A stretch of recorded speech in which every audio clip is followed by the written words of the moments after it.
That is faith in that artist. Faith in that artist. You found him online? Yeah. Yeah. And, my goodness. Well, what Tony's trying to say is Wolverine events leading up to Black Eyes because you're acting really normal to freak everybody out. Yeah, it's true.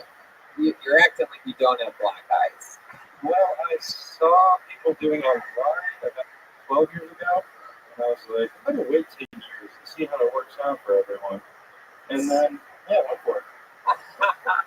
You're an interesting guy, Dexter. Is there anything that might surprise us about you? You have such a cool style, all black and red. You have a Death Squad pin. You have long black hair, a full black beard, black fucking eyeballs. Is there anything that might surprise us about you? Like you love vanilla cupcakes or something like that? I'm a family entertainer. Wow, what does that mean, a family entertainer? I do demonstrations for like grandma when she gets off the cruise ship. Not my grandma, brother. What do you mean you do demonstrations for grandma when she gets up to her show? I'm a full-time glass blower, self-employed. So I do demonstrations right there in Galveston on the cruise ship.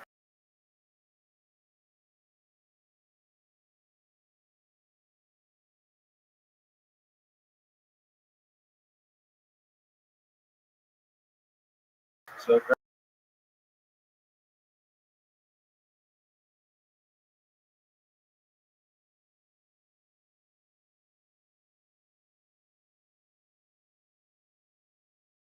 I do a blindfolded fire poi show where I spin fire poi blindfolded.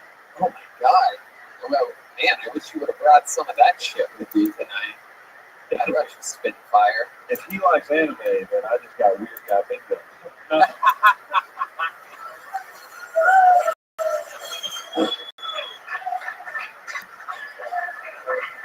People often assume that I do, but I don't.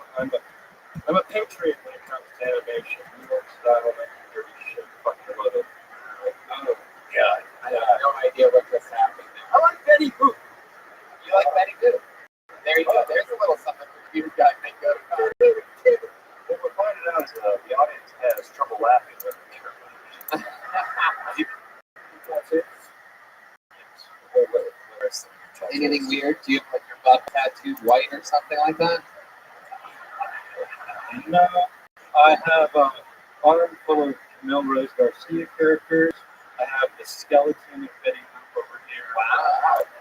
Thanks, Steve. I gotta check in with Vladimir Bushkov. It seems like he has something he wants to say. It's just, look, you have to be that anything weird. It's freaking out.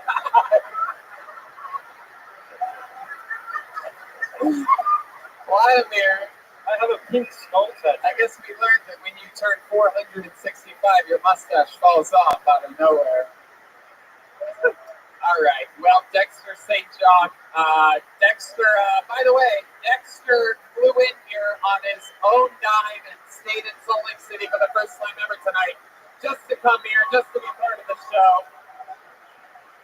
And there's something that you want to plug. Go ahead, Dexter. Yes. Everybody, it's the Real Ass Podcast, May 27th.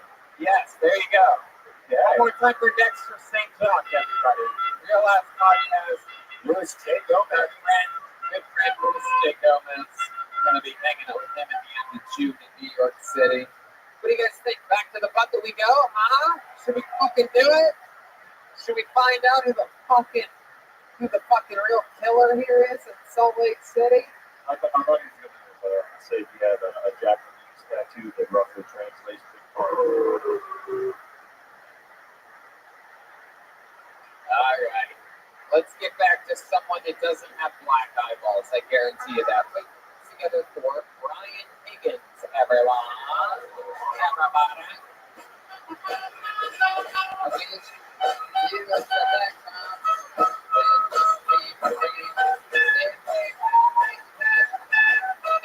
he is, one more time for Brian Higgins. So a lot of people are vaping nowadays. I don't really like vaping that much. You know, say what you will about smoking, at least it's kind of badass. You know, like if your dad walks out in your family from now on, you're not going to sound Carl talking. So, what up, Justin? You're just 5. We're not to get coconut there, the old people who never came back. That son of a bitch. Well, I remember Pops, he came on with one of his spoons. He took that e-cig and gently turned it off on my face. I still have the mild rash to prove it. This is my impression of an old prospector commentating a soccer match. It's kind of weird.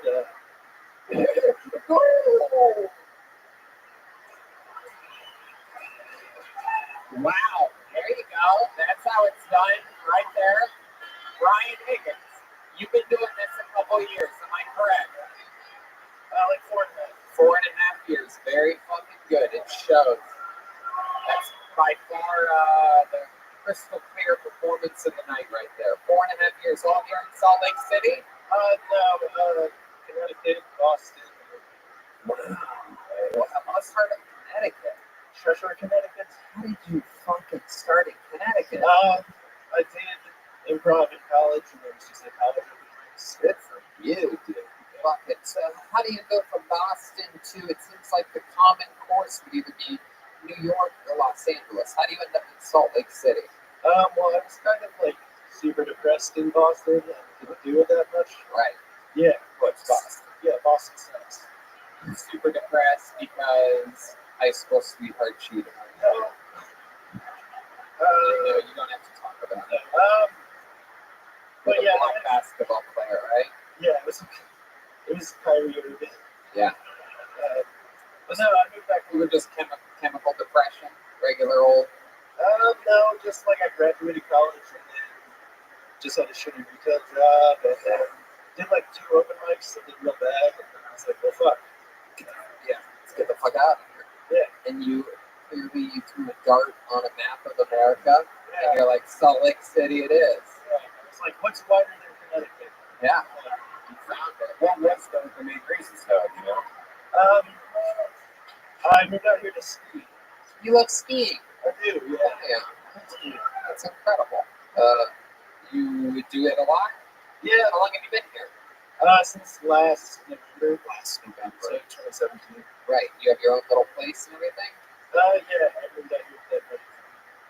Very cool. And what do you do for work now? You're not in the same retail job you were in Boston. No, I'm not a copywriter. So people come to you sort of like with ideas and whatnot, and you. I work for an outdoor retailer site, so I just describe products. Interesting. All right. So you describe products for me? Yes. Okay, could you tell me about that water bottle in the river? Yeah, how did you describe that? It's not very breathable. Man, you must be one of the best goddamn copywriters I've ever seen in my life. Yeah. Very funny set tonight. You get spots over at Wise Guys?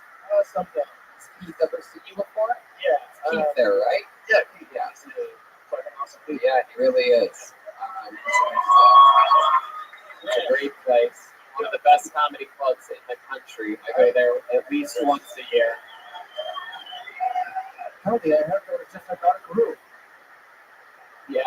Oh, yeah. No, it is. Yeah, it's a real hunk of shit. They've only got one light. Just put all the lights on there. We heard the complaints. Yeah. I love it. So, Brian, you have a girlfriend? No. When's the last date you went on? What was that? I went just to a brewery. Yeah. How'd that go for you? It was good. Yeah. I ordered aioli sauce with my fries, and I accidentally said areoli sauce. Wow. Yeah. That fucking Freudian slip there, huh? Aioli sauce. Areoli. Did she have big nips? Is that why? Yeah, You wanted to see those fucking nip nips? Oh, Tony. You wanted to see those huffy babies? You wanted to see those fucking Salt Lake titties? You know what I mean? Those fucking... That's what I That's what I said. I said, sorry, I'm trying to see if Salt Lake City. Hey, you know what? Roll that beautiful bean footage. Wanted to see those old snow-capped mountains, huh? Last time I went on a date, girl wanted to offer steaks. And I was like, So you said Arioli. Did she notice? You guys have a laugh about that, or did it sort of make it awkward? We had a laugh. Okay, well that's good. How did the date end? You took her back to your place and fucking showed her the old fucking ski pole down there. No, Whoa, look at her place. but it was fun. Yeah, no, I know. I get gotta be that. Yeah. Why did I say that? That's when you went back to her place. What happened there? Sex stuff. Yeah, when it happens with you, hold on, let's check in the vampire. Yeah, this guy does product description. And you call it the sex stuff? Come on, man, we need details, brother. So how did it start? You guys are sitting on a couch, you're watching fucking old episodes of House of Cards, laughing about how Kevin Spacey ruined his life, and then what happens? Then tell us about it. Come on, literally describe after the brewery. How many drinks do you think you have? First of all, let's start there. 2.5. So there was a .05 legal limit here in Salt Lake City. Oh, And you know what? I'm going to cancel. I was going to call the cops on the fucking marijuana Mexican. But you know what? Now I got you on drunk driving. 2.5. You couldn't finish that third one. It was just too much for you. They were like big ones that we split 2 of them. Ooh, splitting beers on the first date. Look at you. Fuck yeah. Poor man is poor man. So you go back to, it's her idea? You want to go back to my place? Like, Yeah, it was good. Yeah, so that's how it went. Okay, so then you're at her place. What are you guys doing? She had to pack for a trip, and then she packed for the trip. Oh yeah, you packed her fucking baggies, dude. You fucking threw a goddamn tube sock in there, bro. You went from split beers to fucking split beers. Those legs, man. Did you come fast? Oh, yeah. Yeah, how fast are we talking about? How long until you heard the sound of your kidding? I guess like this. 45 seconds about. Yeah. Did you wear a condom with her? No. Definitely did. Definitely did. You ain't done my hound dog. It's a raw dog. And you pulled out, and where'd you finish at? I don't remember. Oh, come on. I don't believe that for a fucking second. It's like 2.5 years. Yeah. I don't believe that for a fucking second, Brian. Anyone who says they can't remember where they came, that means you came somewhere weird, like on the television screen or something like that. Her feet.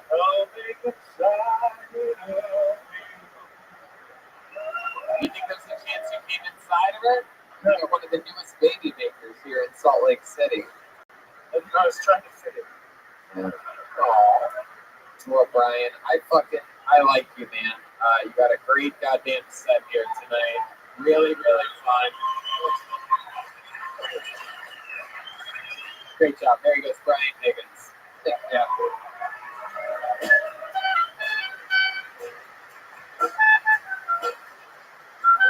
Hey, so what do you guys think? Should we go one more time? We can end it. Look, it's always good to end an episode on a high note. Brian was the comedian of the night. You guys sure you want to go back one more time? All right. Came all this way. We might as well give the people sort of what they want, right? Yeah. Okay.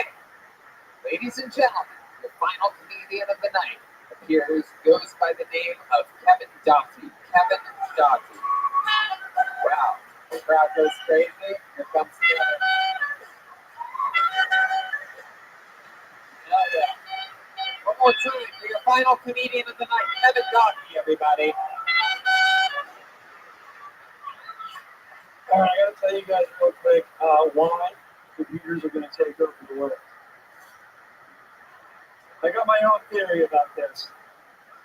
Now, first you gotta put yourself into the shoes of your everyday laptop. think about how they look at us. Probably the same way that I look at a hairless cat. Fucking gross. Or stewing stuff. And then imagine that same hairless cat sat in front of you, started jerking off. Not everybody jerks off responsibly. People come on computers.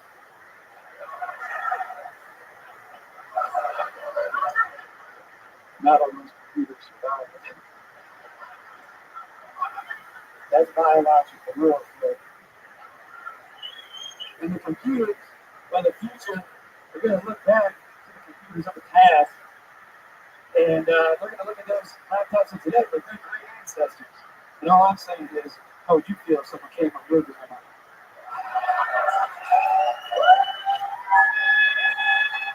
Very good. Thank you. My goodness. Kevin Doty. It's fucking incredible. You worked with Sprout to a frenzy. Look at you. You've been doing this a little while? A year and a half? Year and a half. Hell yeah. Look at you. Very good set. You fucking did it. I mean, maybe it was very, I didn't really like get it. I didn't understand the words. But Salt Lake City lost their fucking mind. Shit. They absolutely loved it. Coming on computers, I guess maybe I was just like on the wrong, being back here, like maybe I was just like, it just wasn't hitting me. Yeah. But I mean, I love it. Anybody who gets a reaction got a fucking reaction. That's what it's all about. You got fucking good hard laughs up here. This is great. You look like the entire cast of Forrest Gump pushed together. Mostly Lieutenant Dan, like 80% Lieutenant Dan. Operational legs, no wheelchair necessary. But you were on a roll with your jokes here tonight. Kevin, tell us more about you. What should we know about you? Before you were going to be a pro wrestler and then you hurt your ACL. Yeah, I was in the Navy for a while, but about 3 years ago. You were in the Navy, an American hero, ladies. Put your hands together for us. What did you do in the Navy? I was a bosun's mate, so we like did basic ship stuff. So what? What'd you say? A bosun's mate? It's the name of the job in the Navy. Drive ships, row boats, and more computers. Really simple stuff. Yes, the old famous sailing noise of it. So you were in the Navy. So you're even more like Lieutenant Dan than I thought originally. That's true. Never got your legs blown off, though. No, I never did. But you did go overseas? I did, yeah. It's like like squares off the coast of places like where? Where have you been? Like off the coast of like the Middle East. Yeah. Goodness. Well, at least you're out there on the water, right? Yeah. So water better being in the middle of the desert. Yeah, no, it's nice. You get to stand outside a lot and watch planes take off, watch the aircraft carrier. Oh, yeah. Very cool. That sounds awesome. How long were you in the Navy? 8 years. Wow. That's a lot. What do you do? Oh, yeah. I had a question. Yes. How do you deal with sexual frustration when you're in the Navy? Very good question. That is a good question. There's a lot of women on aircraft carriers. Believe it or not, I wasn't under discharge. Yeah, I like that. Yeah, I like this guy. So you literally get late. Would you have to like sneak it back then? Yeah, it's kind of, you got like the racks the beds or whatever. Yeah, they got racks on that. So you kind of got, it works for me actually with the smaller things. I don't need like a long foot. Wow, look at that. Yeah, you got right in the middle rack, bottom rack, top racks for the big ones. Yeah. Give it that dump pedestal. My goodness. So, sure, I guess so. So you would, was it basically the same girl, or were you sort of a player? Would you go around? No, I only got laid once. In 8 years. So, It was 5 years on the ship. right. On the ship.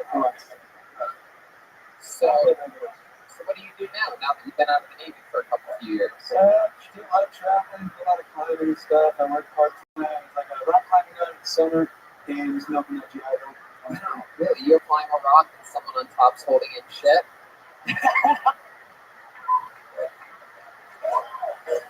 No, but I have shit on a rock. You have? Yeah. Your pants X down I there? don't hold. I shit. Yeah. Wow. Yeah. When you were climbing? I shit. Huh? When you were climbing? Yeah, sometimes you do long climbs and you gotta be shit. Yeah, you gotta just shit, and you might as well go in your pants. You didn't pull your pants down a little bit and drop it over the mountaintop? Yeah, that's what you do. Oh, you did do Just that. wipe it on rocks. It's a space stuff. Or wipe it on rock. Yeah, wipe it. Depending on what you want. The person climbing beneath you is like, Yeah. Man, so you work, that's what you do for a living. You help people climb mountains and shit. Yeah, that's what you have. You ever have a serious accident on your watch? No. Really? There was a little pause there. No. Real simple stuff. Real simple. Is it really? Yeah, what I do is basics. Nothing That's crazy. interesting. That's fucking it. What else? What do you do for fun? I mean, you already climb rocks for work. Well, for fun, I do drink a lot, even in Salt Lake. Yeah. It's a big drinking town. So Oh, yeah. Yeah, bars it's, close at 2 or it's very controversial. They make you guys have the bars stop starting at 1, right? And they have beer that has less alcohol in it, right? party animals. And they just lowered on top of all that. On top of that, like every beer company has to make beer special for Salt Lake City, correct? I don't know. I just moved there. You know, when you all talk at once, I can understand all of it. But yeah, they make special beers. Basically, Budweiser has a special Salt Lake City brew that has like what, half the alcohol. Still raising your hand. Sure. What? Has to be 3. Wow. Oh, that's interesting. But the liquor is still the same, right? You just Yeah. take shots and use it. Hell yeah. Oh, so liquor's liquor, but beer's just slow. Yeah, That's the dumbest shit I've ever heard. Yeah, no, the whole thing. Everything here is backwards. You go to Johnny's on site, get a beer to shop for $4. And on top of all that, they controversially lowered the legal drinking limit, the drinking and driving 0.05, which is basically one normal drink. Or a 6-pack of your beer. Yeah. Wow. So, Kevin, what's your love life like? You seem like Good. really? Take one of that shit. You fucked a fat chick. Hey! Hell yeah. You really are a heavy drinker. How do you end up with this fat chick? He's getting drunk? Getting drunk and doing cocaine. Oh, yeah. Is the cocaine not the same strain? It's like, well, it's shot here. It's No, they have special cocaine that's brought in from little Mexican immigrant boys that fly here directly. They smuggle it in inside the peacocks. so you fuck a fat chick. That's pretty. It feels great, doesn't it? It's just buzzing. Yeah. Pussy is pussy, I guess. I have a saying like that too. Skinny pussy's better than fat pussy. I don't know, man. That is true. Fat pussy's pretty awesome. It feels like there's more boobs and stuff. Like it's just. I wouldn't want to do it again. So, And I think I'm actually going to take a break from drinking after that. really? Isn't it amazing what fat chicks can do for I needed it. I needed people's the health? help. Like, so, okay, so let's talk about this hookup. So, you're at a bar. Did you already know her? Is this like our old friend of yours? Yeah, I ran into it. I know you didn't meet her climbing rocks. No, absolutely not. No, I hosted open mic here, and she works in that bar, so I see her over the bar. And then you guys got drunk together. You were doing some cocaine, right? She didn't do cocaine. She didn't do cocaine. She was drunk. Right. She was gonna fuck you regardless. She didn't need to do cocaine. Exactly. She's been trying to fuck me for a while, Right. and I just got the right enough in me. So were you at her place, or was she at your place? Or were you In my place. Right. She's in your place. You guys are drinking, right? And then what happens? And we played a game of pool at the pool table at my house. And she was like, what's the wage on this game? And I was like, a fucking blue. Yeah. Wow.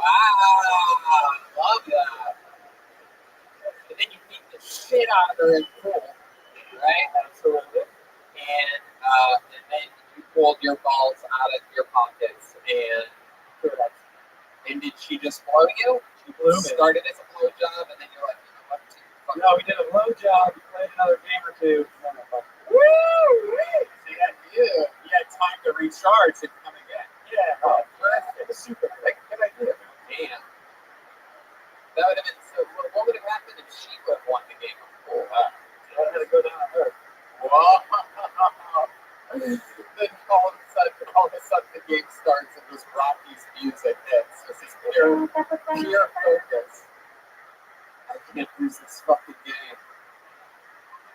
To see all your coaches from the past, all your naval sergeants, like, don't you fucking give up on me, Kevin.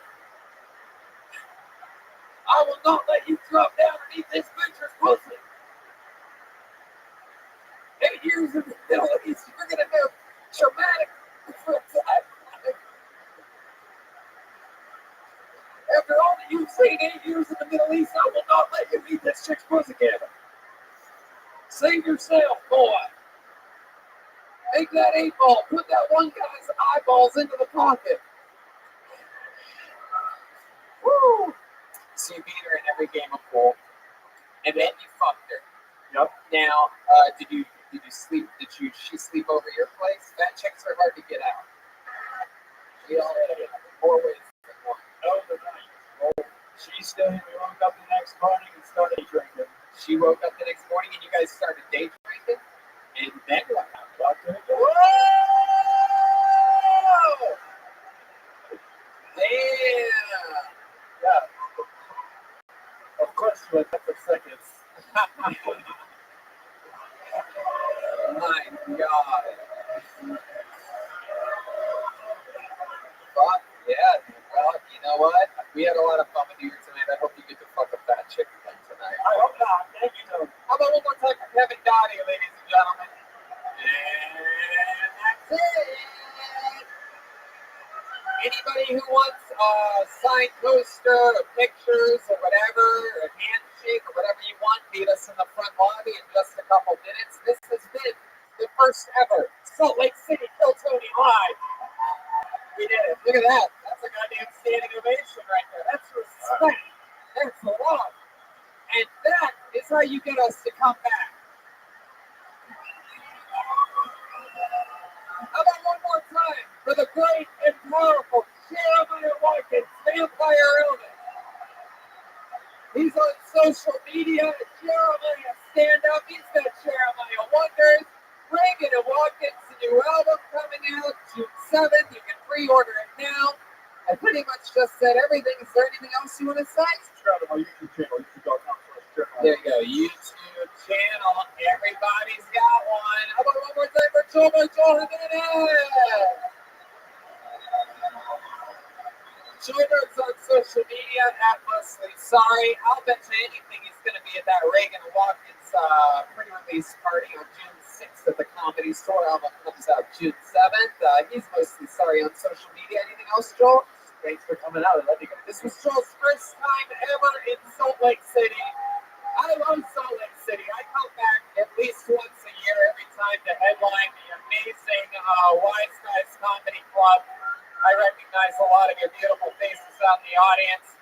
And the tour continues. You know what it is, all of you around the country. So make the drive, get tickets. We'll see you out there on the road. Brian Redband. Hey, man, some Death Squad pins with the poster and everything out there in the lobby. That's true. And I have Tony Hinchcliffe pins. I forgot to say pins with my face on them, everybody. Who doesn't know what that is for $10? Yeah, beat that. Jeremiah. There's posters, t-shirts, stickers and stuff. So come get some, guys. We'll be out there. How about one more time for Brian Redband, everybody? Thanks, guys. We love you guys. Thank you. Good night.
me live from Boise, Idaho. For Brand New episode of Cal Tony. Get up on Tony Hicksman. Boise, we're here. Make some fucking noise. Wow, look at this. It's Brian Redband, ladies and gentlemen. What's up, guys? Hell yeah. Welcome, welcome, welcome. We're excited. This is the first ever Cal Tony live in Boise, Idaho. You guys excited about this shit or what? I know I am. We are in the middle of a big crazy tour, Brian Redband. That's what brings us to Boise. Yes. We got our potato bucket, I see. We have the official Idaho potato fucking bucket of destiny here. This is very exciting. It went bad on 4/18/2019, but we're going to be pulling out of there anyway. I'm excited. There's actually a lot of signups tonight. It's a good amount. It's been a good turnout so far. We've been to Phoenix, Vegas, Salt Lake City yesterday. We're in Boise tonight. Tomorrow, Spokane, and Portland, Vancouver. 2 shows in Seattle are sold out, and then it starts again in June. Lawrence, Kansas at the Granada Theater, Omaha, Nebraska at the Waiting Room, Des Moines at Woolies, Appleton Skyline Comedy Cafe, Milwaukee at the Turner Hall Ballroom, Chicago at Thalia Hall, Madison, Wisconsin at the Majestic Theater, Minneapolis at the Cedar Cultural Center, Poughkeepsie, and New York has 2 shows at the Gramercy Theater. Delicious Caveman Coffee. Use the promo code KELTONY to save 15%. There's a new Reagan and Watkins album coming out on June 7th. You can currently pre-order that as of right now. So that's very exciting for you. Correct, everybody? Reagan and Watkins, a band born on KELTONY. You guys like bands, right? Well, that's very exciting. You know, normally on these road shows, we never have guests. A little fun fact for you. But when somebody told us that we were coming to Boise, Idaho, I said, Boise, Idaho, are most likely our lowest turnout of audience members on the entire tour that we're going on. I mean, Boise with 3 bars of Wi-Fi at best anywhere. Yeah.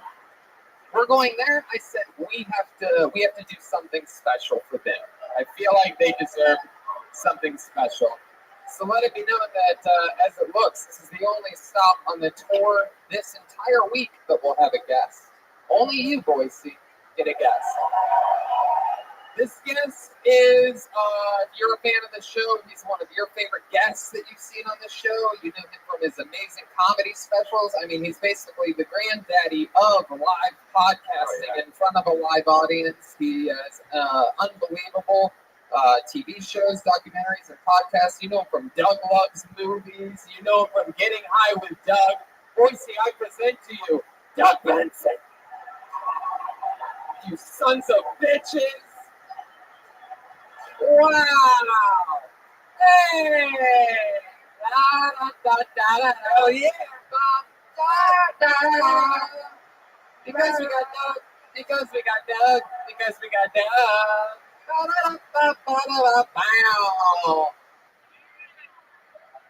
Doug Benson is here live in the flesh. Doug's got Doug Loves Movies. He's going absolutely everywhere on the road with it.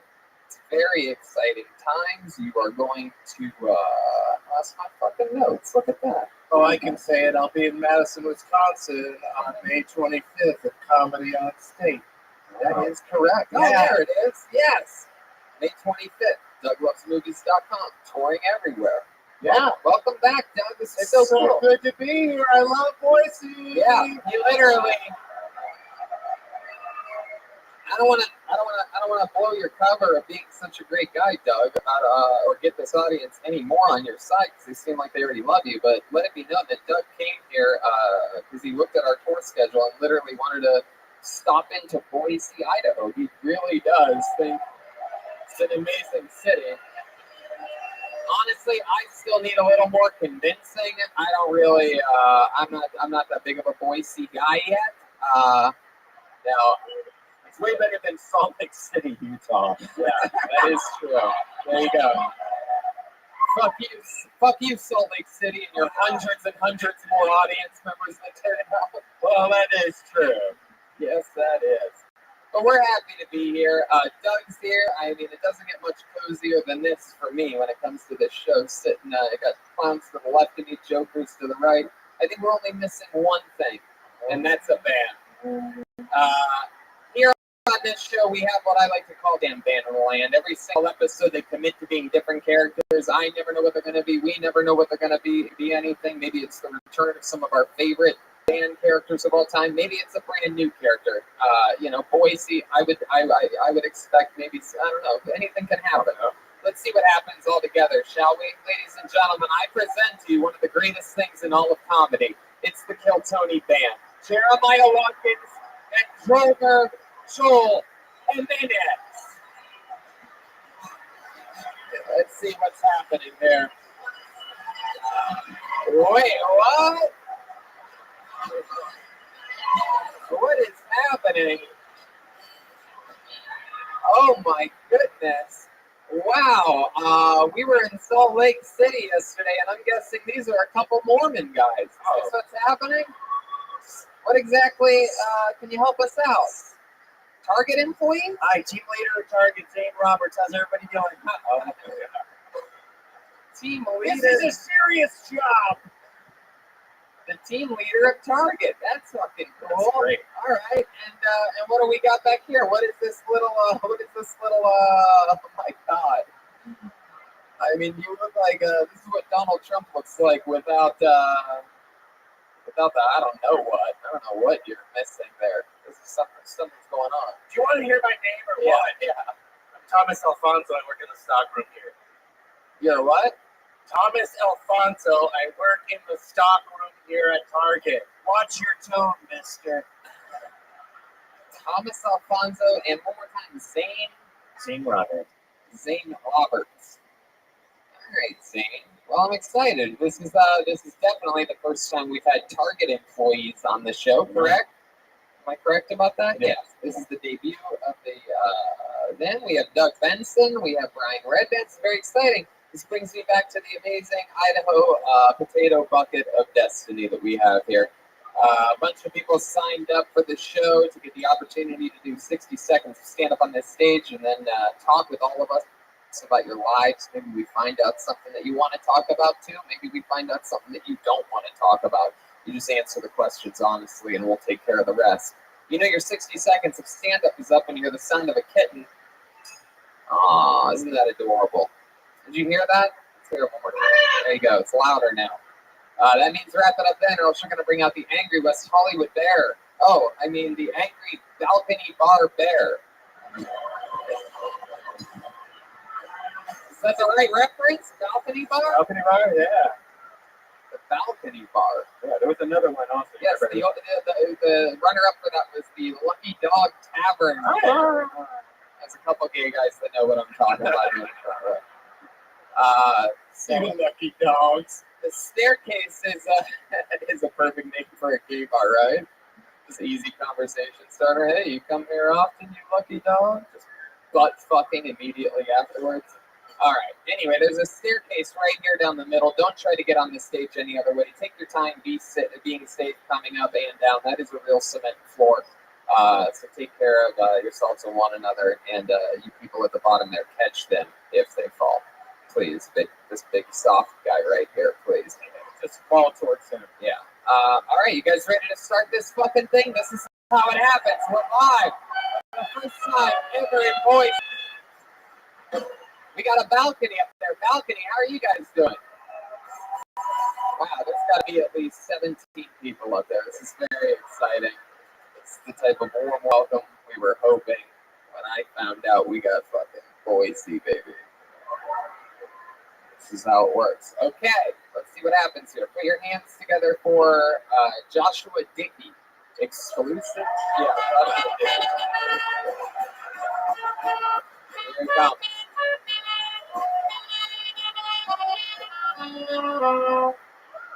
One more time for Joshua Dickey, everybody.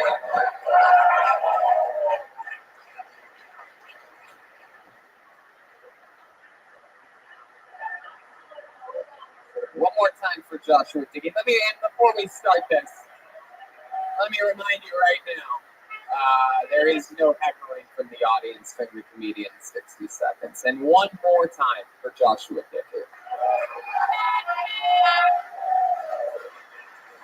Where my anti-vaxxers at? There you go. Forgot my joke.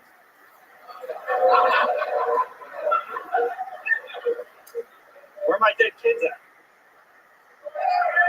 Same guy.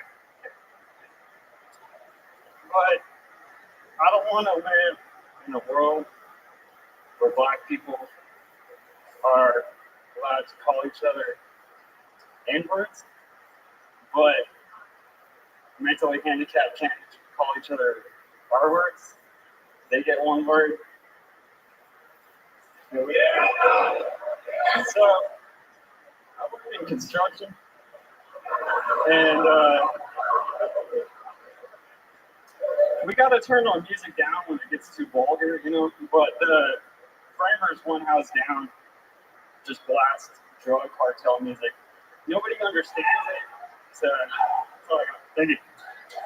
There you go. That's all he's got. Joshua Dickey. I like your style, man. I've always wondered what my comedy would be like if I had a traumatic brain. This is good. You got a good smile, kid. I like your fucking bone structure, dude. Maybe one day when you're a little bit older, you can grow some of this manly facial hair that I ended up getting one day. How old are you, Joshua? 23. Is that your cell phone ringtone going off right now? No. Wowzers. All right. It's the joke truck backing up with some stuff for this guy. There you go. Absolutely.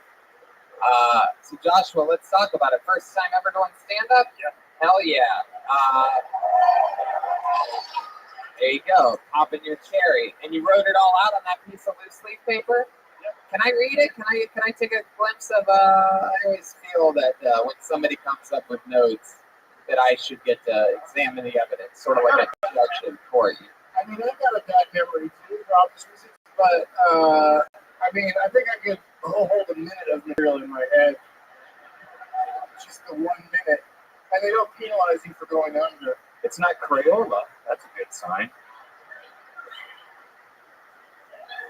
So Is it better on the page or can I the tell way you you said it? Can I just tell you, there's one, he did everything word for word, right down the barrel, except one thing here is scratched out, and it might be my favorite joke out of the whole thing, of course. It says, my new neighbor's dog just got kennel pop. Now you guys are going after dogs now? That's it.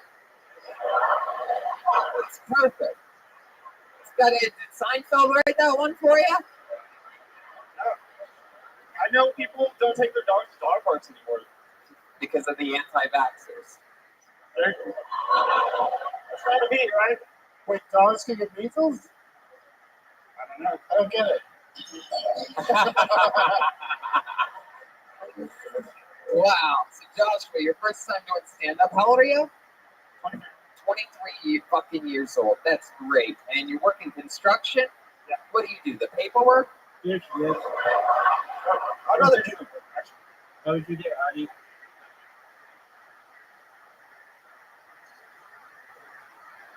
Are you ready to play some Scrabble?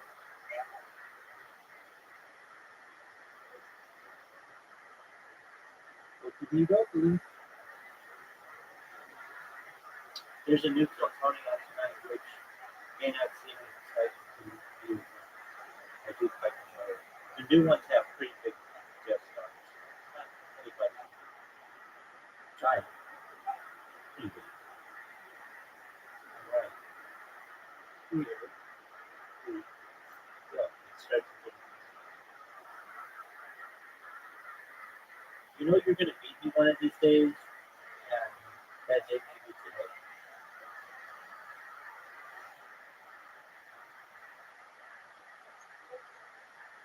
I can tell you that no person who I've actually interacted here and have beaten. I don't have any problems, so I don't really know what to do. Except use the cloud. That's a terrible start. I never had that.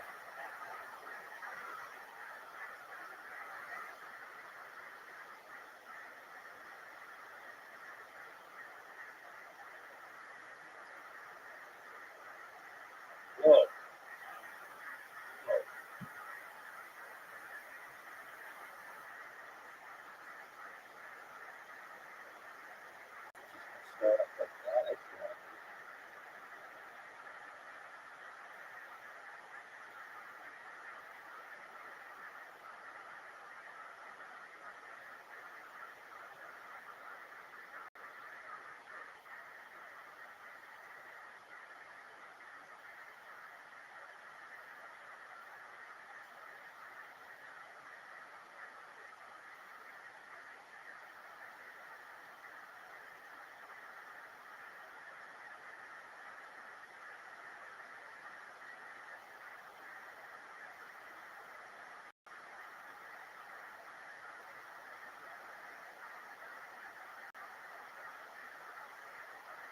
Actually work. Yeah, like what?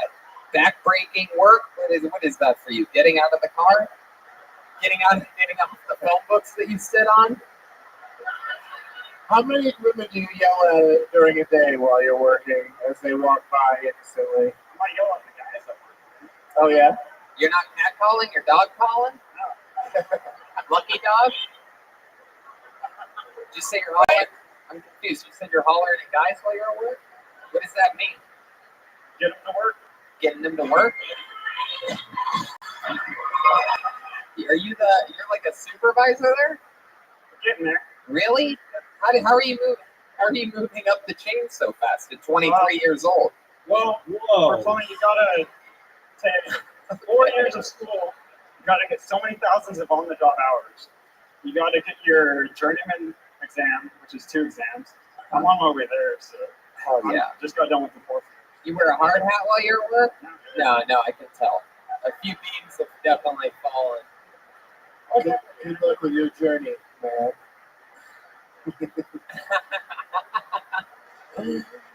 Joshua, tell us some more about you. What do you do when you're not working? What have you been doing with your life up until this point? Usually eat something and crash immediately. Eat something and you crash. You might want to check with the doctor about perhaps some food allergies. Dog food makes me sleepy. Dog food is in aisle 9. Hey. Zane. Tony, I like this guy. He's slim and shady. For sure. Joshua, what else about you? What do you do for fun?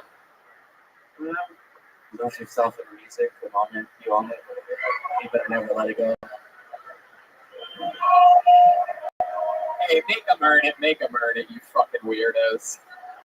People were just picturing chanting all day long. Although we're gonna fucking do it when it happens. You gotta let them warm up sometimes. You'll fucking know. Do you know a lot of opportunities for Adam Sandler cosplay? Adam Sandler with leukemia cosplay? Joshua, I'm trying to find out what you do for fun. Not much really. Come on, you gotta think hard on this one. There's gotta be something. You seem like the kind of guy that shoots yourself in the head with a paintball gun or something like that. There must be some hobby. There must be some trophy that you have on your wall, or like a sport of some kind, or maybe camping or something like that. Do you play a lot of pinball in a cigar store? Or do you perhaps you smoke a lot of cigars in a pinball store? Anything. That's the answer. That's the question I was hoping not to get. I really don't have much hobbies. So, okay, you want to play this game? Let's fucking play it, Joshua. So when you go home, right, after work, what time do you get off? About 5, 6? Maybe 6:30. 6:30? Okay, that's pretty specific. What's the first hobby you do? No, what do you do exactly when you get home? What's your living situation? You live with your parents? Prepare dinner. Wait, what? Prepare dinner. What? Dinner. What kind of dinner? Yeah, sure. Come on. Yeah, like what? Hungry boy. Chicken. Chicken? You cook chicken every day? Stick with me, Joshua. Don't you fucking turn your hand upside down at me. Like I don't know what the fuck I'm doing, dude. Chicken, rice, hamburger. I do like your mic cord work your first time out. Yeah. It's impressive. Okay, so you cook some fucking chicken. Yeah. And then where do you eat the chicken? You sit at a table by yourself? Yeah. I live by myself. Yep. And then what? And then what trying do you to give me the same jerk off every day? No, Joshua. If that's something that you do every night when you get home, then we're gonna get there. We're gonna get there. Do you jerk off while eating your chicken? No, I clean my plate. Some fucking jerk chicken? Is that what we're talking about? So you eat your fucking chicken. Then what? You do your dish. You do your dish. Maybe a week later. You only got one dish. You do it then. You put it in the sink. No, I'll wait till I run out. Clean dishes and I clean. You wait till you run out of clean dishes, then you clean them. So you put it in the sink is the answer, right? Yeah, where are we getting at here? You put it in the sink. Yeah. Don't worry about where the fuck we're getting at. You answer the questions. Look at me. Stop looking around. Stop trying to memorize. This is a great Law and Order SVU. Stop trying to memorize your dreams, Josh. I'm living the dream. You put a dish on another dish, and then where do you walk to next? You do it. Let me remind you of this hard question. You do it every day.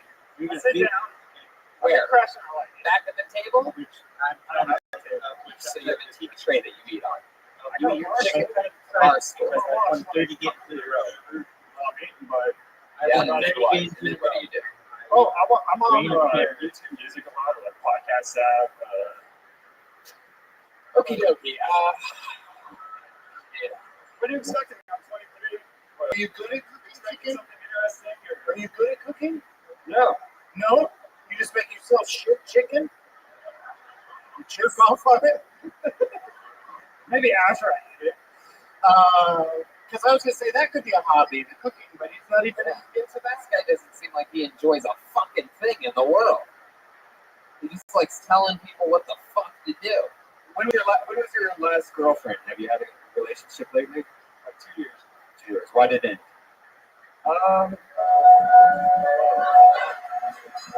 Go ahead, Joshua. This is where you answer the question. I'm just not good at it.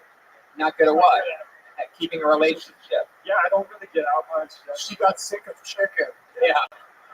She got sick of eating chicken and then sitting around until they fell asleep together. I'm going to listen to some podcasts about comedy. You just sit over there and maybe do the dishes that I've never done before. Joshua, how long were you with her for? Couple months. Couple months. Is that your longest relationship? Yeah. Yeah. All right. Well, And what was her reason for leaving? what did she tell you? Let's get personal up here. Yeah. It's on every application. Your reason for leaving your previous job. Just the question. We moved back to a home city. What? Moved back to a home city. Oklahoma City. She moved back to A Oklahoma. home city. Her home city. Yeah. Where's that? California. All It's right. one of the best cities out there. Yeah, it really is. The city of California, if you guys get a chance to check it out. It's pretty big, but it's cool. So we lived there in that city. I do live there somewhere. Joshua, if I could give you one piece of advice, it would be to start wearing a hard hat while you're at work. I demand it. What? If we have to wear a hard hat, we just hang it up outside. You don't have to wear it inside. One more time for Joshua and Nikki, ladies and gentlemen. JD. You did it.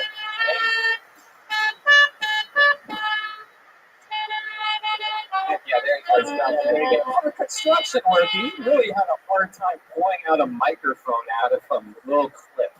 Yeah. Well, you know, he's used to fucking, I guess, real man shit. I guess this is yeah. How about another hand for Zane Roberts Yeah. here? Got Thomas Alfonso. Who's running the target while you guys are here? Well, there's a young boy with a bright future who's taking my place at the moment. His name is Dylan. He's 16.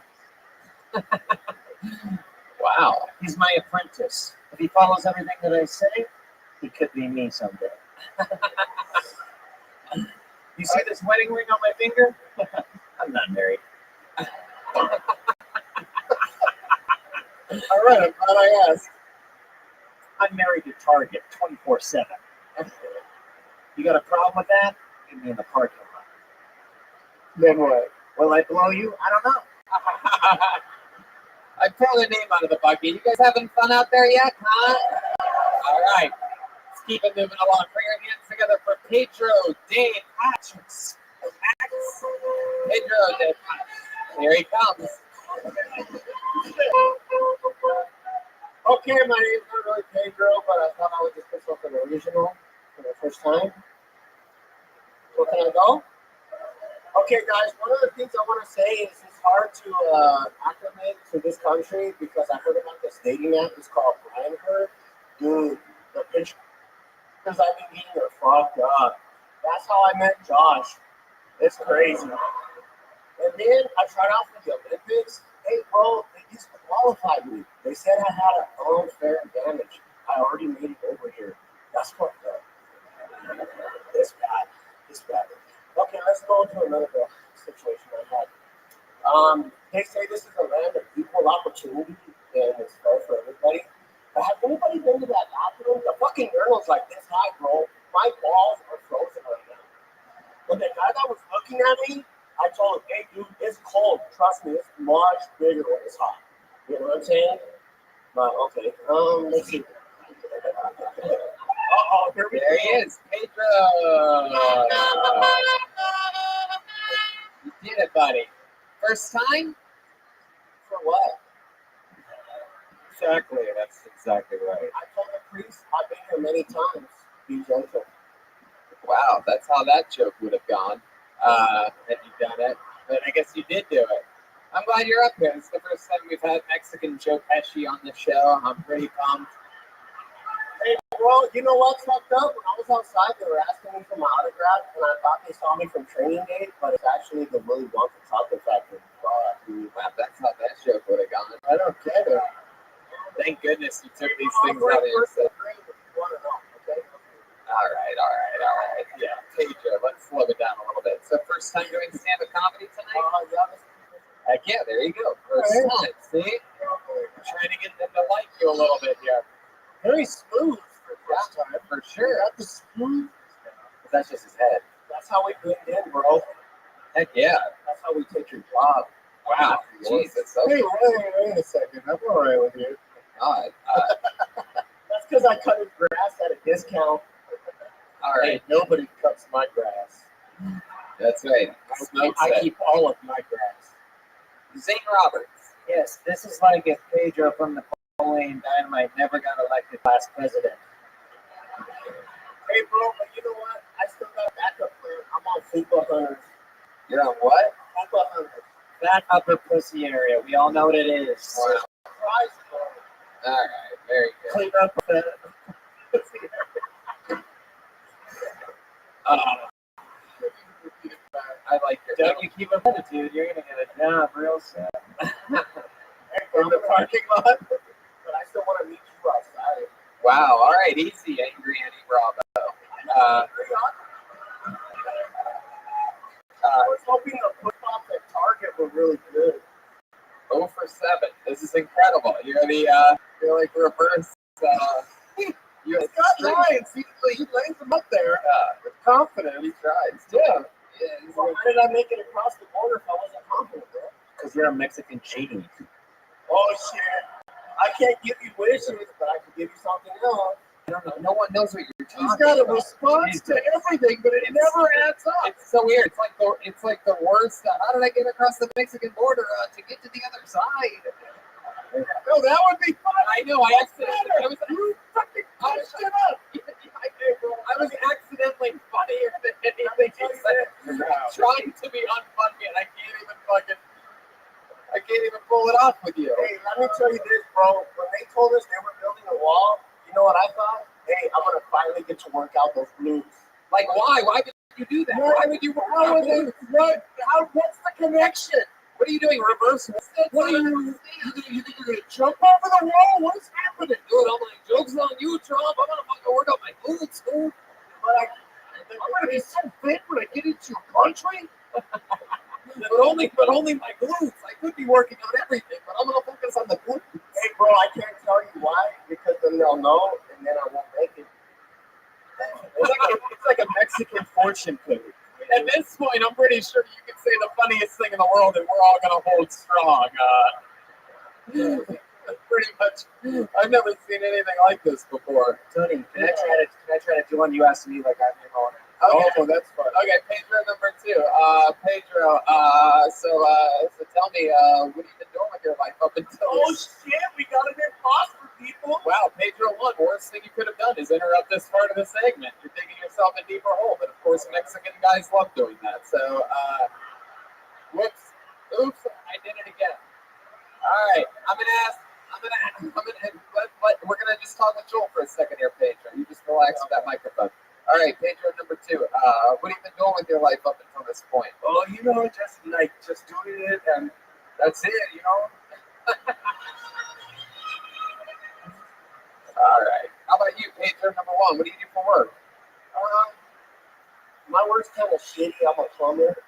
Wow, social comedy. No, dog. I know. No, I'm glad you're Are here. you really a plumber, or do you just want to do that shit trick?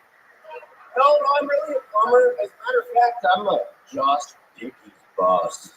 Whoa, is that true? I saw that you were sitting next to Joshua Dickey, the previous comedian. The only Oh, my NPC God. next to him was yours. And I also noticed you were filming his whole set, so this is really true. You guys work together. I was just using it for blackmail, whatever.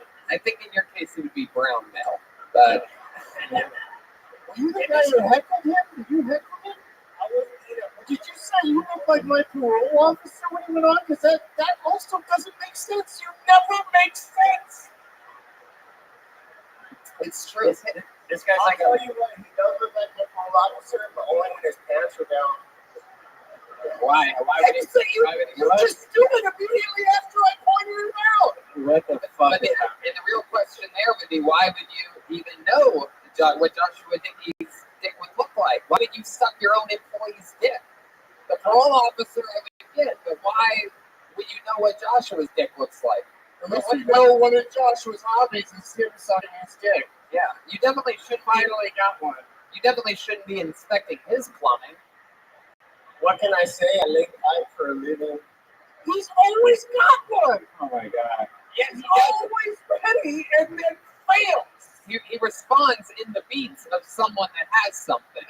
Hey, Yeah, do it Let me again. tell you guys something right now. Yeah. That wall is not done because if it was done, I would have came up here. I would have capped the fuck out of that right there. You know what I'm saying? No, we do not understand your jokes. They never make sense. But don't worry, they're working on it, and I will be back, and we'll make part 2. Nope, yet again. No, it still doesn't happen. Let's check in with St. Roberts over there. Yeah, how does it feel that your boss is way worse at this than you? That's true.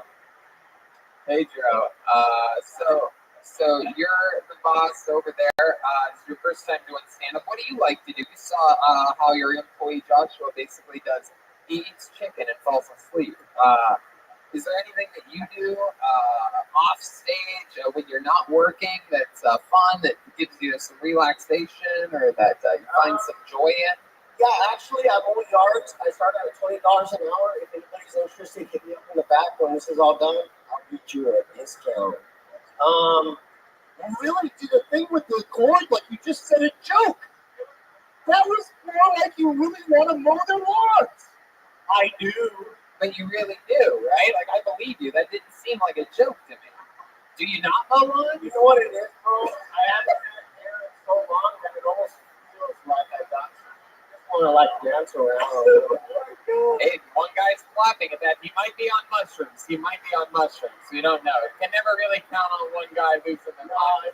He may have actually seen hair appear in that joke of the act out that you I did. think I got some of those legal Colorado mushrooms. Yeah.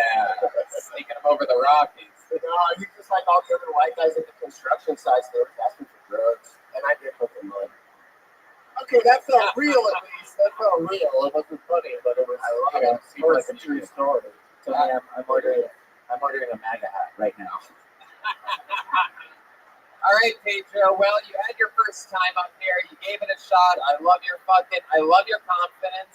We all agree that you had the delivery of a comedian. It's all about voice. There you go. Yes, there he goes. He's going out on a good note. There goes He Pedro. couldn't even win them over with the name of the city. At the end. Is there any people in the audience that signed up that actually do stand-up comedy. Okay, we got But it. yeah, we've only pulled a few names out, Brian. But also that's you can't sit out there and heckle anymore. Don't yell shit out. Yeah, You had your turn. Nobody heckled you. yeah. Don't yell anything for the rest of the show, okay? And there you go. Well, you just All right, put your hands together for your next comedian. Goes by the name of Timmy Kors. Timmy Kors. Here he comes, right down the middle. There he is. One more time for Timmy, everybody. How's it going, everyone? So I came up here to tell you a couple of things. The first thing is I want to give you a warning. So here at Boise, we like to do a lot of outdoor activities. One thing you should be wary of if you go hiking is what you eat the night before. So I went to go take a hike, real nice casual hike. What I didn't expect is that I went 5-10 minutes into the hike.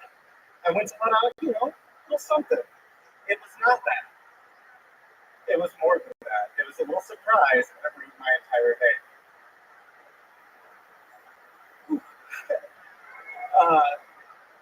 The other thing I wanted to tell you about was, I don't know if you've ever been to Walmart and got the fried chicken there, but I have a story that someone there just was miraculously healed by the fried chicken.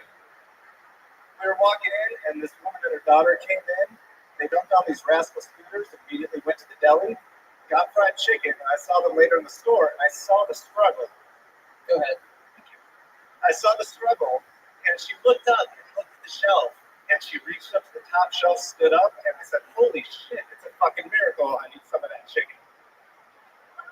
Thank you. All right, Timmy Kors. Now, you ate something the night before your hike. You said that you thought you were going to let out a little something, and then it wasn't that. I'm not exactly sure. Did a gerbil come out of your ass? I mean, it felt like it, because I trusted the partnership. So you shit yourself on the hike. Absolutely. It made me really think about how the fuck old I am. What kind of Diapers, aisle 11. were you wearing like tidy whities, or like what kind of underwear are we talking about? Boxers? Did it drop out? No, it was more of like jogger pants and boxers, and then it was a frantic panic to try to figure out what the hell I was going to do. Frantic Panic is one of my favorite bands I've ever seen in my entire life. But Shitty Pants opened for them the night that I saw them. So you had poop in your pants. How much longer did you have to hike? What part of the mountain were we at here? Luckily, it was just when we first started, so I think I got away lucky on that part. oh, because you got to do the whole hike with shit in your pants. No, What a break! no, it was only like 5-10 minutes into the actual hike, so I caught it, and then you go back, and then you go handle it right now. Oh, okay. Because that story just sort of moved on to something else right after shit was in your pants. And also, it was just like you were performing somewhere where you were told the word clean. So you didn't want to say the word shit in my pants. Right. Yeah. So your joke was you just shit yourself. That's it. Yeah, that's really it. It's Yeah. a true story. You thought you were going to fart, you pooped. It's happened to all of us. Wow. Do you work construction? I don't. What do you do for work? I'm a corporate trainer. Corporate trainer? What kind of what corporation? That's the fisherman company? No, I wish. I work for a time tracking company here in the Treasure Valley. A time tracking company. So that's tracking what? Packages or? No, so we do software that actually, just like when an employee needs to clock in or something like that, they clock into a job and tracks to make sure they're where they need to be. Wow. I like this guy. Yeah, it seems like this feels like some real corporate bullshit right here. Oh, I hear you. Yeah. And You look too cool to be involved in that kind of thing. Thanks. yeah, what do you do when you get there? How do you work in a corporate office? What do you do? Wear a ski mask and a suit? No, luckily, I'm able to wear just what I'm wearing right here. It's pretty casual. Okay, this job's great up. Time tracking. That's interesting. What were you talking about fried chicken? Have you ever eaten it with Josh before? I have not, but I'm really interested to see what his recipe is. Yeah, me too. I didn't really ask him. I get the feeling he doesn't cook it all the way through. It's like a gummy bear in the middle. What'd you do last night? Sat home alone eating raw chicken. I'll ask you the same thing I asked him. What do you like to do for fun? You definitely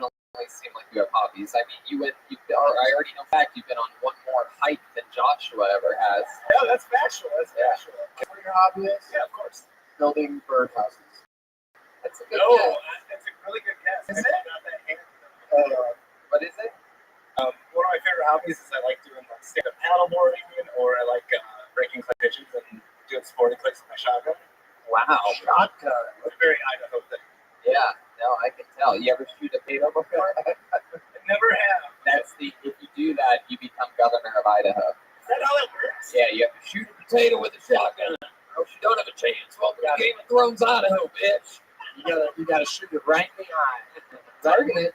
Right in that potato eye. Target shooting with a potato sounds actually fun. Just line up a bunch of potatoes. We don't mention target shooting. Yeah, sorry, guys. Yeah. So we might trigger them. That's such a.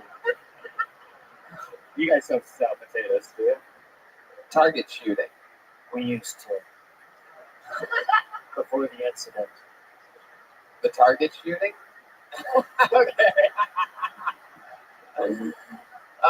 So what were you saying about the fried chicken? I didn't really get it. I was trying to pay attention. Maybe I missed I it. knew I was running out of time there at the end. But that joke went over my head like a clay pigeon. You know what I'm talking about? It's ironic that you were running out of time at the end when that's what you do for a living. Yeah. You thought That's you were. very true. Very true. I thought you would have been able to keep better track of it. So the fried chicken. What were you talking about? So when we went to the store and we were just going to go shopping, I saw a couple of people coming from like deep in the parking lot, walking by. Mm-hmm. So then when they got in, they got on these scooters, and I saw them kind of like scooting around throughout Walmart. And then I miraculously saw someone just stand up off of one of those scooters, grab something off the top shelf after they ate the fried chicken. After they ate the fried chicken. Oh, so they ate fried chicken from the hot department in a scooter, didn't pay for it, and then you saw them get something off the top shelf. Yes. All right. Well, I'll tell you this, Timmy. You're talking about things that are true, that have happened to you, that you've seen, that you've witnessed. You just gotta be a little bit more clear. You gotta hit it on its head. Don't be afraid to hit it on the nose, and then come up with something sort of funny about it. You know what I mean? That's good. Like instead of just saying, it's about what you ate the night before. I thought I was gonna fart. Instead, I fucking pooped. No worries. Luckily, I was still at the bottom of the mountain.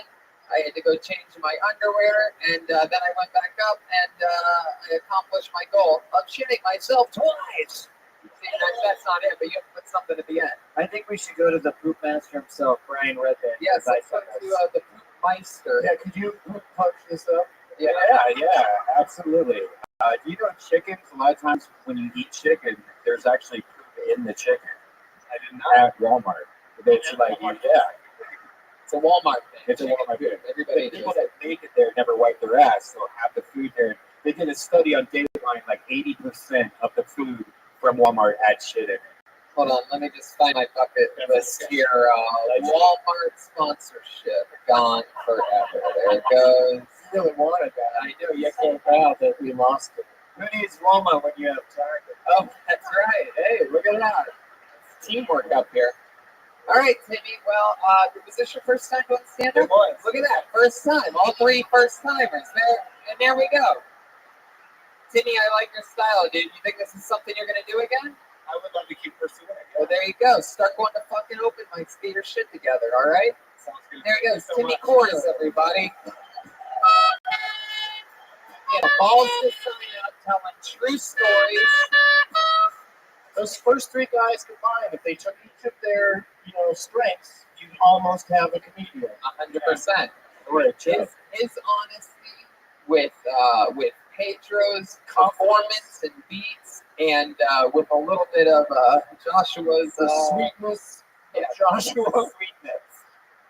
sweetness. That's right. Joshua, you are one of the sweetest comedians we've ever had on this show.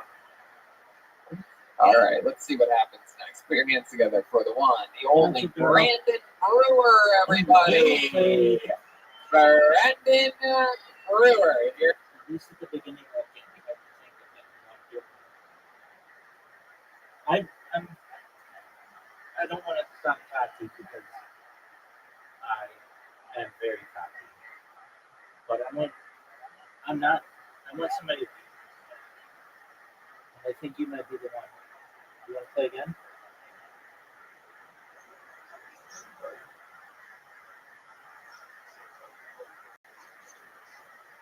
That's okay.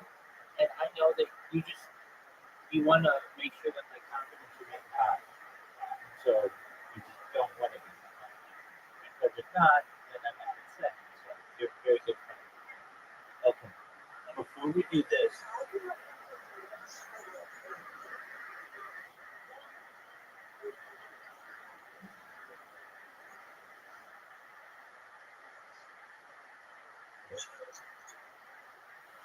no, I haven't tried it.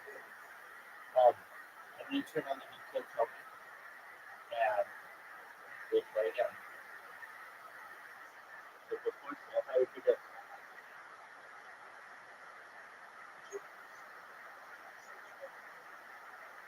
Very well. I'm going to just give you a little advice. You don't want to be using those words. You don't want to be saying something. I know what you mean.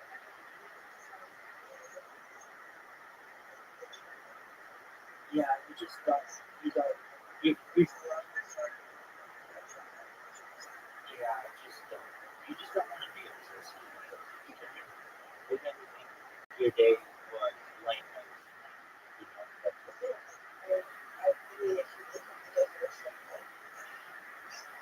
If I look up the definition, okay, maybe it would say joyful, happy. Okay, cool. And then retarded, you help yourself back. Maybe like that. Well, I don't mean to be a stickler, but someone had to have a conversation with me at one point about these words, and you just, especially if you're being recorded, like me,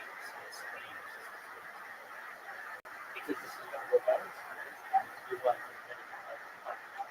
okay, with that, you are using them in happy and holding you back steps.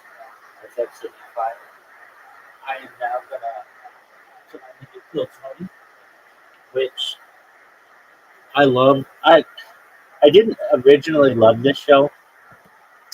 I don't know if I love it, but I do enjoy it. There isn't any doubt about that. I love the new ones because there's a lot of content, at least on Reddit, people talk about it and they make fun of people and do all kinds of other funny stuff. All right, Kill Tony.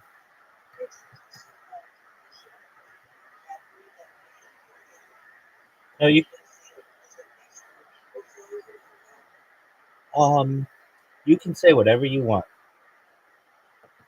I'm just saying that the words that you use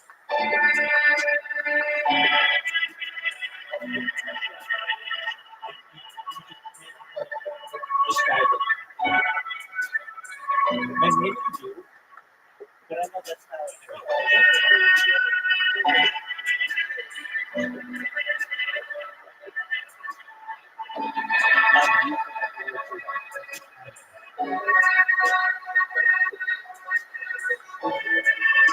that doesn't make me offensive.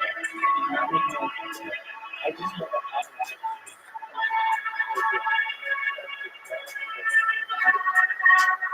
but let me just tell you, I did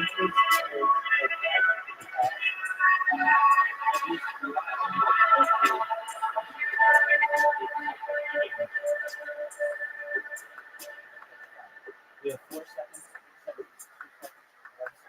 We have a new Kill Tony starting Adam Ray, a Rick Ross. Hey y'all, the number one live podcast in the world is going back on our Rothschild. Here we go. I'm going to send you another invite. Truly travel. As you probably know, Nashville sold out. You can still get tickets for May 1, April 4th. There is also the London Go-To Arena. That's our only show. That is June 7th. I'm doing stand-up comedy at some arenas like the Maverick Center just outside of Salt Lake City, Utah, April 18th, Reno, Nevada, the Grand Theater, the Honda Center in Anaheim, California. I can't believe it. Go all the way back to the West Coast to do stand-up in a legendary arena like that. In Anaheim, May 9th. Resorts World in Las Vegas, May 10th. Announcing this week, Connecticut, the Vegan Sun, doing stand-up on July 11th. Edmonton, Canada, July 18th. Vancouver, September 14th. And the wrestling fan will be hosting the Roast of WrestleMania Sunday night, 420, after night 2 of WrestleMania, right there in Vegas. Huge guests, huge surprises. Make sure you check out the Sunset Strip Comedy Club on 6th Street. And, of course, the Comedy Club show, which will be going on sale soon for another big Monday release. We love you. God bless you. Enjoy the show.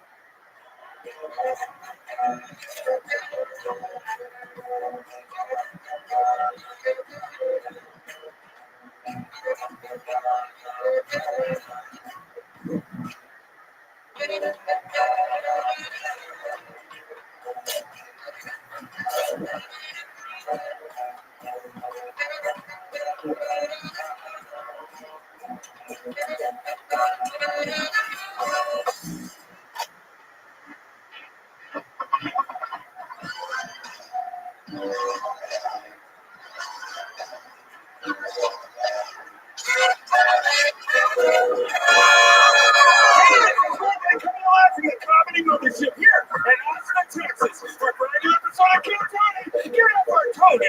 Let's go.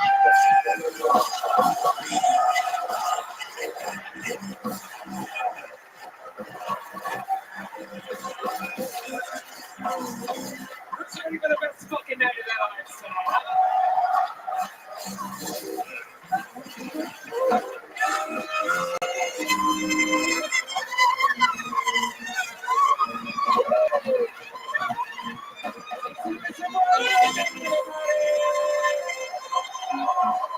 One more time for the best damn band in the land. Hot live in the flesh. Fernando Castillo, Raul Vallejo, Carlos Sosa, Michael Gonzalez, Nachos Valgrandes, sí, senor.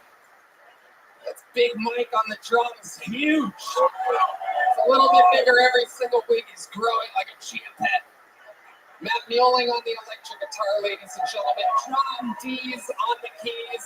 And this is indeed live in the flesh. D Madness on the bass guitar. Oh my God. How exciting is this? We have a hell of an episode ahead of us. Before we get started, here's a little bit more from the amazing sponsors that made it all possible.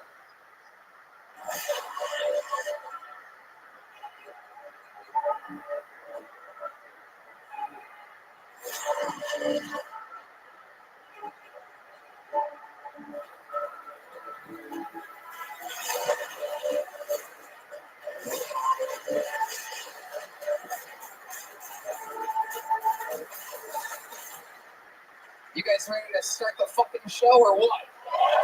This is Kill Tony, brought to you by ZipRecruiter and Shopify. I'm so excited about tonight's guest. This is actually a repeat of two guests that have been on together before. One of them has the newest special on Amazon called Anonymous. We love him, one of our New York brethren. The other is literally perhaps easily known as the greatest guest in Kill Tony history. Former guest of the year, reigning Hall of Famer. Ladies and gentlemen, it is indeed Adam Ray and Rich Fox. Oh my God. Adam Ray on the fucking thing. They're on the thing. The best teams in the world. Oh my God. Sit your fucking asses down. Rich Foss has the newest special on Amazon. It's called Anonymous. Welcome, Rich. Thank you for having me out there because I requested Adam. And thank you for coming, Adam. I'm telling you, this is great. It's good to be back. I love it, ladies and gentlemen. The man, the myth, the legend.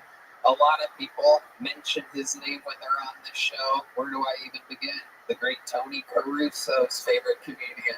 Dr. Phil's favorite comedian. Fucking Jeremy's favorite comedian. Some bitch girl. What's her name? Why am I? Elaine's favorite comedian. A lot of people Remember her? You tried to fuck me in costume that night. Yeah. Remember that. Redman gets in a vodka Red Bulls in him. He just goes for what he sees. Happy to be back. I love this fucking show.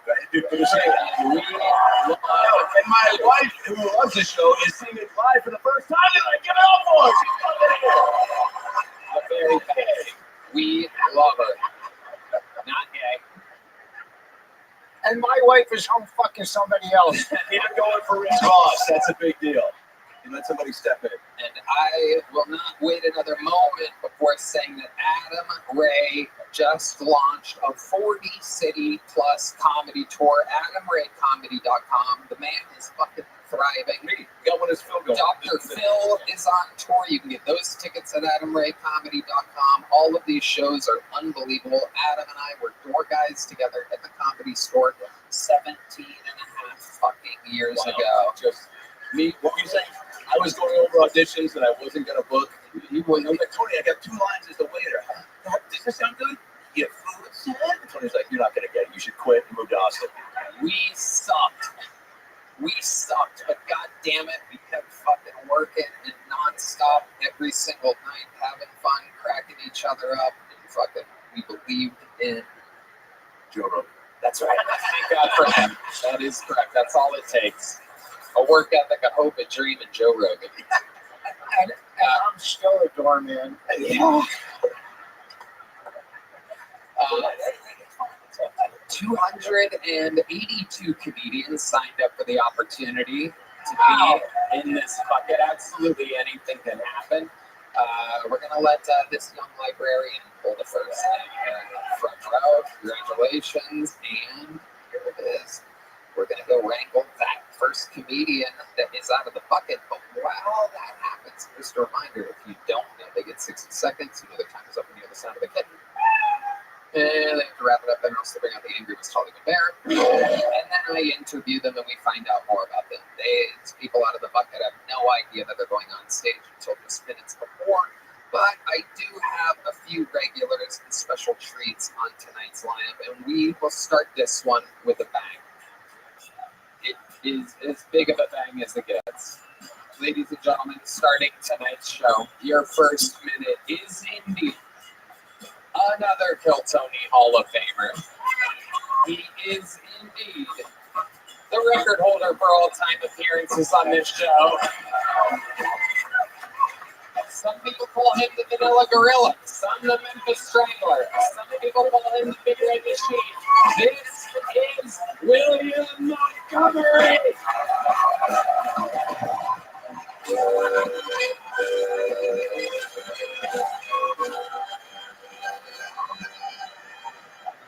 There's a new sexual identity that's becoming very popular. It's called self-partnered, but it's weird because when I was growing up, they just called that jacking off. I'm over here twerking my ass off, and y'all can't even make it rain? That is the disgruntled undercover cop in an all-black club. This next one is a gastroenterologist about to retire, but he finds out he has one last colonoscopy to perform. Man, I'm getting too old for this shit. Yeah, I was going for Danny Glover, Lethal Weapon on that one. Fuck. An Air India flight had to turn around to go back to the airport because it smelled so bad in the cabin, and people were surprised by that. Okay, that's my time. Thank you. Another minute from William Montgomery. Sounds low. What just happened there? Are you guys fucking with knobs like in between things? Sound guys? We good?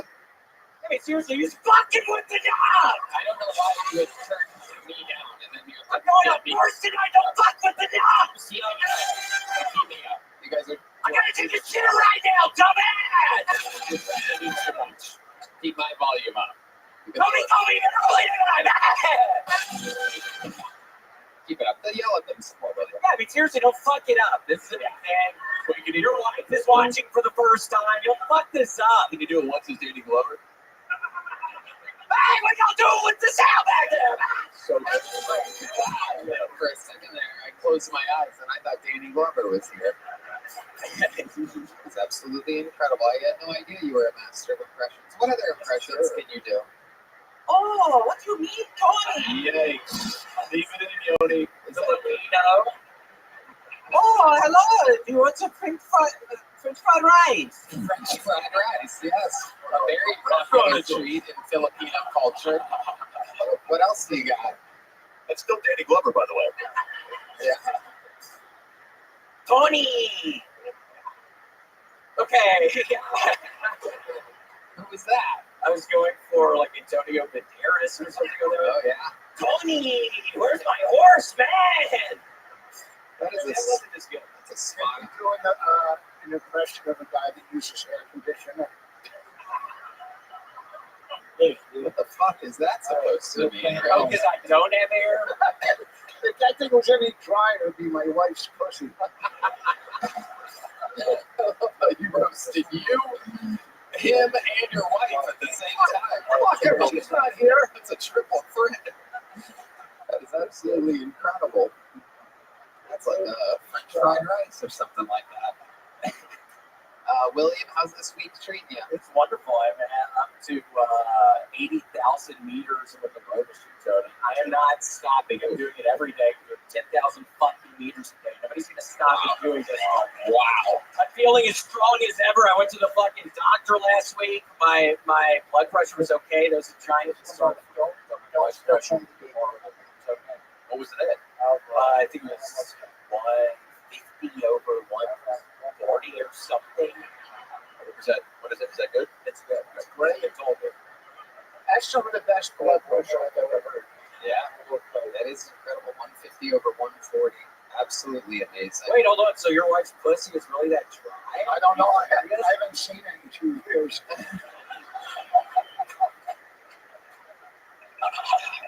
What is the self-partner thing that you mentioned? I've never heard of that before. Self-partnered. Yeah. Again, it was a lot of what I was doing. I think in high school, it's when you basically choose to just love on yourself. You don't need any. You don't need men in your life. You don't need any man in your life. You just work on yourself. Wow. Absolutely incredible. All right. Do you have a girlfriend? I do have a girlfriend. No. Self-partner. Really? So I'm working on myself, and I'm also in a relationship. So I'm doing two things. Wow, it's like a Self-partnering three. and I have a relationship. It's like a threesome. Yeah. Self-partnering and a girlfriend. I know, because I'm working on myself right now, and I'm also in a good relationship. So yeah, so I'm doing two different things. Do you ever role play in the bedroom? You ever do a little Danny Glover in there? Little Danny Lover? Bitch, get your ass on the.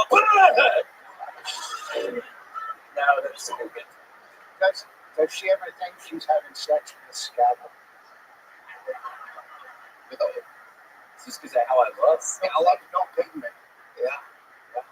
They fucking laughed. He's helping, Tony. You're doing great, William. You're doing great. You're an international rock star. Everyone loves you. You've been rowing a lot. What do you listen to when you row? America's first album, the album with Horseman Donate One. The album's about 45 minutes long, and I wrote for about 42 minutes. Right? And all the songs, yeah, it's been America this past week. What do you do with the other 3 minutes that's remaining in the music? Is that what you listen to that? I get off of the row machine and I curl up in a roll. Yeah. Thinking I'm fucking dying, so I don't really listen to the last 3 minutes. Very good. Incredible. Red Band has been looking for a physical outlet. He needs to exercise. Would you be able to train him to row? I would love to if you would be willing, Red Band. Seriously, I try to talk to him about this all the time. But it's like you refuse to. I think you've gotten too used to being sedentary at your places where you live. I think you've gotten way too used to that. You're very still. Let the record show. I was picking bugs off of you before the show because bugs thought that you were a rock. You're 50 guys. That's Wow. How old are you, William? at 38. Wow. You are something else. You don't look at it. You don't look Older or younger? You literally look like you fought in the Confederate Army. It's absolutely incredible. He looks like a time in life Civil War chess set piece. General Montgomery. William, you look like the first guy that claimed he saw Bigfoot. That is true. I like that one. It's a compliment. Wait, how old do kids think you are when they meet you? Have you met kids? This is a weird question. I tell people I'm 29. When I meet them, I tell everybody I'm 29. Yeah. What do they say? me see your ID. Yeah, a lot of that. Yeah, I don't think people. Have you been around kids like nieces and nephews, or? Yeah, I have two little nieces. You strike me as someone who would be good with kids. I do that. Yeah, Because you're silly, right? yeah. Oh, I love my sweet little nieces. You ever go to the playground and just like stand there and stare at kids? No, Just to be funny. It's like you have a look. I can't. You have a look in which that would kind of be hilarious. It would be funny if you did that and like had like a prank show and videotape the parents around that are like watching you, watching the kids, and like. I don't know. I'll think about it. Okay, good. There you go. We have a pitch set up with Tubi, so we'd love to include that. Yeah. Yep. Deals are in place with Tubi. William, we love you. I gotta tell you, you look better than ever. You look healthier than ever. The real machine is doing you good. Your first comedian of the night, William Montgomery. The deal as it gets to start the show. And now we switch over to the bucket. We're gonna meet this person all together. Absolutely anything can happen. Every regular, every golden ticket winner, they were all found out of this very bucket with a little Undertaker watching. Anything can happen. Ladies and gentlemen, make some noise for Cameron Friss. Cameron Friss. Thank you, sir. Yeah. I don't know about you guys, but I'm kind of tired of divorced people getting remarried, acting like I should give a fuck again. You need to come to the rehearsal. You gotta come to the rehearsal. Bitch, it's your third wedding. The fuck are we rehearsing? You've walked down the aisle to living on a prayer 3 times. Different group, same finger, figure it the fuck out. But Cameron, I know it's important. You gotta fit it into your schedule. You gotta fit it into your schedule. How about you fit into your first wedding dress? And I'll fit it into my schedule. Yeah, all those wedding cakes are adding up, Mom. You fat bitch.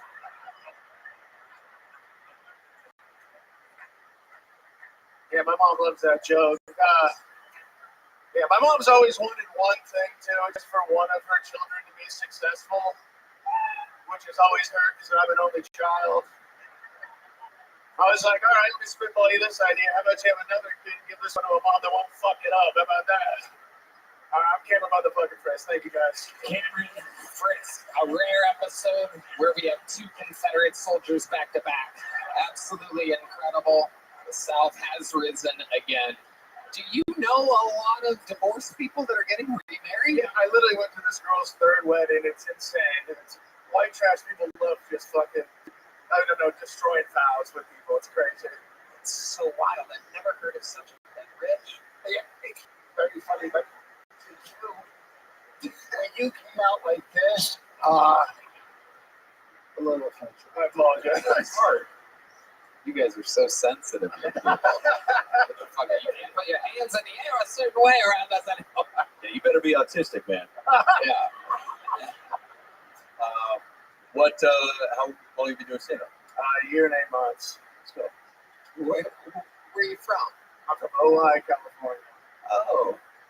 What's your fallback plan? Fallback, go back to doing construction, my God. You keep doing this, man. A year, 8 months is nothing. You just keep fucking doing it. And let me tell you something. You do it. Where have you been doing the year and 8 months? Mostly in Ojai? No, there's no stand-up in Ojai, so I was going to like Ventura and then driving to LA a bunch when I was. Were you born and raised in Ojai? Yeah. They say it's a natural energy vortex. Do you feel that? Absolutely not. That's some hippie boo. But you wouldn't even know that because you were born and raised there, right? Yeah. Do you feel a little bit slumpy and slouchy when you're in other places? No, you just go to Sedona and I feel better. No, not at all. You're kind of white trash, though, right? Because you know people that are getting remarried. One could say that you are. You drink PBR? Yeah, I drink a PBR. Yeah, PBR vibes from you. Certain people, I can just Should we do that? PBR, all the good stuff. Right, absolutely. What do you do for work? Well, now I'm a barista because I quit construction when I moved here. What? Toughest job in the world. Fuck you. This is what the baristas in California look like now? Holy shit. Trans lesbian. Wow. Do you work with a lot of LGBTQ? No, a lot of lesbians, but you've been there. There's hot women that work there. Wait, I've been to the coffee shop in Ojai? No, to the one in Austin where I work now. Prana. Oh, okay. My You bad. work here. Yeah, I know I do. I was a house cleaner for like 4 years. I moved here. Literally couldn't get a job doing anything. There's jobs everywhere. Couldn't get hired. And then that place was the only place I hired me. But your work background is, what are you good at? Construction, I guess. You were looking for a construction job in this city and you settled for barista? Yeah, Have you looked outside at all? I did. Literally cranes. I applied. It's crazy. I applied to Literally the fastest growing city, I think, in the country right now. I know. And you just, I guess. did you try? I did try. I applied to like 300 jobs. It's crazy. What's the dream job? Well, obviously this, but I don't know. Probably owning a contract business to build shit if this doesn't work out. You should just start that from scratch. You should do that, and you should hire people using ZipRecruiter and the promo code full-time. I use ZipRecruiter. They didn't work. Really? I mean, it worked for you 2 months. Yeah, I had too many offers. That was the problem. Do you meet any hot girls making coffee? There's so many hot girls. The town is full. Do you close any deals? No, I brought my girlfriend. I brought Sam. What the fuck is wrong? I don't know. What does your girlfriend do for a living? She works in tech, so she's crushing it. Wow. She works in construction tech. Yeah, I love it. She sells it, I build it. Okay. Do you think she's going to hold on to you? I hope so. Rich. How long have you lived in Austin? 6 months. 6 months. How long have you been with her? About 3 years. 3 years. How do you keep things interesting? How do you stay loyal and happy with one woman for 3 years? Well, don't cheat on her. That'll do it. Don't get married to her quite I'm yet. not asking. To keep things exciting. To keep things exciting, I don't know. She's badass. She's fun. I don't know. That's. If you made more money than her, what would your answer be? We'd be on a boat. We'd be doing funner things. I think. What do you do for fun? What do I do for fun? I skate. What kind of skating? Roller skating? No, it's not get a ton of dope. Skateboarding. You can roller skate and not be gay. Yeah. No, yes, you can. Where? Yes, you can. Yeah, you fucking can. Backwards. You can Yes. go backwards. Yes. You can go backwards all the time. Yep. Yeah, he's got a Yep, I do. I roller skate. 60-90 on wheels. Yeah. I You have roller. to watch your back if you are I roller skate backwards on construction sites, Yes. I will let your job. and all that I wear is a hard hat That. and a vest, of course, because safety first. Yeah. But goddamn it, if one more fucking hammer gets shoved up my ass, all right. Oh, I gotta learn how to roller skate. All right. You ever fuck up somebody's name on the coffee cup and they freak out? No, we don't even write their names on the coffee cups. Do you work the overnight shift? No, that's a different one. That's okay. I fucked up. That's a different. Now, when you're making coffee and construction guys come in, you know what I mean? Oh, yeah. You like to see what your life could have been. Yeah. It's like that movie Finding That Ridiculous Case. It's nice. My body doesn't hurt after the other day, but it is weird. Like now, everything's about sustenance because at first, like sustenance and fruit was getting when you're on the construction site. So it is weird being in like a pink apron, being like selling coffee now. You know how to paint walls inside of a house? Yeah, of course. Well, good news. Red Man is going to book you. I hire you to fix my wall. I would love to. There you go. There you go. Wow. There's a little Jacob. Sign up again sometime. There goes Cameron Frisk, ladies and gentlemen. And like that, the show has begun. And I would have a coffee from you tomorrow. To declare that game, Red Dead, local hero, anime, contributing to the economy. No hotel set. Yummy and delicious. This podcast is sponsored by Nick. Look, you heard us talk about Nick and taking tea pouches to the next level, and it's obvious. They're the only pouches Red Band and I use these days. I personally love citrus scents. Nick is a step above any other products as they use best ingredients for a cleaner, more refined experience. They make it natural, liquid, and vibrant instead of wood cut for smoother, more enjoyable experiences. Nick pouches have a different strength, hoping that that sweet spot 12, 6, and 3. With a range of refreshing mint, bold fruit, and things, there's always something to be satisfied. If you're on a journey to quit nicotine, it gives you full control of your experience. They're even launching a new 0 milligram option soon. Wow, something for whether you're trying to kick chewing tobacco or traditional smoking products or vape, Nick flavors it just right out your drink. Tony, I love this. I'm obsessed with the berry lemon ice and spearmint flavors. I love that the Nick cans come with a built-in disposable lid for your used pouches. That means no litter and no mess. You hate littering, and it's time to upgrade to nicotine pouches, just like we did. Right now, our listeners get 35% off the order of our exclusive URLNYKDpouches.com/Tony. You can use this code. Wait, get 35% off now at NYKDpouches.com/Tony. That's NYKDpouches.com/Tony. NYKD products are only for adults of legal age, and every order is age verified. Warning: this product contains nicotine, and nicotine, as we know, is an addictive chemical. I'm gonna bang this girlfriend. Your next bucket full, ladies and gentlemen, goes by the name of Charlie G. Here we go, Charlie G. Out of the bucket. What's up, y'all? If I kill myself and find out reincarnation's real, I'm gonna fucking kill myself. I don't know if you guys can tell, but I live in a van, right? And ever since I started living in a van, I came out as a hobosexual, right? Meaning that I sleep with women for their bed, right? I'm always on Tinder trying to find a place to stay. And they always say the same thing, right? They're always like, you just want to fuck me and leave, right? And I always have to go, oh, I'm for sure staying. You know? My kink is shower sex.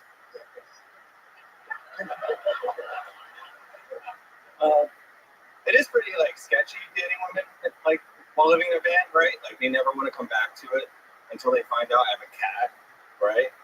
And that just flips the script, right? It goes straight to like, let's go to your van. I want to meet your cat, right? I guess they figure.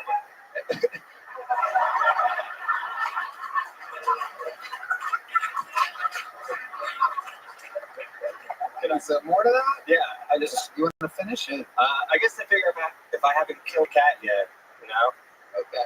that's it. Yeah. Charlie G, ladies and gentlemen. You really live in a van? Yeah. Yeah. You're the first comedian tonight that looks like they don't live in a van. Yeah, I do. It's incredible. You have a good, you clean up your act. You're out there looking professional. You look like you sold the van to the guy. And you're like, I swear I didn't come in this thing. Right. I used to do real estate in New York, and then Incredible. You live in a van. It looks like you live in a hearse. no, I'm not Dylan Slaughter. When 3 people show up and they only have a table for 2, how do you handle it? Okay, you look like you may be deep. You are. Ready, fucking 6 for 6. Rich, relax. Just take a break. When it doesn't work, you don't have to tell. You don't have to say it didn't work, because they definitely know it didn't work. You're like a guy that's out at third base. The umpire's like, "You're out." You go to the ground. I'm out, everybody. I did not make it to third base. I was out. Okay, let's get back to Charlie here. So, Charlie boy, how old are you? How old am I? I'm 32. 32 years old. How long have you lived in the van? I started full time about November. A part-time van liver? I lived in an apartment and like the van for a minute, for like a year, and then Explain Matt Bueling, who never talks. It was right with me. He had to say it because we're all thinking it. How does that work? Why would you live in an apartment and a van part-time? well, I had the apartment, and then like if I wanted to travel for the weekend, like or for like a week, like I had like no hotel to worry about. I could go anywhere. I lived in like New York City at the time, so like Jersey City, but so I would just go out and stay. Huge fucking difference. No, That might be the biggest difference ever.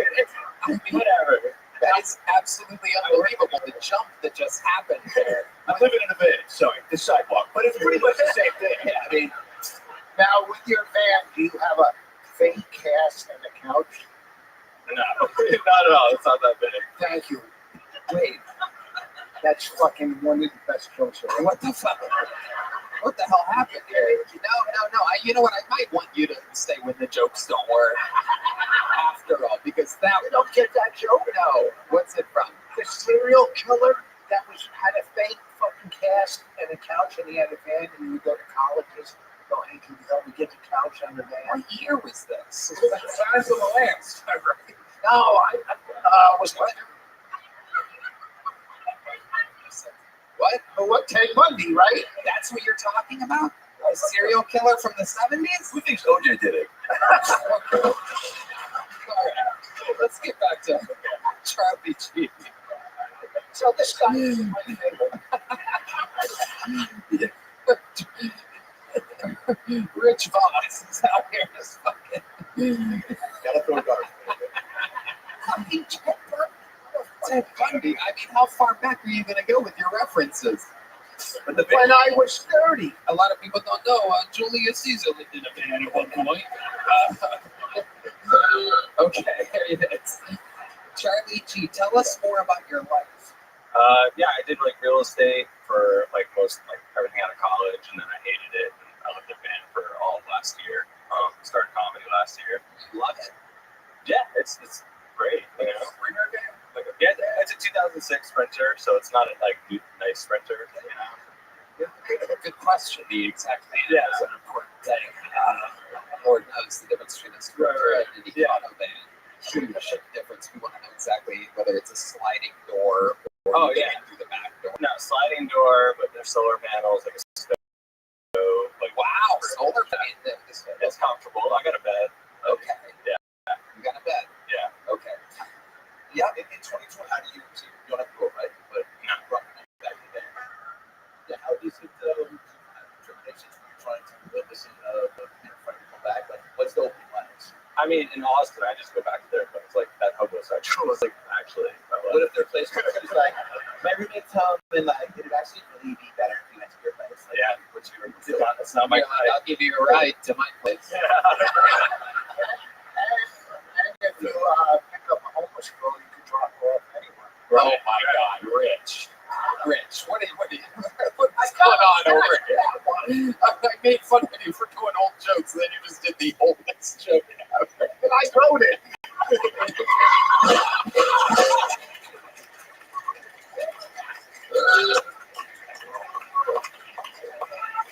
That was amazing. Yeah. Charlie, tell us the most embarrassing thing that's ever happened to you in your life. Oh man, like kindergarten, I shit myself. Kindergarten? Yeah. Okay. How about like as an adult? As Let's an talk adult, about that. yeah. I mean, I know there's some. I mean, It was more like the time I was using for my mom. Yeah. Yeah, like, don't embarrassing story. yeah. Okay. We all shit ourselves in kindergarten. You're right. You're right. One time, Rich. say it. Tony. Rich shit himself in kindergarten, and diapers weren't invented yet. So. And I was 12.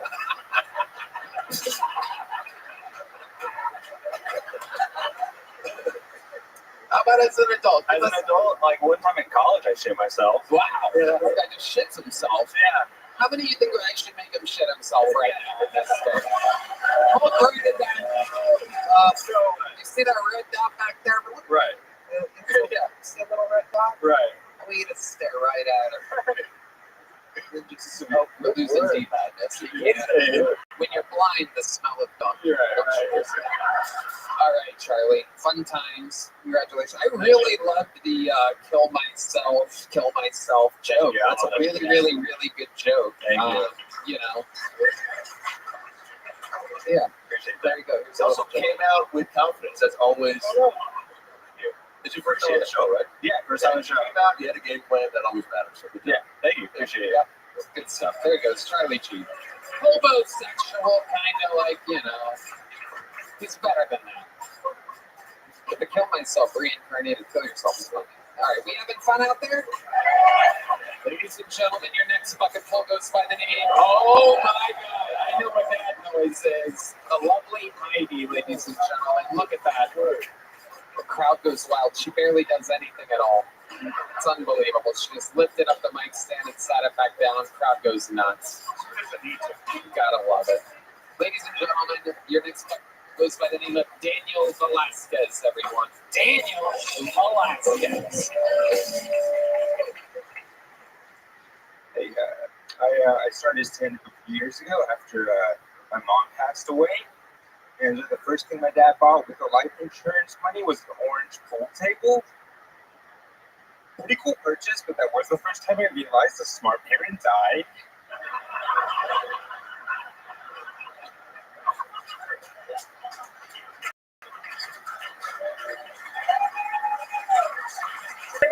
I guess the worst signs, I mean, I was like a dumb guy.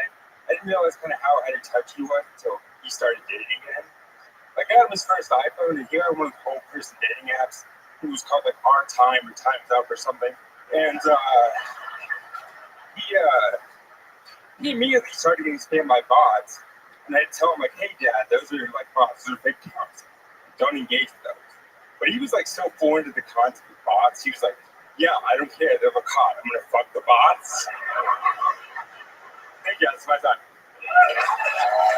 Exactly 59 and a half seconds from Daniel Velasquez. A very funny set. Welcome back, Daniel. You've been on this show before. Yes, sir, how are you? Good to see you. Yes, I'm good. Everyone's good. You've been on this show before. You were funny last time. You're funny this time. Remind us what we did in the interview portion last time. You made fun of me. You made fun of me for being crippled, so. Oh, well, there we go. Perfect. Welcome back. These people, they sign up, they come back for more. They can't get I will enough. say, that is the reason why I didn't do any disabled jokes this time. You know what? Now that I am looking at you and hear you, I see you are indeed very disabled. But your jokes are amazing. Thank you. You have the ability to make people laugh. Thank you. I really appreciate You it. always have. I didn't know you were crippled. I thought you were shooting. Well, you're old, so I wouldn't, Yeah, exactly.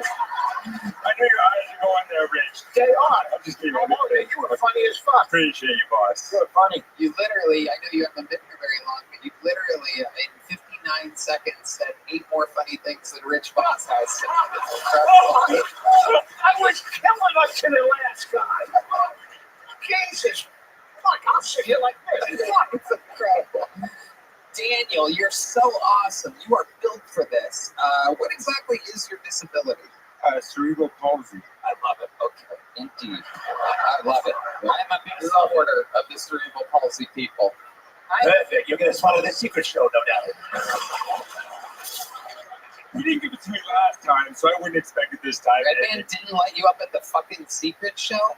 Is that true, Redman? You see, a lot of people don't know this. A little fun fact. Behind the scenes, I'm the good guy, and Redman's the bad guy. No, I'm kidding. Why did you give him a spot last I time? don't remember last time. I think you were probably funnier this time because you didn't rely on your cripple jokes. Oh, Yeah. Jesus Christ. Yeah, why would you? Okay, thanks for coming out, everybody. And that was Redman on Friends. Wow. I remember you being very funny last time. How long you been on stand-up? It'll be 4 years in October. 4 years in October. And do you have you have a job? Make the right turns. I work at Chick-fil-A. You work at Chick-fil-A. Holy shit. I fucking love it. The one here on 6th Street? No, in Kyle, Texas, just south of here, yeah. Okay. Too old to work there, man. I gotta quit, dude. I'm too old to work there. You're too You can't old say my pleasure is 29, dude. You can't do that, dude.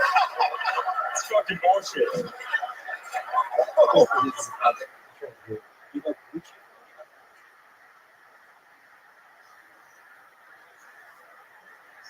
Oh, you were BBC. All right, well, a girl can dream, right?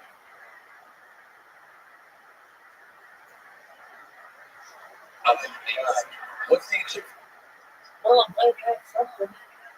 Not everybody has something to keep them going. I'm glad that your undying passion to beat me a better audience keeps you going. You want to play again?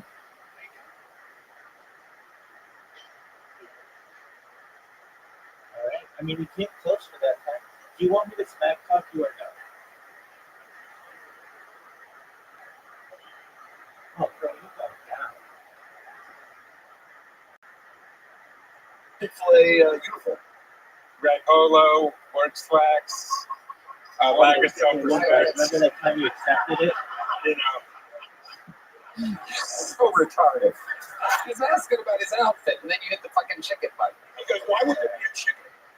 Okay. How often do you eat Chick-fil-A? Every day, that's my one free meal a day. Dude, what do you? Oh, bro, Absolutely. comic. What the fuck, dude? Absolutely incredible. How about what's the longest amount of time you've done? Like, I have like 20 minutes. Like, yeah. I think good guard. I'm back. Please read that T-shirt. You're You're losing. Destroys 8-0. Daniel, what's something we should know about you that we didn't learn You're about gonna the put out last some time you were on long the show? words. I kind of looking at Take these a two, but my short mom leave at the beginning. passed away a few years ago, and that's Thank you. why I started stand up. Okay, how did your mom pass away? Yeah, my mom died from COVID. Wow. Oh, that's what you're gonna do to me? That's what you think, bro. Which everybody was like really surprised because you have like a 2% chance of dying from that if you got it. But it's always surprising. Even less than that. Yeah, even less than that. Yeah. But it's always surprising you didn't know the percentage of people born with cerebral palsy. So that didn't really surprise me that much that she passed away. She did the double. Double whammy. Unlucky. That's why I passed out stand up. Honey, Like things can't get is much that the worse. thing Might as you well used swing to for the pick your fucking butt? fences, dude. The Absolutely. word Twitter Absolutely. is 19 points, Absolutely. which Were you- gives me a Were you working at 7.2. Chick-fil-A before she passed? No, I was not. I was. I think it was last time I was in the Paralympics before this, so I was Buddy, kind of everybody's doing great. that. What was your sport in the Paralympics? I was. Hacky sack. Yeah. What are we talking about? Your show? Remember that time you went and everybody celebrated it? What was your sport in the No, Paralympics? I was a sprinter. I was a sprinter. You were a sprinter? They got sprinters in the Paralympics? You'd be surprised. Holy shit, dude. What are you I want to see you and Rich Moss in a foot race so badly right now. Not even a word you know. I could do it, but I would dust Not it even a in. word you know it. This is throwing titles down at this point. You're gonna have to snap. You think hey, with Twitter. Mr. Rich trying his best, his hat flies up. Jada beats Rome in is terms of the proper camera now goes in time. the city. You're looking for like someone who walks around aimlessly. The most handicapped race of all time. Absolutely. All the names though. They're proper now. I know. I want to play this one day. It doesn't And they take have much. an You acronym. got threat by a And- Chick-fil-A cashier. That's good in the alley. It's been a rough episode for Rich. That's what happens. That's what you say. It's the most fun I've had in it. I'm saying that these are 2 years. I'll be opening for But him. unfortunately, that's not the game. Hey, Daniel, speaking of opening, I've got a Dr. Phil live at Bass Concert Hall on April 19th. You want to open the show? Yes, sir. You like that? Wow. Old school stuff like flood. Yeah. My honor to feel a legend like this, man. Rich Ross, guys, I'm here. Flowers, April 19th. Yes, sir, absolutely. Thank you so much. A huge venue, very exciting. Easy way. All you have to do is tap it in here, and man, the ball is right next to the cup. Do Just you know how to paint? No. where's your sound? Where's that fucking sound? I mean, that fucking sound. Oh, well, good job right there. Not a straight line. 4 points. I'm going to say on the secret show Thursday. Yes, sir. Fine. You already have That's how you a play it. right? You already got one of these, right? Yes, sir, I got one already. Perfect. I don't want to throw things at you. Daniel Velasquez, ladies and gentlemen. Hey, free panels time. Thank you, guys. I don't know what he said. I'm hoping he didn't say free Palestine. I'm just gonna pretend like that didn't happen.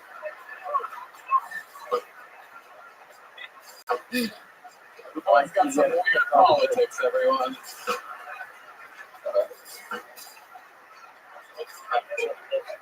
Yeah, he's gonna be great. All right.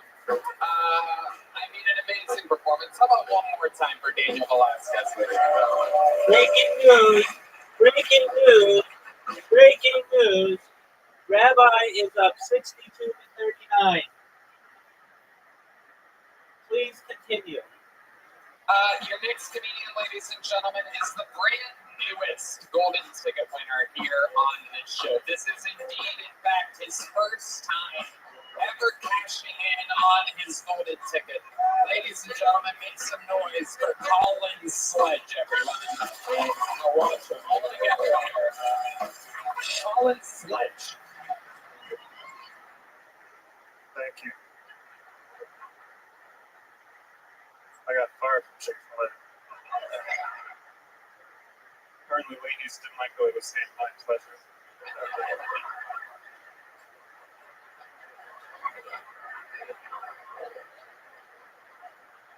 Breaking news, Rabbi's at 69.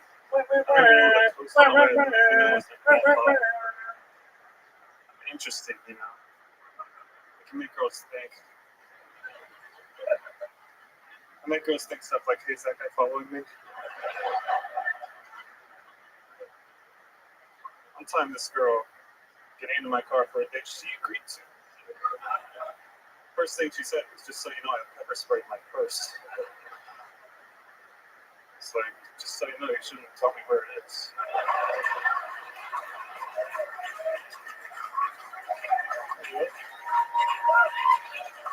That is exactly a minute. Colin Sledge has arrived. Everyone, his first cash in of his golden ticket, so technically his second minute ever on the show. That was absolutely fantastic.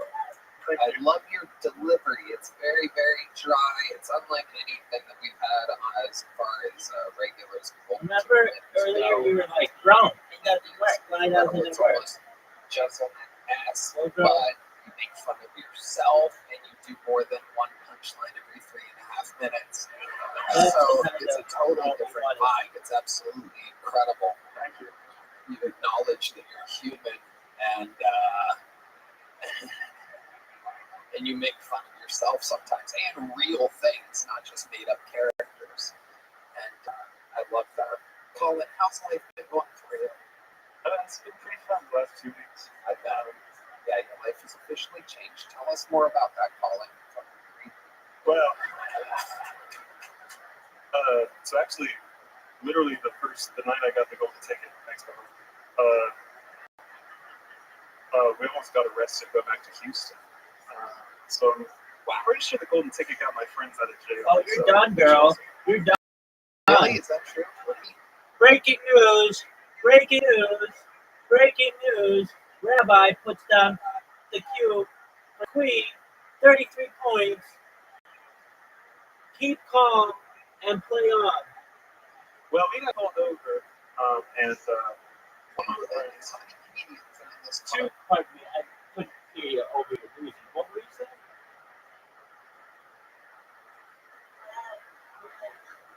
Oh, just like a baby. Poor baby. It's all right.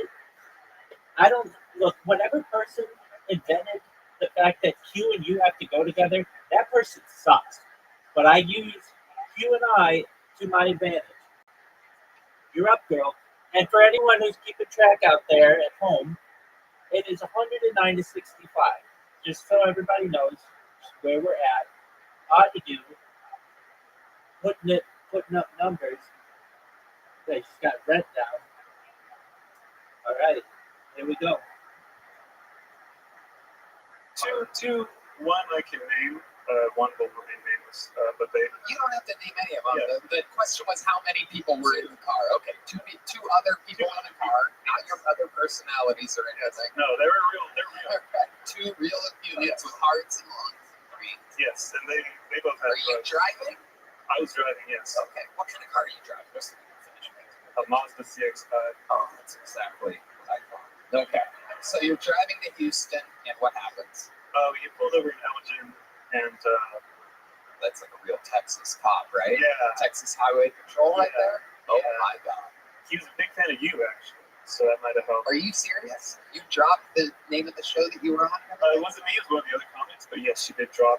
Smart. We did that once with Rogan in Columbus, Ohio, many years ago, 6 or 7 years ago. And by the way, Ohio State Highway Patrol famously never gives warnings, never lets you off. If you go fucking 5 to 6 miles an hour over the speed limit in Ohio and you're pulled over by an Ohio State trooper, you get a fucking ticket. And was it you, right? Yeah, you fucking nailed it. Because I'm like, yeah, we're just working, we're doing a podcast. What'd you say? You're like, I don't remember. I think I was like, yeah, we're on JRE. Everybody's like, you nailed the line. You're literally like, yeah, I work with Joe Rogan sometimes. We're in the comedy business. It's like, Joe Rogan. Okay, go ahead. Well, she went on our IDs, and one of my friends lost her driver's license. She's from the mess. And we got a warning, by the way. She, thank you. For clarifying. Okay. She had her driver's license, but she had her passport, and so she gave the cop her passport. And she said, when they took the passport to the cop car, she said, I think they might be weak passport. Hell yeah. And I was like, what percent chance do you think? And she was like, 100%. Was it in like a baggie? No, it was just in the pages. Jesus fucking Christ. pockets. Yeah, that's crazy. Yeah. Look, I thought you were really funny. Hold on, Rich, you were in the middle of a thing here. go ahead, give your analysis, and then we'll just edit it out. No, because I thought, listen, I'm doing a firehouse now in town. Oh, good and if you want to open up it out. Okay, all right, very good. All right. Okay, so back to the story. She says that might be reading the passport, and he's in like the cop car at this point. It was a lady. It was a Latina lady cop who took the passport. You all watch this. Let's go. Kill Tony fucking nachos Belgrande fans. That's what's up. It's not just the Mexican dudes that get horny. She's not a fan. Oh, she wasn't a fan. No, it was another guy. Oh, okay, wow. It was a white guy. All right. Sorry about that. Almost had her. But yeah, she, well, I was in a good mood because obviously, and so I thought she's probably not even going to notice. And she came back and she let me notice the pages of the passport. And this is incredible. And again, this is a Texas state trooper. I don't know. Okay. Some cop. Okay. It may not even have been a cop at all. You may have gotten pulled over by an illegal immigrant wearing a fucking badge, and you stoners with weed in your passports are like, I'm so sorry. Other cops pulled up, and that's when I thought they were going to jail. Not me though, because I had illegal Delta 8 coming. They had. Okay. So then what happened? They searched. They frisked all of us and set us on the curb in the cold. And then they searched my car, and they found some more for weed, maybe. And then the other passenger, they found more weed, a fair amount of weed, and a scale and little baggies. Oh my God! So now it's an illegal drug dealing operation. Well, I think the scale. I'm gonna go with he has an eating disorder. Okay. That's hilarious. And then, by the way, I would love to see you on Family Feud. I'm gonna go with this guy's got an eating disorder. By the way, what's on your pants? You take Red Man's house? What is that? I spilled bleach. Okay, don't go with me. Okay, so let's go back to the story that we're in the middle of, and then what happened? They sat us on the curb, frisked us. They found the scale, or weed. And then what happened? And then they made her pour out all the weed for her passport and like step on it. And then, how much fucking weed did she have in a passport? I don't was it know. shake? Was real weed? Like it was nuts of weed? It was like full different pages. I don't know how much it was. This is absolute fucking insanity, by the way. I carried a lot of weed on me, and I have a passport. I understand the dynamics of a physical passport. She uses it to like roll joints or something. She like pours it from the passport. So retarded. That's literally the most retarded thing to roll joints on or with in the fucking world. It's like cutting coke with your license. She's well, that would actually be better than rolling weed on a passport, because it could come off a license. It's plastic. The paper Yeah, will I retain do. it, and the THC I'm crystals trying to will say be all that. over it. Yeah. You can at least rinse off a fucking But it's license. just look Yeah, at she, punching down at she's sort of my number one advisor in comedy. Okay, so then what happened? Then they asked him, like, why do you have the scale and the baggies? And I think he just didn't answer, which is probably good. And then they made him stomp on all his weed with his collar boots and that scale. I think it was because we were talking about, like, where are you coming from? And he said, we're going from Austin back to Houston. I think he'll tell me, he said, you know, the white guy comes, like, did you get on? And then my friend was like, yeah, you got a golden ticket. He was like, oh, congrats. He's really nice. Wow!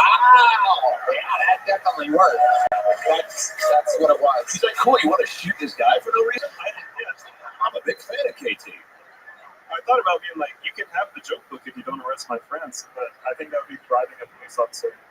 You did everything just fine, so Yeah. nobody got in trouble. No, I got a warning.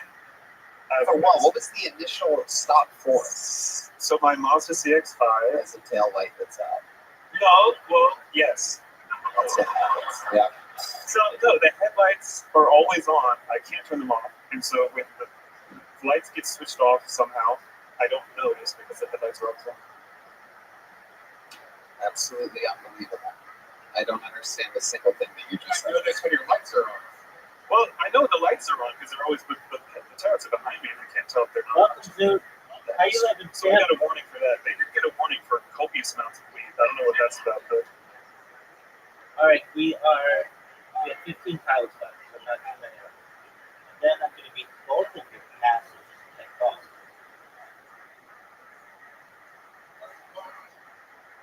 Oh, it's going to be on my dump.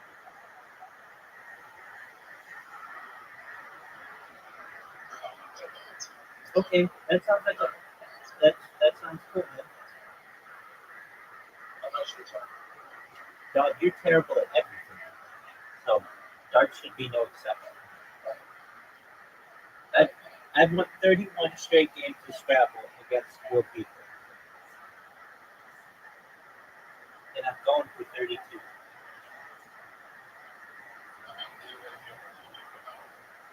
Yeah, he's outside today.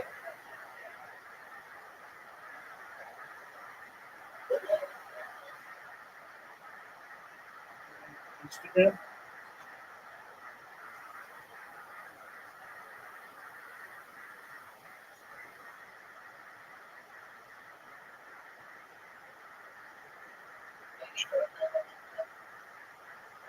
Probably so.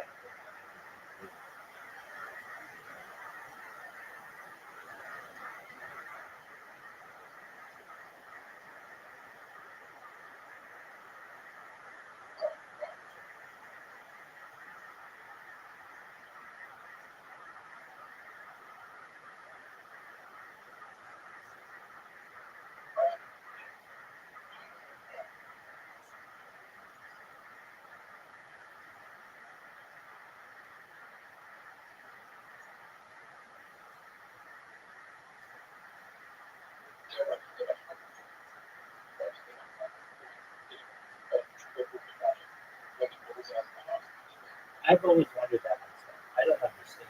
You shouldn't be going for the bullseye. You should be going for the first spot.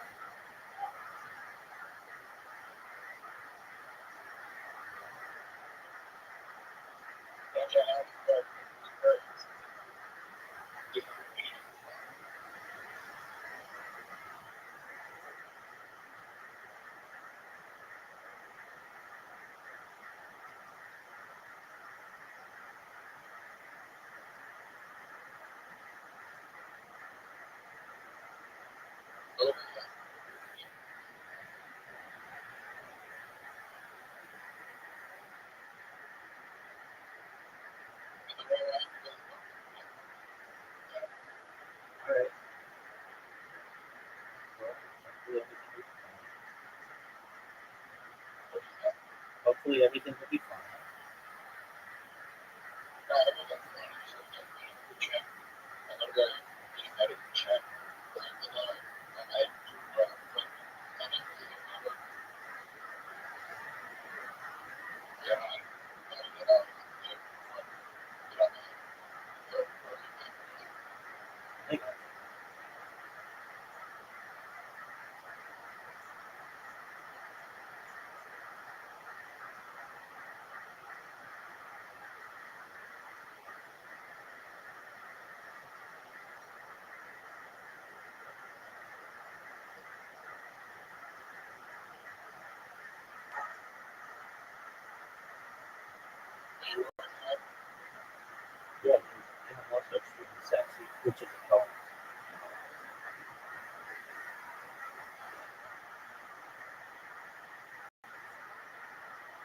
Yeah, I don't really think we have that in the United States unless you're like really fucked up.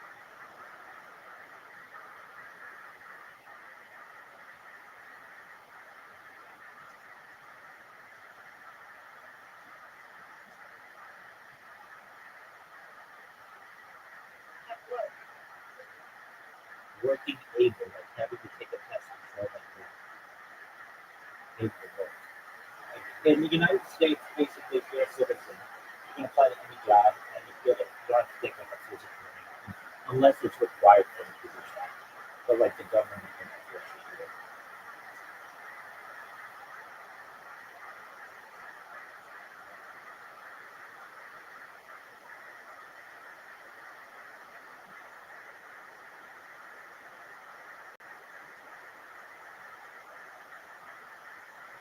Now, there's like a thing. I think if you want to get disability or something like that, it's really hard.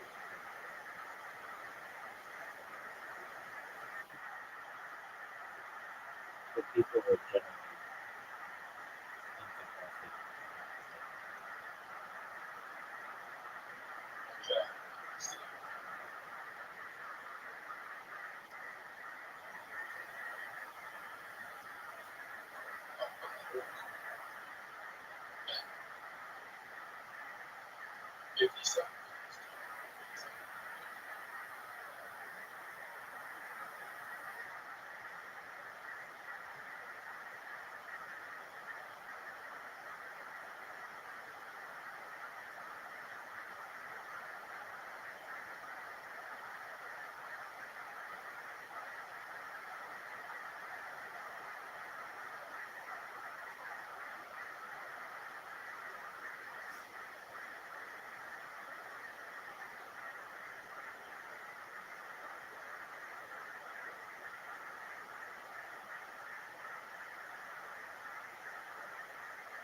Well, good job.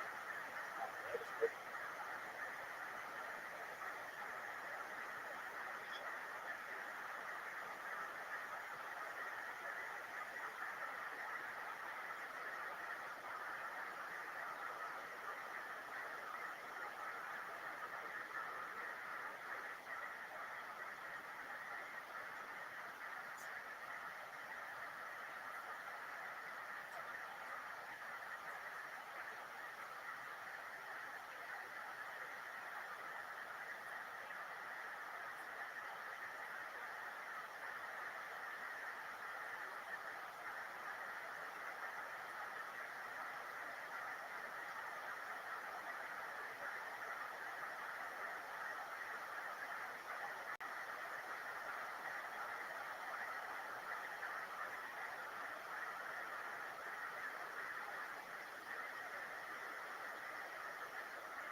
That's a good one.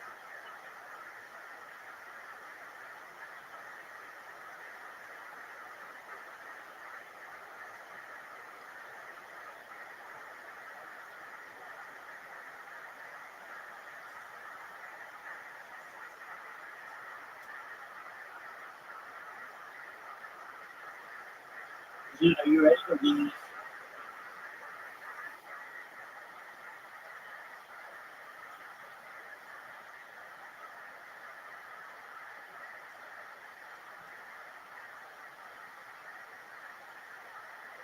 That's 33 wins. 33 straight wins on real people.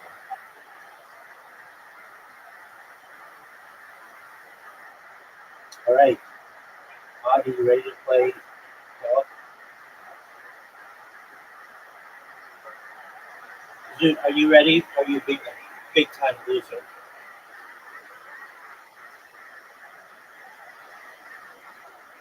Hey, dude, remember that time I talked to you and you responded? Pepperidge Farm remembers.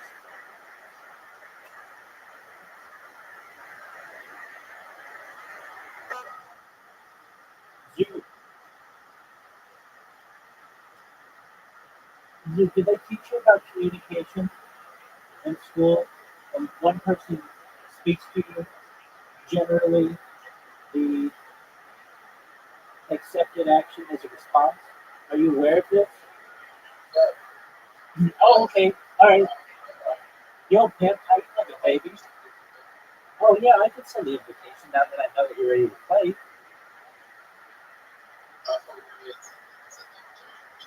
No, because if you're in the middle of some darts game, I got better things to do than twiddle my thumbs waiting for you.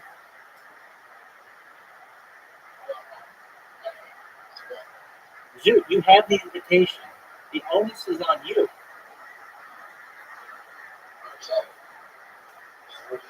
Yeah, we're still waiting on you, big dog.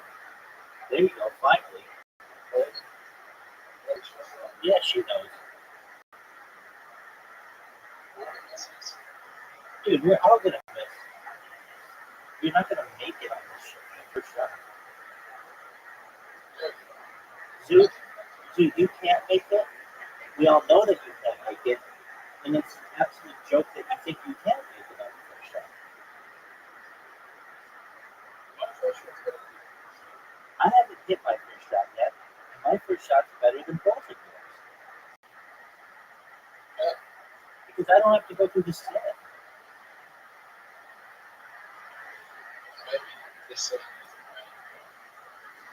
Okay. That's a nice little story you can tell yourself. That's a good shot, too. Dude, I think it's a good shot. No, maybe. It's got the angles. Well, how do you mess it up?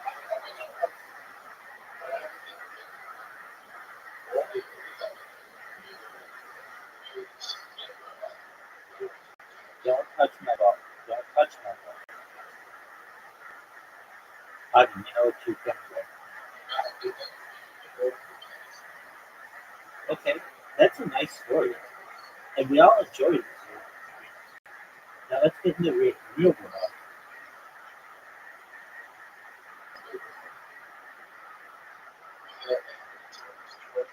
It'll be fine.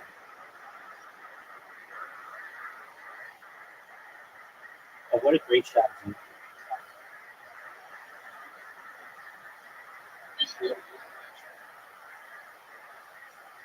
Oh, dude. Dude's doing well.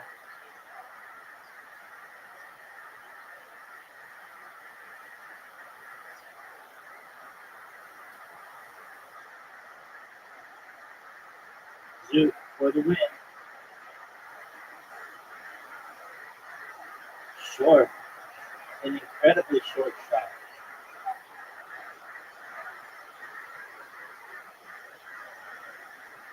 Hardy needs an amazing shot. It's impossible. Too much pain. Too much pain.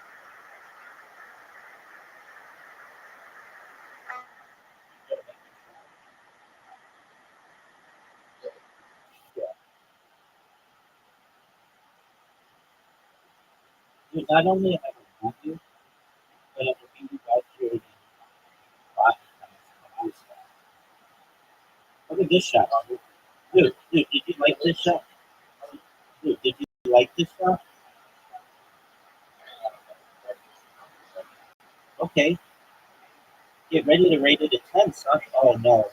Hit the tree. Stop. Go. Somebody needs to take up. Dude, that shot is a difficult shot to do. Oh, Zoo. Zoo hits an amazing shot.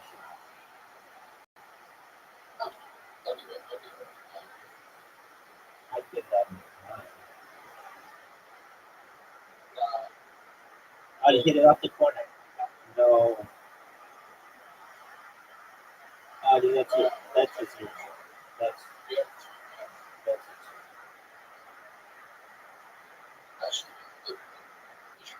Yeah, but don't suck.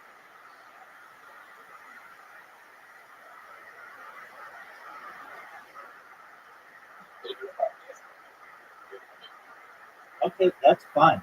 You know when we play mano to mano, I destroy you.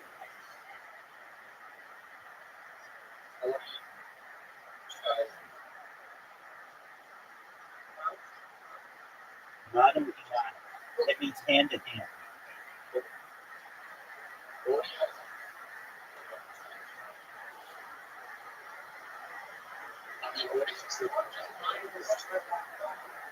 Okay, that is an abbreviation for mono.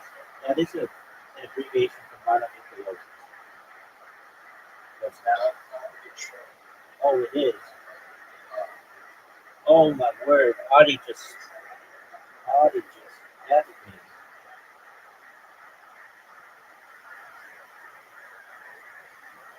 Dude, that was awful.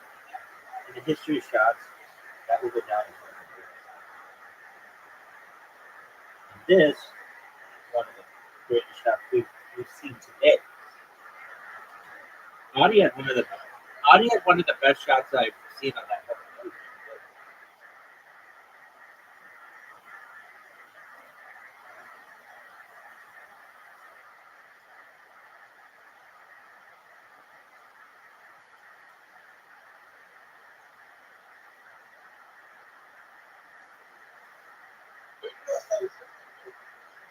Rothschild.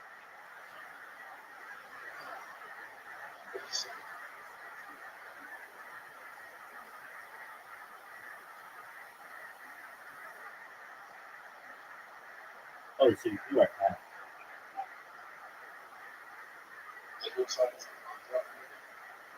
Not at all. Like, literally, I could not be less excited for my. You know why? Because I'm an adult.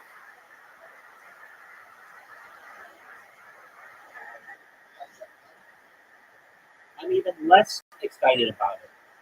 Jack Black was cool 15 years ago.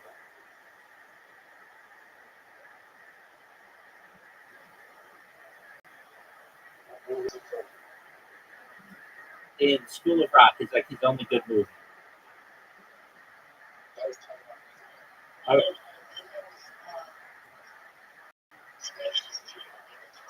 Hold on. Tenacious D. If we're talking Jack Black as a musician, that's different. I like me some Tenacious D. Okay. I like his music. Oh, Kung Fu Panda. Dude, come on. Name something that like Met watch.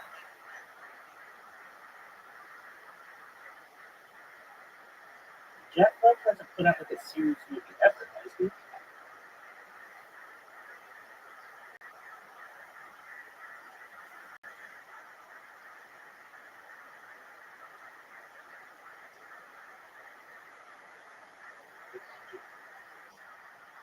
Yeah, but that was like not even the original Jumanji. Didn't he have a movie like Jungle?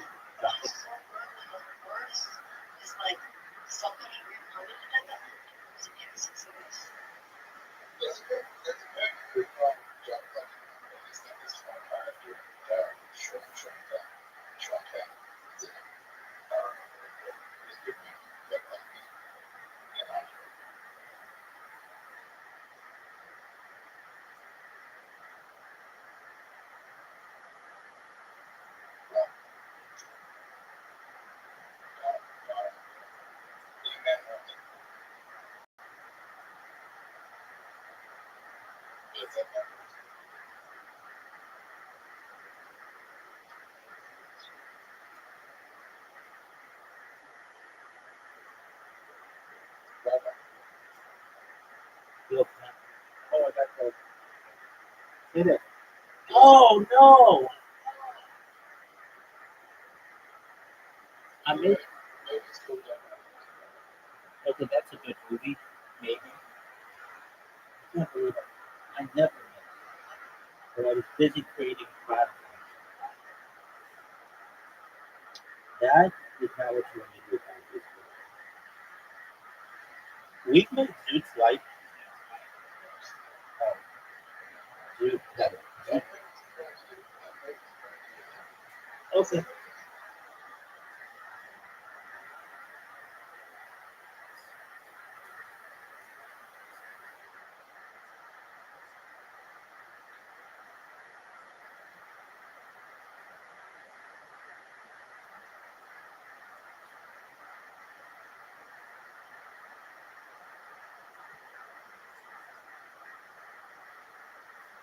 Oh, what a shot. Very good. I needed to move the shot. Get the Zoot work. Good job. Good job.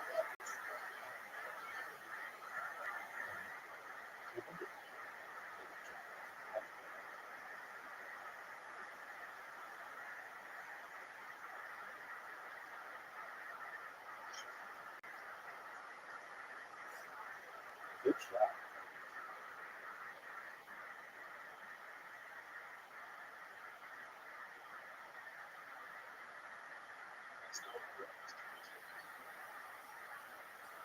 All right, yeah.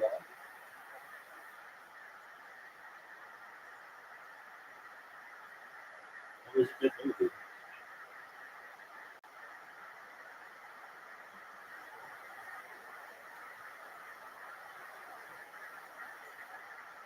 It's fun to change music schools.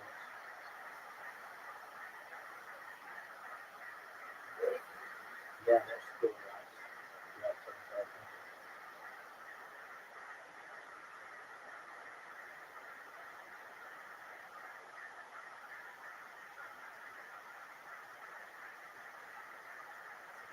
I think two of the characters in it, I could be wrong, but I think two of the characters in it ended up getting married. Recently.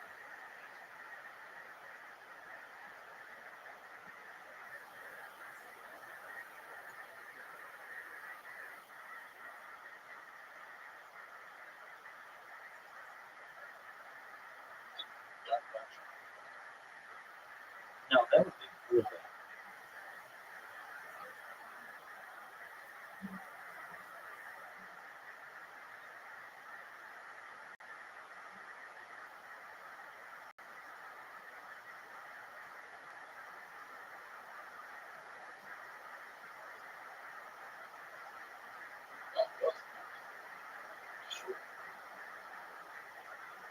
Right.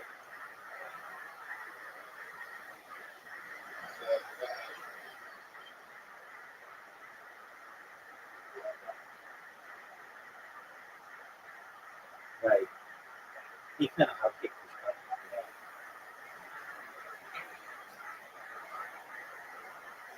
Make it.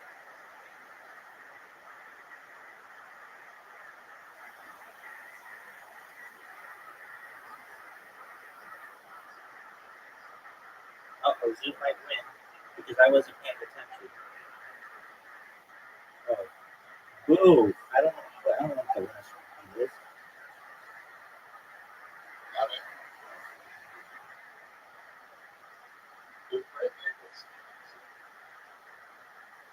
I agree.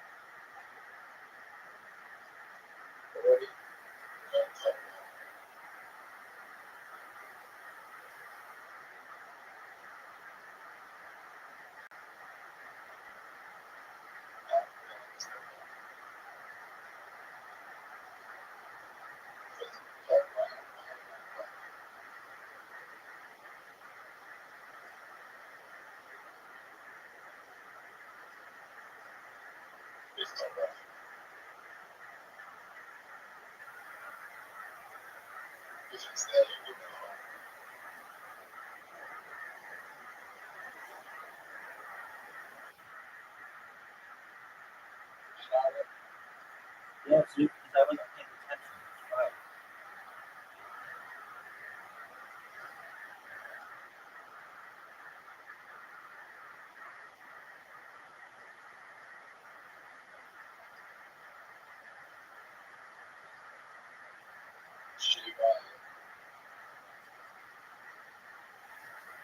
So you know what community stocks? Twitter.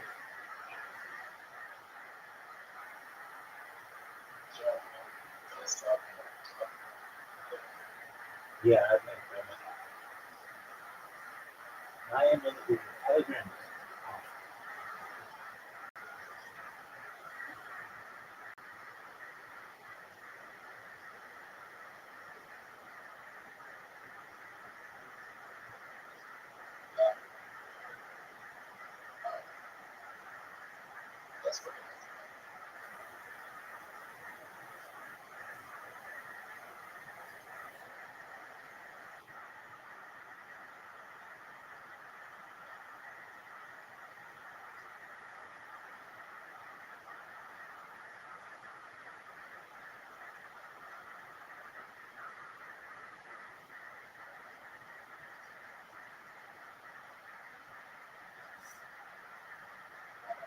Yo, Ken. Yeah. No, I don't. What are you referencing? Hey, Zoo. Zoo. Do you see your ball? Do you see how it's not in the hole?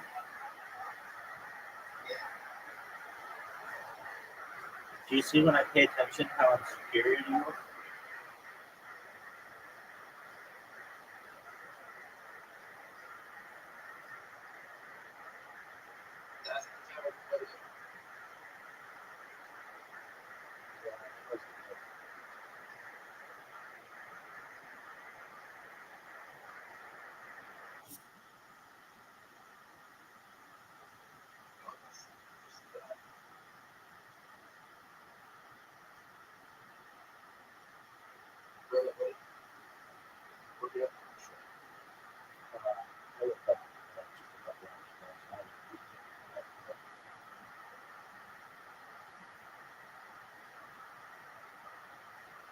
Oh, I'm doing so bad.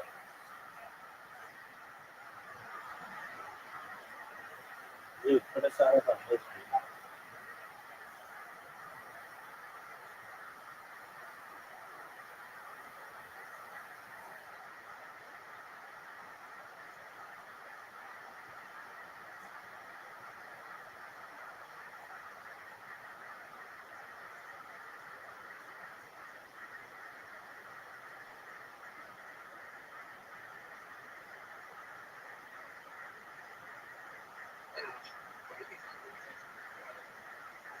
Kangaroos, koalas, eucalyptus, crocodiles, giant spiders, the crocodile hunter, uh, Crocodile Dundee, that weird movie Priscilla Queen of the Desert or whatever,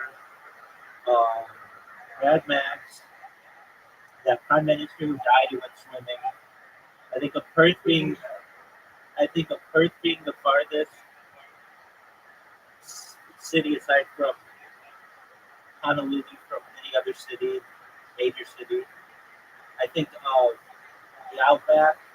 I think of Outback Steakhouse in Foster's and how they're not really Australian, but they're credited with being. Yeah, I know, but we all think we do. I think of Hobart being the capital of Tasmania. I think of the Tasmanian Devil. I think of. Hold on. It's probably like the most popular.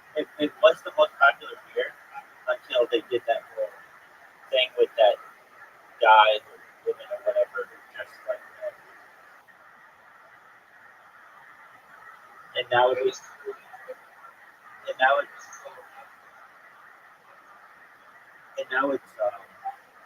Medela. It's the most popular. which is kind of wild. Modelo. I don't think I've ever had Modelo.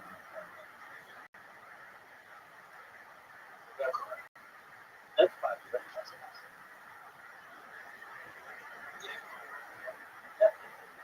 Corona is imported from White Plains, New York.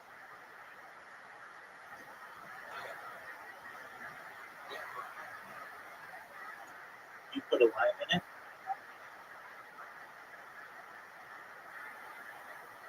Nice shot, Audie. Nice shot, Audie.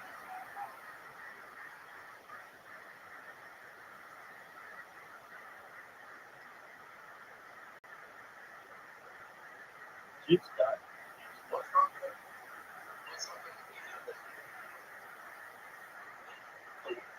Koala. Oh no, I haven't tried.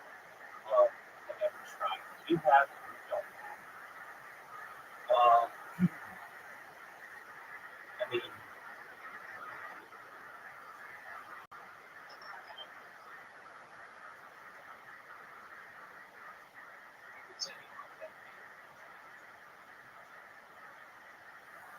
what did you have? You don't know. I don't know. Like, I've only heard bad things about Mexican.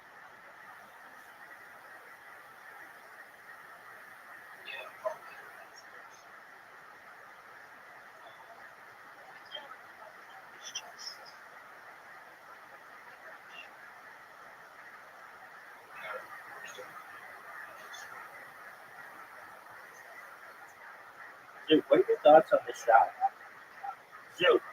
Zoo, what are your thoughts on this shot? Zoo. Thank you. That's what I like.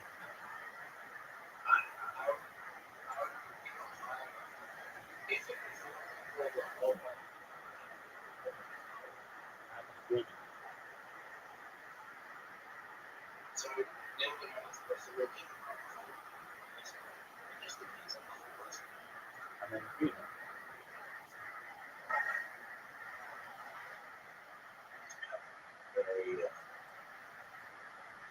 Oh, come on. No.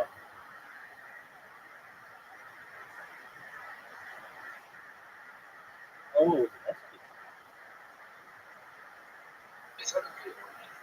Shoot, scoreboard.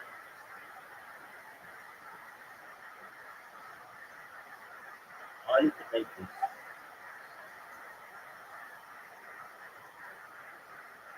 Way too hard.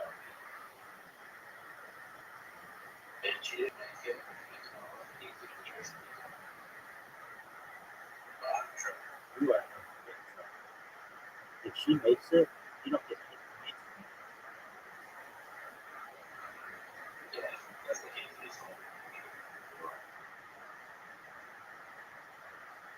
Zoo. When he beats you, you know it. I know it. Everybody knows. Look how perfect the shot is, Zoo. It's gonna hit the thing. Ooh.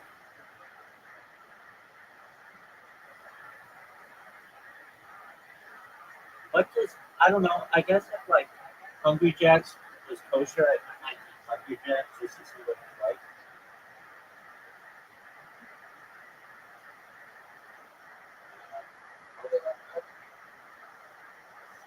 Right. But then I would want to eat a real Burger King, whatever company has Burger King trademarked in Australia, like it's called Burger King. Have you ever had Burger King in Australia? Why not?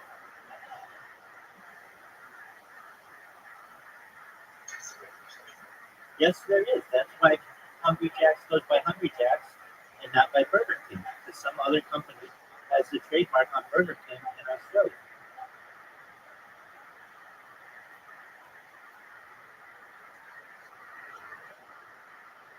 I probably want to try.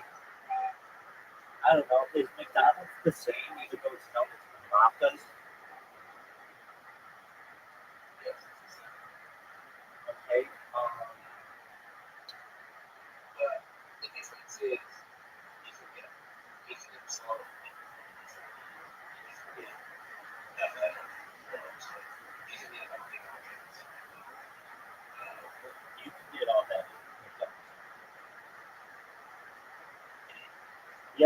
the McDonald's subreddits, the McDonald's employee subreddits. I like to read about. I like to read about. Even though I don't eat fast food, I like to read about all of the like how it all works. It's really fascinating to me. Like all of the drama that goes on, and I'm in like a bunch of I'm in like the Olive Garden one. It really teaches you about like corporate greed and like how these people are like really um, they're micromanaged and how apparently it didn't used to be like that. And I don't know, it's really interesting to me because if I go viral, if I go viral, if I go viral, I would very much like to make many of these options kosher.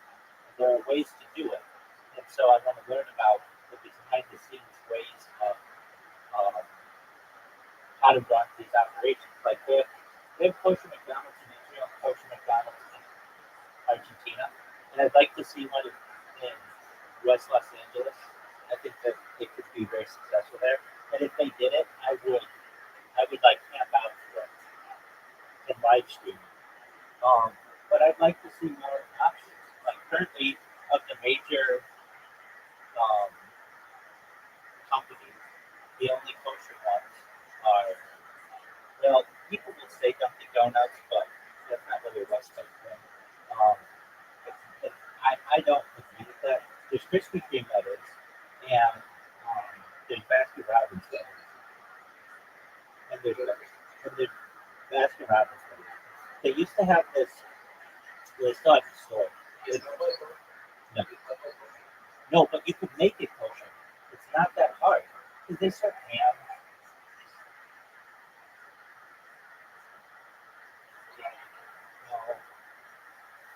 Um, but again, I think that you could make a kosher pig. It just would have to be genetically modified to a cut because it already has split hooves. So that's something that I'd like to see in the future. I know a lot of Jews want to try pig bacon. We have beef bacon, which is very good, and there's turkey bacon. But I know a lot of people. Well, that one would be more difficult because it is. Um,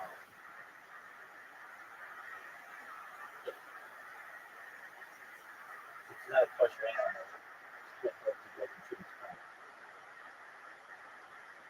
The closest thing, I mean, this isn't even like it's not even related, but the thing is, it's something that you don't normally find in the United States that I like that is kind of like it's exotic. It's a South African dish. It's called, I mean, you might have heard of it. You know what biltong is? It's like beef jerky.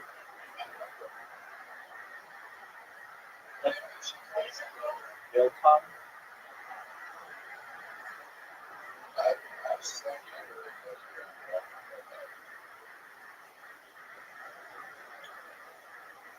Have you accepted the invitation to the next game?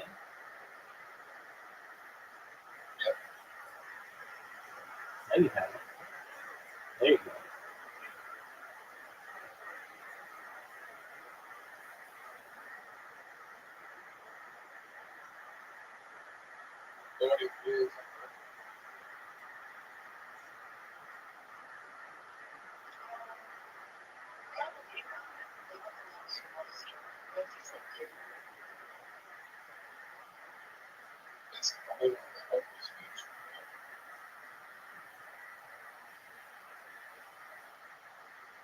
I dream of a day where no animals have to die and everything is like 3D printed meat.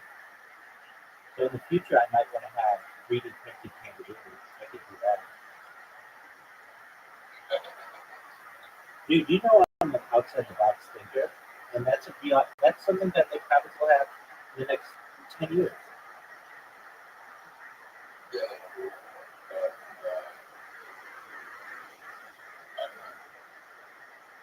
What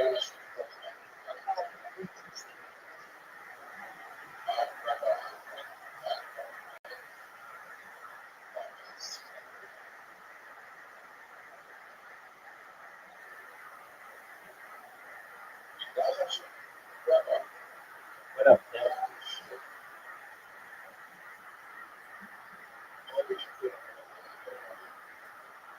What's your $1 billion idea? Okay,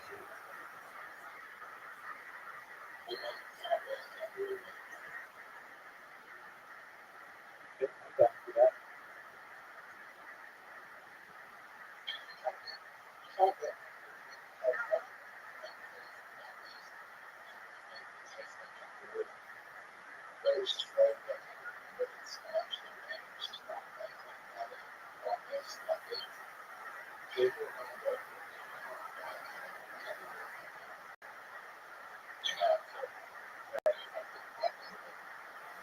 Right, I'm all about that.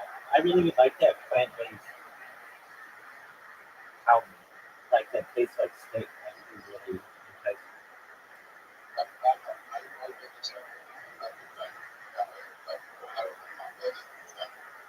I,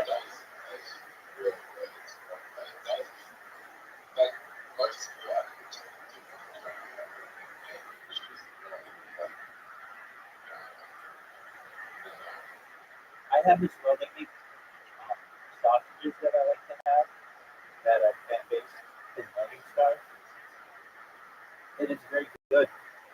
I like it a lot.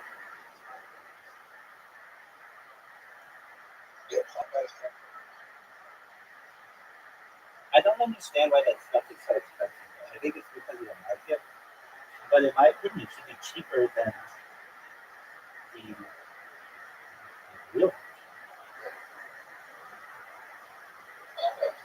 Yeah, I mean it's just plant. It's not like you have to raise it. You have to raise it.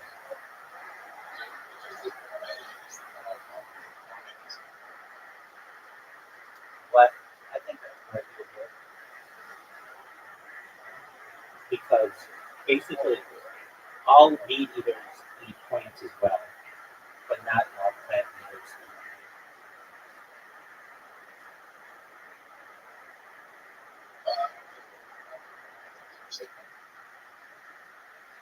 Yeah, but even still, the animals that they eat are eating plants.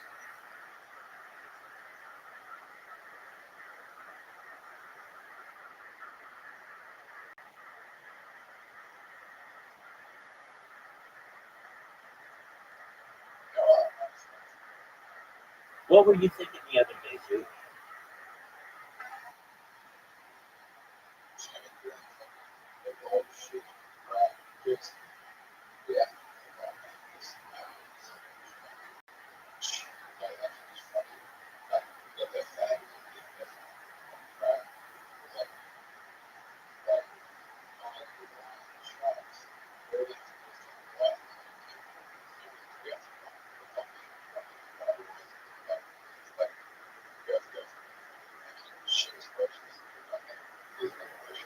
No, well, yeah, because of evolution, if people think that the appendix used to allow us to digest raw meat easier, but there are people who eat raw meat in areas of the world every day and they've never had anything different. What a great shot.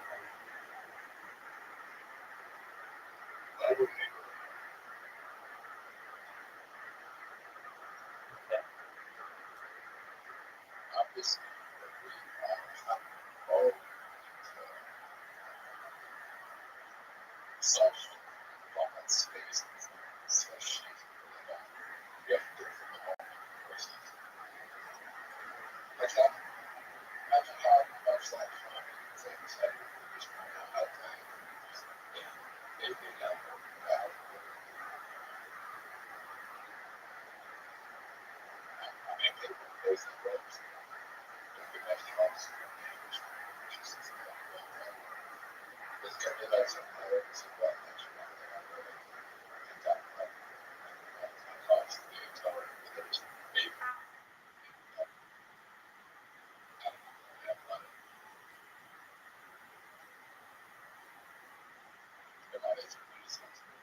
Zoot, did you know he lost his?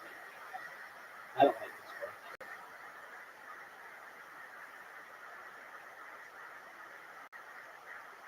I'm not good at this one.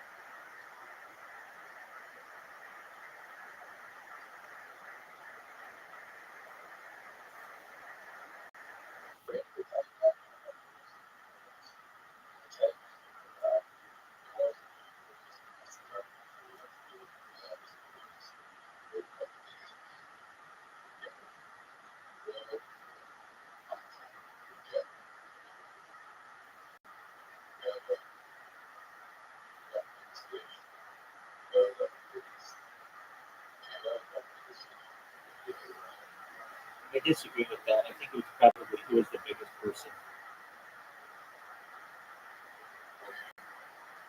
Because the biggest person would be a threat to the other like beings. So the woman would want to be with the thing that made her feel safe.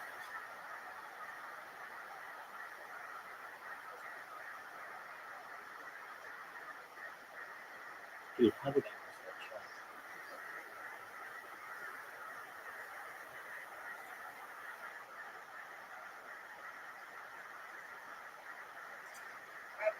Yes, ma'am. There you go.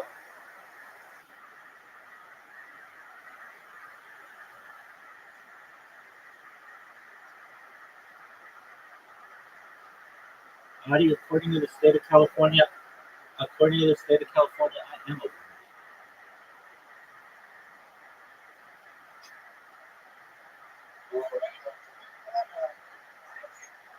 Yeah, I was non-binary for a couple years, and then I became a woman in like January of 2024.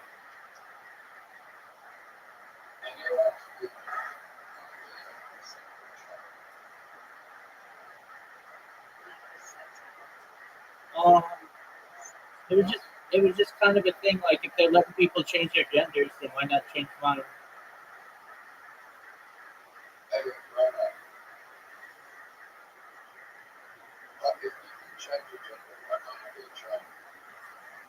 Dude, there's some people who say that you can.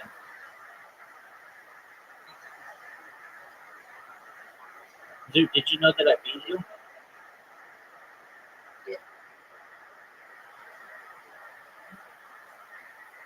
Dude, I wasn't even paying attention to you. How does that make you feel?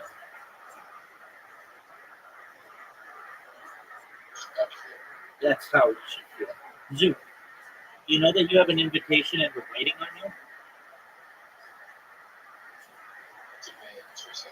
All right, well, Zoo, will you look up what Doge means? What's it mean?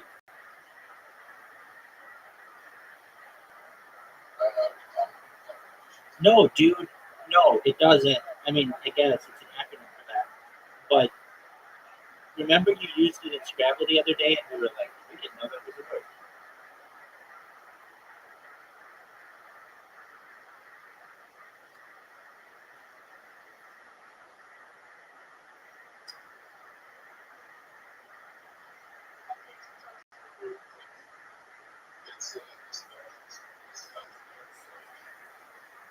Uh,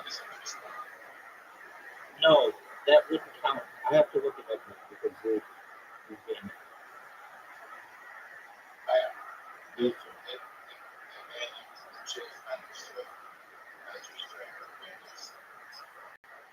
it. What are you talking about?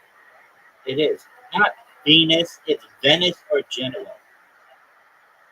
It's the elected chief magistrate of the former Republic of Venice or Genoa.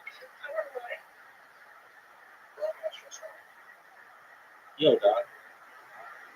You ready for this?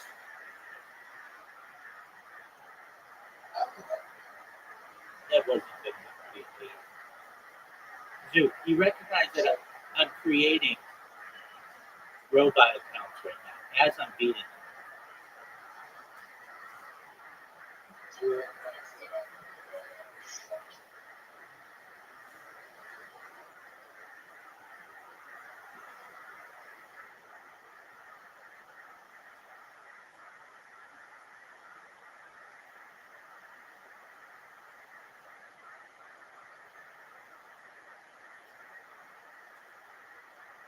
Zilch. Oh.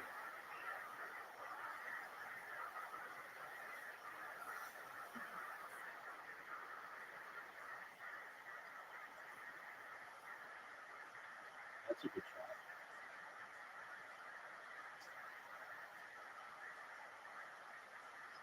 You ready for this? Get it.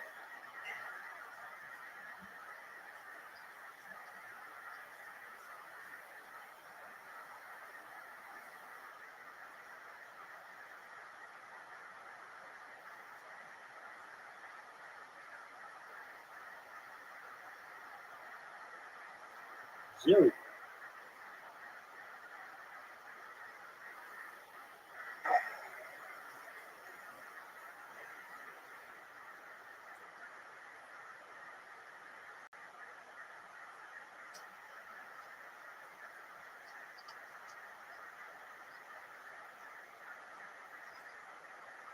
You ready for the shot? Zoo, look how good the shot is. Zoo, are you watching? Zoo, are you watching how good the shot is?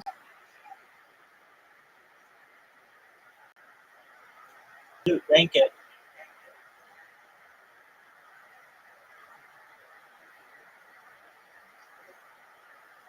No, it's not.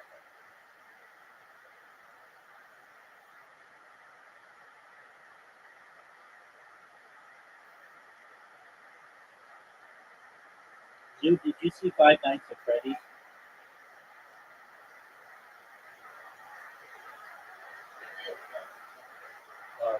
Oh, have you played the game?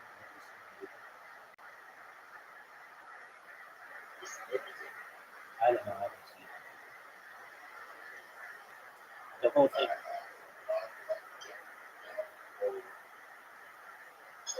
The whole thing kind of creeps me out.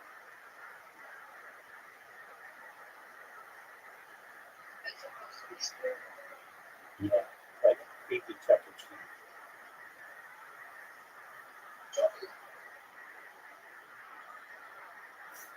You mean Child's Play? You mean Child's Play?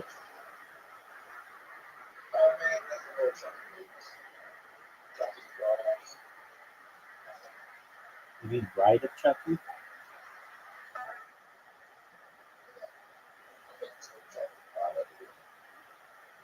You know it's not like Chucky.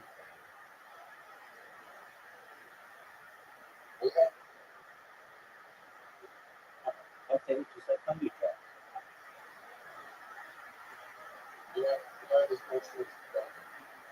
Yeah, the last first one. I think that's how it works in the United States as well.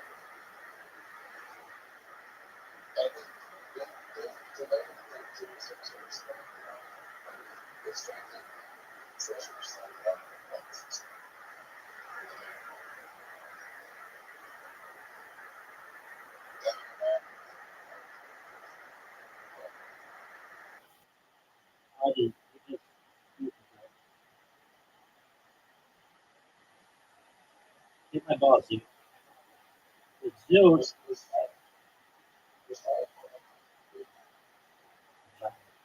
It's very part of the world. Universal Studios, which is in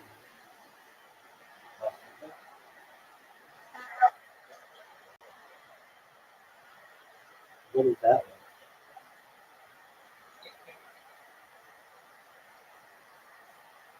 Oh no! I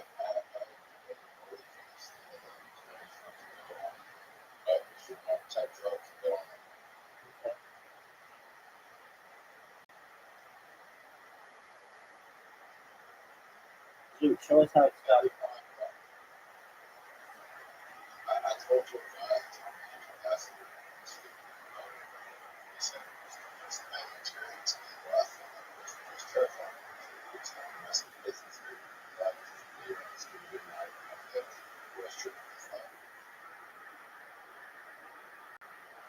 Did he shoot his shot faster than you shoot yours?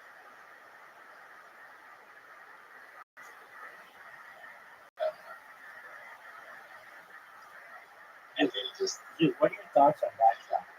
Dude, the shot that I just had that went in, what are your thoughts on it?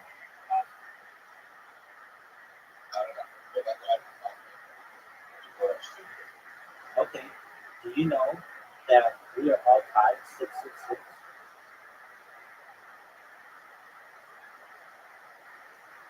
Oh, Zoo, you just missed it. Now, Audie could either make it or Audie's done. Turn out the lights. Audie's done.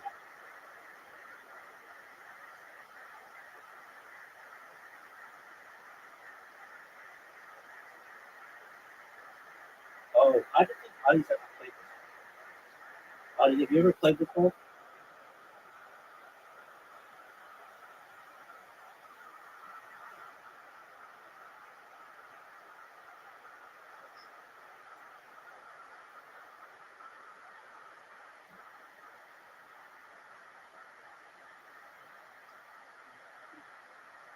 Dude, you know that's a bad shot.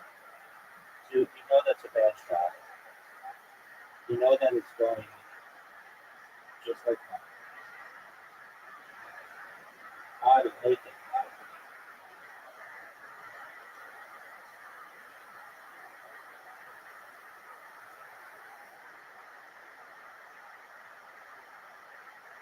Audie, there you go. That was almost really bad. And to turn out to be pretty good. Okay. All right, come on. What a shot. Dude, how'd you like that? Dude, I had a perfect game, dude. Dude, did you know that I had a perfect game? And Audie can beat you? Audie can beat you. No, too hard. Okay. Now Audie's like, what are you doing? Make it. Audie can still beat you. Audie can still beat you.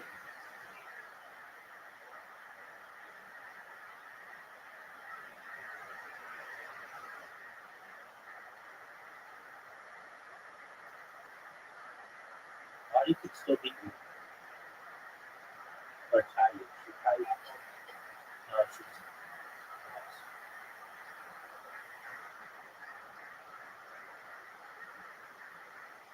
Dude, did they have Toys R Us in Australia?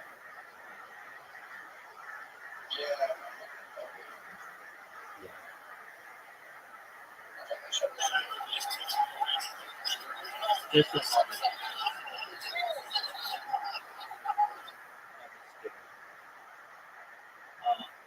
The one store that you have that we don't have anymore, that like no one knows how to. You will be right? Yeah, but you have Kmart.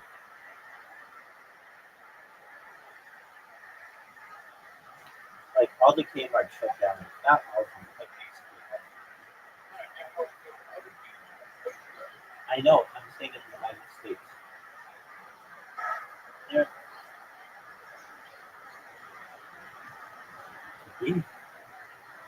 Audie, are you gonna accept the invite?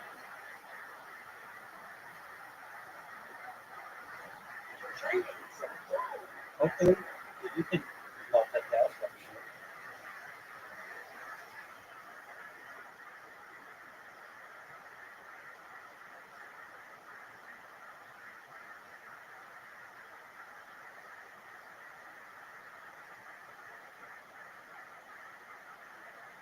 Dude, where would you rent your movie and that was the thing? What was it called? Okay, so you're Blockbuster.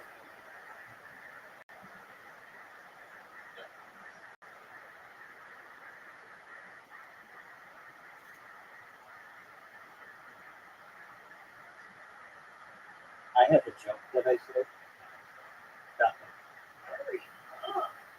It's not a very funny joke, but people ask me how old I am.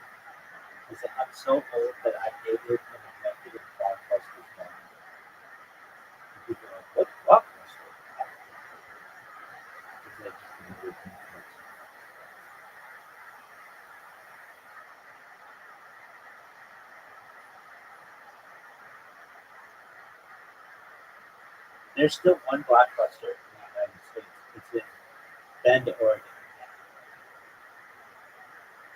It's,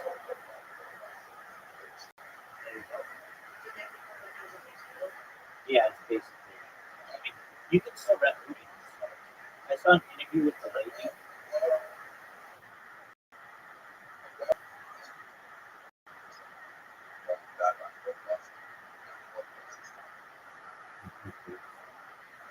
This girl who I dated, I mean, we went to a dance together. She's a friend of my roommate. Anyway, she had this card. This was super good. She was from England, and she had this card that anywhere in the world you could use it and get free movies.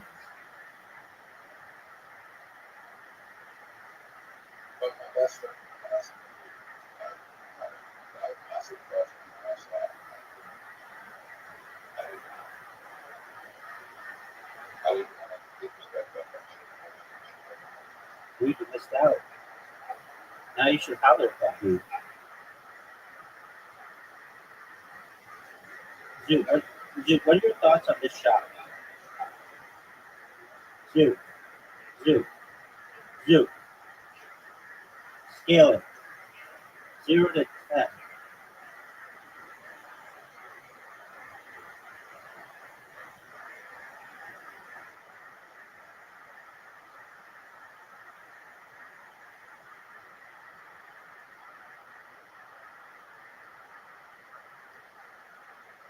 Both suit and body are bad shots. Just unfortunate shots. Oh, suit. Hurts body. Maybe.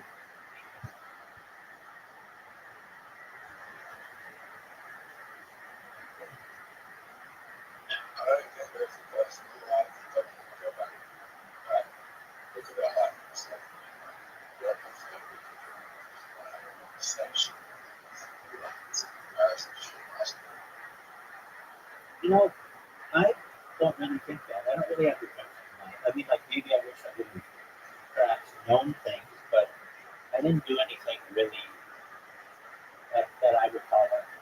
I was a funny kid, but I didn't do anything that I probably would do. That's right. That's right. Right. And that's right.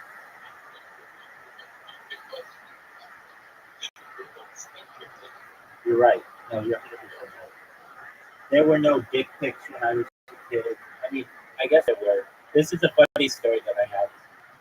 I was at a baseball game with some friends, and this was the days when you had like disposable cameras, and I think my friend dared me to take a picture in my pants, and so I did.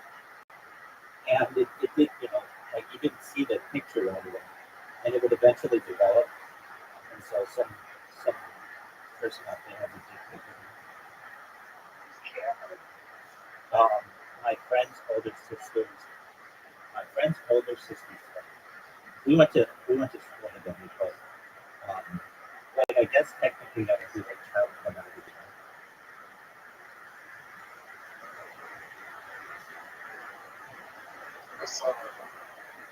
Nobody thought of it like that. It was like no big deal. Like today it would be scandalous, but then no big shit. We just see it.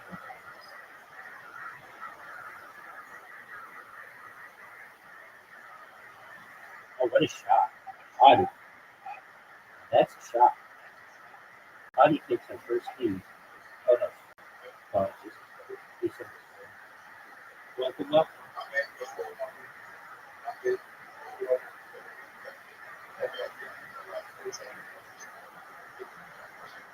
Right.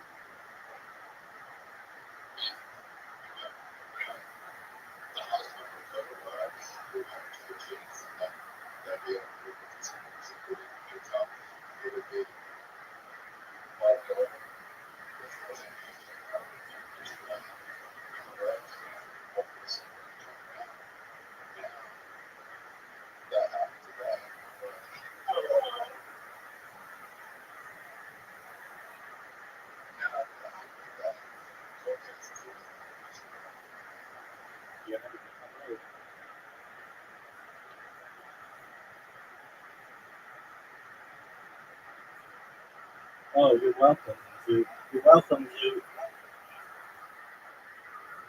I set you up perfectly.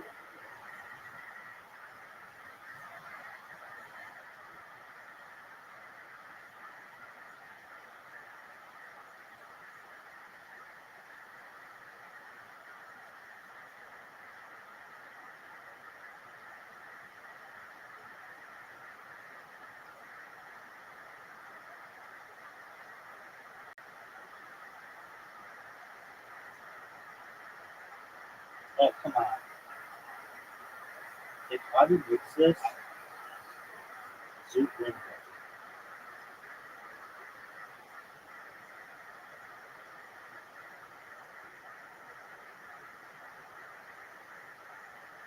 Way too much. Way too much.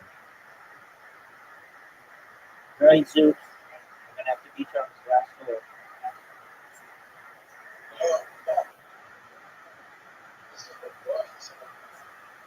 No, it's not. Find the one.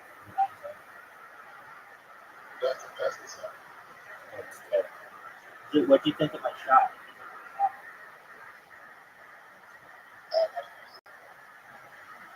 Oh,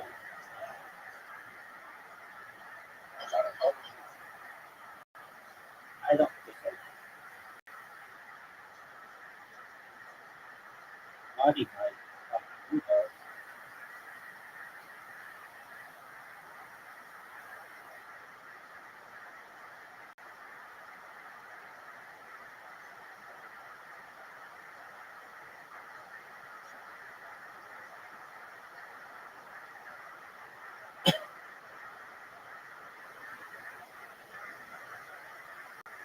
Oh, shoot, that was pretty good.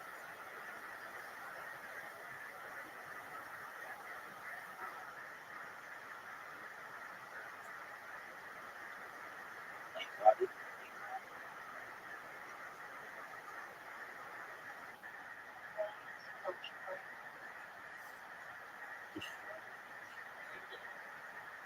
Too hard. Too hard. Boom. Boom.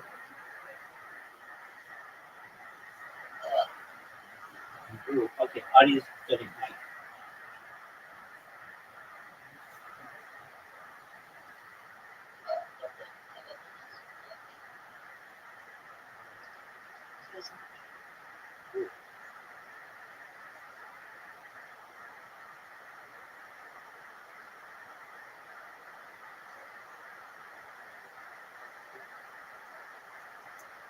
Incredible, Adam. Let me ask a question. You smile, it's real warm, but you didn't smile. Look up to that. But when you smile organically, yeah, like that. But you didn't smile at all during your set, really, right? No. Is that what's the choice to go from? I don't really make decisions. I just feel it out. Yeah, so your material is always kind of you like to, your point of view is to keep it dry. Yeah, that's what I usually do. Yeah. It's also when I get nervous, I tend to just shut down. I'm not nervous after that. Yeah. We're not cops. No, yes, Yeah. I'm going to sit out this one. Colin, you're so different than everybody else, and that we have in our normal roster. Welcome to the family. There he goes, his first cash in of his golden ticket, Colin's Sledge. Back to the bucket we go. Ladies and gentlemen, this looks like a fun name. I'm excited about it. Make some noise for Kansei Yasuda. Kansei Yasuda. Here we go. I guess I'm a little bit of a shy person, especially when I'm talking to girls. And the reason why is that because I'm the nicest person in the world. The other day I was walking down the street with my homies, and all of a sudden we came across with this fat ass. And all my homies went crazy. They're like, oh, I want to hit that ass. I want to hit that ass. But not me. I was actually seeing a future with that ass. I was seeing every sunset and sunrise with a fat ass.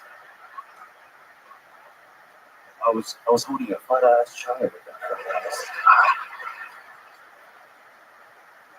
A little bit about myself. I was born in 1996. That makes me a be finished with two-pack. Two-pack say, small eyes on me.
Thank you. Wow. Concept. About myself. I was born in 1996. That makes me a be finished with two-pack. Two-pack say, small eyes on me. Thank you. Wow. Concept. Yasuda has arrived to kill Tony. I gotta tell you, man, I like your fucking style. You have such a command of the stage. So fun to listen to and to watch. Thank you, Tony.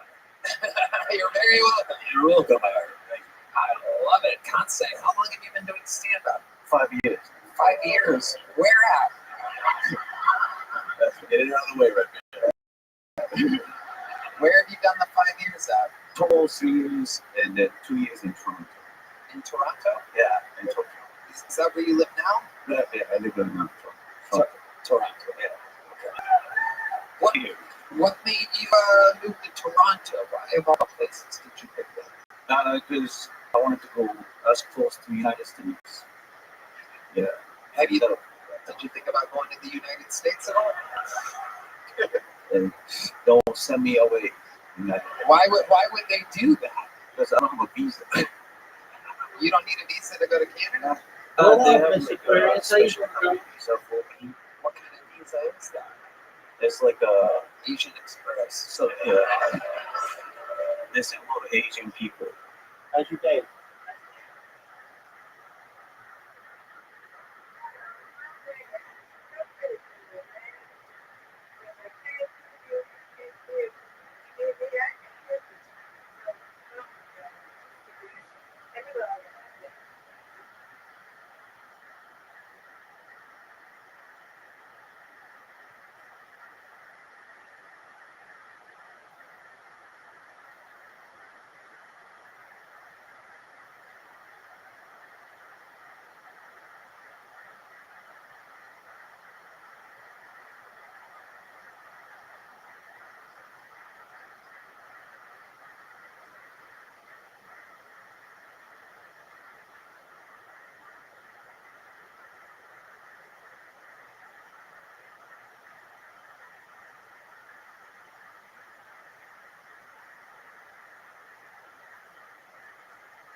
Gosh, Rose, can you hear me?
There she is. Can you hear me? Hello?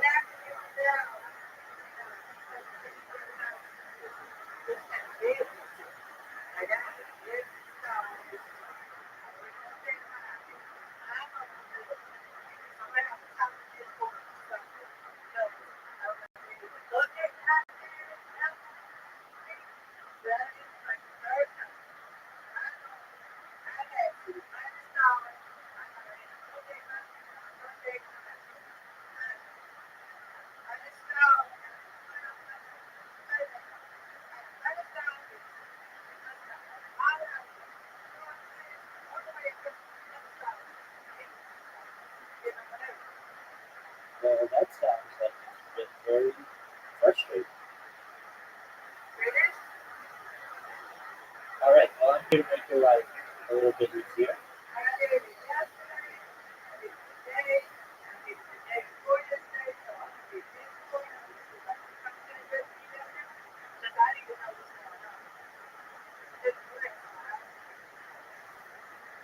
All right.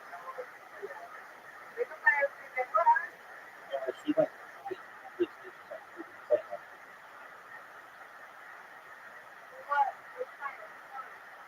we played Scrabble and I won. We played golf and Johnny. All right.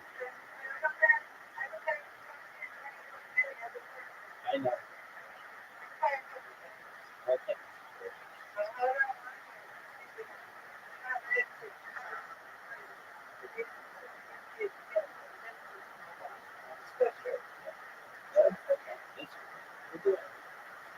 One thing you should know, I don't know why, but like your profile picture doesn't show up. Like,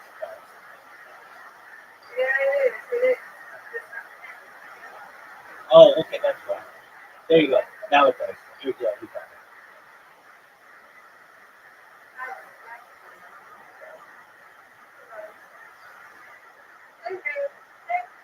There you go. You got 6. It's your turn. It's your turn. I know I can beat you.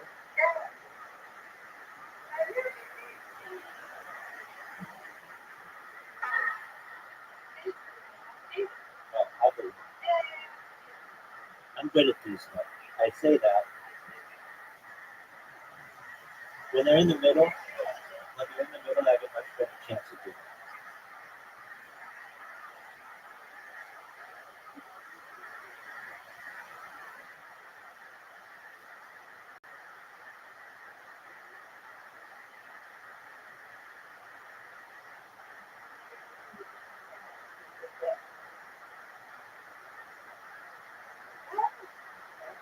Oh, that was good.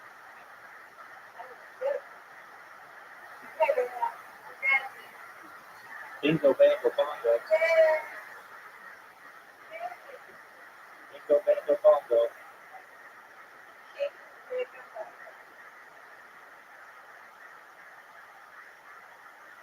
Oh, that's a good one. It was like that. Now it's hard.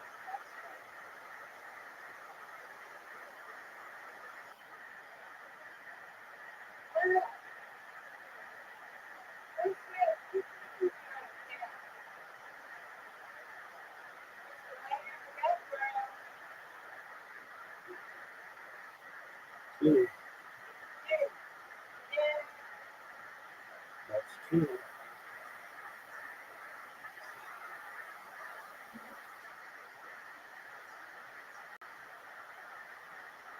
Ooh,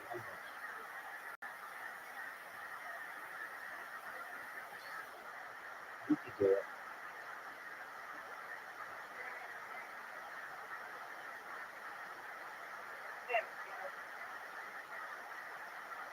You're running out of time. You're running out of time. It was your turn. Right, but you still had one that you had to hit. You still had one that you had to hit. It was. I know. I know it's not.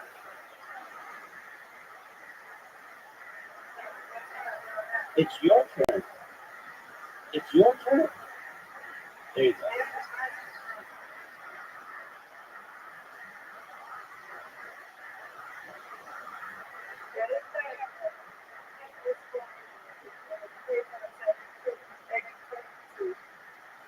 Ooh, good spare.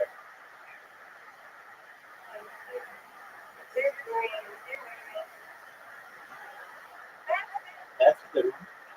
Oh, for the spare and then a strike. That is good.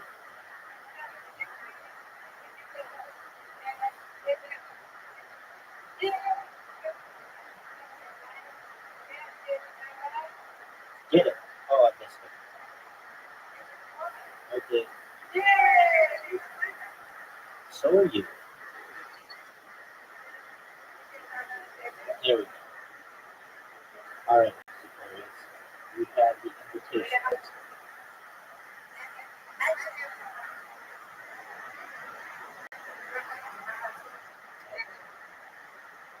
That was good. That was very good. Hey, let's do both. Yeah, you got it. Nice start.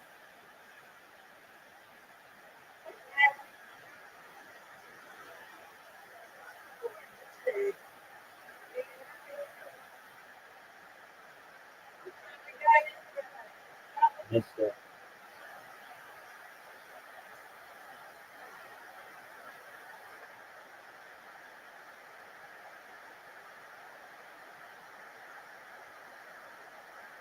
That's a tough score.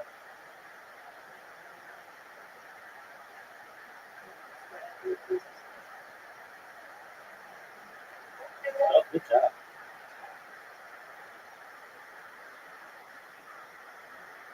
Okay. Whoa.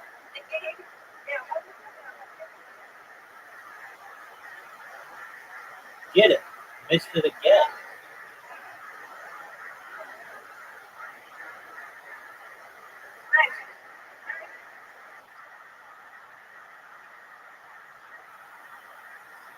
Oh, nice shot. We got a good lead on that.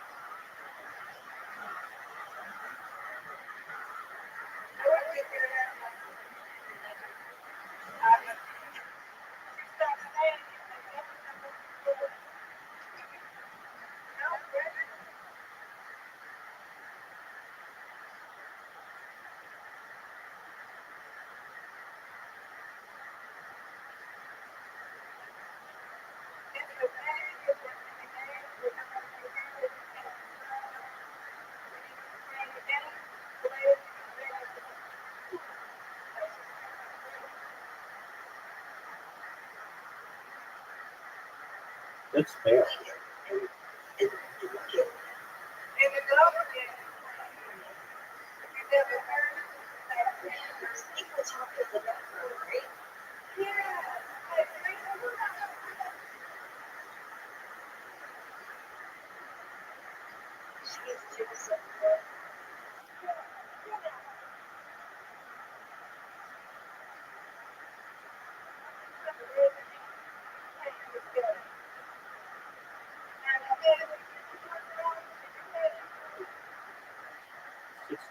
That's pretty good.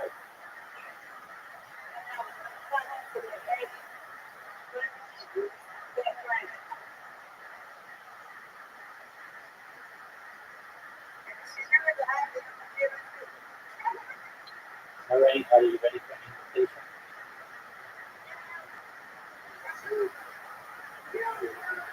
Everything.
I know it hears them.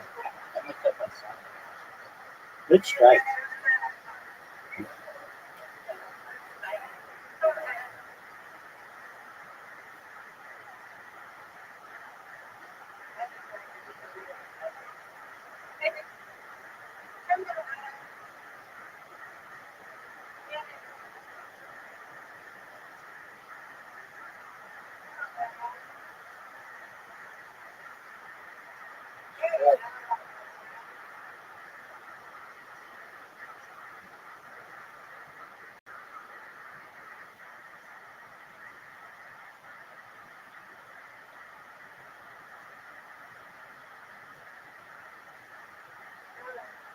Tough shot. 7-10 split.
Good.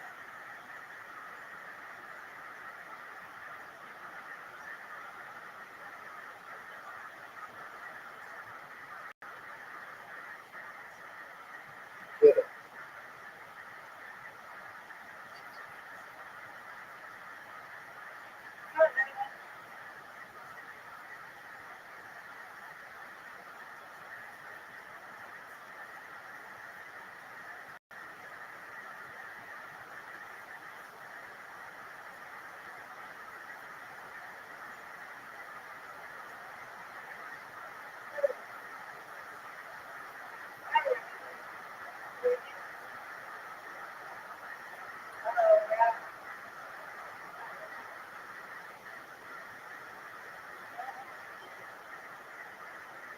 Bad.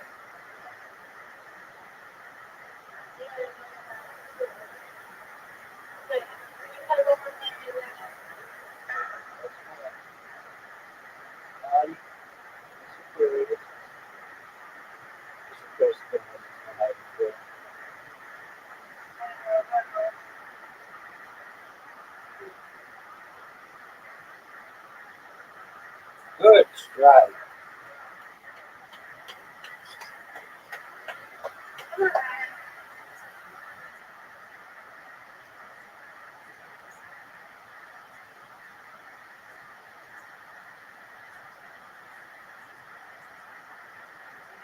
Oh, she got this better.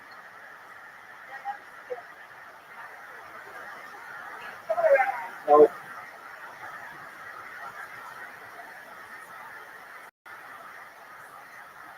Got it. Got it. Spare. Not as good as you are. Strike.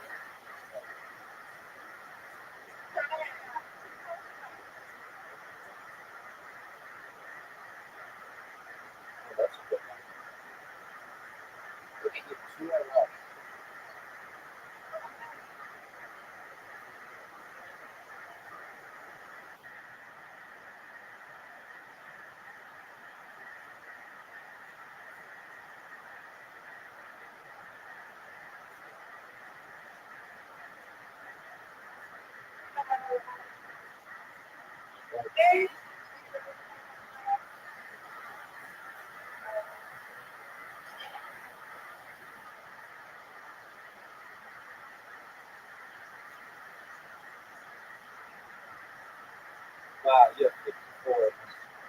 There it is.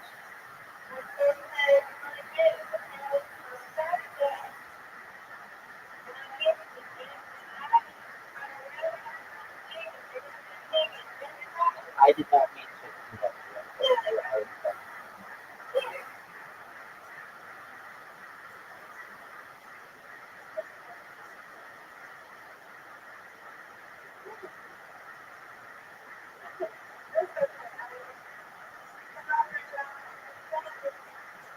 Oh, come on, get that last one.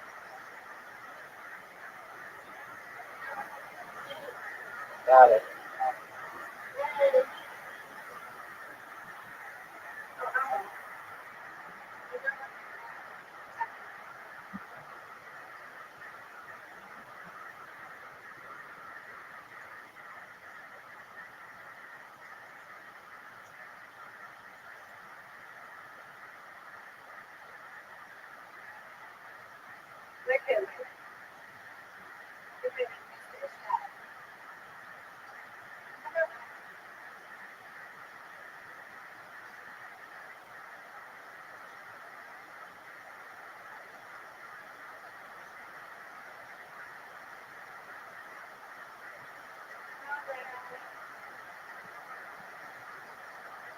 Perfect.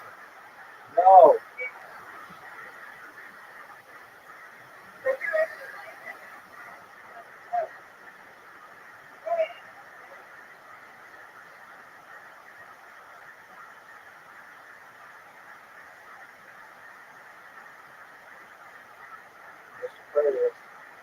Oh, it's good. Gotta get on.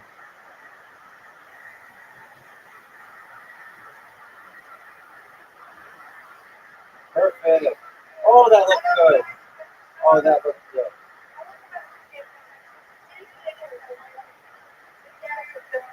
Can you mute her? That's right.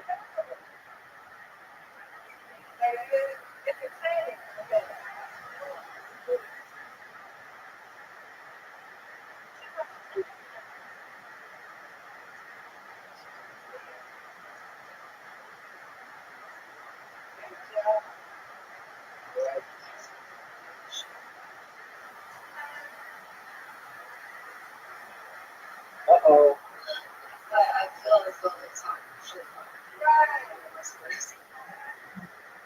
Get it. What a spare.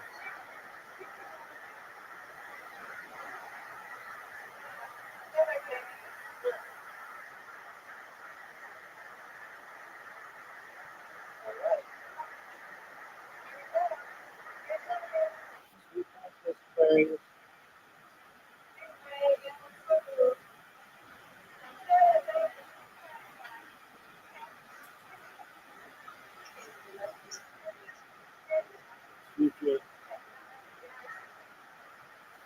All right, how do you please grab them?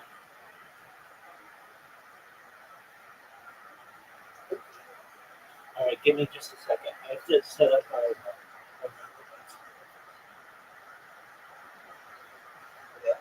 To Canada and they just let me work there for 2 years. Wow, that's I could listen to you talk about anything. This is incredible. This is absolutely amazing. So you're 100% Japanese? yeah, I'm half Korean. Oh, Yeah. Korean too. All right. Absolutely incredible. Your mom is South Korean? My mom is Japanese. Yeah, and And your dad is the Korean, and they met in Japan. yeah, they met in Japan, but my mom didn't know he was Korean. She thought he was Japanese. Yeah, And then they got married, and then surprise. oh my, absolutely unbelievable. A natural freak talent. We're witnessing it live in real time. This is what the show is all about. Absolutely incredible. There you go. I don't even need you to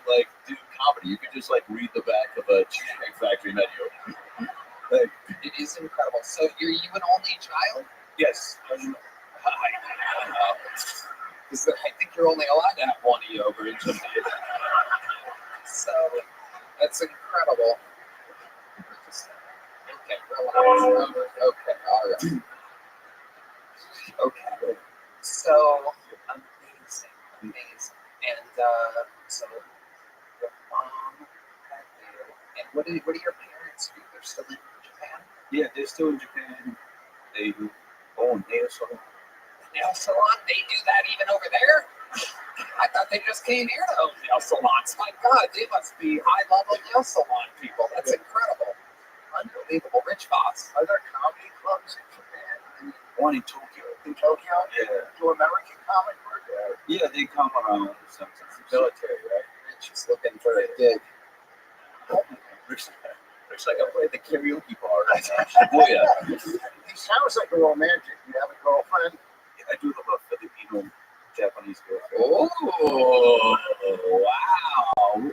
Amazing. Is she in Toronto? Yes, I met her in Toronto like 2 months ago Amazing. Where did you meet her at? at the ramen shop. At the ramen shop. Absolutely. Isn't this the plot of Rush Hour? This is unbelievable.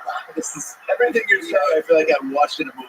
we are in one of those moments right now where it's just amazing. You are just such a fun interview.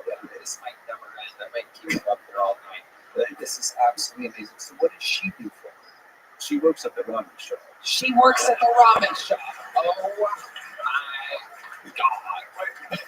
Absolutely incredible. Your delivery and cadence is so goddamn perfect. Everything you say, I feel like it's going to end with you handing a child a katana. You know what I'm saying? Like, the way that she works with the ramen, like, it's got so much, it's so soft but powerful. You know what I'm saying? But it's just facts about your life. Have you always been this calm, cool, collected? I think so. It's absolutely incredible. So how do you make money, Kansei? I work at the hotel. Oh, what do you do at the hotel? Front desk. Front desk. Wow. And what do you do for fun? What are some hobbies of yours? I eat ramen. At the place your girlfriend works? Yeah. Wow. What's your favorite ramen? Miso ramen. Wow. All right, you ready? Give me the name of your special, too. Yeah. Special miso ramen. Yep. So Kansei, Are you okay? this is incredible. And you are so funny. What made you come to Austin, Texas? To do comedy in Showtime. When did you get here? I got here a week ago. Okay. Did you sign up a week ago for the show? Yes. Okay. You didn't get up. You've been doing spots around town, just trying to do open mics and stuff. Yeah, I did open mics. And you've been doing a lot of spots. Yeah, I did just one shakes. How much longer are you in town for? I'll be here until like a week. Okay. One more week. Whatever it takes. Whatever. Absolutely. You're going to be leaving. What's your girlfriend's name? Miyuki. Oh, it's adorable. Adorable. Miyuki and Kansei. This is absolutely amazing. Kansei, I fucking love it. Adam Ray. First time I get it's Kansei Yasuda. Kansei Yasuda. I know I've already done this once, but I'm actually going to be in Toronto May 1st through the 3rd at the Comedy Bar. Do you want to host? We need somebody to host all weekend. Yes, right? Yeah. Wow.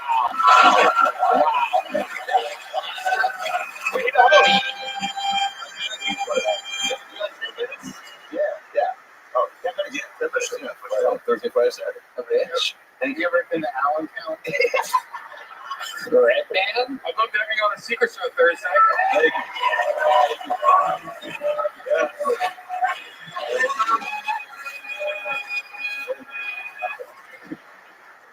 And I just can't help myself. I feel like I want to interview you forever. We already have too many of them, but goddamn it, I'm giving away another one. Kansei Yasuda, you are a golden ticket winner here on the show.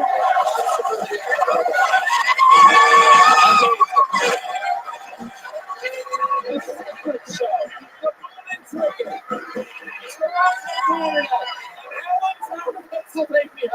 You did it all, buddy. God bless you. Kansai Yasuda has arrived. We're going to see him again soon.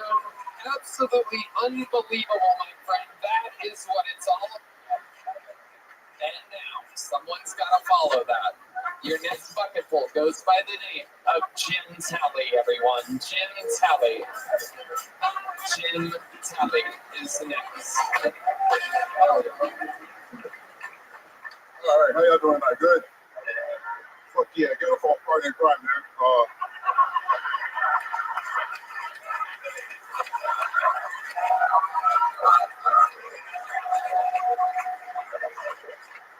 Shit, let's see if this joke works too. All right,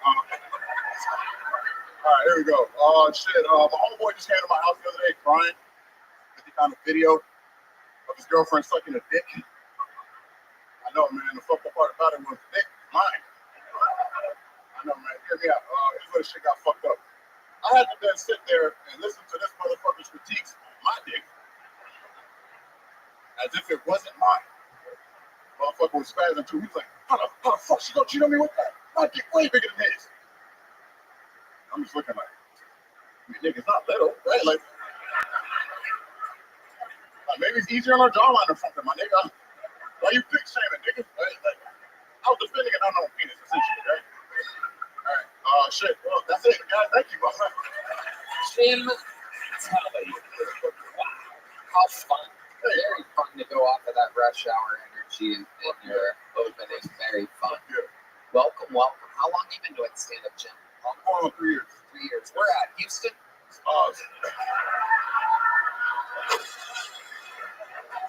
Atlanta? I'm getting close. That's what you're about.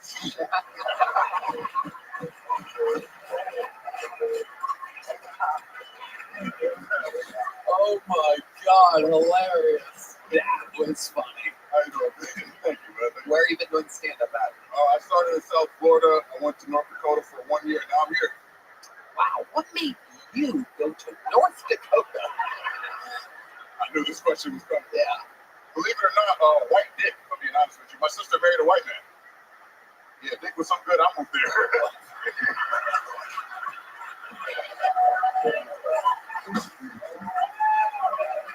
I think you just found your new catchphrase.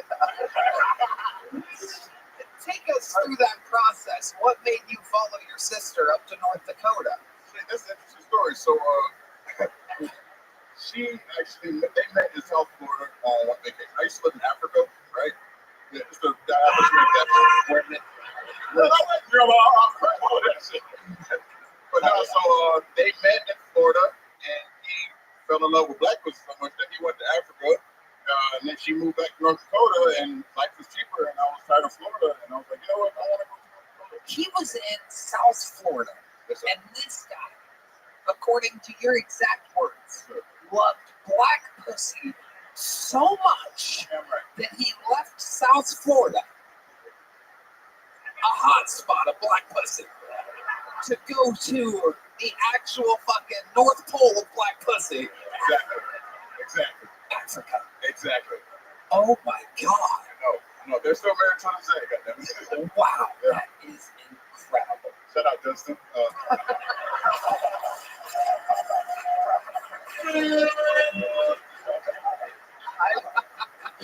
Justin is in North Dakota right now. Thank you. Goddamn right.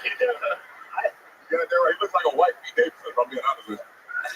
Well, Pete Davidson is a white Pete Davidson. So. Oh, I said, oops, yeah, my bad. Yeah, no, he is. I meant Vaughn, It's bad. It's all. I didn't think. Vaughn and White Central. I didn't. Whoever does the casting at SNL also thought he was half black when they got him. So anyway, That's true. yeah. I didn't think Shane's liver had this much energy right here. What? Who? Shane. Oh, right. What? I got it. I'm black. I'm wearing all black and shit. Rich. Shane's liver. Oh, got it. All right, very good. You know what? I think Rich is just having mini stroke during this show. I said to him, I go, is this funny? He goes, you got to do it. This motherfucker. I love you blaming Adam on your fucking jokes. He said it was funny. No, it's weird. My oldest daughter married a black dude. So I heard their family. Really? racist. People think I'm racist because I have 2 drinking fountains at my house.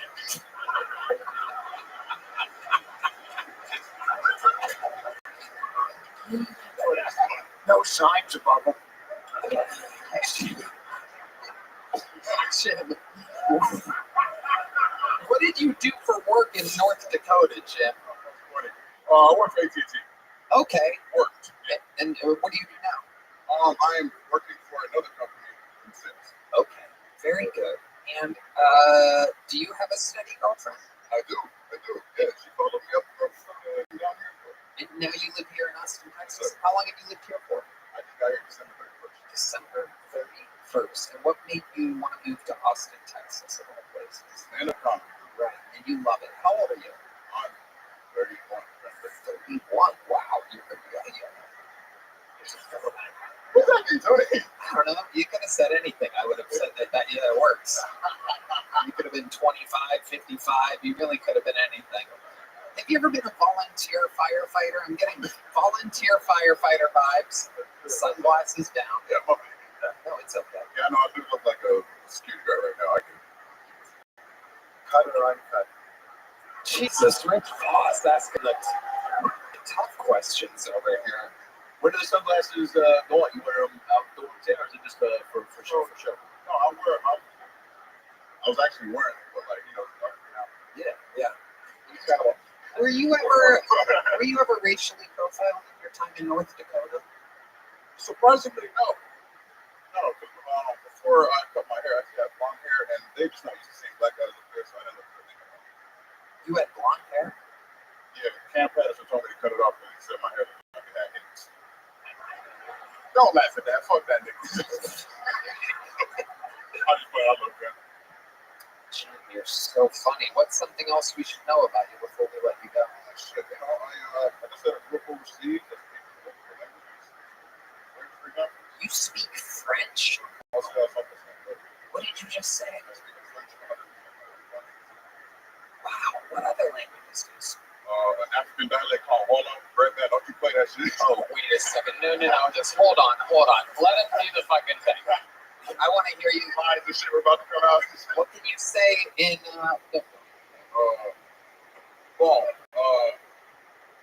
Assalamu alaikum, magnifique, Wakidoni, Malinidari. Wow. Yeah, what does that mean? So you say, hey, I'm here on Pitoni, and I'm When you lived in Africa, you would walk down to a room and there'd be a laundry. no, I took the zebra, nigga.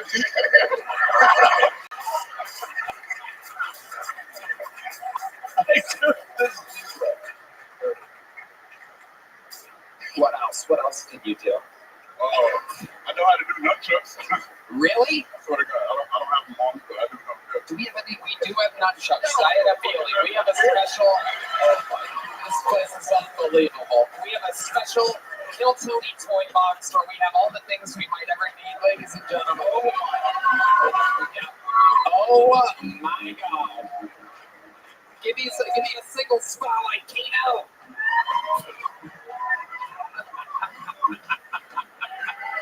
Wow!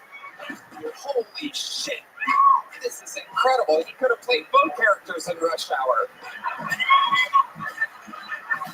Absolutely unbelievable. Wow.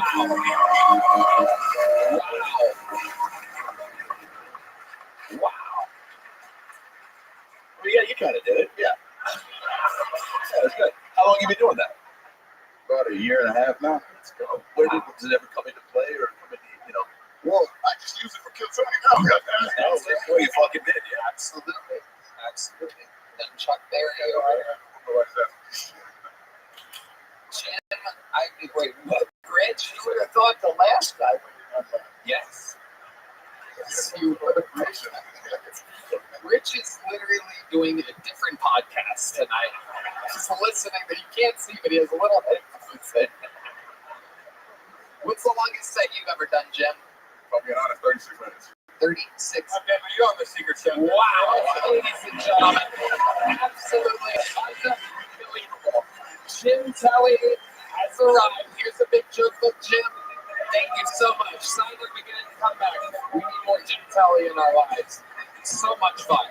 And now, ladies and gentlemen, I bring to the stage, coincidentally, the man that told Jim Kelly to cut his blonde hair, one of the greatest regulars in the history of the show.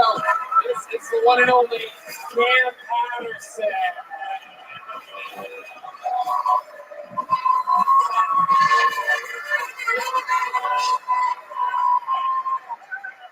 I did not say his hair looked like he had AIDS. I said it looked gay. That's what I said. I said it looked gay as hell. Cut it off, you bitch nigga. That's what I said. I did y'all a favor. He did a good job. I'm proud of him. Let's talk about Trump. He's funny. He's funny to me. I'm not political. I'm not bad political, but it's very funny that he hired a 13-year-old kid with cancer to be the head of the Secret Service. That's funny as fuck to me. He likes it a lot. It's funny because my grandma weird because she weird about it because the kid's black. She don't know how to feel. I'm like, Grandma, how do you feel about Trump? How the black kid has cancer? My grandma said, I don't know about that retard. And I said, Grandma, he has cancer. She went, same thing. No, it's not. Which is crazy, right? And what's funny to me, this is what I think about a lot. This baby really has. He don't know it's fake. He has no idea that he's not the head of the Secret Service. He think he runs the Secret Service. What's funny is like Trump has got on to something that African niggas knew a long time ago. Child soldiers are amazing. You understand? Like, you fuck with Trump, I'm gonna kill your family, nigga. And I love it. It's pretty dope to me. And the last thing I would say is I'm thinking about this a lot. It's funny because last year Trump got shot in the year and they might have been funny because he had 2 women like Secret Service. And it's funny to think that he's dead today. He's like, fuck all that bullshit. I'm gonna hire a retarded 13-year-old nigga with cancer because that's better with 2 women than a gun. You know what I'm saying? I said it backwards, but you get it without the gun. What can I say that I haven't said thousands of times before? Absolutely incredible, Cam Patterson. We fucking love you. That is hilarious. What a great fucking premise. Y'all gonna see this nigga over here in jail? Y'all gonna see him? He's been in jail clothes the whole show. Oh, yeah. You see this white man in prison? No, I didn't. Oh, he's wearing the official Cam Patterson white t-shirt. That's terrifying that he has that. Yep. Okay, sitting back down. Sorry, it's not great to wake these kind of people up. Oh, yeah. Thank God for calling on me. He's all right. That is fucking all right. He's back to chill. I like your style, Jill. It's definitely done meth a bunch. Real drugs, real hardcore too. No, I thought that was me in makeup for a minute. Just have good energy. Good energy. Yeah. What made you dress like a jail guy?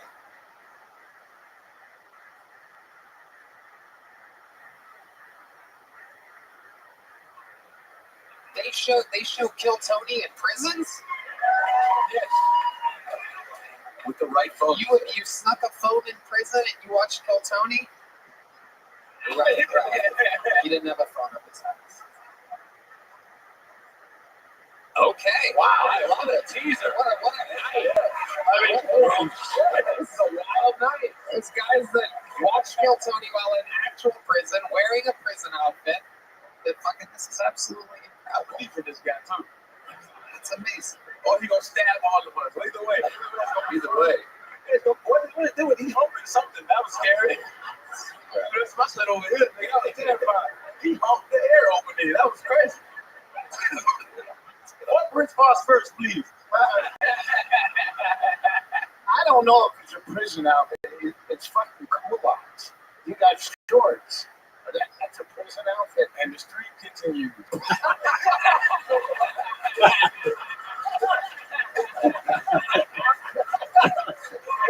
Welcome to the Roast of Rich box. The problem is I came out too hot. Did you walk here? Because your knuckles are scratchy. Oh my God, Rich! Put the mic down. This place is in chaos now. That took my brain out. I was like, what? Oh, wow! I've never seen Milwaukee, nigga. This is real bullshit. Hey, guys, with you. I guess the street's over, bitch.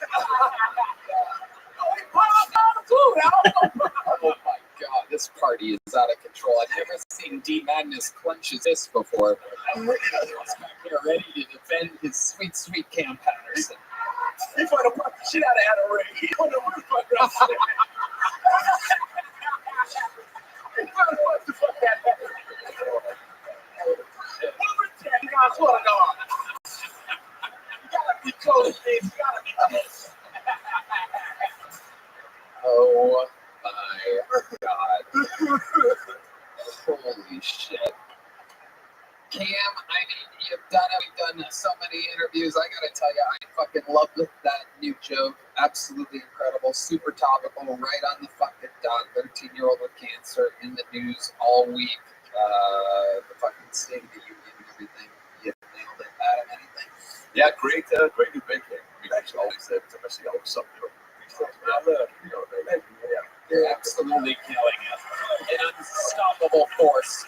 Rich Voss wants to say one more thing. This guy's got the fucking. I know how to put. He's gonna end up on SNL. I guarantee it.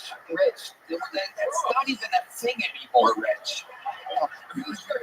Rich is like, I know it when I see it. He's gonna end up on Johnny Carson any day now.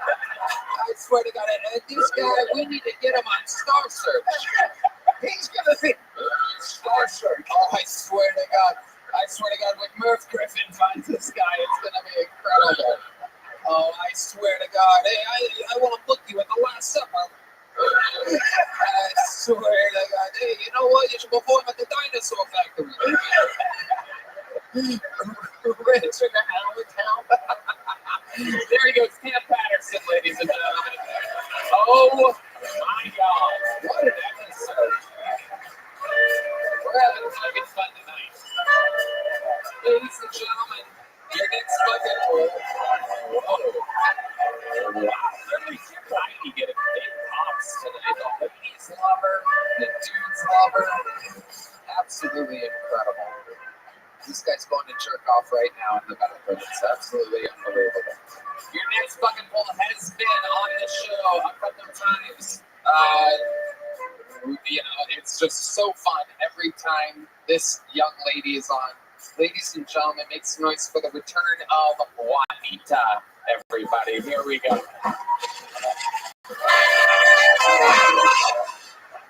So I started working at a restaurant.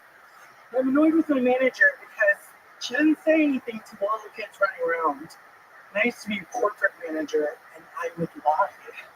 So I'd be like, hey you guys, we don't have the kids running around because we have some broken glass.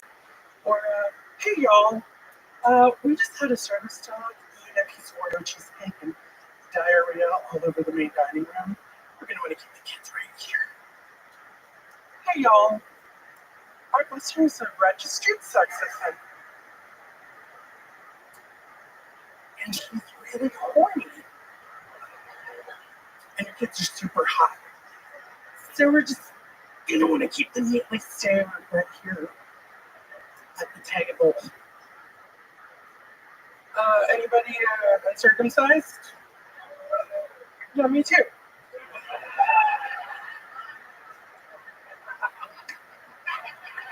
Juanita. Always a decent minute, but your interviews are absolutely priceless. Let's start here. One thing that I noticed right from the very, very top of your set is what you did. I said I should not shake. No, I didn't. Is that a thing that you think a lot of trans comedians have to do? Probably, I have some voice issues. For those of you that don't know or haven't put it together yet, if you're easily tricked, it would have ended up sucking a fat cock tonight. Oh! Juanita is actually a wand. There you go. All right. Juanita, welcome. Thank you. So let's talk about it. You said that are you really uncircumcised? Is that an actual thing? Yeah, I was born in Mexico. They don't do that there, huh? No. They keep the fucking tortilla right there, huh? Yeah, it was pretty common. Rich boss clearly hates trans people. He's completely shut down. He doesn't know what to do. He's just looking back and forth, super confused. Shell shock from the whole night. What the fuck? I didn't know that was it, dude. I got fucking hard for nothing. No, for nothing.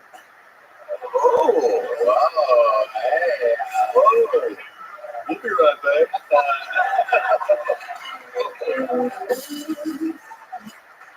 Yeah, Oh man. that's right. So, Juanita, how's life going? Remind us again, how long you been on stand-up? About 3 years. 3 years. What do you do for work? So right now I'm working at a restaurant. Actually, I'm working at a restaurant. What are you doing at the restaurant? Just serving rotisserie chicken that costs $36 at a restaurant called Fresco's. Oh, I actually like that place. Yeah, I love that place. Should I not love it? No, they're amazing. They're actually they feed us 3 times a day. They're amazing. They're very consistent, good. What were you saying there? Let's go to our own resident rotisserie chicken, Rich Voss, who's been spinning around all night, slowly and slowly. Like I said, 3 times a day. I just said no shit. It's like she's picking up double shifts. No, listen. Look, you're doing comedy. You're having fun. Do it all before you go to hell. That's right. I'm trans, so that's what's gonna happen. When did you know? When did you know to make the switch? I knew my whole life, but I didn't do it until I was 30. What? Why? Because I got a linguistics degree and I wanted to be an interpreter, and so I don't know, I didn't know how to navigate the professional, and then also being trans. So I was trans around my friends. Were your friends trans? No, Right. actually didn't really having trans friends until I moved to Austin. Okay. All right. Those are your friends. Okay. So, Juanita, when you say you knew your whole life that you were a man or a woman in a man's body, what do you mean? How did you first know? How does that kind of happen? Were you excited to do the dishes or something? No, I get in trouble a lot for doing faggy shit, playing with Barbies. And no, but I knew in my mind I had this whole fantasy where when they were gonna go to the doctor and they were gonna do some testing, and be like, oh no, we made a mistake. And I'm like, oh. But no, that didn't happen. But yeah, I would as a child I would fantasize about that. Yeah, Sometimes in a hotel, I'll put my dick between my legs and I'll run around the room going, who's a pretty girl? Yeah. So Rich is asking, did you do that? Yeah, so similar experience. You nailed it. Yeah. Spot on. Still do it sometimes. So, Juanita, do you have what are you into? You into boys, girls? How does this work exactly? I like men. You like men. Big old white men. You like big white men that treat you like a lady. Mm-hmm. And then, so have you ever been on a date with maybe someone that maybe didn't know? Do you have to? At what point? What's it like doing that? It used to happen, and then now I just get it out of the way. I'm because it can be a little dangerous. Of course. And so, especially here in Texas. Yeah, no. So I'm not the only one carrying a concealed weapon. You know what I mean?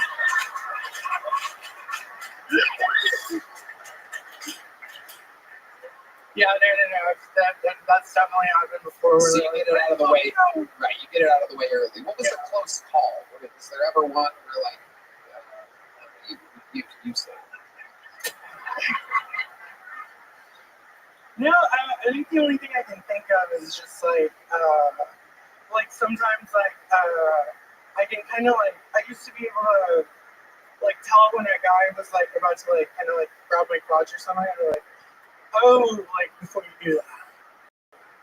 And then so what's the secret? What's the rate? Would you get that deep and say that? I don't think you can tell after that. I go full Jerry Springer. Yeah. The reason I brought you here, Quam, is I was born a man. Funny. So when you would have to do that, if it got to that point, if they were about to grab your crotch and you double made sure, like whatever, how, like, would they just keep going? Would it? No, yeah, they don't give a fuck. Right. Yeah. At that point, either they do or they're down for an adventure. No, yeah, it's usually like sometimes they get more excited. Right. They're like, oh fuck, like I got one. Yeah.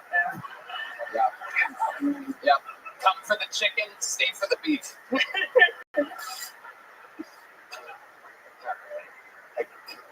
Wanda, what do you do for fun? What's a hobby of yours? I like painting a lot, and then I like to. Uh-oh. I have so many walls. Put your political views aside for one night.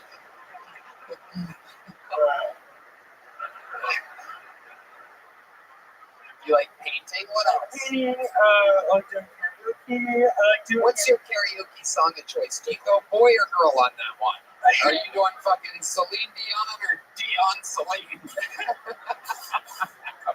Both the violence in the street. I don't know about Dion. No, I go like Selena. Usually do Selena. Okay. All right. Can we get a little a taste of the Selena? Nacho Belgrande's been waiting for me to get a Selena song for years here. Here we go. Yo sé que tienes un nuevo amor. Y me dices tú. All right. I'm going to stop you there. That is amazing. That is amazing. Somehow you sound like Selena and you look like the lady that shot her at the same time. That's absolutely incredible. That is tonight's Doritos joke of the night. Oh my God. You already have a big joke, Bob? Yeah. Hell yeah. Ladies and gentlemen, make some noise for the return of Juanita, Can I do everybody. one thing? I don't know why you want to do anything. What's going on, Juanita? I want John Diaz for his golden ticket. No, that's not how it works, Juanita. That's not how it works. There goes Juanita, everybody. Thank you so much. Adorable. Adorable. The band came out at the end. I have to take her Diaz. Wow.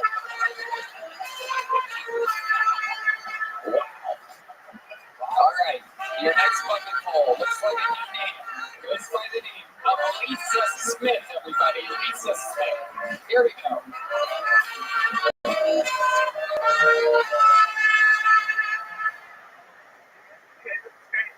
Where my white men at? Okay, great. I think the funniest thing about World War II, you guys love it. I think the funniest thing is how adorable Japanese people became after. Like, these people used to be scary. They used to be like kamikaze pilots and samurais. And then afterward, they were like, Konnichiwa! I could say that though. I could say that because I'm a weird black person. And everyone knows all weird black people are Japanese for some reason. I don't know why. But I am going to name my baby Super Kawaii. Super Leonard. Okay, great. You guys watch basketball. I think the second funniest thing about World War II is Oppenheimer's girlfriend killed herself. It's just like white women, gotta make everything about them. Lisa Smith, welcome. Hey, Hello, how are you? This is your first time on the show, right? Yeah, another trip, yeah. Okay, where was the other time? Okay, so it's been a few years. All right, awesome. How long have you been on stand-up? Like 9 years. 9 years. All of it here in Austin, Texas? No, Atlanta. Oh, well, that was my next guess. Yeah. Anyway, Atlanta, how long have you been in Austin? Like 3 years. 3 years. Absolutely perfect. What do you do for work? I serve tables at like a craft restaurant. At a craft restaurant. Honest servers. Yeah. Restaurant. And Your set was very funny, filled with punchlines. World War II. I would not have guessed that you would come out with a full minute of World War II material. Guns ablazing like that. Absolutely incredible. Tell us more about you, Lisa. Okay, I like scrawny dudes. I like anime. Okay, great. That was one of them. When you say scrawny dudes, it means scrawny black dudes or white dudes? It can be. Okay. It can be white and black is number 1 and 2, but I've fucked every race. I ever been to a Hampton Inn?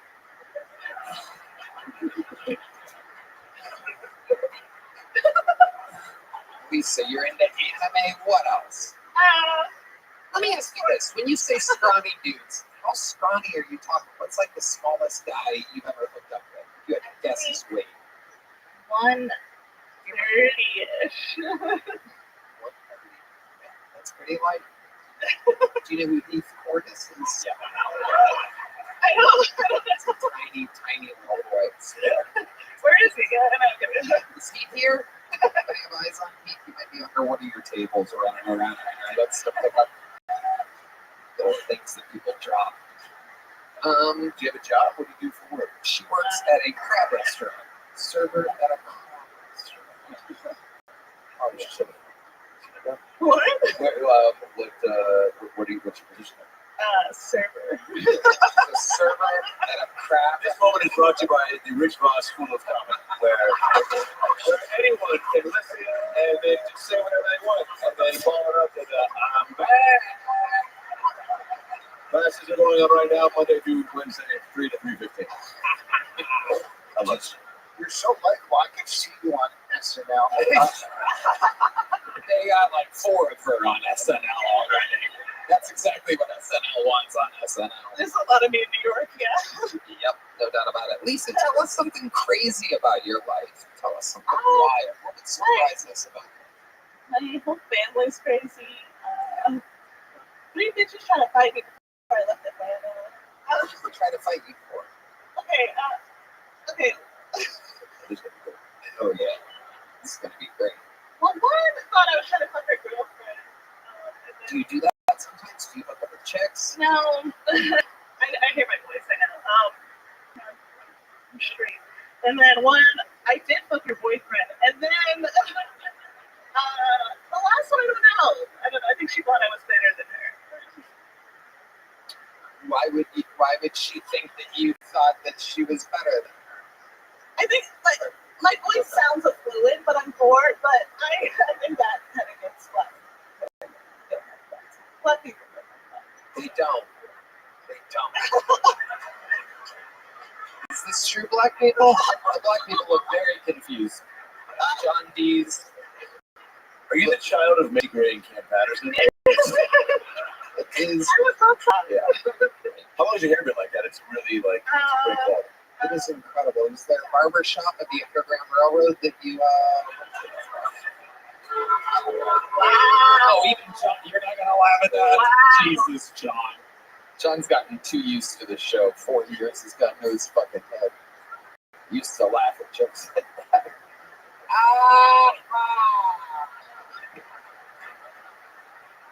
Can I touch your hair? Oh my god, Red Band, no. Let me answer that for you. You cannot touch her hair. Good one. You have a boyfriend now? Yeah. A comedian? You date a comedian? I used to do that.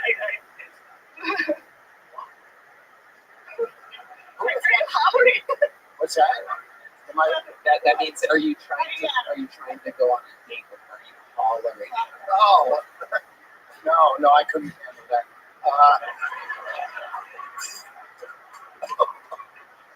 Where do you work? Do you have a job? Server at a crab restaurant, do you? I serve tables at a crab restaurant. Who are like your influences when you first got this name? Wow, these are like real questions. That is a very, very serious question. What is this, inside the actor's studio? What's your favorite restaurant? Fun. What turns you on? Rich Fox. What turns you off? For doors. How about this? What would you do if you weren't doing stand-up comedy? Should probably be a server at a fucking crab restaurant. Here's a big joke, but we're gonna. There she goes. Next one is Release Smith. We're having fun here tonight. All right, make some noise for your next bucket full, ladies and gentlemen. It is Will Owens, everybody. Will Owens.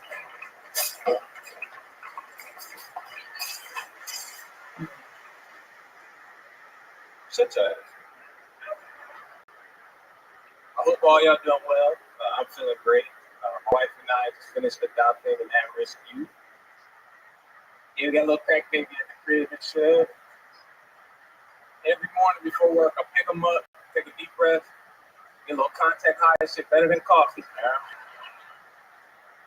I do have a question. I'm gonna ask this side of the room. Some of y'all look like y'all grew up in the system. What's the return policy on an orphan? Anybody know? Is it 30 days? Do I still need the receipt?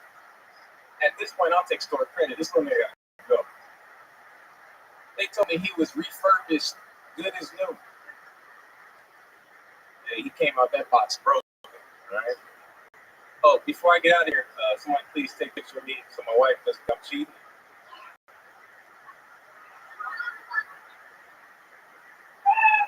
Will Owens.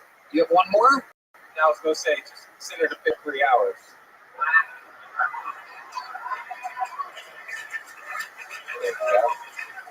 Will Owens.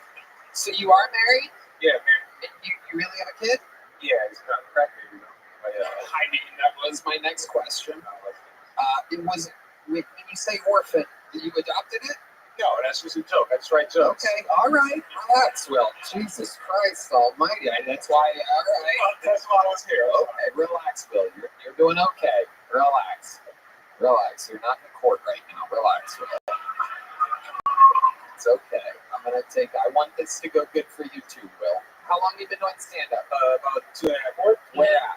Houston. You're within 9 months of you? You know, everybody fucking grown earlier when I asked the black guy, Atlanta and then Houston. Just take note. Atlanta, Houston. I'm just saying. South Florida would be the third guess where the guy was from. All right, so well, Houston, Texas, 2.5 years. You still live there? Yeah, I'm not from Houston. I just live home here. Where are you originally from? San Bernardino, California. What made you move to Houston? It's cheaper. Okay. All right. Yeah, And what do you do for a living there? I'm a staffing agency recruiter. Okay. You like that job? Yeah, I love it. What do you do for fun, Will? Yeah. Everyone likes you, Will. Everybody likes you. You're laughing at my job. They're just laughing. They just think you're likable, Will. It's a good thing. You're doing good. Ready to turn on everybody real fast. Very defensive, Will. Yeah, you always that foot there. Yes. Yeah. As a joker, didn't but you kind of beat it back. Only to my friends. I can't be my true self to strangers. Oh, I think that's what Ted Bundy said. Yeah. Now it's good. Now it works. And you too can use a punchline like that if you take classes at the Rich Fox School of Comedy. Operators are standing by. Classes are $630. They take Venmo and cash. 3 to 3:15 Monday through Tuesday. That's your birthday, 6:30? Oh, thanks, Rich. That's a big part of the comedy show. Hey, you guessed my birthday. Just if you want to play that number. 6. I like your fucking cage. You look good, man. You know about? Do you know what J's are? I got 50 pairs. I'm a fucking headliner, bitch. Oh, headliner. Oh, that's the closest. Headliner. I've never heard By of such a. far. How do you get to be a By far, every good person I got. Good job. You did that. Are you proud of yourself?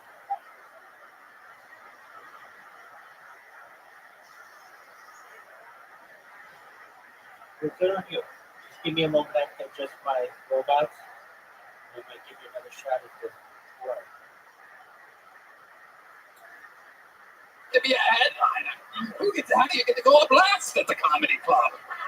Hey, why you? All right, call him on it. Oh my God. They're not Jordans. All right. Will, tell us something crazy about your life. Tell us a fun fact about you, or something about your life that can surprise us. That wouldn't. Anything. I met one of my brothers when I was in like high school. Yeah, I didn't even know he existed. This is from obviously your father's side. Yes. Yeah. Oh, hanging fruit now. Was it emotional? Fuck no. Yeah. Shit was like a Get On Maury episode. Yeah. That happens. That's a thing. That happens to white people too. I'd be happy with this. That be where'd you meet him? Like so my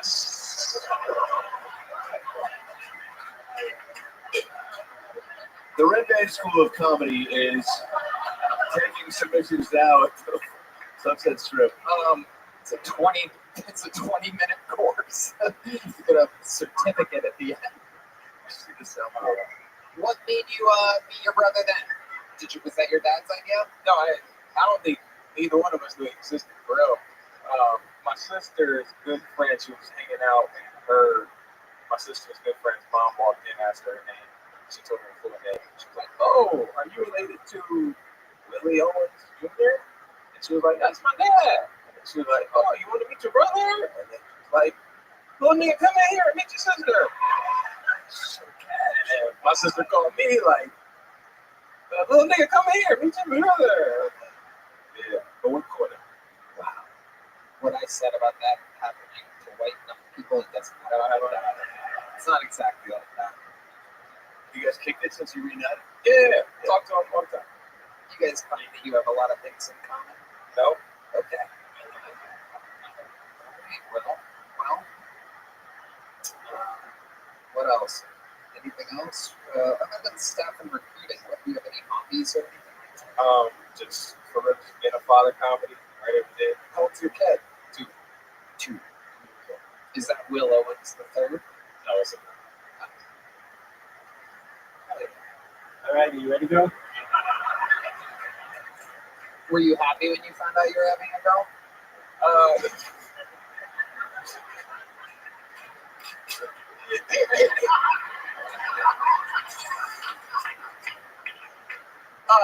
Yeah, I was happy. I would have been happy no matter what it was. Just wanted a healthy kid. What's the toughest part about being a dad? Toughest part about being a dad? Staying there. Yeah. No, not a black dad. Again, that number for the Rich Voss is 255. Will Owens, thank you so much. She's Kill Tony debut. It has happened. Will Owens. All right, we're going to speed through this next part of the show. I have another golden ticket winner, literally, famously, one of the greatest golden ticket winners in the history of the show. Ladies and gentlemen, make some noise for Martin Phillips, everybody. Here we go.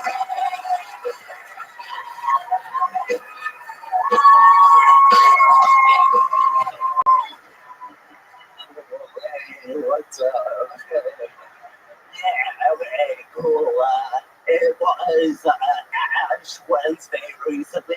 I couldn't make it to church, so I just put my grandma's remains on my forehead.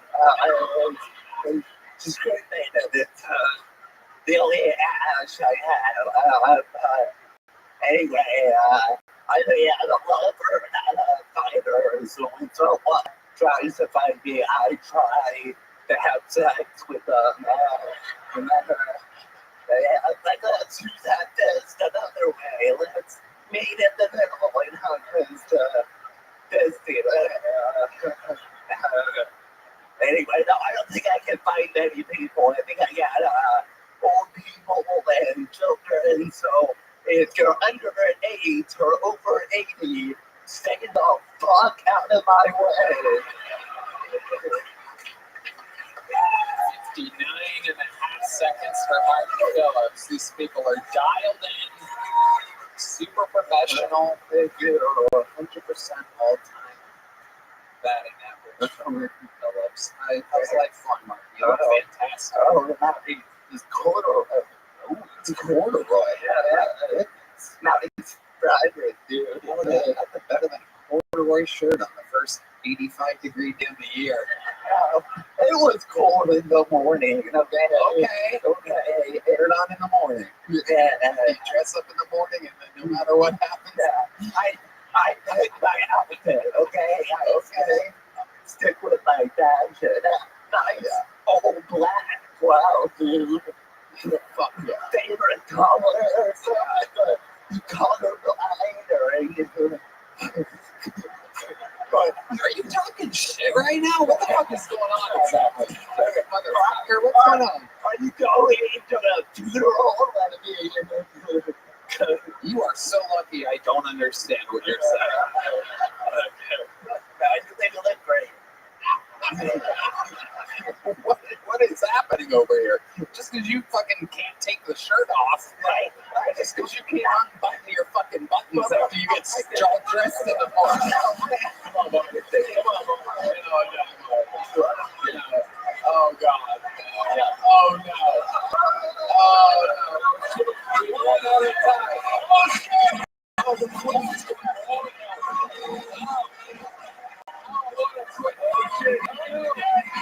No, this is how you kill me.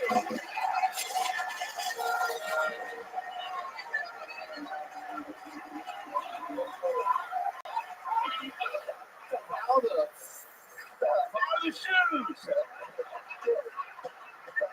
the hell is this the biggest show in comedy right now? This doesn't make any sense.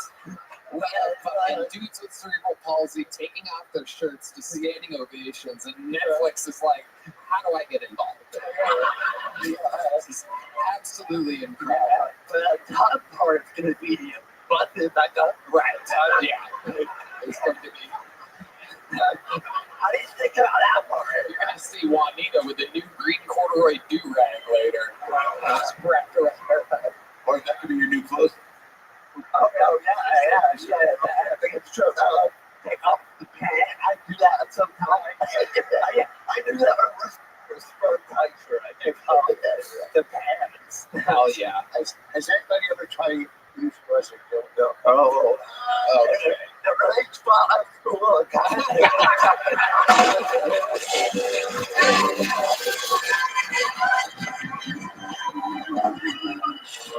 He's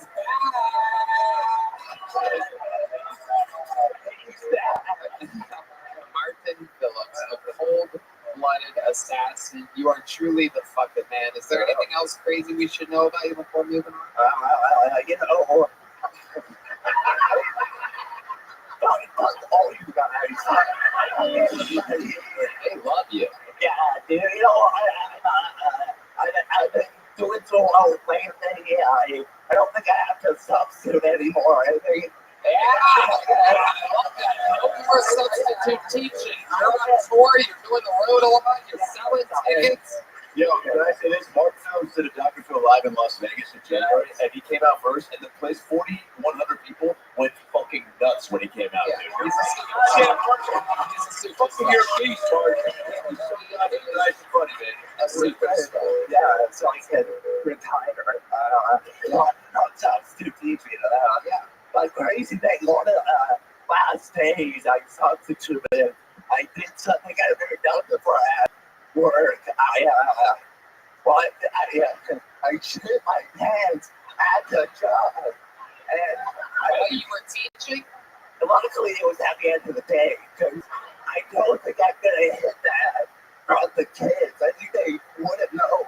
Yeah. I shit my pants. Wow. And what was it exactly that you were doing when you shit your pants? You're a substitute teacher, so you play a lot of videos and stuff. Yeah, I just have the feeling of shitting, but then I have a classroom of students, so I was like, I can wait till the end of the period, and not what's going to happen after the Were you wearing jeans? Oh, I was wearing khaki. Oh my god. Wow. And was it a lot? Was it like a little shark or was it? Let me tell you, it was a vast amount of PCs. Not to quote my own joke, but I was like, what am I going to do with all that shit? Wow. What did you do? Take us through the moment. It looked like I peed out my butt. So, Anytime someone describes shitting as a vast amount of feces. Yeah. Wait, were you wearing it? So you gotta wear like NBA tearaways next time. that'd be nasty. Hold on. Actually, through it now. You shit your pants and there's a ton of shit. It is an unbelievable amount of shit. And you always have, let me slow it down here. Let the record show that he is not like a fucking, retard. Well, right. But he's also not like a comic that just would say that he shit his fucking pants and that he shit a lot to tell a funny story. Like, Even at my school of comedy. exactly. Right. So this, being one of the more intellectual, true joke writers on the show's fucking roster, this is actually incredible. And honestly, to be honest, maybe not surprising, I do have to prove myself more often than you would imagine. It's Well, I mean, you always walk like you just shit your pants. I have to go to a doctor. I have like IBS. It's always So let's go. okay. All right.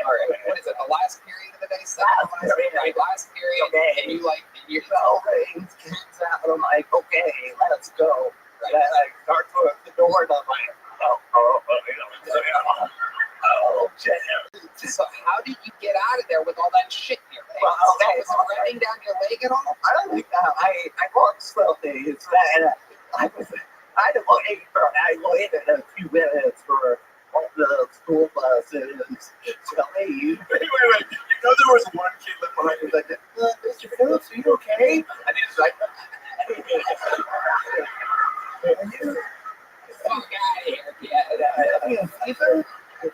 So I just sat down and waited, and I sat down. It was squishy. I was like, I knew it was a vast amount.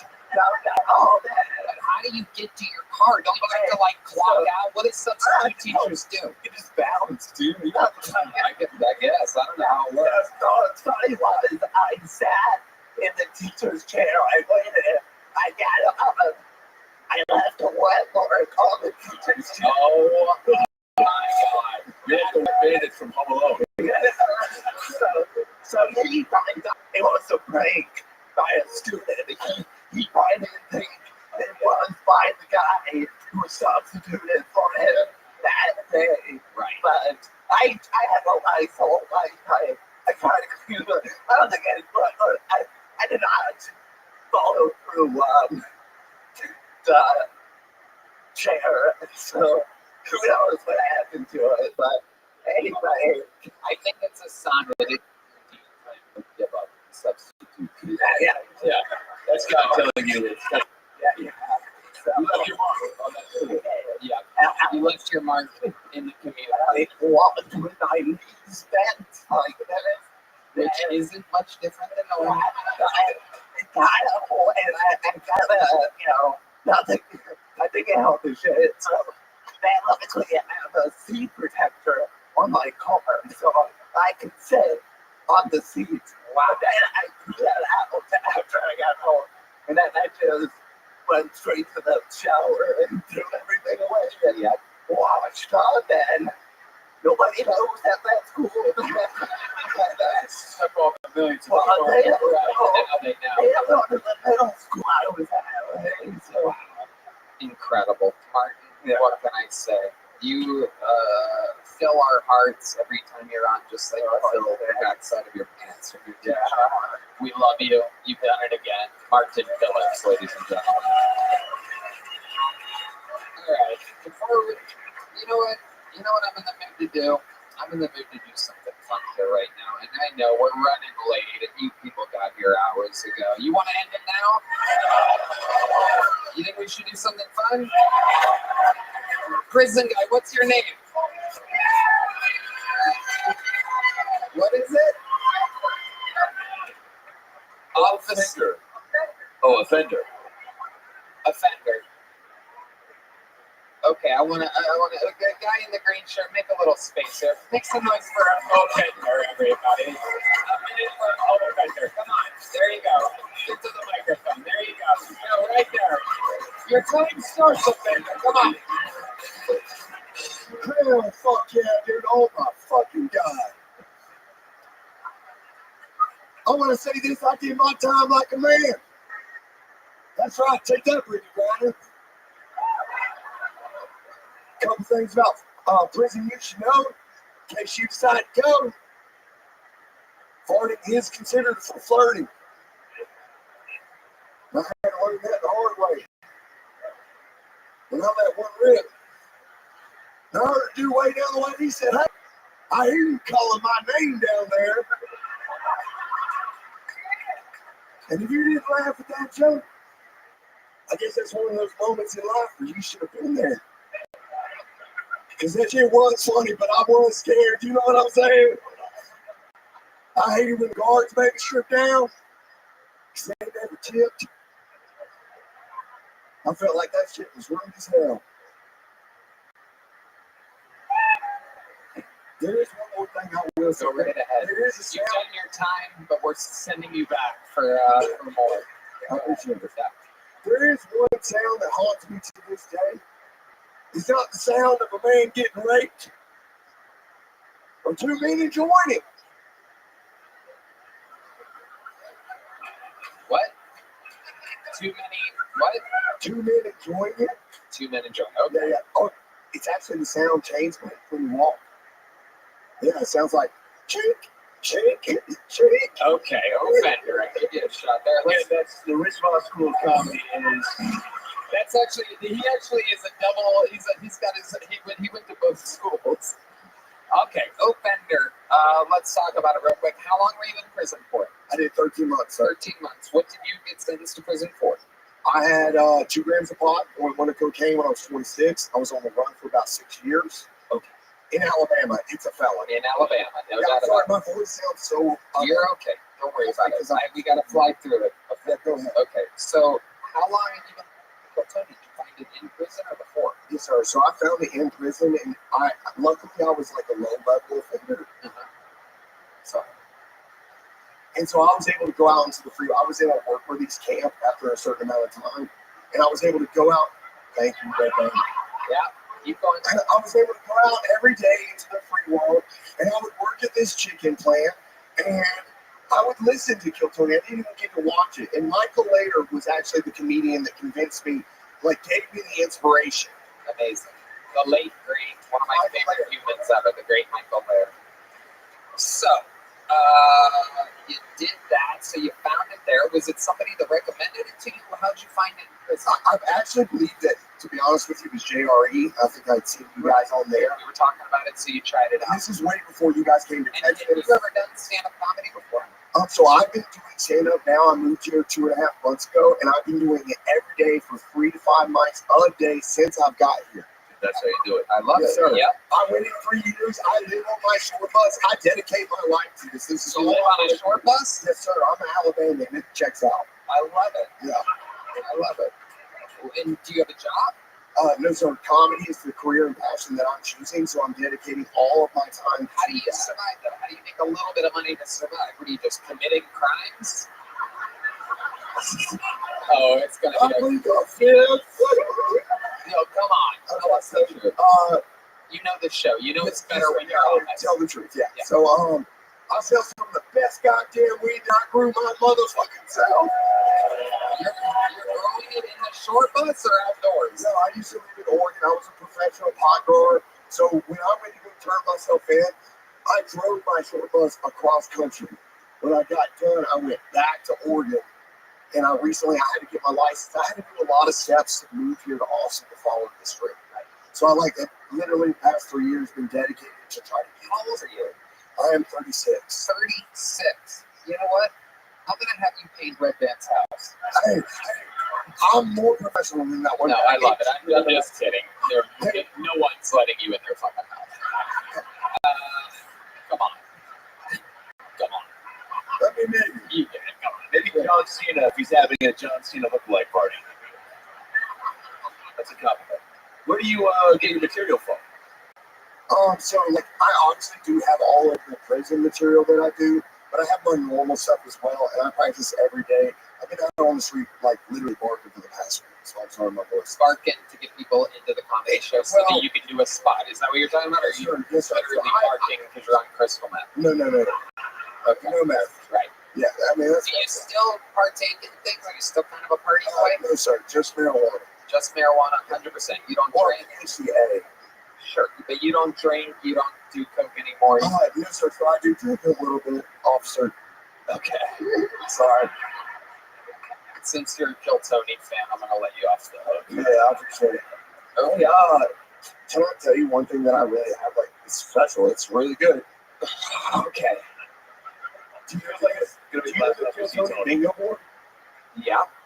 I have a tattoo of it on my thigh that I got while I was in prison.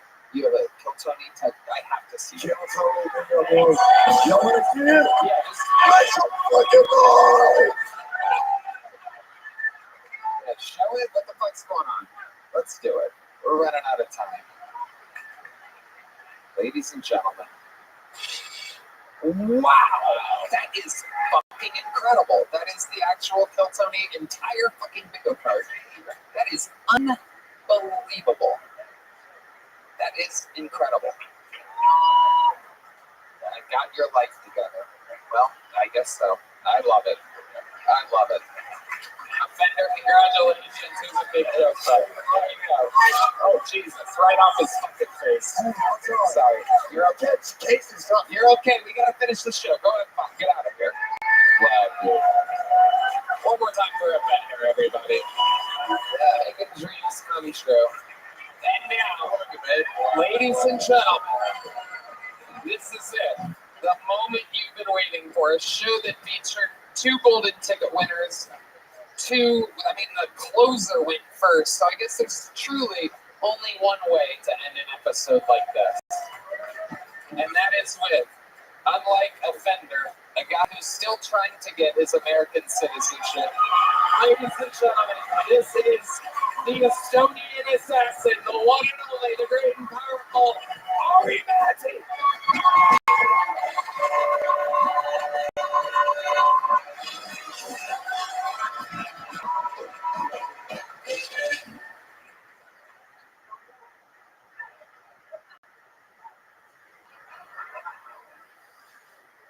A friend of mine got cheated on by his girl. Very sad. And he found out that she cheated the only way men find out that they've been cheated on. She told him. Let's be honest, men ain't figuring shit out. We don't notice when you get a new haircut. You think I'm gonna notice a sparkle in your eyes? Whoa, good one. You think I'm gonna notice an overall glow about you? Dude, I can't imagine how easy it is to cheat on a guy. I could come home, the other guy's in the closet, smell of sperm is all across the apartment. I'll still be like, baby, what you cooking? Is that full? You could have the other guys come fall out of your pussy. I'll be like, holy shit, I'm killing it. I'll tell my friends my baby girl come white.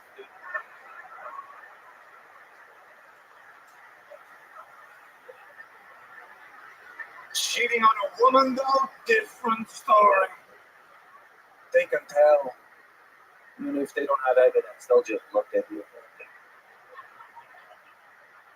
They'll just look at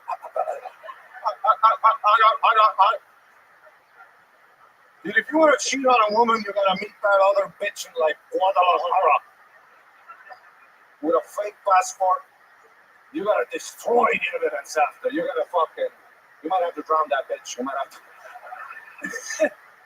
have to drown her in the lake. I'm sorry, mamacita.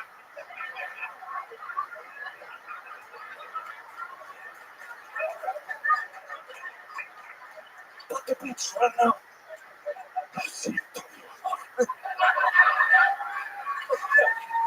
Thank you so much. Thank you so much.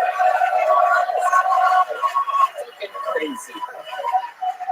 It's crazy. What's going on here is crazy. We are witnessing a great comedian become one of the truly, I really believe you're like one of the best in the world.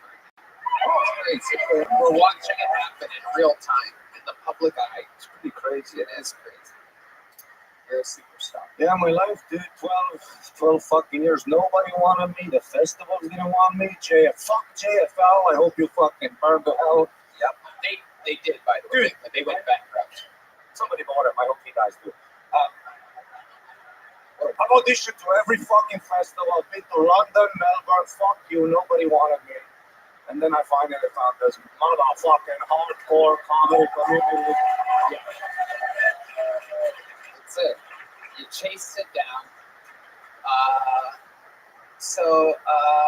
Adam, you want to jump in? Yeah, Ari, when you work, do you have a job?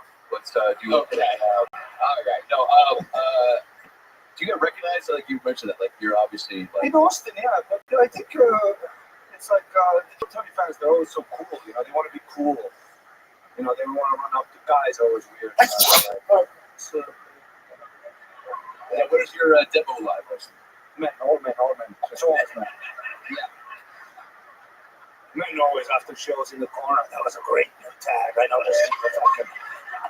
That's a great new tag. I really like. Amazing all of three. It's a good compliment, though. That is an inside. Of course, it's like the best fans. Yeah.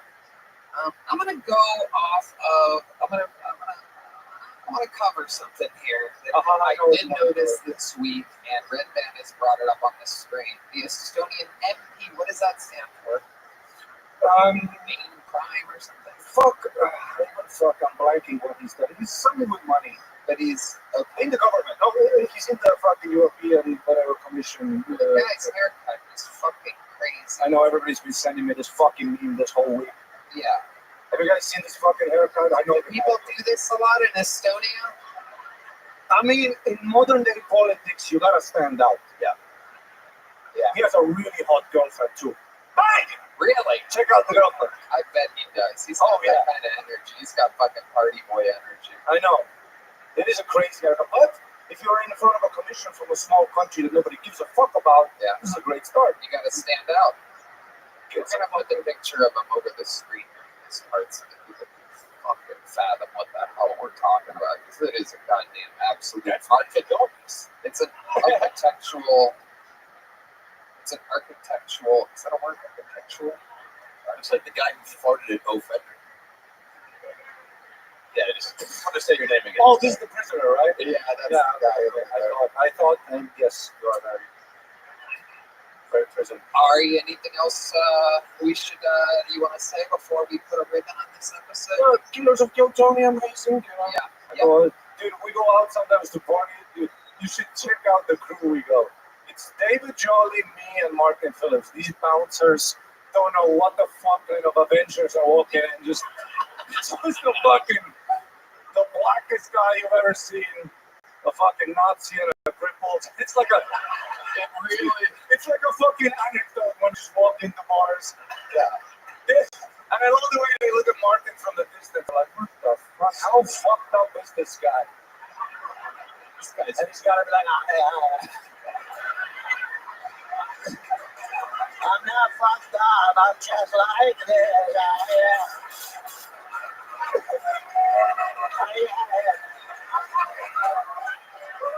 And you too can learn a Mark Phillips impression at the Rich Voss School of Comedy. Absolutely fucking incredible. You do some impressions. It's usually in the fucking green room where I see him. What was the other one? I sleep them out sometimes. Yeah, I didn't realize it was the other one. You had another one. Maybe it's something to do with better. I don't know. You were doing one the other night. David Jolly. I know.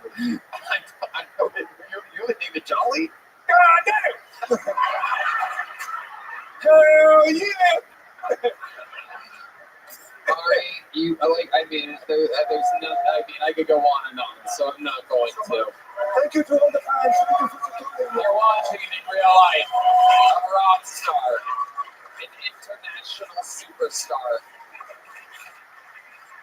How about one more time? Did you guys have fun tonight, huh? One more time here, reigning, defending Hall of Famer and 2023 Guest of the Year, Adam Ray, ladies and gentlemen. Dr. Phil is on tour. Adam Ray is on tour. You can get tickets for all those events, which are giant theaters. This guy is fucking thriving. AdamRayComedy.com. And, how about one more time for Rich Voss, ladies and gentlemen? His new special is on Amazon. It is called Anonymous. We absolutely love you guys. Thank you to ZipRecruiter and Shopify. The drawing for Ryan J. is in, and it's absolutely stunning. That is an incredible fucking drawing. How about one more time for the best damn man in the land?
Right now, potato one. Target shooting with the potato.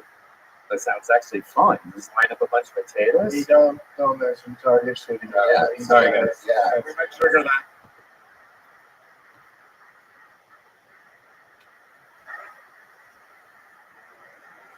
Sensitive subject. You guys don't sell potatoes, do you? Target shooting. We used to. Before the incident. The target shooting? Okay. So what were you saying about the fried chicken? I didn't really get it. I was trying to pay attention. Maybe I missed I it. knew I was running out of time there at the end. But that joke went over my head like a clay pigeon. You know what I'm talking about? It's ironic that you were running out of time at the end when that's what you do for a living. Yeah. A talkative lexicon of that.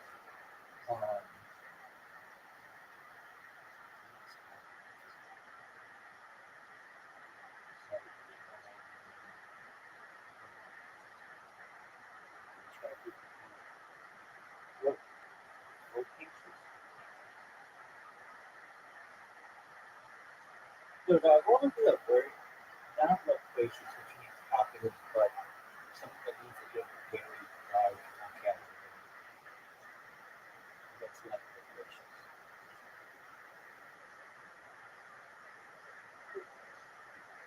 That'd be good. It's a script of deal.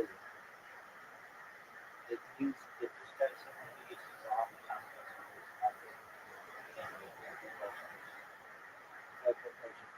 Specifically, okay.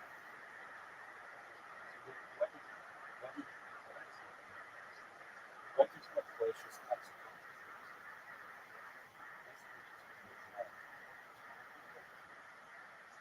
What would be the vocabulary of word terms that is very expansive? Oh, no, okay, it means what I mean. Or remote. It would loquacious means not include the person's language that we should together would describe someone who has a vast or detailed vocabulary and uses it frankly, frequently on the life. Okay, I thought I is that a but, my friend, are you ready to find out?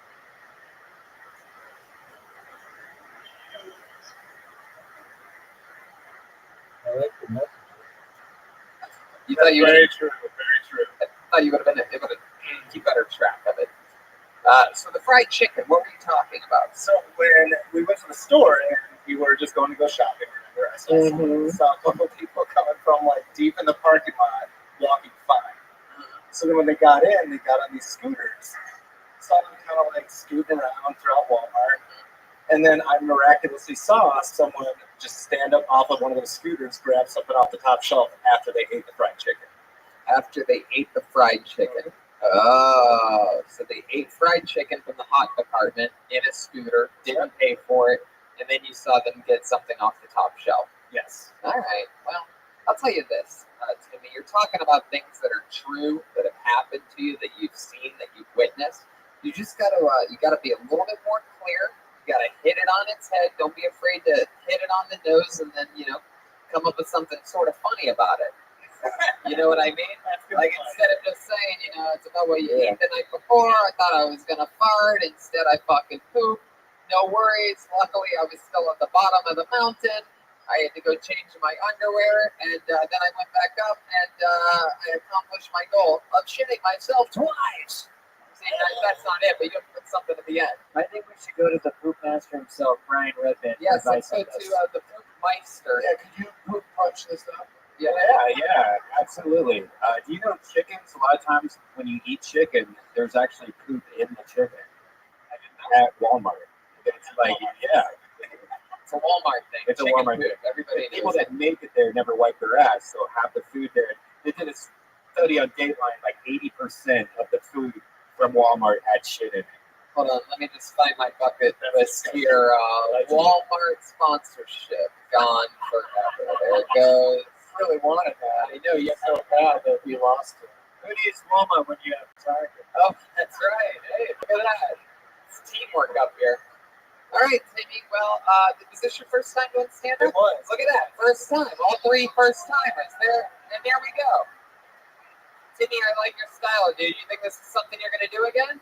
I would like to keep pursuing it. Well, there you go. Start going to fucking open mics. Get your shit together, all right? Sounds good. There you go. Timmy Corns, everybody. Get the balls to sign up, telling true stories. Those first three guys combined, if they took each of their, strengths, you'd almost have a comedian. 100%. Or His honesty with Pedro's performance and beats, and with a little bit of Joshua's sweetness of Joshua. Sweetness. That's right. Joshua, you are one of the sweetest comedians we've ever had on this show. All right, let's see what happens next. Put your hands together for the one, the only, Brandon Brewer, everybody. Brandon Brewer, here he comes, right down the middle. Hell yeah. Oh, this is a fun episode. Boise, Idaho.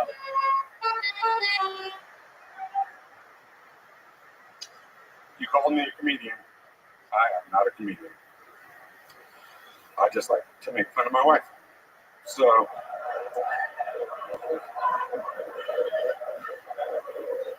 I came up here to talk shit about my own self.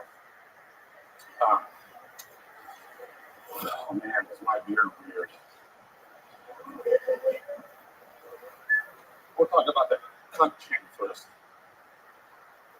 It farts like a bushy vagina.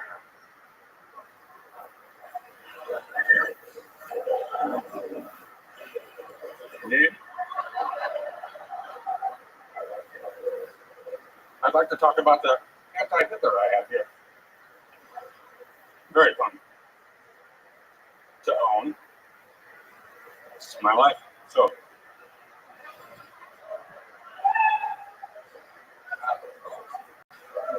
There you go, Brandon Brewer.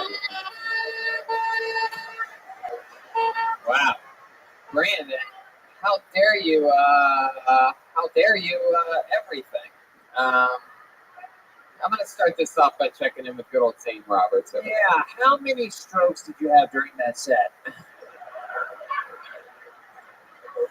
Keep using the mic, dude, to talk to us. Podcast. No, you don't have to fill it out. You just talk into it. Hell yeah. What do you want? not enough. Really? Wow. Did you want whatever it is?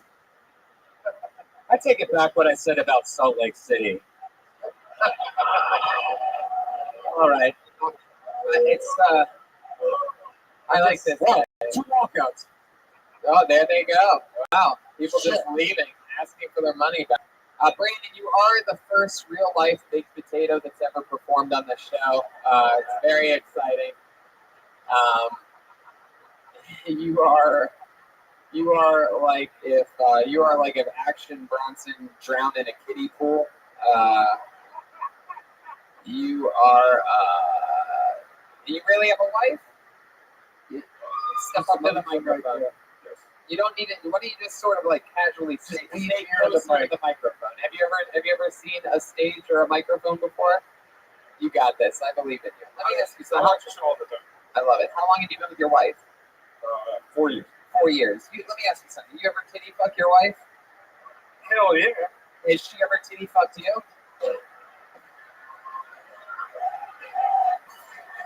That was one of my jokes. I bet you should have done that one. You should have done that joke Tony just wrote for you. Yeah, that joke wasn't the only thing you left hanging. You're talking about your giant tits again. Those hangers. You were great in Fight Club, by the way. As the guy with Meatloaf. You're also great as Meatloaf the food. Right on target. Right on target. Brandon, you said that you watch the show a lot, huh? Yes, sir. So you excited about this? You excited to be up here? Oh, super. What do you do for work? I work in a warehouse. You work in a warehouse? Really? Oh, see, I knew something was up. Jesus, be careful on your way down the stairs. Yeah, don't fall. Anyway, and you know, I don't even believe you. I just think you're not doing that well and you're making excuses. So what do you do at the warehouse? I just move parts on. Yeah, I get the feeling that's how it's done. Move parts around. You ever drive a forklift? Yes, sir. You also drunk? You like lifting forks, don't you? What is that noise? The groans from the audience. That's the line. You're noisy lifting forks. Watch it. We all have a rookies aunts and uncles here. So tell us, married life. What does your wife do? She works title loans. She works what? Title loan. Title loans. Title loans. Okay. It's a fancy way of saying an S word, right? Title loans. Not really. All right. You said you were going to make fun of her, and then you didn't say any jokes about her. Yeah. Why do you don't like? Not that I want to hear that, but why lead us down that road and then Yeah, you make took a sharp turn? a big left turn. You go, I'm not a comedian. I'm just here to talk about my wife. And you're like, but a little bit more about me. You remember that? Remember what happened? No. 5 minutes ago? Let's go with Zane Roberts over here. First question: is your wife in attendance tonight? Is she here? Perfect. What I think that we should have him do, it's only fair because he alluded to it so much, we should bring his wife up and you should have to make fun of her while she's on stage. You guys want that to happen? This innocent wife? All right, here she comes. I didn't even have to. Wow. Damn. Look at this. Damn.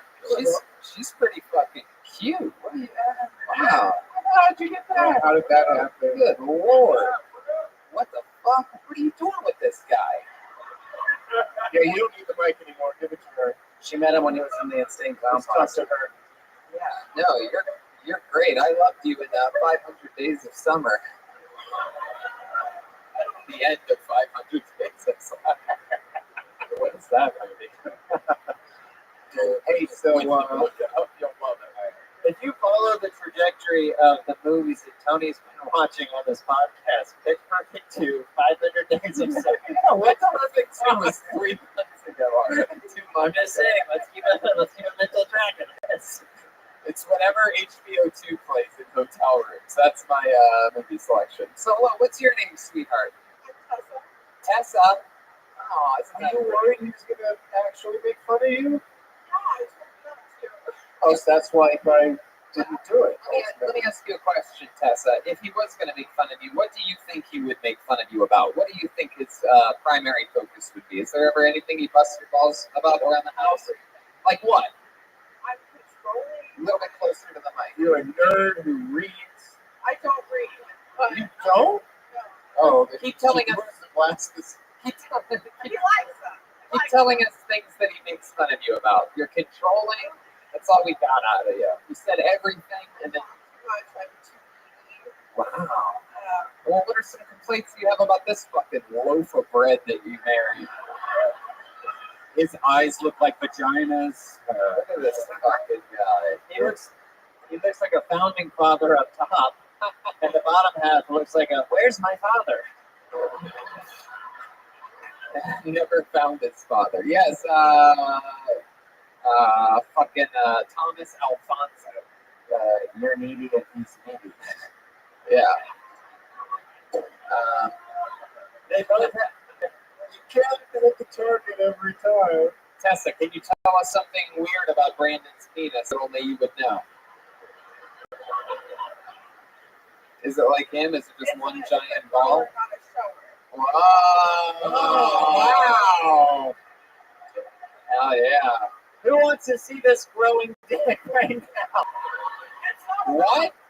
Zane. I don't know. Zane, I don't know. Please don't write me up. Please don't write me up. This is the third time this happened. Zane, I don't know how it works at Target. I'm sorry. I want to keep a team leader position here, and I apologize. My goodness. Can I just say I got a message sent to me specifically that there's no nudity allowed here. Oh, really? Yes. They sent it to you? Yes. Specifically. Yes. Have you ever been nude on the show? Not fully. Right. All right. Well, perfect. Then we have nothing to worry about. Okay, back to you, Tony. Thank you. Hell yeah. So, what was I going to say? Oh, you said shower. It's a grower, not a shower. Right. And it's, is she a grower, not a shower, as well? Like, he doesn't understand the question, and nor do I. yeah. Who are you talking to, Zane? I usually have to translate for him, So basically, a grower, not a shower for ladies is like if it's all like deformed and stuff like that No, down not there.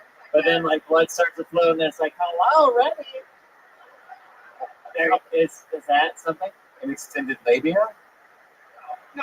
All right, now we're just saying random words that have nothing to do with what we're talking about. Let's do a little reset here. What do you do, Tessa? I'm a manager for a title loan company. Oh, that's right. Fucking title loans. How could I possibly forget? What is your favorite thing about Brandon?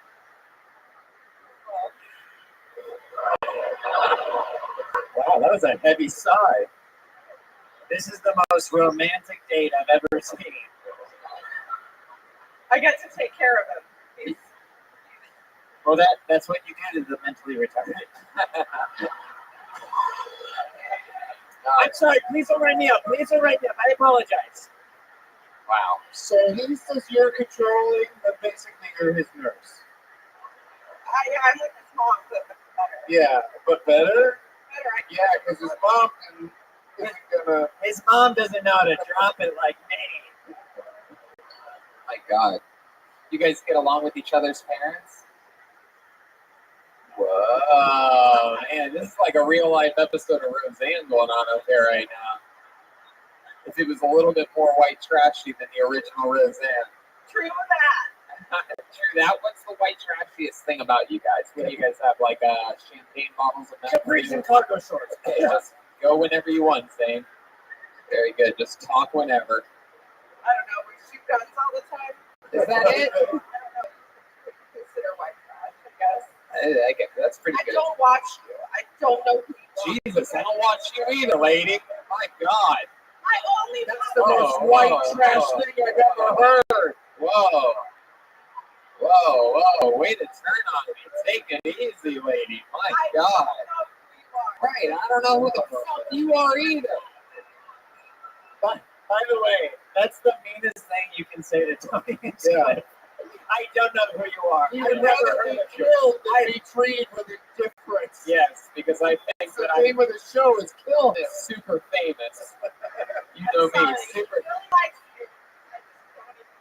Right, I completely agree. Well, Tony's a preeminent magician, Yes, as his facial hair will tell you.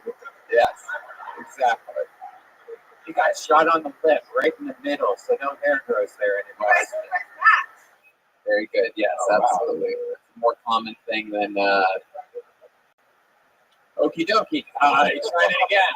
I'm gonna clean up this stage a little bit. I thank you guys for coming up. Congratulations for getting pulled, and you did it. There you go. Thank you so much. There goes Brandon and Tessa. All right. Here we go. This is interesting. Look at that. Look at them helping each other. I'm glad you guys did good on this stairway at the exact same time, by the way. All right. There they go. That's how about one more time for that happy couple there, huh? This is so interesting. Come on, they had to pay for 4 seats here tonight. One more time for them. Come on. I don't know who you are. I don't listen to you. Oh, why he make fun of me? She loans out titles and she couldn't even call you famous. There you go. There you go. I wonder if this is her name in the fucking. I'm excited about this one. There's something in my gut telling me this is going to be good. Put your hands together for Stephanie and Mason, everybody. Here we go.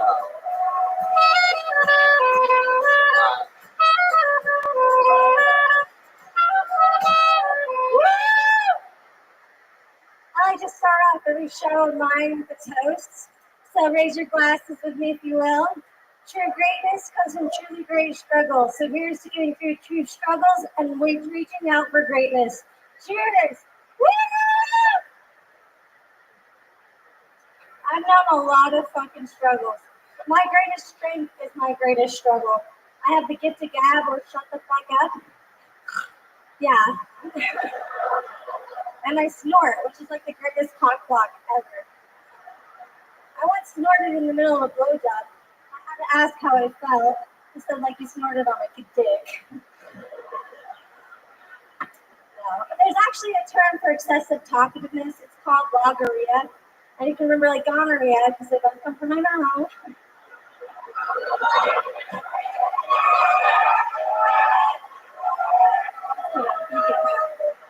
I'll be here all week.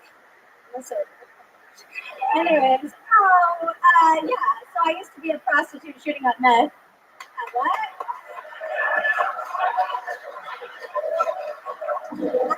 There you go. Stephanie and Mason, everybody. Hi, Stephanie. How are you? I've known you for a while. I've known Tony since he's started. Yeah. You were in LA, indeed, at the Comedy Store back Yeah, I'm back in Boise. 2007, 2008, 2009, around then. And now you live here? I'm back in Boise, yeah. This is where you're originally from. How long have you been back here? About 7 years. How long have you been doing stand-up comedy? 13. 13 years. How about that? Stephanie and Mason, you hit what could be considered the first joke tonight by a comedian. It only you're the fifth pull out of the bucket, first joke of the night. 50 minutes in. Not bad. Yeah. Great joke with she also did the drink take where she took the sip right after the punchline. It's very professional. It's incredible. I'm very happy to be here. I know Thank you, indeed. So, Stephanie, what you been doing in Boise? You how long were you in LA for? I was in LA for long enough to do cocaine and get back home. Yeah, what?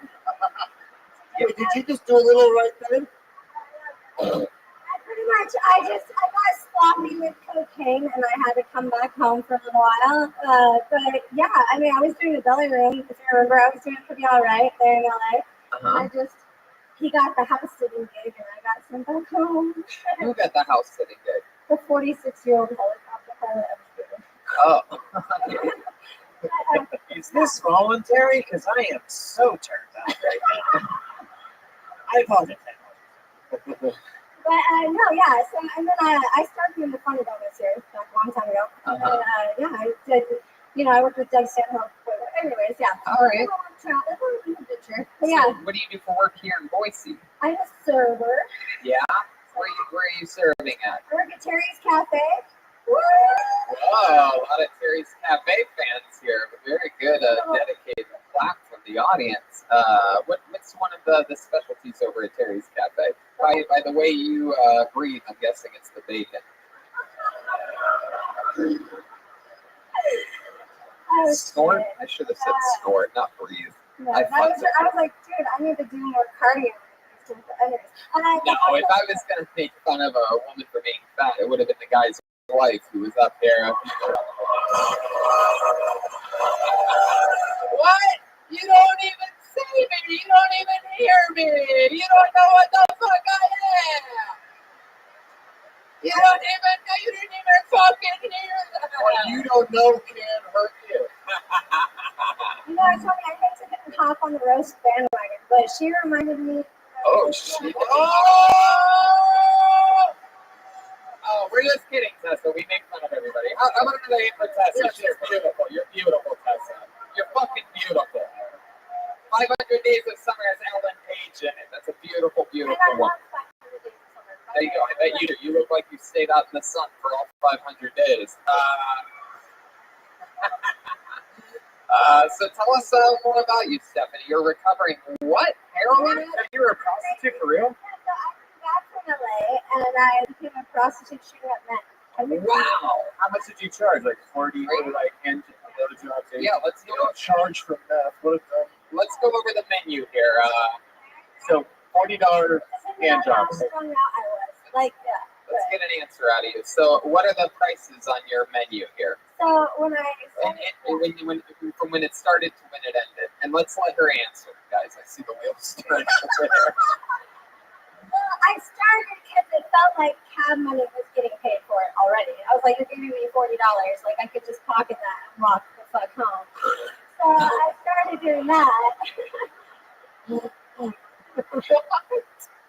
Wait, what would you get the $40 for? Cab money, huh? Cab money. So, right. So you were gonna leave with the $40, but then you're like, I should probably charge for sex. So how much was that? So, like when I started, it was like $500 something. $500? When I left, it was And then when you left, it was like coupons for milk or something like that. hopefully some meth. That was pretty much it. Yeah. Right, that was it. Worst thing you ever did for drug money? What was your like requiem for a dream moment here? Well, okay, if you want to hear it, so 5 years ago, this July 4th, Independence Day, Yeah. 5 years from when I shot up the last time, and it was with my mom in my dead grandfather's trailer. Wow, you shot up heroin. You shot up meth with a needle with your mother in your dead grandfather's trailer. With him sitting right there. Happy July 4th. Zane Robert. Can I just say this is the most beautiful white trash fairy tale I've ever heard. So, did you and your mom use the same needle that day? Nah. She was like, oh, I only started until I go in the other room. So I don't know. Like that. Yes, Zane. Yeah, curious about your menu. Do you have any weekly specials or daily life specials or anything like that? Take me back to LA. It's free. Are you talking about the cat? Wow. Wow. Looks like we have a new member on the team at Target. How about so that's during so your July 4th will be 5 years of sobriety for you. How about a hand for that? That's so cool. When you hear fireworks, do you ever Jones for another hit of that sweet, sweet fucking? I was horrible. You can only imagine how much I talk now. Like I had meth. I'd be like, I just need a focus. Is this funny something you had your whole life, or is that something like did like knock something loose? I wish that shit was fake. I love when people are like, you start on purpose. Like, No, but when you were younger, you did also. it's not, Really? A lot younger? like, I feel like that's from years and years of cocaine abuse. in LA. It's true. I don't think it really happened as much as it's Twitch. Yeah, It's right. like I'm nervous. Yeah, you worry you might snort some of the glitter off your face into your nose. I went big. I was like, I'm coming to kill fucking Tony. I'm so happy to be up here, guys. So seriously. I love that. Of course. Yeah, it's super I watch exciting. my show all the time. I'm watching So we talked about your lowest low when you were doing drugs. What was the worst thing that ever happened to you when you were prostituting? I find it so compelling. We've never, in our almost 6 years of doing this show, we've never really gotten to talk to anyone that has been in the business, and it's so cool. I think you should be so proud of yourself for being out of it for this long. And but is there something that is there like a low in that you remember, something like that? Anybody ever want? Actually, I had to quit because I kept getting left in like really bad places. Like towards the end, I was just done for everything. I was just like, I don't care. I'm gonna do drugs, and I was like, why don't you respect me? And you can't do that. So I was just like, leave me. Getting left places? Well, yeah. So I was left in Nampa at a dog park, which is like one of the worst places. I mean, half of that sounds lovely. I don't know from Nampa, but a dog park. I mean, hey, after we're done, can you drop me in a dog park? Sounds like a nice, He was like, nice thing. Yeah, man, I dropped her off at the dog park. Would have dropped her off at the pig park. She wouldn't stop snorting the crazy bitch. Get out there where you belong with those dogs. All right. A dog park, man, that is frightening. I never would have guessed that. So what did you do? Did you run around, play? Did you fetch? Bring it back. Good girl. I got a bone. I bet you did. Hello. But yeah, luckily I wasn't arrested, and I learned to stop getting left in Nampa. But yeah, and that was like the breaking point. I was like, bitch, you're smarter than this. Hopefully. Wow. Yeah. Anyways, yeah, so, and yeah, life's good. Been sober since, and like moving towards, and I work in comedy. And now I feel like I now have something to say. Versus before, when I think you would know before, I feel like, I'm from Idaho, different huge. Right. But yeah, now I have something to say, which is what I hope. Stephanie, you are charismatic, you are adorable, you are a bright, shining star. I mean, it's just so cool, and it's amazing to hear your honest, incredible, compelling story. Take note, Joshua, so that one day when you're talking in a few years about being a recovering heroin addict, you could talk about it with confidence and swagger. And so far, I mean, you're my favorite so far. There she goes, Stephanie Ann Mason, everybody. How about that? Good to see you again. Congratulations. Stephanie Mason.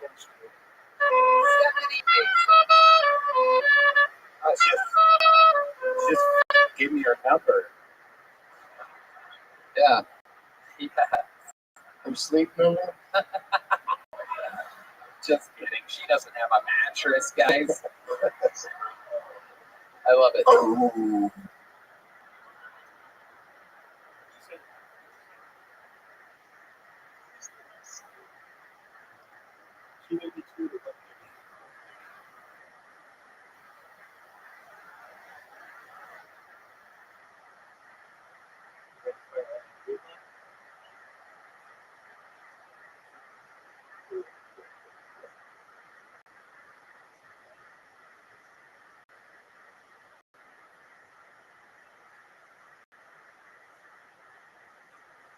Dog park.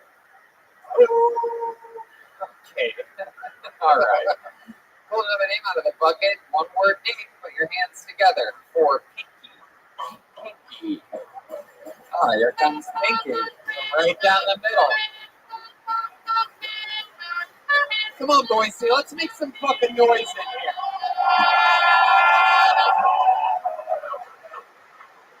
So I don't like have jokes. It's more like unfortunate life stories.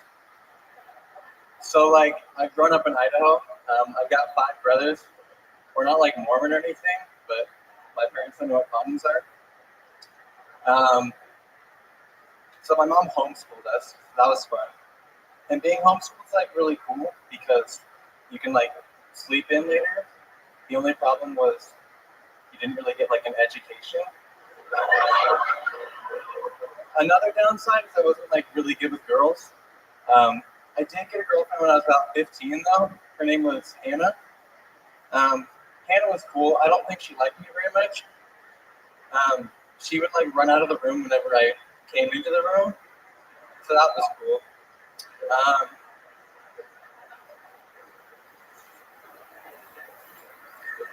Shoot. I rehearsed like 50 times. The punchline is Hannah's a cat. I dated a cat. You dated a cat? Yeah, basically. You dated a cat? Yeah. Why did you date a cat? You know, I was homeschooled, so I thought you were getting a lot of girls. You like girls? I do. Is that what you just said? I like girls? No, not a lot of girls. Oh, not a lot of. So the options are limited. Okay, let's check in with Zane Roberts. I thought you were going to say you got a girlfriend when you were 15 years old. Her name was Mother. Because she's homeschooled. No, she rejected me, actually.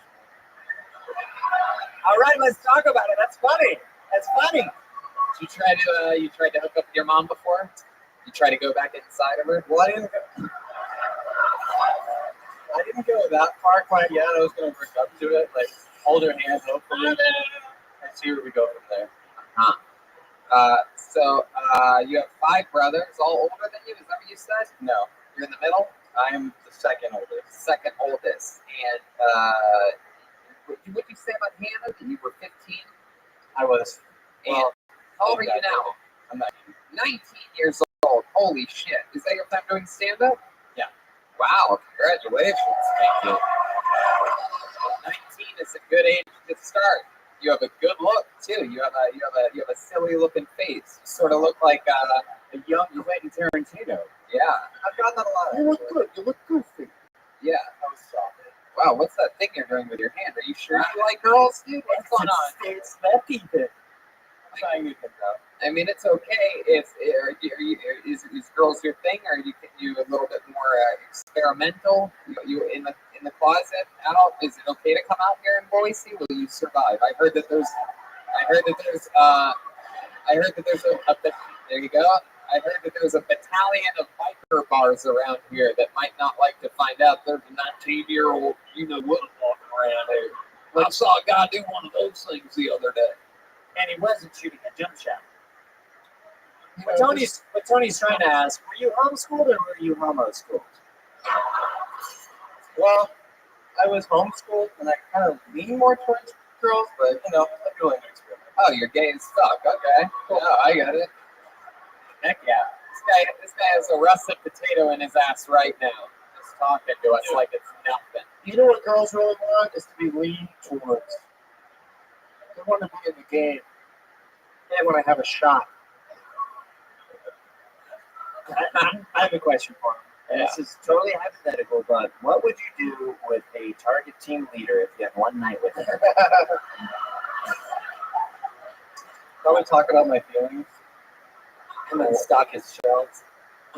Oh yeah. My guess is he would shoot his load right on your bullseye. It's a target joke. So Pinky, you're 19 years old. Do any of your brothers or any of your family know that you might be a little bit gay? They probably assume. Yeah. Are your other brothers a little bit like tougher, like a little bit more like, hey, why aren't you playing sports, dude? No, they're actually worse. They're a little bit more feminine. Yeah, my next youngest brother has a man bun, and he wears a tie-dye t-shirt around the house with like unicorn ice cream leggings. Oh, he's just stoned, dude. He just found pop before the rest of you guys did. I used to be that guy myself. Not really the unicorn leggings, but and not really the man bun either. And I never owned a tie-dye t-shirt. I'm just lying right now. But I started smoking pot at a young age. You ever smoke pot? No, actually. No, you Oh, I can help you out. He's 19 still. Yeah. You ever smoke pole? I'll try. Wow. My goodness. May I ask, what's with Pinky? Why are you called Pinky? Yeah. Is that what you like to stick in your butt? I like to go middle finger for that, actually. Whoa. Yeah, fuck your butt. Yeah, fuck you, butthole. Fuck you. But Pinky, I didn't really have imaginary friends when I was a kid. Like, I was that low.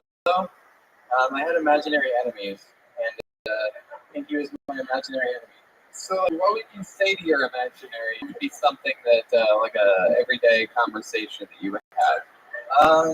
I didn't really talk to him. I mostly tried to avoid him. Yeah, that's how I feel about enemy Pinky. Yeah. And it's interesting. You look more like the brain. Wow. Narf. Okay. Well, that's interesting. You study, you going to school or working or? I'm just starting a job at a moving company. I don't go to school right now. I graduated last year. A moving company. Now, when you guys are moving stuff, like say like up the like you're going up the stairs, and are you in the front or the back? Are you like a top or a bottom? I like to think I'm like a power bottom. Hey, there you go. Fuck yeah. Back that ass up. My goodness, Pinky, I'm excited for you, dude. You're 19 years old and you're fucking trying things. You're out and about fucking talking about real shit, your actual feelings. Anything else for Pinky, guys? You think you can get him a job at Target or something? Oh, absolutely. Oh. Zane, it seems like you might like this guy a little bit, huh? Off the record? Yeah. Story. You kissed Jeremiah. Oh, you and Jeremiah kiss? I mean, what's his name? What were you just about to say? Sorry. I had an orientation at Target, so I almost worked there. Sexual orientation? Maybe. But then I didn't work there, and I worked in a homeless shelter instead. You worked at a what shelter? Homeless shelter. Oh, so you worked at Walmart. Very funny. All right, Pinky. Well, you had your first time up here. You're 19 years old. You have a huge jump start on everybody else, and keep talking about real shit. Talk about shit that you want to talk about, that you love. Go to open mics. Keep doing it. Another hand for Pinky, everybody. There he goes. I'm not actually gay. Love you, Mom. This guy's. I would have thought if Pinky was going to plug something up here, it would have been his butt. Oh, one more quick tip, Pinky. Don't open your set with "I don't have any jokes."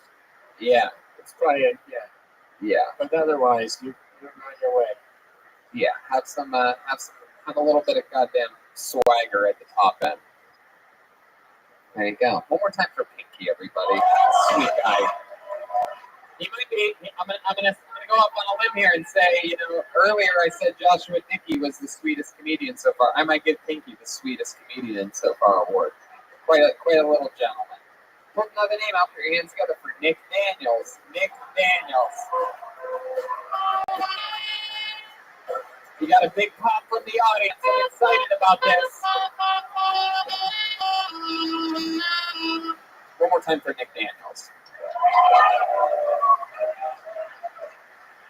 Hey! It's Adam and Eve, not Adam and Steve. That's my impression of my uncle telling me where to buy a dildo. I really hope I didn't offend anyone with that joke. I'm not really a fighter. I've only ever been in one fight. This kid, he pushed me over. I got up, punched him in the head, and that was it. I won, which was honestly surprising even to me, because he was this big, fat fifth grader, and I was just a normal, regular-sized drunk guy. It wasn't even really a fight, you know? Like, neither was the one later that night when his dad beat the fuck out of me. Something good came out of it, though, you know? I quit drinking on Jungle Gyms during school hours because my weekends are mine. You know what I mean?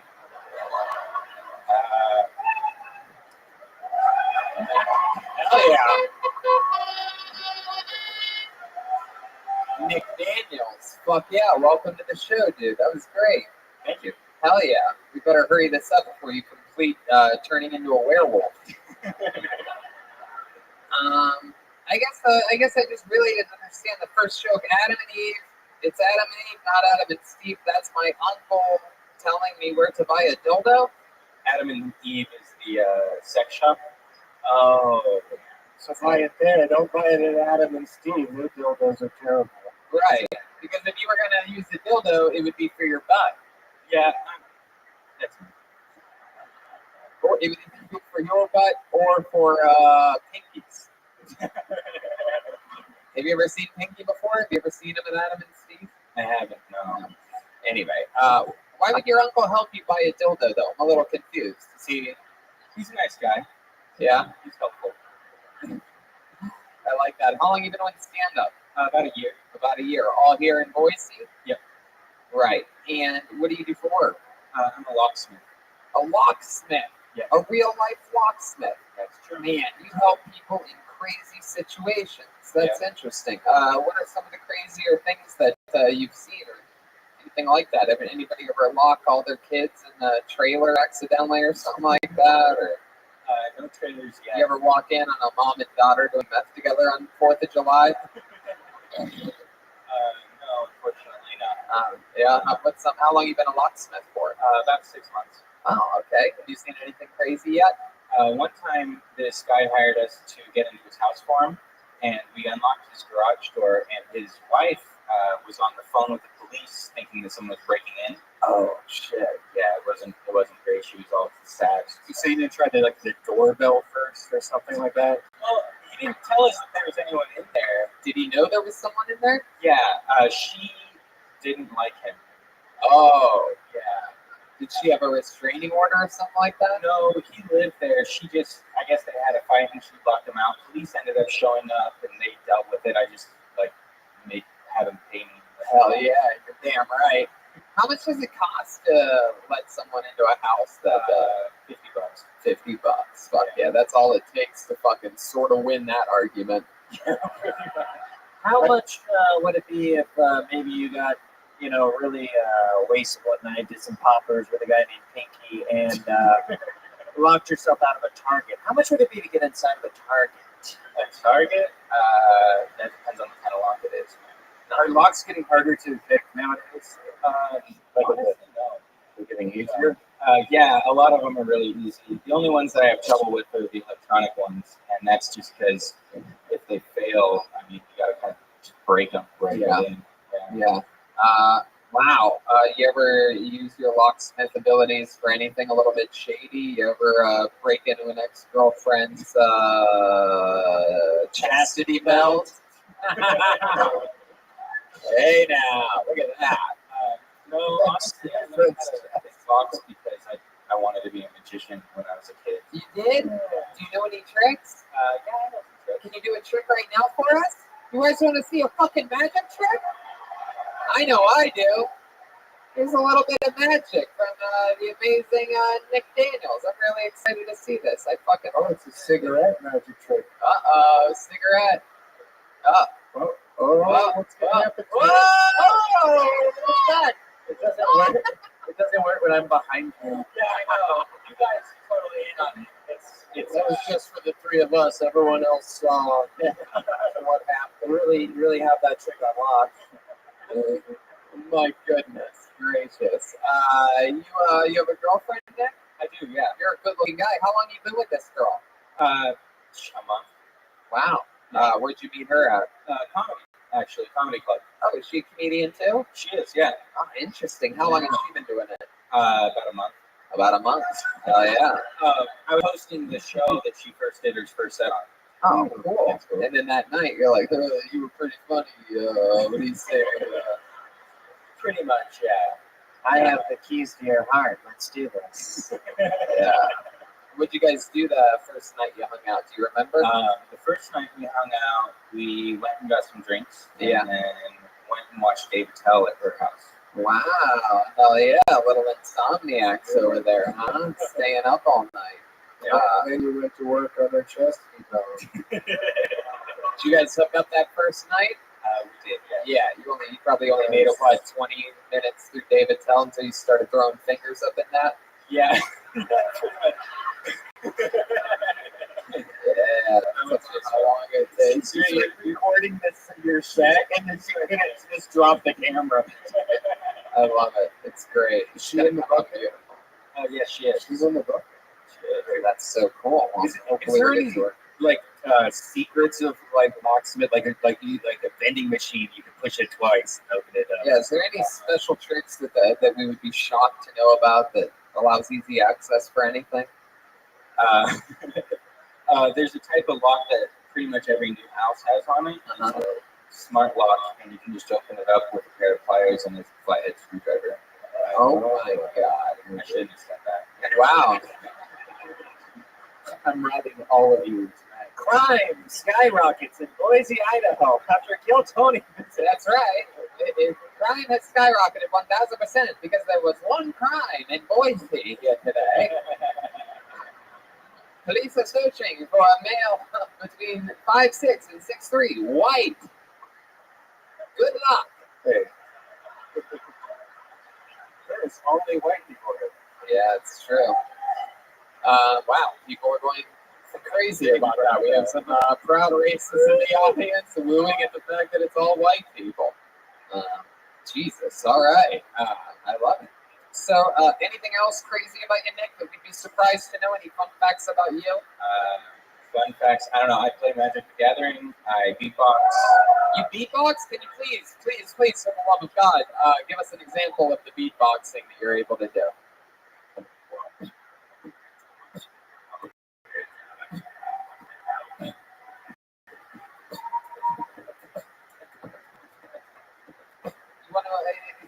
Doug actually mentioned a good idea. I don't want to throw too much pressure on you, Zane. I know you're just a supervisor over at Target, but Doug had an idea. He wanted to hear if maybe you could rap over some of. You have any Target raps or anything? I guess I could Rap about Target. Yeah, probably, right? Would you like to hear that? All right. Why don't you give them Nick, why don't you give them a little beat? Let's hear some Target raps. I'm pretty excited about this. All right, let's fucking do it. How about a hand for Zane Roberts and Nick Daniels, everybody? It's a whole new thing here. Fucking Target raps.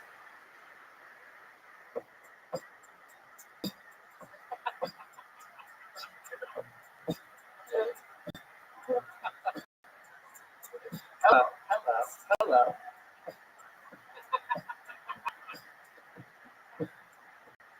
Unlike Target, stocking shelves, unlike Santa with a lot of elves, helping people every day, greeting them around. I say what's up, and they're like, I'm like down, suck your dick in the parking lot. Let's go there and all beat box. No, Pinky's coming in too. It's threesome with 3 white dudes. Let's go.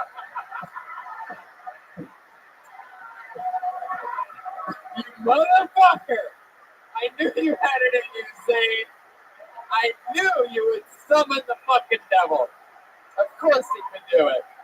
How about one more time for Zane Roberts? How about another hand for Nick Daniels? Let's get back to this bucket. Back to the bucket we go. It's a fun episode. I like this. What happened, Thomas Alfonso? Have a little bit too much pepperoni pizza before the show? Maybe a little. Shout out to, I believe it's Gino's Pizza here in Boise. Is that a place? Guido's? It is? Guido's. Yeah, Guido's Pizza. Very good. Very good. Better pizza than we had last night in Salt Lake City. Yeah. We're doing a 6-day pepperoni pizza binge. We're testing out each city, and so far, Boise is in the lead. All right. There's a little something to be. Since you can't be proud of your Canadians, you can be proud of your pizza. Clear hands together to your next Canadian, Trevor Secreto. Trevor Secreto. Here we go.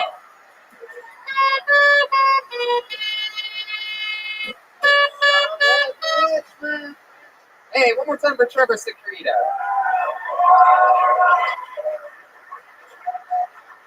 I was traumatized as a child.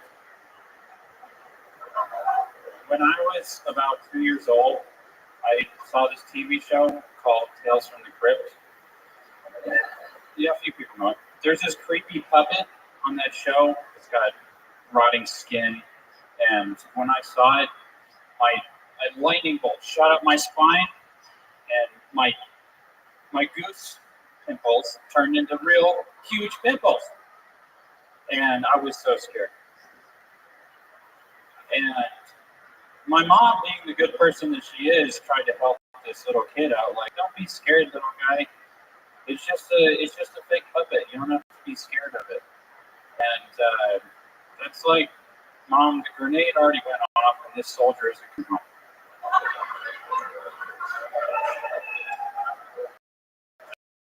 That was quick. One more time for Trevor Secreto. Did you have anything else? Did you want to finish it or something? I got a little kid. I got a little boy, and I just, from that learned that how to raise myself as this little kid with the horror of the internet today through going through that fear. Thank you. Okay. How about now? Is there something else you want to do it again? You want to try? No, I'm kidding. I'm just kidding. I'm kidding. That was as good as it's going to get. No, I guess it is. I believe you. It's just about time somebody's doing some Crypt Keeper comedy. Heck yeah. Take that fucking guy down. What's goose pimples turn into real pimples mean?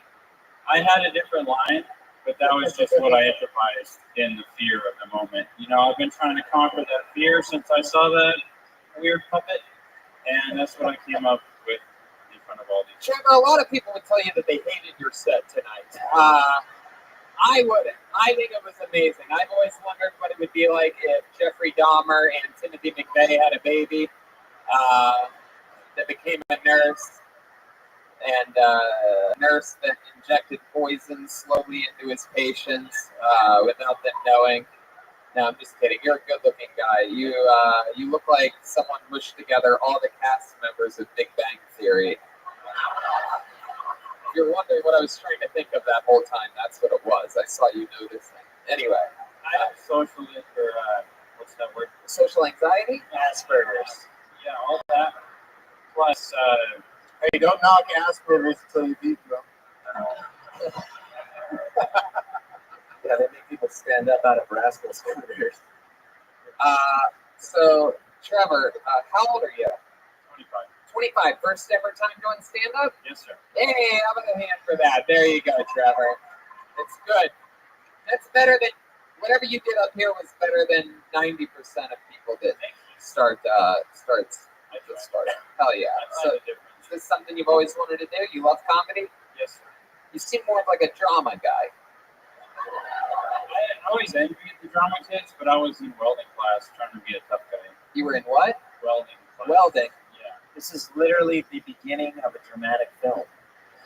You think you'd do well at drama because you already have a huge part.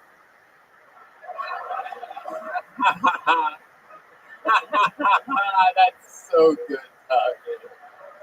What do you think as a welder you would have held it together better tonight? Sorry. You do have a huge. Doug covered something really, really interesting there. You have one of the most aggressive parts we've ever had on this show, hairstyle-wise. Have you ever thought about taking it 1 inch further and just combing your left ear over to your right side of your head? Yeah, a little bit extreme with it. A little bit of what? I'm extreme with it. I like to take it over the edge. There's nothing like a guy with plenty of hair doing a comb over. Trevor, what do you do for work? Welder. Oh, you are a welder. Oh, okay. Are you also a flash dancer? Guys, respect your welders. What do you weld one thing in particular, or do you specialize in different metals? Trailers. What is it? Trailers. Trailers. Mild steel.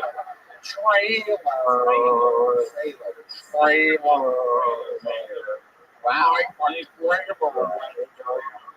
Oh my goodness. I look like part. Funny enough, it's Trevor Ratliff, so it's got a lot of R's in it. Oh, okie dokie. I was just about to ask you how many R's are in your name. He looks like a guy that likes to say a lot of R's. Yeah, a lot of hard R's. It's Trevor. Wow. Trevor, you ever do any World War II reenactments or anything like that? No, but if that was today, I would enlist. Heck yeah. Well, there you go. Trevor, what do you like to do for fun? You seem like a guy that definitely has some hobbies. Yeah, I'm totally obsessed with psychedelic drugs.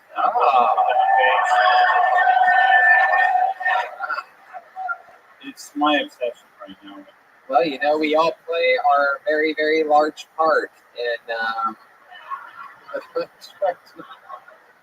what are your favorite psychedelic? I mean, what's truly your go-to? Acid? Yeah, acid. The last time I did acid, I communicated with another human telepathically. Wow. Did you see all his articles? Yeah, it was really weird. Were you really communicating telepathically, or were you on face or something like that? Like, how hard were you tripping? Honestly, yeah, it was a good first time hard tripping, and was it just you going hey and him going hey back like in your head? It's like, whoa, you heard that? But honestly, we hiked down to the river and we found this bridge, and we sit down on this bridge, and he suggests, hey, let's just sit here and meditate for a second. So we sit there, focus on your breath for a moment. Within 10 seconds, we feel each other above each other. Wow. Wait a second. Is this a story about the time that you sucked Pinky's dick? Good to see you again.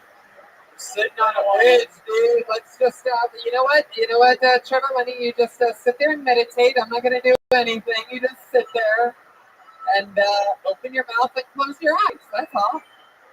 You'll feel something on your tongue. Now that's the acid. I want you to fuck me in my acid. Did you do that? So you did the acid alone? You had a partner? Partner. Going for the partner. And I won't stop either. I love it. We're going to keep going until we get a good one for you, Joe. 2 hours later. What's that? Fuck. Anyway, his favorite movie, The Departed. Hey, part goes the weasel. The weasel goes part. So, Trevor, what else? Other than psychedelic drugs, what else are we talking about here? What kind of cars? Cars? What kind of car do you have? You should wear a shirt that says "Who farted?" I'll buy it from DougBenson.com. What kind of car do you have? The Ford Bronco. Yeah. Yeah. I heard that it's really hard to get parts for that car like that. Now, is it a full-time hobby or a part-time hobby? I love it. Everything's part-time with him. Nobody knows how to get the party started harder than Trevor's. I don't know how to finish. Did you write that red part of the deal?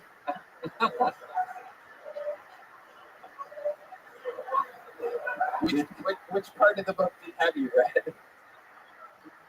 All right. No, I didn't finish. Did you have an exhibit in town at the Park Museum? Okay. Well, you know. I think we get it.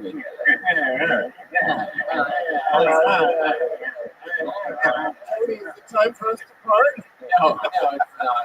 It's almost is, but not quite yet. What's that? Jesus, what are you gonna do? What are you gonna do? Kill yourself? What are you talking about? Yeah, I thought. Jesus, That is a real Gerard Depardieu. Yeah. Well, too sweaty. I like your style, Trevor.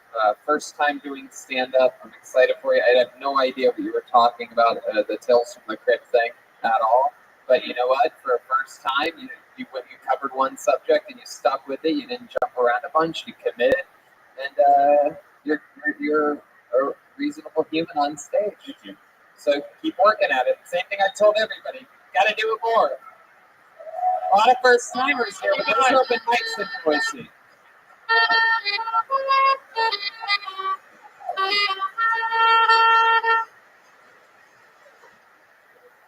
You guys want to go back to the bucket one more time? Let's go.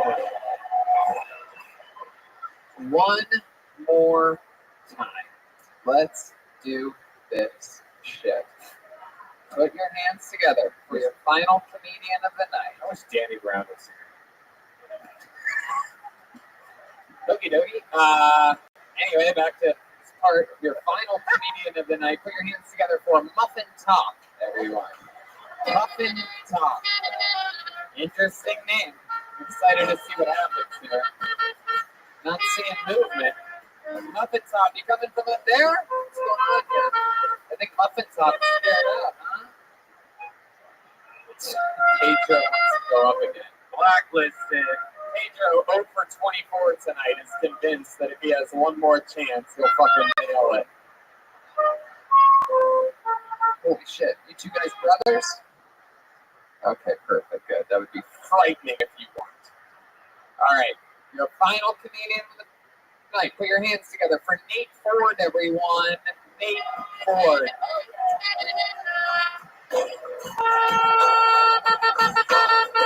Hey, look at this guy. Come on, it's your final comedian of the night, Nate Ford.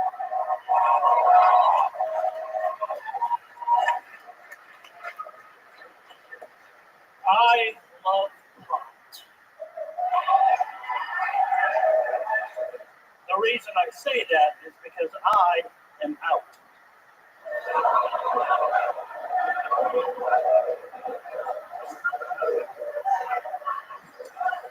I love strip clubs too. I love strip clubs, man.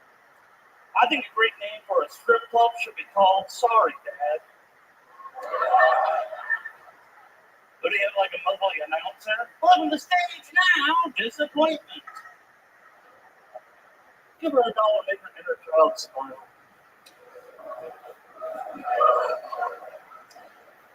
You think abortion doctors have kids of their own?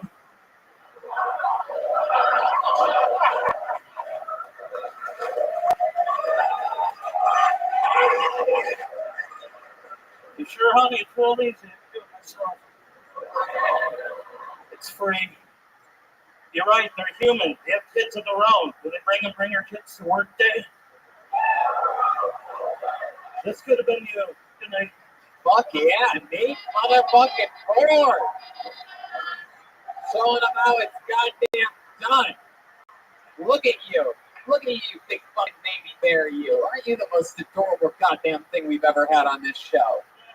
You're fucking, you look at you, little cutie pie you. It's like a grown-up Ewok. Yeah. If he never went for an Ewok in his life. Nate Ford, I believe you. Everything that you said, great jokes. The strip club, the abortion, everything. You really love pot? I do. Pot of what? Chili? Cake batter? What are we talking about? Yes. You've been smoking pot a long time? For a while. What do you do for a living? What sitting job do you do for a living where you sit down? I currently do stand-up comedy for a living. Really? Full time? How long have you been doing it for? Since 1999. Wow! Holy shit! I love it, dude. You all the experience you have made up for all these other fucking names I pulled out of this bucket tonight. All these goddamn first timers, and it shows. You have great fucking jokes.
brats. Yeah. Beard brats. That's Hell what they yeah. have there. Absolutely. Absolutely. So then when did you come back to Boise? 4 weeks ago. 4 weeks ago. You moved from Milwaukee back to Boise. Well, I'm turning 40 in June, so I thought my mom could use a new roommate. So Right. now it's there. That makes sense. What's the comedy scene like out here? Because we've seen some of the most amazing talent today. There's actually quite a few talented comedians in the local The scene. Funny One's still here. It's called Liquid Laughs, but it's in the same location as the old Funny Bone. Hey, it's not the Funny Bone; it's Big Bone. Yes. Okie dokie. Hell yeah. So you do stand up full time. Are you still going to be able to survive doing it here in Boise? I do traveling too, so Right. Just the home base right here. Yeah, you do the road a lot. A lot of tough grinding gigs. You drive a lot. Bars to theaters and everything between. But you drive to a lot of the gigs. Mm-hmm. What kind of car do you have? I have a Honda Civic. Honda Civic, fucking perfect. The hatchback with the hunchback. Yep. I love it. I love a new CD. What's one of your favorite cities to go to? You do the road a lot. We're in the middle of a crazy tour. What are some of your favorites and why? South Dakota. Why is Watertown, South Dakota. Watertown, South Dakota. I'm gonna write that down, and you tell me why. Less white people than Boise. More white people than Boise. Really. Just great people, salt of the earth. Got to work. Salt of the earth. You think you need more salt? Yeah. So you cocksucker. Salt. What do you mean by water? Well, tell me more about Watertown. What does that mean, salt of the earth? Just friendly people. Like you think Minneapolis is a nice place, but no, it's South Dakota has the nicest people in the world. Oh my god! Is this guy a really nice racist? I can't put my finger on it. He's like, no, there's even more white people there. It's paradise. It's fantastic. I can walk the streets without being about. You can walk the streets. You can walk the streets without what? Breathing heavy?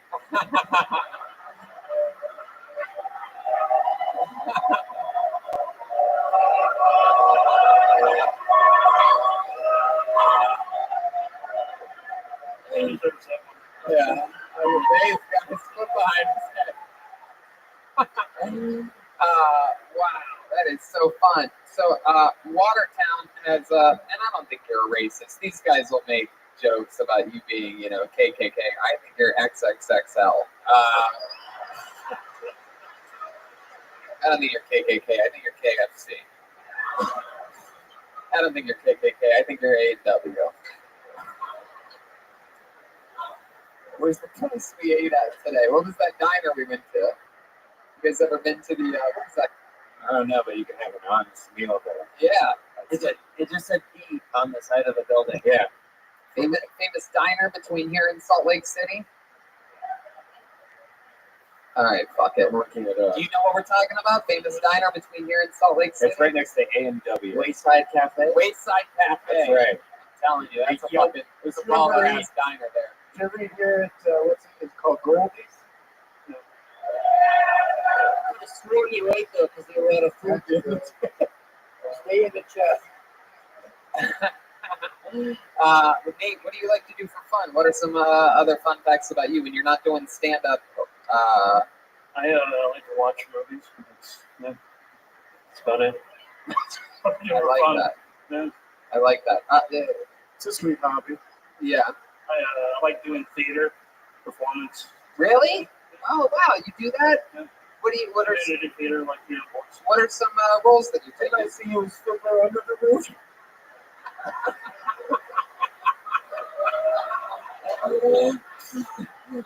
Fiddler breaks the roof. Fiddler through the roof. Believe it or not, I was actually in a ballet in 2001. A ballet? Get the fuck out of here. Is there any chance? Do you remember any of your moves? I was more comic relief. I played Sandra Panza for the Idaho Ballet Company. What did you do for it? Did you do did you do something?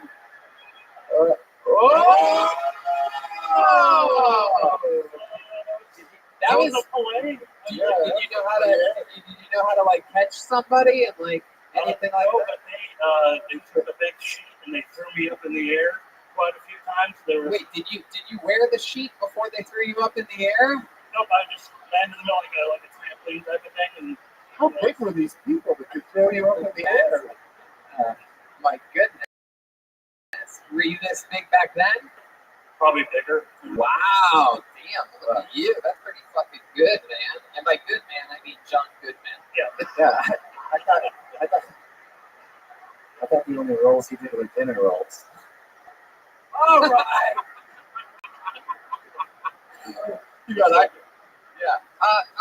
We'll ask. Hello, sweetheart. How are you? What do you know this young lady? You're the reason why you're sitting. Why are you on? Aw. Do you know him? You just thought You don't know her? So you're just a crazy woman that's sitting on stairs. I'm Nate. Nice to meet you. Wow. What's your name? Molly. Yeah. Security there. You're about to. So he didn't ask you what are you on. Prices start at $300. Wow. Look at this. Nate and Molly looks a little bit more like Mike and Molly. You know what I mean?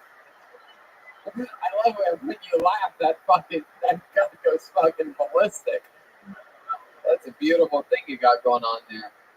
All right, Nate. Well, I mean, you know, anything else? Any other fun facts that we'd be surprised to know about other than ballet? Anything cool? How old's your mom? She is 65. 65. And who do you think's going to die first out of the two of you? There's bets going on right now with the rest of the family. Really? Well, it's an above ground death pool.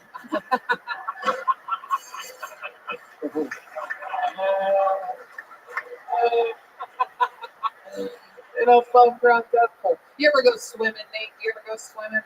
No. No. You don't do it. You go floating? I mean, people have pushed me back into the water, but You ever go sinking? You ever go sinking? Okay. All right. Well, Nate. We're going to be rescued by Greenpeace. That's my answer. Feel better about that. You made the same joke. You already made the joke. I love it. He's a pro. Nate's a pro. Yeah, you really are. It's incredible. 1999. So, did you ever think about moving to like a big city? Did you ever think about moving to LA or New York or anything like that? I thought about it. I just wanted to kind of work the road and work on my craft first. And then once I have something to bring to the table, instead of just going out there and I know you love taking things to a table. That's for sure. Exactly. Yeah. Well, I mean, you know, Nate, I love it. I'm so glad. You know, one of the cool things about this show, I've always said this, is to me the mishmash of different people that sign up. So many first timers tonight, then out of nowhere, a home run hitter that's been in the game since '99, started in Boise, is clearly ending his career in Boise.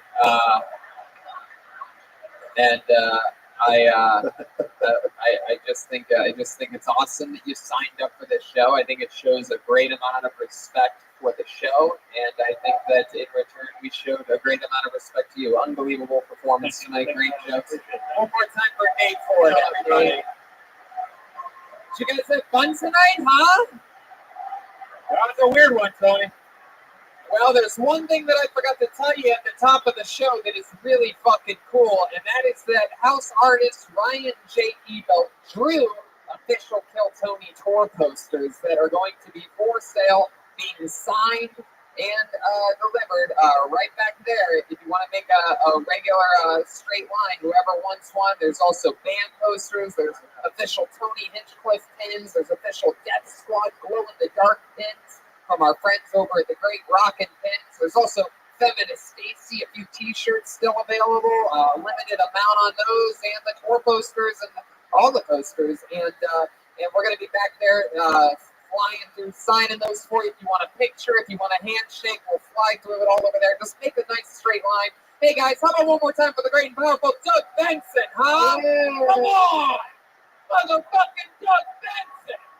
Where are you? Come on, let's see how loud this place can get for the great and powerful Jeremiah Watkins, everybody! He fucking did it again, this guy. Jeremiah's got a new album coming out June 7th. It's available for pre-order now. The party at the Main Room Comedy Store is going to feature Red Band, me, some other cool people. Everything's going to happen there at the Comedy Store the day before, but you can pre-order it now on iTunes. Follow him on YouTube at Jeremiah Watkins, and he's on social media at Jeremiah Stand Up. New episode of Jeremiah Wonders out with Jason Tebow, and be on the lookout for some great road episodes coming up where we record episodes on the road. They're very Kill Tony centric. All the Kill Tony fans will like a little behind-the-scenes look at some of these upcoming Jeremiah Wonders episodes. How about one more time for Joel Jimenez, everybody? We brought him for you. The real fucking deal. Joelberg. Mostly sorry on social media. Anything else from you, Joelberg? This is his first time ever in Boise. Oh, yeah. Shout out to Ludwig. And we love you guys. Peace. We love Joelberg. We love Ludwig. Everything's moving along smoothly. We're going to see you guys in the back for posters and pictures and pins. How about another hand for the one, the only, the guy that rolls with me every single episode for almost 6 years, Brian Redman. Thanks a lot, guys. We love you, Boise. We'll see you soon. Good night. Thank you.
Hey, this is Rabbi coming to you live from Spokane, Washington at the Spokane Comedy Club for a brand new episode of Kill Tony. Get out for Tony Hinchcliffe.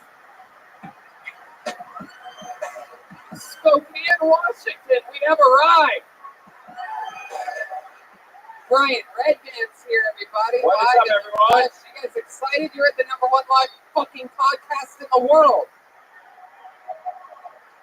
It even stops through Spokane. That's how big of a fucking tour this is. This is a micro. So it is. Very small stage. Very tiny stage. Everybody's going to be very tight up here. If you're wondering how much I like it, not at all. Like 30 minutes. You know, of all the stages to be small, of all the cities that we go to on this tour, I didn't realize that I would be within a spittoon's reach of a Spokane resident. Yeah. And they might get a little chewing tobacco. Yeah. That's what we call tobacco for short. It's such a big club and such a really small stage. It's adorable. Look at it. It really is. You know, it's one of those things to where, you know what they say in Spokane? Fucking pack it in tight. Look at this fucking guy. Oh, it's a security guard. How's it going? I thought you were an intruder. What's the opposite? Here to keep us safe. We got fucking big tough fucking truckers around here. I'm excited about this. We are in Spokane. For those of you listening to the podcast, the tour continues. It goes on and on. The rest of these dates are pretty much sold out. Yeah, tomorrow Portland, Vancouver, two shows in Seattle on Sunday. Then we go back. We're at the Comedy Store every single Monday. The guest this Monday is going to be Doug Benson at the Comedy Store. And June 10th, we have Jeffrey Ross. And I'll announce it right now. June 17th, for the very first time ever in the history of the show. Do your research if you don't know the name. The great and powerful Brian Holtzman will be a guest on This is huge. This is one of the kings of late night at the Comedy Store. A monster comedian, highly respected by everybody. A comics comic. The type of guest that Kill Tony fans will love as a guest. Yeah, he's trying for almost 6 years to get him. We finally got him. He's going to be an instant classic for Kill Tony. You guys are going to know sure. He'll be back again soon. And then we go back on the rest of the tour. Lawrence, Kansas, at the Granada Theater, Omaha, at the Waiting Room, Des Moines, Iowa, at Woolby's, Appleton, at Skyline Comedy, Milwaukee, at Turner Hall Ballroom, Chicago, at Thalia Hall, Madison, at the Majestic Theater, Minneapolis, at the Cedar Cultural Center, and Poughkeepsie in the New York. 2 shows at the Gramercy Theater. A second show has been added to the already sold out New York City motherfucking Gramercy Theater. And that is the summer tour. Make sure you drink Caveman coffee. Save 15% by using the promo code KillTony. And after the show, I'll let you know right now that we have amazing Ryan J. Ebeld prints of the summer tour. Your city's name is on it. The name of this comedy club is on it. And we even have pins. Me and you have a pin, and I have a pin from RockingPins.com. Our friends over at Rockin' Pins. You can get a official Tony Hinchcliffe pin, or you can get an awesome Death Squad pin that glow in the dark. Those are only $10. The posters are only $20. We're going to be selling those after the show. We'll sign them. We'll take a picture with you, whatever you want. If you have the energy. This is a late show. We're getting started off late here. This is one of the latest shows we've ever started in Kill Tony history. 10:33. The cool thing is, I'll say this on the air, is that, I think this date was added a little bit maybe late in the schedule, and they put it on top of another show. The guy that was headlining here before us, how cool is this? Drew Lynch from America's Got Talent fame was pulled out of the bucket on this show 5 years ago. Yeah. Before ever being on AGT. We told him he's a killer, and we told him he's got the fucking talent first, and look at him now. He's fucking filling up. He has 6 sold out shows at this fucking club. It's unbelievable. How cool is that? So this and that, and we are live. It's very exciting to be here. We bared through the rain, and we got it. We even have we have everything we need. It's going to be tight tonight, but I will let you know that we did bring a band. Ladies and gentlemen, I know, highly controversial for this date specifically. Normally we would send Joel home and have him rejoin us because there's simply not enough room, but we're all going to be up here together in this fucking toy box just for you. They are the best band in the land. Every single episode of this show, they commit to being different characters. Sometimes it's the local milkman, or they just broke out of prison. You guys know what the fuck's going on. Sometimes it's something brand new that we've never seen before. So let's see what happens tonight all together, shall we? They're my favorite thing in all of comedy. They're 2 of my funniest friends on the planet, and great musicians too. It's the Kill Tony Band. Jeremiah Watkins and Joel Jimenez. Let's see what they are tonight. This should be exciting. Feels good in here. It's a good energy. I thought you guys were going to be tired, but I think this is a great crowd tonight in Spokane, Washington. Whoa! This is a first. Wow, these look like new characters to me. What are you guys from Eastern Washington? No, we're just a couple of Canucks, eh? Oh. Canadians, huh? Yeah, getting ready for our Vancouver trip. Wow, we've never had Canadians on the show, is that correct? It's a darn shame there. Wow, look at that, Spokane. You get a debut character, the first ever time joined by Canadians. Clearly we have Jeremiah, who it looks more like a grumpy young man instead of a grumpy old man. All right. Yeah, and back here we have a cute little fucking Eskimo in transition. This is exciting. Yeah, my name is Beanie, and what's your name over there? Timothy Poutine. And one more time, your name? Beanie. Deanie. What are you? Deanie. Like Jimmy Dean. sausage, but Dini. Dini. Okay. And Tim Poutine. All right. Well, we got Dini, we got Tim Poutine, we got Red Band, we got the soundboard, and I have this right here, the Picture of Destiny. Here in Spokane, you get a cloudy picture. A bunch of people signed their names earlier in this on pieces of paper, and they have the chance to perform tonight. Reminder, no heckling during any of the people's 60-second sets. We don't interrupt them, neither should you. They signed up for this opportunity. At the end of their 60 seconds, feel free to call them a piece of shit if you want. We'll probably already beat you to it. But given that time, they get 60 seconds on this stage uninterrupted. You know your time's up, you signed up, and you get pulled up when you hear the sound of a kitty. Oh, isn't that adorable? You can barely hear the damn thing. Yeah, that's what it sounds like, except that's not actually the noise, so don't listen for that noise, listen for that noise. There you go. And then wrap it up then, or we're going to bring out the Angry West Hollywood Bear. I got that wrong, by the way. It's the Angry 9-Bar Bear. Hey, did my research. Ask the Uber driver what's the gayest part of Spokane, just for you. You think it's easy for a guy like me in a car full of dudes to ask the Uber, hey, what's the gayest gay bar that's like famous around here? Yeah, she's like, would you like to change your destination? They have a great happy hour, by the way. Tony told me all about it. Hey, that's what happens when Red Band tries to make a joke. And we're off and running. You guys ready for this? You guys excited? We're live. Spokane, Washington. How would I know they have a good happy hour? We got here today. You told me. Oh, you silly guy. Oh, thank you. Look at you. What a gentleman. People are so nice here. You would think they're Canadian. Guy picked up my Sharpie marker for me. What a gentleman. You guys ready to get this party started? I'm calling a name. Anything can happen. We got Canadians, Red Band. Let's fucking do it. Your first Canadian going up tonight, getting an uninterrupted 60 seconds, goes by the name of, oh yes, very important. The only way to enter is this way. Hey, where'd that security guy go? Security guy, you got a flashlight or something? Is there anybody here? Is anybody working here?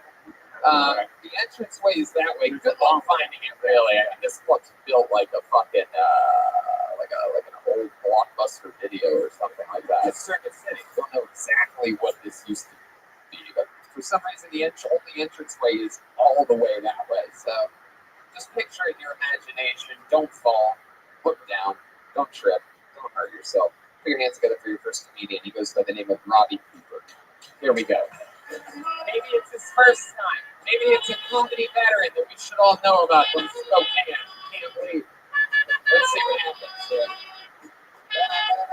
There we go. Any second now, someone's gonna fucking walk this way. Hey, there we go.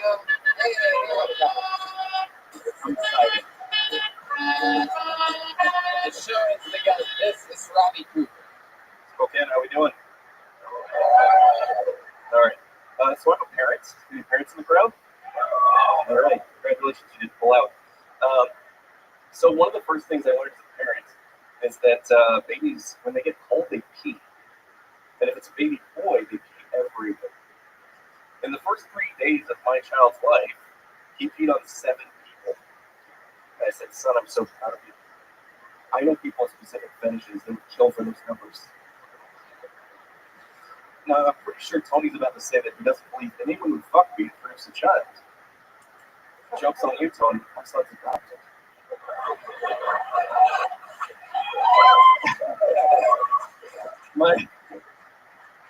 My wife and I are not the same age, but I believe in the rule that it's okay to be with somebody who is half your age plus 7.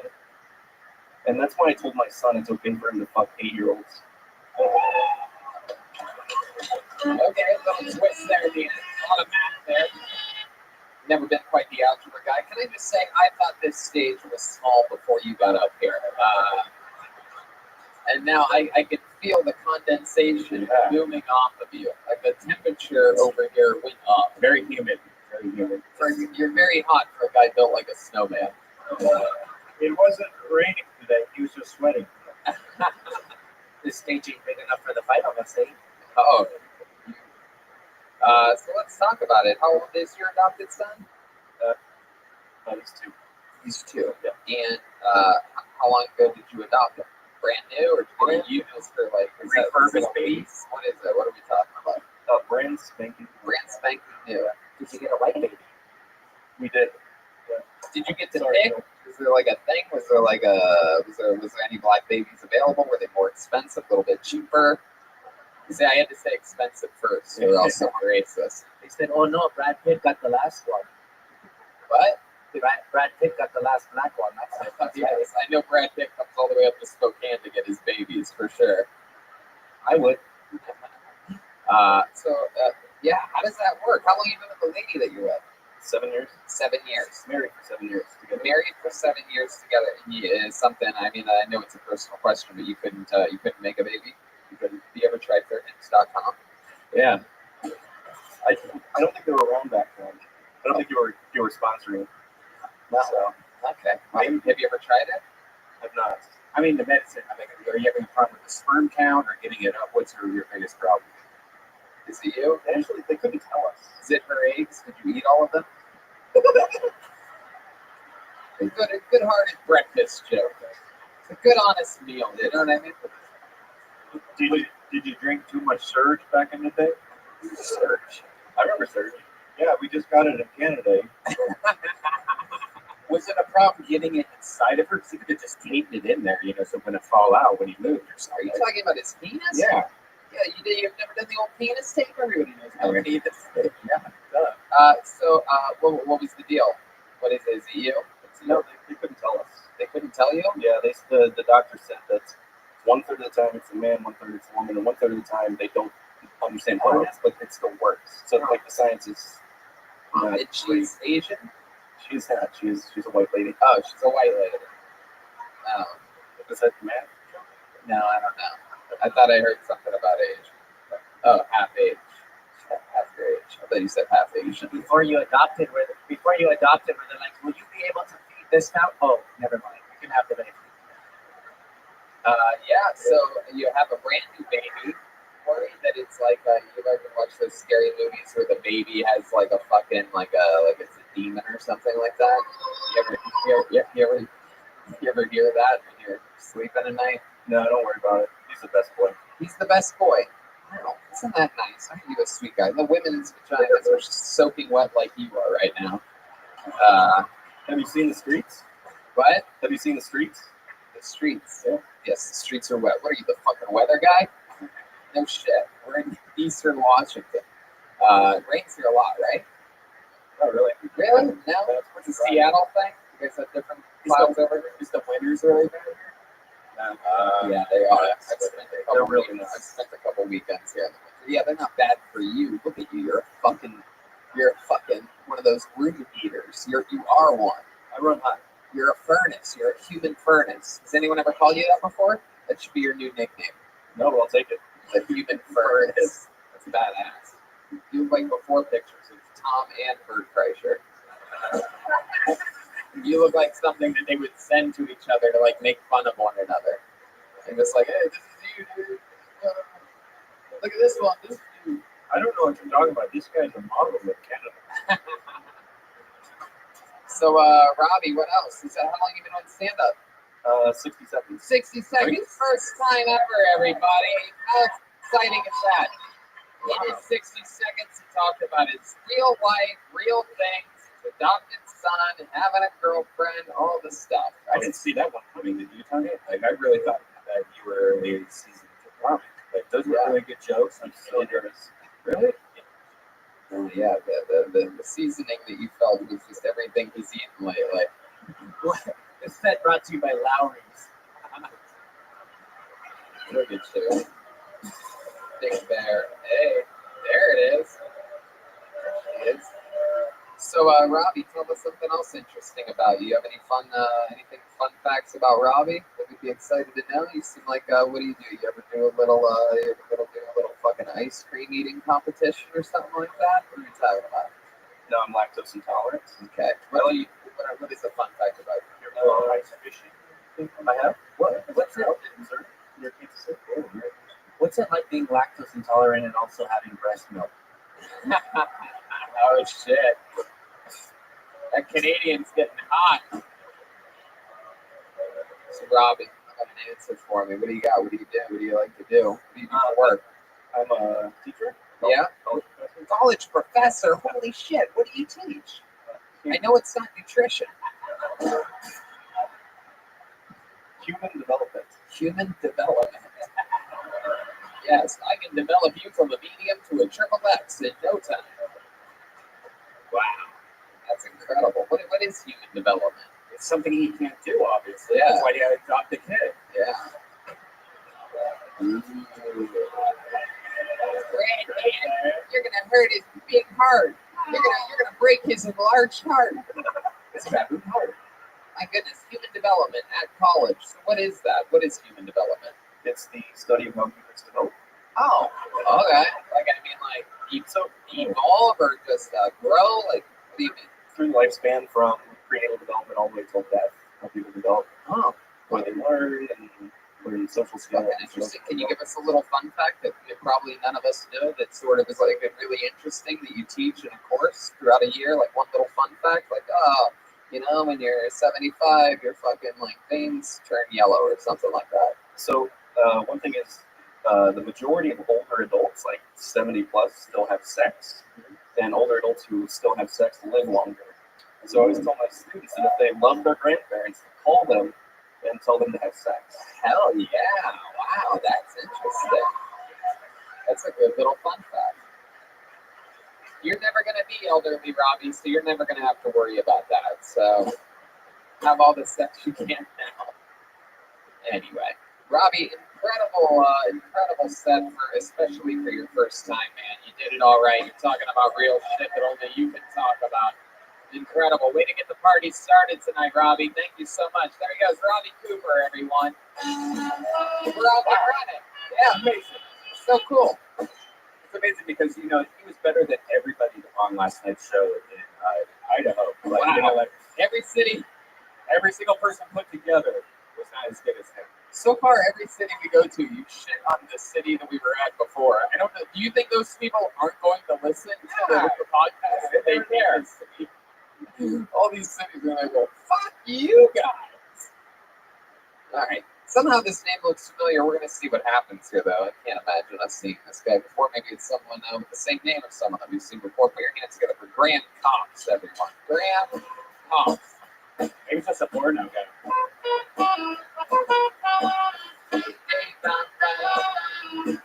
I can't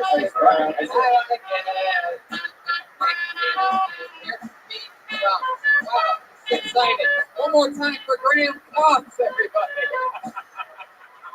Woo! Yeah, like Tony said, my name is Graham Cox, not C-O-C-K-S, but C-O-X. My mom's maiden name is Dixon, and my middle name is Richard. So we got a whole bunch of Dicks and Cox. Dicks and Cox. So if you happen to have a last name like mine, Cox, you have to think hard about what you're going to name your kid. So you don't want to name your kid Juanita. I did.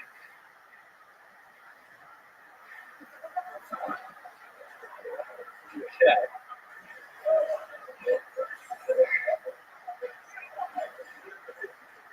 So they say it takes a lot of balls to get up here. They say it takes a lot of balls to get up here. And yeah, man, one of my balls got twisted around. It's like testicle torsion. My grandfather gave me the nickname.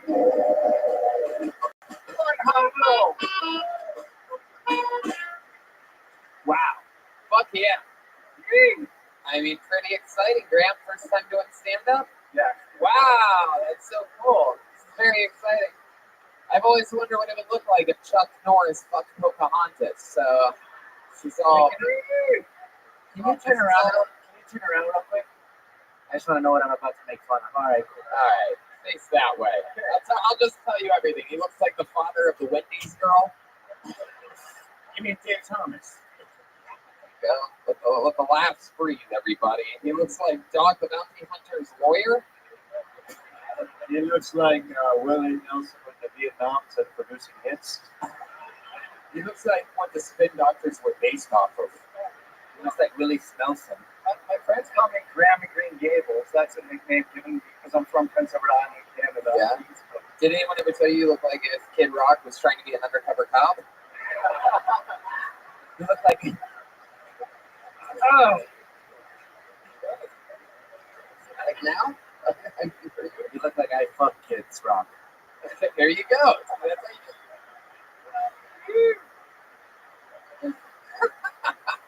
So let's talk about it, Grant. This is clearly your first time. Yes. Yes, just wondering how long have you had full-blown braids? I tell you, I've asked people to braid my hair, and it's a really hard thing doing that. Eventually, I'm like, I gotta teach myself how to braid my own hair. So I sit there in the mirror, like, trying to. The fuck are you talking about? Graham, let's just tell the truth. You let children dress you before you go out. And what do you kids want Daddy to wear? I'm gonna braid your hair. Oh, look at this stupid hair. All right, let's talk about it. Oh, put it back on. All right. Catch the Kill Tony tour featuring the Lights, everybody. This is very exciting. From the Ice House to the Lights House. So, Graham, let's talk about it. That was your first time ever doing stand-up, right? Very good. The goat at the first time and popped his cherry. There you go. Hell yeah. It's very exciting. So tell us about you, Graham. I mean, this has to match some interesting fucking life shit. Well, I live in Nelson, British Columbia. Nelson, British Columbia. We don't know what that is. Can you describe that a little bit? What is Nelson, British Columbia? Beautiful haven. Yeah, in the mountains, skiing, mountain biking, not too far. Do you go skiing? Oh yeah. Really? You go skiing? Yeah. And snowboarding? Yeah. Fuck yeah, dude. I can't even picture that. Well, let me tell you, looking like this, getting across the border was its own story today. Like, we thought they were bringing in the dogs. They just pulled over, and my girlfriend and I were looking at each other like, oh. All right, both of your braids flopping in the air. Hitting each other. And then they came back and like, you guys have fun tonight. And we're just like, woo! So stoked to be here. What kind of car do you drive? Like a PF Cruiser? Like, what are we looking at? PF Cruiser. Redman is thinking of PF Chang's, and he picks PF Chang's and PT Cruiser. Just to let you know where Redman's head is at. He's on Can I take a guess at this? I'm gonna take a two-pronged guess. I'm gonna say it's either an old school sort of minivan. I'm picturing a minivan, or it's a Honda Accord. It's a Honda Element. Element. That's the PF Cruiser of Honda. It is. One of your best. Your girlfriend drive a minivan? No, she doesn't. She does not. I see a minivan in your past. I really want a motorbike so bad. It's like, I love motorbikes. Yeah. So how does it feel being up here with fellow Canadians? Are you? When I saw you guys, I was like, yes, stoked. So we saw your set. We're like, oh. That's okay. You're okay. You're okay, Graham Cox. So, what does a guy like you do for work? Man, that's a hard question. I don't get along too well with other people, Tony. It's like, what do you do for work, Graham? I'm unemployed at the moment. Really? What's the last job that you had? Are you thinking that hard of the last job you had? Yeah. What's going on there? Okay. What's the last job that you had, Graham? I'm gonna keep asking you until you give a fucking answer. The last job I had didn't last too long. I was working. It was the worst. I was working for a CO2 extraction company building CO2 extraction machines. Do you make meth? Definitely not. I have nothing to do on that. Really? Wow. So how do you earn money, Graham? How do you survive in that wacky Canadian economy? Very, very. It's life is good. I get by. How? I'm going to keep asking you. So start thinking of answers. I mean, how many loonies or toonies did you make on your last trumpet? This is what how does this come up? I was like, no, don't ask me this. How do you make money? Can you give us a hint? I got a call today for working for a low voltage putting in security cameras. Security cameras? You're the guy putting in the security cameras? Where you put it? What is it, Wells Fargo story like that? Where are you putting the cameras? In the toilets? You put cameras in at Wells Fargo? So No, I just listened to a podcast and they're talking about those guys who did that whole job. The fuck are you talking about again? Sometimes you just answer questions we didn't even ask. Yeah, Jeremiah. Diki over here.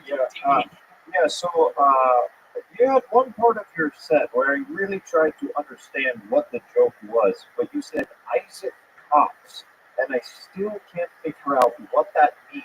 Isaac sounds like I suck. Isaac Cox. It was. It's even worse than I thought. Yeah.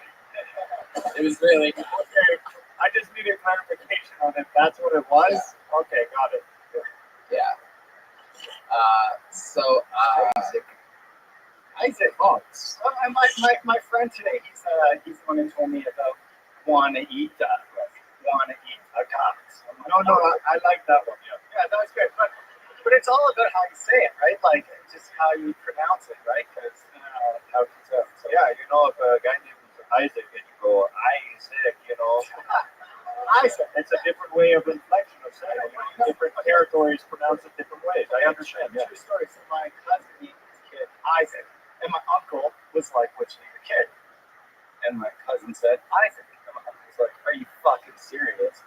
It's like, yeah, Isaac. Like, Wow, you're just thinking of any way to suck dicks, is what it sounds like. Like Isaac, I'll suck it. What? How do you get? I never heard. Anytime I've ever heard Isaac, I've never thought I suck. But you had, all right, whatever drug you were on, I'm sure it all made sense then. Tell us about you, dude. What do you do for fun? You won't tell us what you do for work. So, other than skiing and snowboarding, what makes you? I started skateboarding again, and so I go skateboard park and in the mornings. You live the life of a 12-year-old. Yeah, it's like hiking. Uh-huh. Can I just say, as a skateboarder, my biggest fear is being this guy. Yeah. What did your girlfriend do for work? Did she make money? Did she contribute to this fund of nothingness? She works at a bakery, organic bakery. Where you guys make money. I'm not giving up on you. Yeah. I think we'll break you. I run the car wash business in town. All right. And then I think you're lying about every way that you survive. I feel like you're afraid to say, and I feel like after the show you're going to tell me, and I'm going to be like, you should have fucking said it. Woo! Been doing this for a long time, man. I can feel your energies up here. I know that you're holding something back. He's just a grower. You grow pot. You have a pot farm. Yeah. It's BC. BC. Yeah, so you grow pot. Okay. You think we're the weirdest undercover cops of all time? We got him, you idiot. Get down on the floor. Put your braids behind your head. All right, there he goes. Graham Cox, everybody. Let's move it along. I like this guy. I like you, Graham. Congratulations. It's first time ever on stage. Hell yeah. That guy's up to something. Definitely. He's definitely up to something. Because it's like, if it was growing pot, why not say it? But I guess he's Canadian, so that's like being a sinner or something like that. It's part of that. What's that thing they always raid the houses? Like they're making the butter. It's almost like a meth place, but it's meth. He makes like meth. That guy makes meth. That guy is a meth cook. And the name I just pulled out of the bucket is Alexander Cook. Here we go. On to the next one. Alexander Cook. Oh, yeah. We got movement. How many of you like to see comedians do good on this show? How many of you like to see comedians bomb? Wow. There we go. A little bit of evil from Spokane, Washington. A little bit darker than light. Here he comes, your third comedian of the night. You guys having fun out there? Alexander Cook. Hello. So I'm 22. I'm pretty young to most of you, but I feel like I'm growing up in a lot of ways. And part of growing up is having to deal with your parents in a different way, and that includes Christmas. And this Christmas was no different than the last 5 Christmases, which my siblings and I didn't get any presents, which is fine. I shouldn't expect any presents, but the worst part is having to watch my dad open presents for himself that he got. And for the last 2 years in a row, he got himself an RC drone. He's really into that, so I had to watch him all day fly a drone around the yard and terrorize the dog. And he had this big smile on his face. It was the happiest I'd seen him since he quit drinking, you know. So, yeah, so he's hanging out in the yard just all day, ignoring the family on Christmas, playing with the dog, terrorizing him. Finally comes back into the house, and the dog was really scared and looking up and really, really scared. And it reminded me of like those CNN see of like the Syrian children. It's like, when am I going to see a drone again? You know, like I don't know. So. Fuck yeah! All right, he's done. Alexander Cook. Fucking adorable. Look at you. What are you? What are you? Step up to the microphone.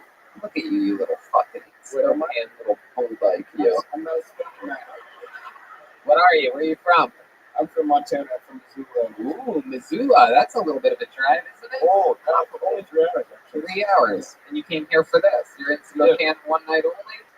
We're staying a couple nights because we got a buddy who lives here. So. Oh, okay. That's fun. You've been doing stand-up in Montana? Nope. My first time. This is your first time. All first-timers so far.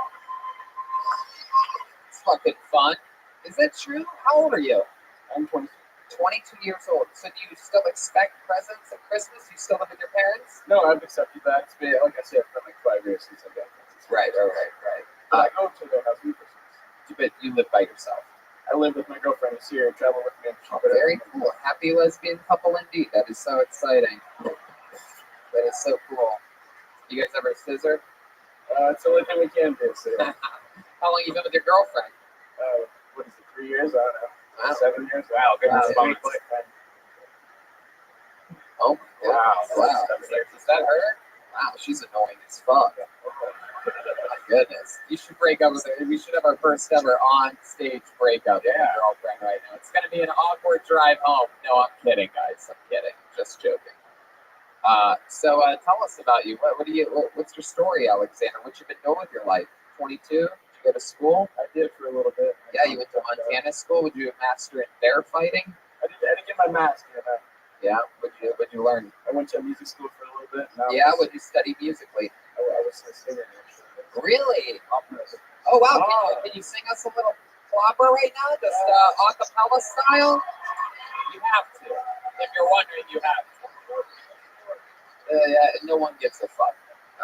This is it. This is what you do when you're in front of an audience. You fucking sing it. You don't need a beat for opera. Come on. Or you can't like German leader. That's like what I was singing in the car today. Whatever the fuck you want to sing, dude. Absolutely. German, African, I don't give a fuck. Oh wow! Look at this. He actually did get a degree in music. He's all of a sudden. Give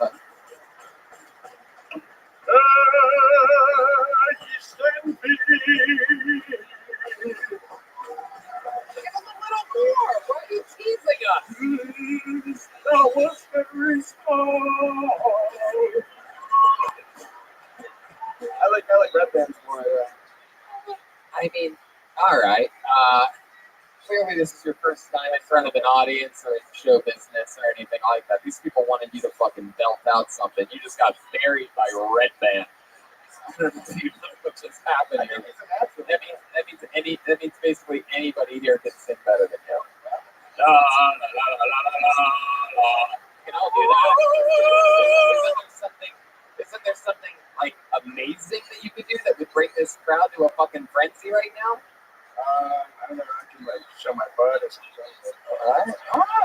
Yeah, I don't know. Unless you have a better opera singer up your asshole, that's not gonna work. Oh,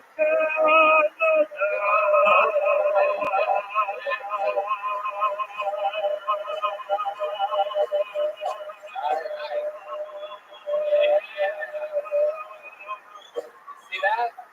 Listen to that crowd. See how they're happy? They're satisfied, yeah. There you go. What did we learn here tonight? I didn't even have to show my butt. So, Alexander, what do you do now? What do you work? I work in a cafe, I serve tables. Serve tables at a cafe in Missoula. You serve food there? Serve food. Yep, hey. Uh-huh. How long you been doing that for? Just a couple weeks. Some engineering job, so. Yeah. What'd you do before that?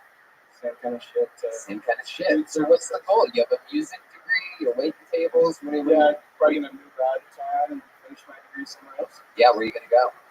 Hopefully down south somewhere. We'll just see. Down south. Isn't like everywhere south of Montana? Unless you're going to hang out with these fucking guys and the goddamn meth head. By the way, I've never heard anybody say hopefully down south. Yeah, I guess I've been south circuit, yeah.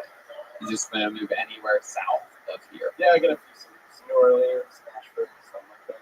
Why is it New Orleans? Just out of curiosity. It's like where the music jobs are, somewhere like a big city with music. Nashville's amazing. I love Nashville. It's a great fucking show. Yeah, it's a lot of fun there. Everything's good in Nashville. Have you ever been there? My sister lived there for a little bit. But what's your sister like? What does she do? You look like a girl. Does she look like a boy? She looks like me, so yeah. She looks like you. I get stopped and asked if I'm her. Really? I can't never tell whether you're kidding or not. No, I don't know that. I don't have much of a sense of humor, so it's okay. Yes. Oh, welcome to stand-up comedy. All right. What does your girlfriend do for work? She's an elementary school teacher, and she also serves tables. Oh, wow. Elementary school table and serves tables. She's the breadwinner. Yeah, for sure. Yeah, I mean, yeah. Well, she's doing it. You're the bread server, so someone's got to do it. Yeah, because you look like Jared from Subway. Do I really? Do I actually look like Jared from Subway? If he was young, yeah, maybe. You look like what that Jared from Subway would like. Or maybe. Moving on, back to you, Tony. Okay. Yeah, man. So, Alexander, any other fun facts about you that we'd be surprised to know? Opera singing, but you didn't even fucking really do it. Yeah, sorry. It's like I told you. What else? Any other about you? Not really. Pretty boring. Yeah. What do your parents do in Missouri? They Montana. Yeah, it's all the same thing. It's called unland. Okay, what do your parents do in Montana? My dad works for an environmental cleanup company, which is a lot of here. There's a bunch of fucked up mine pollution and stuff like that. So got work to do. My mom just kind of hangs out. And got a new house. Your mom hangs out. Your mom just hangs out? She doesn't work? She cleans houses. Does your mom ever have pigtails? I don't think so. No. Why do you ask? She sounds a lot like Grandpops to me, and I'm trying to figure out. Doesn't seem like she does much. Sounds a little suspicious. Yeah, he does sound suspicious. My mom's cool. My mom's nice. I bet she is. Well, it was nice to meet you. Congratulations on your first time doing stand-up. There he is. There he goes. Alexander Cook. Hey, hell yeah. There you go. His hands sweaty. Very excited to be here. It's exciting stuff. You guys enjoying yourself, Spokane? We haven't talked. I know it's late, but we're doing this shit here tonight. This is it. We're living that good life, you know what I mean? Yeah. That good fucking Spokane, goddamn. Is there any black people here? Oh wow, it is. It's a real life. Wow, that's one. Wow, That's I've one. never seen one of them before. Yeah, that is one more than we saw in Boise And Salt Lake City. To all of our black listeners, every other city has a lot of black people. It's just this part of the country. Still come out to live shows. Yeah, please. All right. Put your hands together for your next comedian, Philip Kopczynski. Wow. Seems like this audience recognized that name when I said it. I'll tell you everything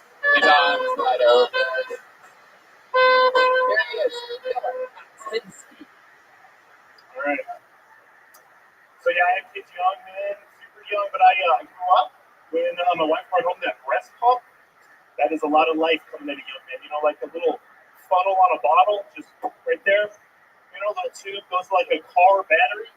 Whole thing sounds like emphysema. Just... They had like an old school model, looked like a defibrillator. You know, we plug it into the wall, the lights just start dimming. And my buddies and kids are coming over, just like, what's happening at your house? Like, oh, it's just my wife in the next room milking herself. One time she left it at my mom's house, and she's just like, oh, the kids are in bed. Will you suck some out? I'm like, what?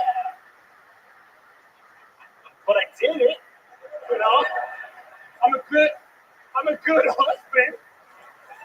So I did it because she used my language against me. You know, she was like, well, maybe just put the tip in your mouth and see what happens. Fuck yeah. That was not sexy. I like your style, man. It's great. You're very like physical and wacky. You've been doing stand up for a little bit. Yeah. Hell yeah. Yeah. How long? Couple years? 5 years. 5 years here in Spokane? Well, I tried road climbs. Like I don't know about twice a month. Yeah. Oh, very cool. But you're based out of here? Yeah, man. Yeah, there's not a lot. I'm like a regional headliner for Washington. I would say brand new. Right. So, I love that. But I'm trying to get out more. Yeah, of course. That's beautiful. You've been in the military? No, but thank you. I have been working out. You remind me very much of like Rob Riggle. Like there's just this very Rob Riggle like It's with John Efron or something. Yeah. I'm trying to keep it off a little more than John Riggle, man. I feel like his suits just get getting bigger. You son of a bitch. Tell us more about you, Philip. You do this for a living, stand-up comedy? It is second income, of course. Yeah. I'm not crazy. Right. No. I gotta feed the children. Yeah. How many children do you have? My wife keeps track of stuff. I like it. Yeah, it's very good. I like that. No, 2 kids, 14 and 12, 2 boys. 14 and 12. They're still getting breastfed, these fucking kids. This is incredible. They must be ripped. I breastfed until I was 19 years old. Actually, that first guy is the one that breastfeeds now, my wife said. Wow. Oh, shots fired. No, 14 and 12. So I waited until they were older. Yeah. See, you seem like a pretty young guy. How old were you when you had your first kid? 23. Yeah. You still with a baby mama? Yeah, 16 years. You guys are happy? Yeah, very happy. Wow. What do you think the secret to a happy 16-year marriage is? Dude, just eat that puss, dude. Every morning, noon, and night, dude. Just keep cleaning it up. Man. Yeah. You know, even if you don't want to, like, just definitely keep fucking. That's so cool. Where'd you meet your wife? We met when we were 19, so we met in college. Yes. Yeah, the way you said that, like, is like you hit a wall after a point, and you just like had to keep going back to this well that you didn't want to get water out of. Is that what marriage is like long term? No, man. If you're gonna go back to the well, like you saying it's drying out, or you saying my wife's pussy's drying? Like, it's kind of mean, dude. Like I saw some puss. Like I'm just a gentleman. Like I'm a Canadian. I'm not gonna say another man's wife's pussy is dry. That's something that you're projecting on me, so it's definitely a dry pussy. Might be dry to you. It might be Canada dry. Yeah.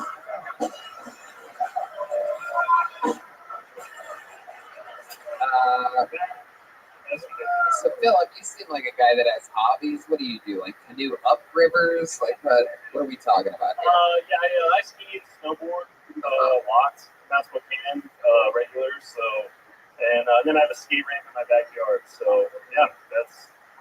Do you need another kid? Yeah. You want to come over? Sure, I'll be there tomorrow. Man. Yeah, so 14 and 17? 14 and 12. 14 and 12. Yes. 14-year-old boy or girl? It's boys. 14-year-old boy, 12-year-old boy, like Boy Scouts, Dungeons and Dragons, Magic the Gathering. Like, I love all of their kids. Yeah. You ever catch them jerking off? No, not yet. You ever catch them jerking each other off? No. You ever catch yourself jerking them off? I'm just trying not to get caught jerking off. That's right. That's a big part of it. It's a war zone out there. A bunch of dudes running around a house. Everybody's jerking off. You don't know when and where. Why did Billy lock himself in the laundry room? Why would he do that? Get some alone time. Got a lock on the door. Yeah, we have a lot of locks. Oh yeah. Well, a Jewish household.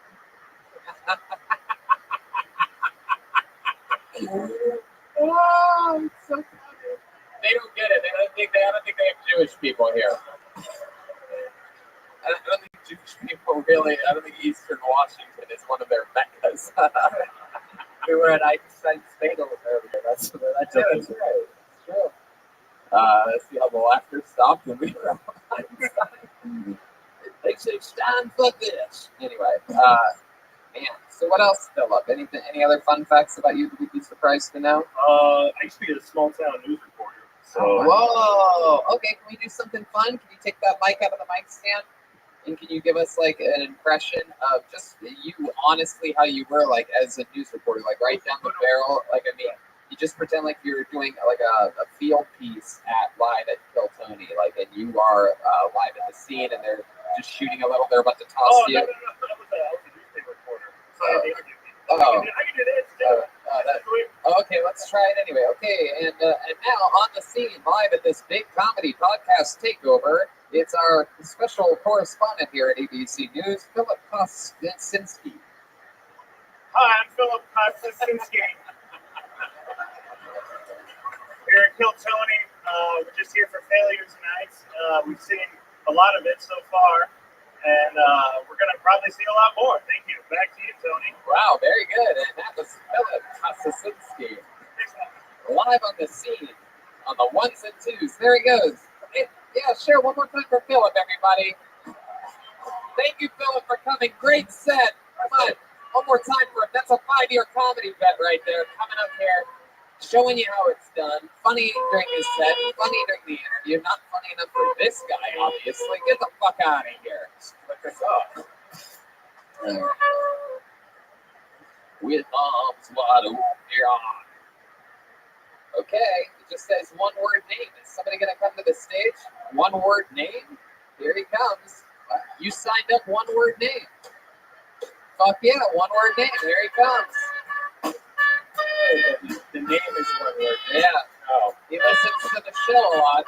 I always say one word names are always interesting. One more time for one word name.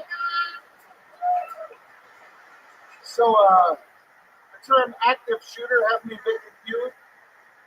Like, if you don't do CrossFit, you're not dangerous with a gun. I can imagine the guy busting into the office. He's like, get down. Oh, 911. Yeah, the guy come in with a gun. Okay, sir, what's he wearing on his, what's he got on his feet? What? What's he got on his feet? It looks like flip-flops. Okay. Very good, sir. What's he got up top? What's he wearing? I think it's a Marlboro NASCAR jacket. Oh, that's actually very good, sir. And what's he like? 5'8", 320? Actually, yeah. You looks about like that. Very good news, sir. Not an active shooter. He's very lazy, so you're safe. Hey, we're safe, y'all. Let's get up and we're good. Right? He's not active. Thank you. Oh, hell yeah. One word name. Hell yeah. I know you like it. Hell yeah, I do. That's an interesting method. Hey, it works. What's your actual name? Carrie. Fuck yeah. Nice to meet you, dude. I'll just call you coked up Josh Brolin. Hey, you call me whatever you want to call me. Yeah, I like that, man. I like that. Fuck yeah. Hell yeah. I love this guy. Okay, let's go Rogan on here. Sure. Yes, sir. That's pretty fun to say. My wife got it. That's so cool. Tell us more about you, Carrie. What the fuck's going on in the world? We know your thoughts on active shooters. It's weird. Is this your first time doing stand-up? First time. Yeah. There you go. First time. For Carrie. My son bought me tickets. Hell yeah. He signed up. Look at that fucking stud right there. Look at that badass motherfucker. Look at his ears. Yeah, he's a wrestler? Yeah, MMA fighter. I'm his coach. Oh, fuck yeah. Yep. Wow, all right. No more mean jokes about you. It's good. I came right from MMA practice. I was gonna say, but I decided not to because I feel like the reference wasn't gonna work. But I was gonna say you look like almost like a fucking dinosaur version of Matt Brown. You get Matt Brown a lot? No.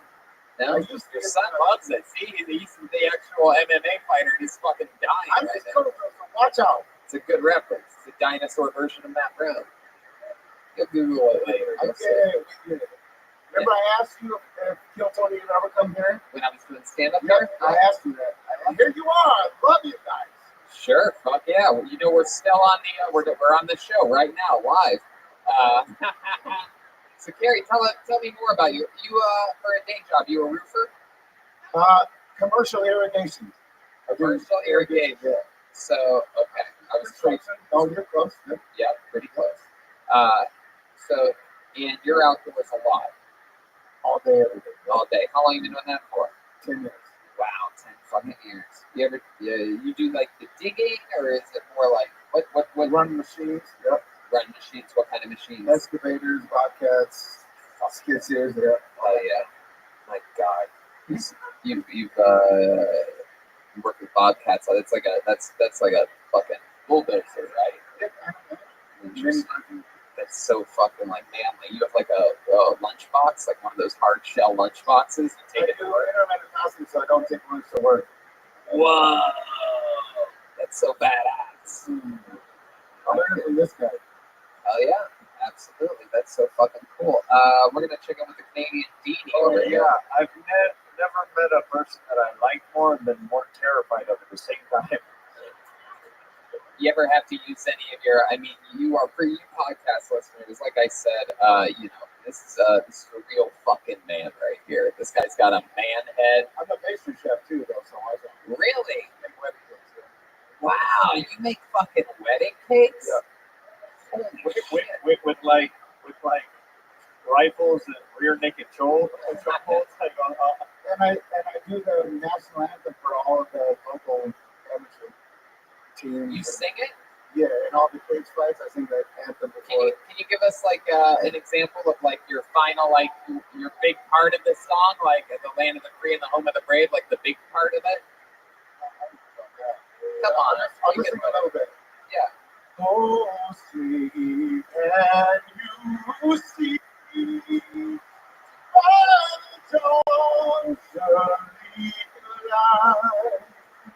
fuck yeah, I'm ready to fight right now. That's how you fucking do it. You just go into the damn shit. Where's that 22-year-old opera singer watching this motherfucker? Little fucking kid thinks he's a little smarty pants. You just got out-thought by an irrigation MMA coach. Fuck yeah. What else about you, Carrie? How's your son over there? He seems like a grown-ass man. He just turned 22, but he thinks he has a minute that's better than mine. Really? Is that true? Really? That's what he said. Wow. You guys want to see a father-son battle? What's his name? Bear. Bear? Yeah. His name's Elijah Ross. But you named your son Bear? Since he's been 2, his name is Bear. All right. Well, does he have a last name? Can I bring him up on his list? Real. Bear Ross. Yeah. For real though. Look at his ears. It's no joke. If your son loses, as an MMA coach, you have the right to choke him out on stage here. All right. Let's see what happens. You guys ready for this? You want to just stand in the background here with Joelberg? Put that thing back in the mic stand. Ladies and gentlemen, for the first time in Kill Tony history, I'm going to bring up another comedian. Put your hands together. Father-son battle. The one and only Bear Ross. Wow. Let's see what happens. He signed up. The crowd wanted it. We're going to get back to the bucket in a second here. I'm excited to see what happens here. They got greeted by his father, octagon style. One more time for Bear Ross, everybody. Hey, Elijah, how y'all doing? Cool. So the great thing about CTE is when I finally watched Game of Thrones, I'll have no idea what the fuck is going on.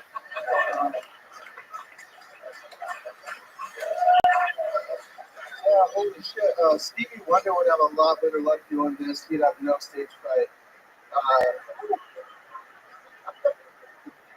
I think Stephen Hawking's last words were low battery.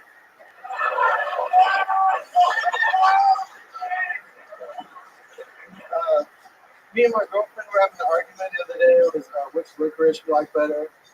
She said red vine, I said Twizzler. And, after different, fucking flavor, textures and shit, the only thing we could come to the conclusion on was, black.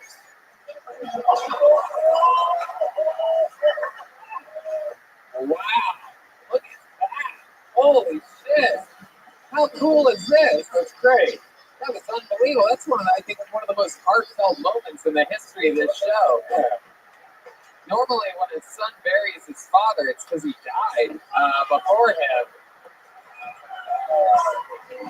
Holy shit. Bear Ross. One of my favorite parts of that, though, that was incredible was you had the crowd eating out of the palm of your hand. That's your first time doing stand-up? Jesus fucking Christ, man. Great set. You rolled with the format of the show and did your own style of short fucking jokes. And one of the coolest things for me was you had the whole crowd laughing at the jokes, but no one was laughing harder than fucking Pops back there. You've never heard that? I had that hold the set until on the way here. I fucking love it. Look at that. What type of pickup truck did you guys drive up here? 150? Hey! Silverado! That's so cool. I like how his last joke was like a no black joke, but yet his father the whole time was reacting like a black guy to his joke. Going, oh, shit! Oh, shit! That's my son right there! Oh, shit! That's funny right there! He even ran away at one point. Yeah. Oh, hell no! Oh! He pulled a sweat towel out of nowhere, started dabbing his forehead. Oh! Started fucking the stool. I love it. So Bear, that's awesome. It's your first time on stage. Was it scarier than being in the octagon? What are we talking about here? Yeah, I heard stories. Usually once you get in the stage, you go shut. Yeah. But everybody's still fucking. Yeah, they're all still out there. They fucking loved you though. This is great. So how long have you been fighting in the MMA? I'm done now. Actually, my last fight was I was at your show the day I was cutting weight, so I was down about 17 pounds. And Shit. It was a 2-drink minimum, but I couldn't fucking drink anything. Right. Give up on my drinks, but damn, that had to be hard, man. Weight cutting is extremely difficult. Your fight was the next night, or weigh-in was the next day? I was weighing for the next day. Oh, man. Took my first fight when I was 15. Did you have fun that night? It seems like almost impossible to enjoy a comedy show when you're cutting that much weight. No, best thing to do. I guess so. You gotta pass the time. I got a question. Which of the mixed martial arts is your favorite? No, I grew up wrestling, so Yeah. Good one. Since you're the best one. Yeah, that makes sense. So you're out of the game now. You could have said anything. No, wrestling, jiu-jitsu, probably the top. No, that's the best one. No, wrestling. Oh, karate? Oh, yeah. Oh, Tai Chi? Yeah, I got that. The dad says I'm right. Were we gonna say there, Bear? Speaking of wrestling, do you think you can sign a wrestling class for me? Sure. Yeah. I was gonna wait till after, but yeah, I wish you would. Oh, I thought you were gonna do. John Cena. I thought he was gonna do the. I thought he was gonna do the old penis in the fanny pack joke. I was like, yeah, just sign it right. Sign this cock. Wow. There. So now that you're out of MMA, what are you gonna do to survive? What are you gonna do? Just fucking jump people, beat them up? Oh no, my dad. I've been working with them since I was in high school, 16 at work, and I started doing some house remodeling stuff on the off season. So fuck yeah, look at that. Awesome. I love it, man. And unbelievable performance up here. You stayed in the pocket and you fucking did it. Now, the one thing that Steenie over there had a great idea. Whoever has the best set should choke the other one out. So what do you say? You guys want to see this son choke out his dad? Hey, it's nothing new. We took that on the market. But not with his cock, though. All right. I don't know. We don't want to do that. Or maybe it's not a good idea, right? Really? You want him to choke you out? He's saying no. Barry is saying no. Don't do it. Not out. Real quick, what happens when you get choked out? You wake up like 5 seconds later. You wake up super baked and everything's kind of spins. Not out, but let's let him get his dad to tap. Can you just do it till he taps? Yeah, not out. That he can do. Put the mic back in the mic stand. This is our first ever rear naked choke. We'll call it a rear naked choke since it's on Kill Tony. Oh shit. Oh shit. Okay. That's so scary. Let's see how loud this place can get for this father and son duo. I mean, just incredible. There, you fucking killed it. Congratulations. Something else you want to say? I've been wanting to do this for like a year, and I told everybody the first time I wanted to do stand up was on Kill Tony, and I was planning to go out to California, but y'all came here, I got called up, so I love that. Congratulations, Bear. Thanks, buddy. Yeah, and anybody that's here interested in training with these badasses, go to 823 MMA here in Spokane, Washington. There's a little plug. There they go, the fucking Rosses, ladies and gentlemen. One more time. That was great. Heartwarming. That was amazing. That was fucking scary yet heartfelt at the same time. The range of emotions going on there. Have you been choked out before? You train jiu-jitsu. Not fully out, but it's scary. Yeah. Yeah, it was. I don't want anybody to pass out on stage. You don't have the medical attention for that. One of my favorite things back in the day was when Roddy, the great Roddy Piper would hang out at the Comedy Store a few years back before he passed away. And his finishing move was the sleeper hold. But he was a WWE guy, but he's still fucking. It's the same thing. The sleeper hold is a rear naked choke. And one of the comedians one night asked if he could get choked out by Roddy Piper, and we were all sort of sitting in the back. It was late at night. We're wondering if Roddy Piper was actually going to choke him all the way out. And not only did he choke him out, but when he went out and they were both standing, he just dropped him and then walked over his body like that. It was amazing. It was literally the coolest thing I've ever seen in my life. And the other dude got up like 6 seconds later, like, well, what the fuck, man? What happened? Didn't you do it? He didn't even realize it had already happened. It was crazy. Put your hands together for your next comedian, Shmar Mameni Shmikshmala. Shmar Mameni Shmikshmala. No way, right? That can't be a real person. Not a real person. Oh. Somebody just wanted to check and see if it really happens. He's coming? Where is he coming from? What? Oh, here. Oh, here we go. Put your hands together. For Shmar Mameni Shmikshmala.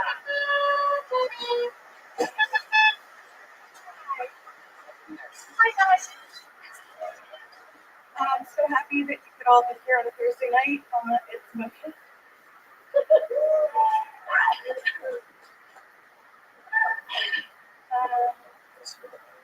I didn't think I was going to call that, so I'm like very nervous. But I also want to say that I hate PT Cruisers, so your comment earlier was it hit me real hard. So, in the winter, I am super depressed here. I feel terrible, and I hate everything. And then in springtime, I'm just kind of like, oh my god, life is a musical. It's wonderful, and I can't believe it. And I don't know. It's been raining all day, and I can't get over it. And yeah, okay.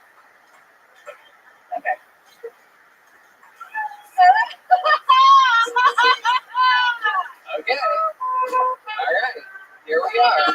Schmarmini. Am I saying that right? Schmarmini. Schmarmini. Hold on. So, Schmarmini, when you signed up here, wait, that's a real name? Charmini. When you signed up here tonight. Charmini. Okay, yes. Is that it? Are we going to commit to it? You going to change it again? Charmini? Schmarmini. Is that what you want it to be? Schmarmini? Okay, Schmarmini. Okay, let's check in with Dee Dee. Yeah, I think we should get the father and son back up here and choke her out. Yeah. Yeah. Hey, so let's talk about it, Schmarmini. When you signed up tonight, what did you think was going to happen? I didn't think that I was going to get called. And like, I know that's So, but what if you did get called? What was going to happen? But then I was kind of like running up here and I was like, I was so depressed this winter and like I felt like that was really funny. And then Schmarmini, have you ever seen a therapist before? yes, I have. Definitely. Do you talk with them about these things or do you go to the therapist and do 60 seconds of jokes? No, I do. This is incredible. It's been a very depressed winter. I hate people cruisers. I don't know what's wrong with me, Doc. Oh. By the way, it's PS Cruisers. Yeah. PT, poor taste cruisers. Poor taste cruisers. Wow. I would rather be choked out than what's happening right now. Harmony, are you? I offer myself as tribute. If she leaves the stage, I'll let one of them choke me out right now. No, come on. No, stop. Dee Dee. Stop. Nobody's choking anybody out. Jesus Christ, the things that these. All right. Schmarmini, stick with me over here. No one's gonna choke you out. No one's choking anybody out. No one told you to fucking leave. Schmarmini, shut up. Shut your mouth. Anyway. So, tell us, first of all, are you Graham Cox's girlfriend? Did you come here with him? Did you come here solo tonight? Your family? You brought your whole family to see you do this? We just want to be fun. Where's your family at? I think they left. They're gone. No, they're gone. Wow. Look at that. Fucking look at this. This was a bad example of my personality. I'm very sorry.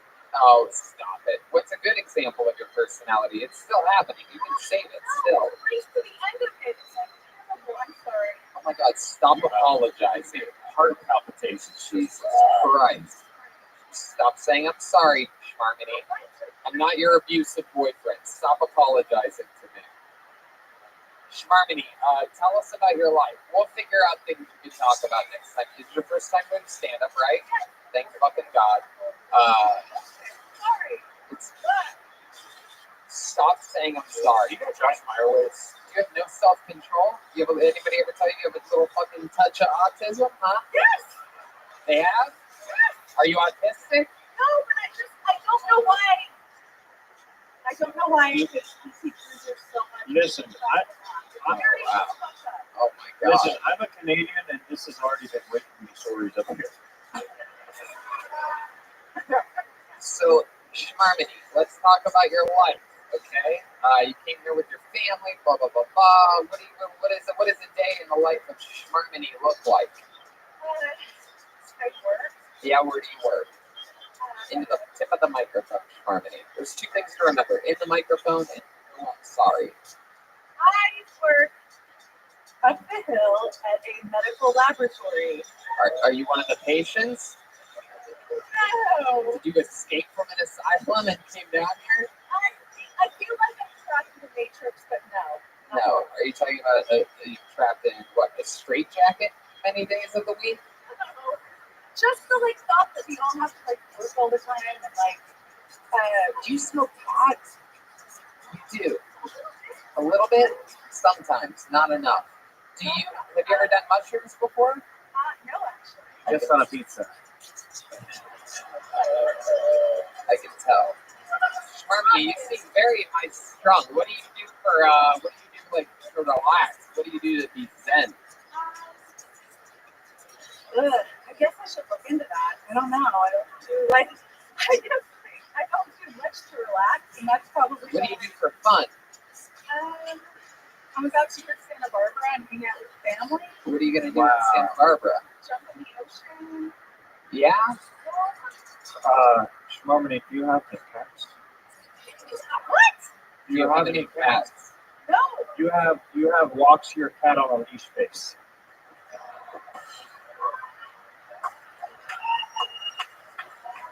Do you have a dog? 3 dogs. 3 dogs. 3 dog night.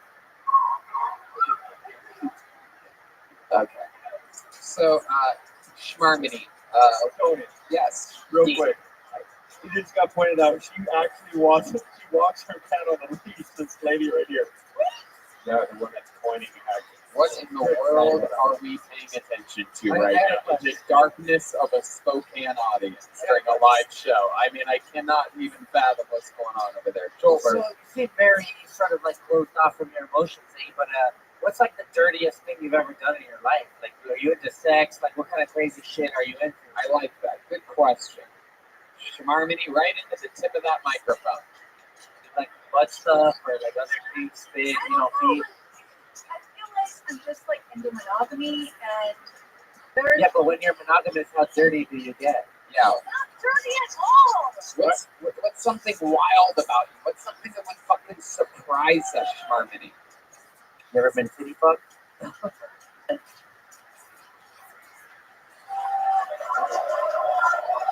Oh, God. Oh, so original. Were you gone when she said that her family was here? Yeah, I was. That's why it was awesome. How have you ever? By the way, just to paint a picture for the audio listeners, she's wearing a shirt that says "Stinko, no stinko." Yes, I went on The Price is Right. My mom's listening, and I love that she went from the great thing. You got on The Price is Right, or you went to a taping of The Price is Right? Right. Yeah. They do pre-show interviews for that. There's no way. Unlike us on Kill Tony, that's truly random. Oh my God. Yeah. What members of your family are present tonight? My brother and a couple of cousins. Who's the one? Who's like the leader out of that group? Who brought everybody here? I actually messaged my friend, my cousin said that I was like, I got tickets to Kill Tony, and he was like, so did I. And he bought 4 and I bought 5, and then we couldn't find it. Well, we found people a ton, but like, no one wanted to fucking come out on a Thursday night at 10 p.m. Right. We know. That's why we did it at this venue. Right. Yeah. And so we were just arranging people to like come to this, and we finally all just came here, and I put Shmarmini and Shmola. Oh, what a good. Yeah, really. Hilarious. All right, we're going to keep it moving along, Shmarmini. We're not really getting much out of you, but we love you, Shmarmini. You had the balls to sign up. You had the balls to do whatever the fuck you just did up here. I mean, that was just as. I know that. Anyway, let's just forget it. Yeah, it's just like, I don't want you to be mean, but my God, Would have been better if she got titty fucked. I mean, that's just really. Hey, watch your mouth back there, all right? Booty fuck. Thank you. I mean, it's always so interesting to me when the people that listen to the show and watch the show, and then they come here and they sign up. Even if the 60 seconds goes bad, legends were born in the interview portion of this show. Like, it's like, it almost says the 60 seconds is just us getting to sort of meet you and how you talk and sort of a little bit about you. But, to give up and self-destruct in the interview portion. Of course, she started bombing the second she signed her name as Shmarmini McShmulla. So, she, not only did the interview go bad, her sign-up went bad. That's very fair. Okay, pulled another name out of the bucket. You guys ready to cleanse your fucking palates or what, huh? Put your hands together for Brian Hood. Here we go. Brian Hood.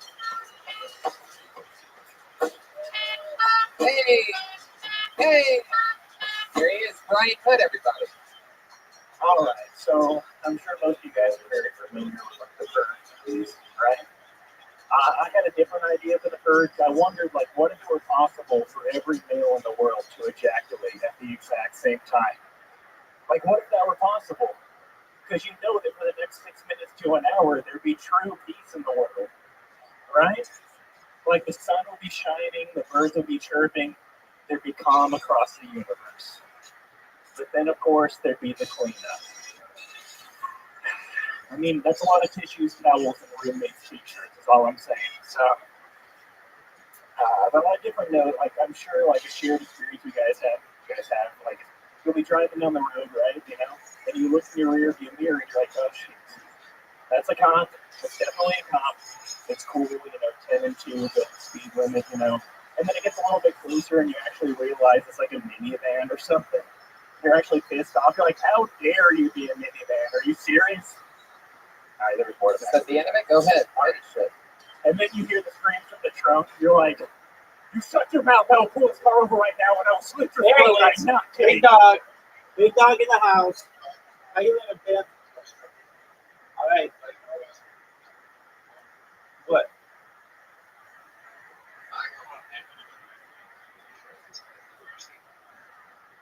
Here you go. So you get what it's like. Canada sucks. Yes.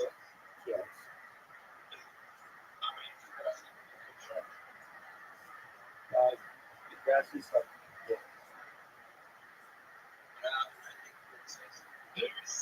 You just like it because it had chicken.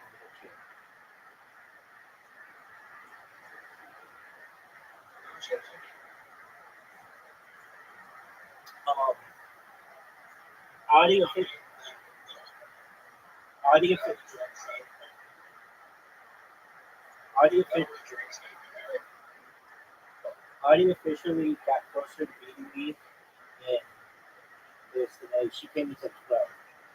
So see if you can beat that. You can beat me.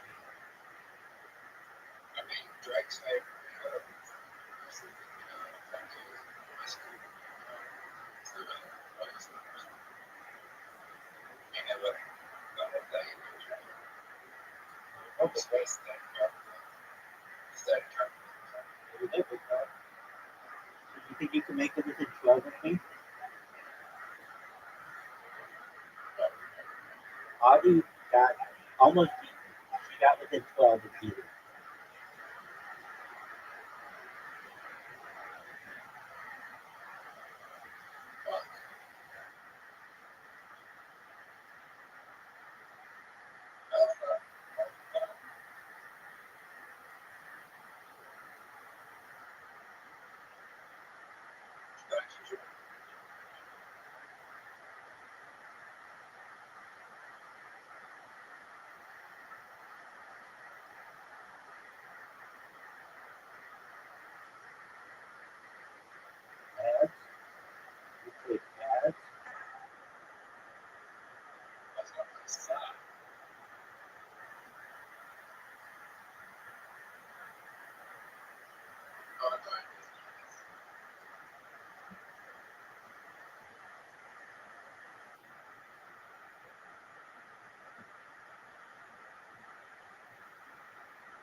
He was pissed that I needed some pounds, so I'm not giving him too much shit.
honors.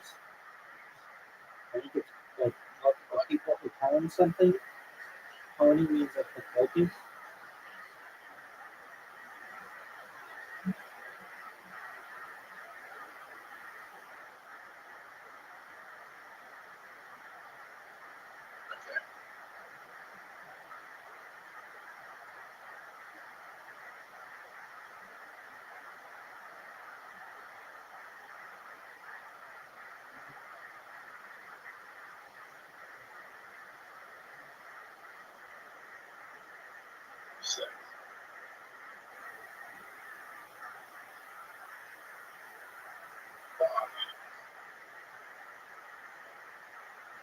That's a word.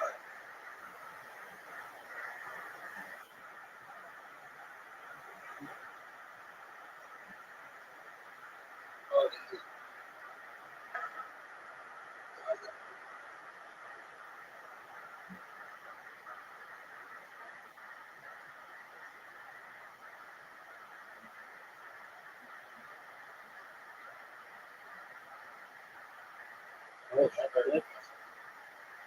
I'm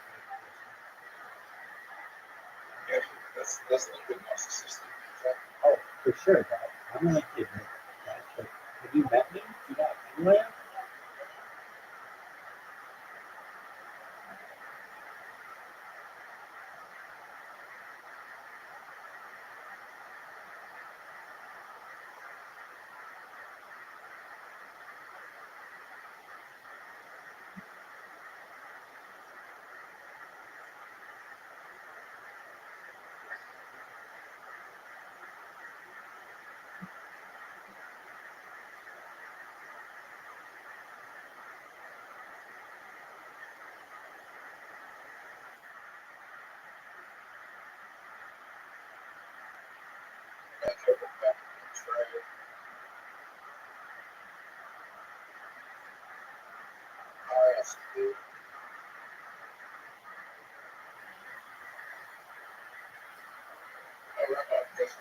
What?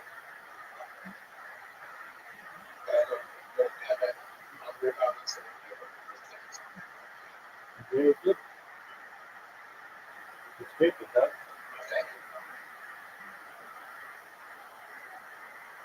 Unfortunately, I didn't very much.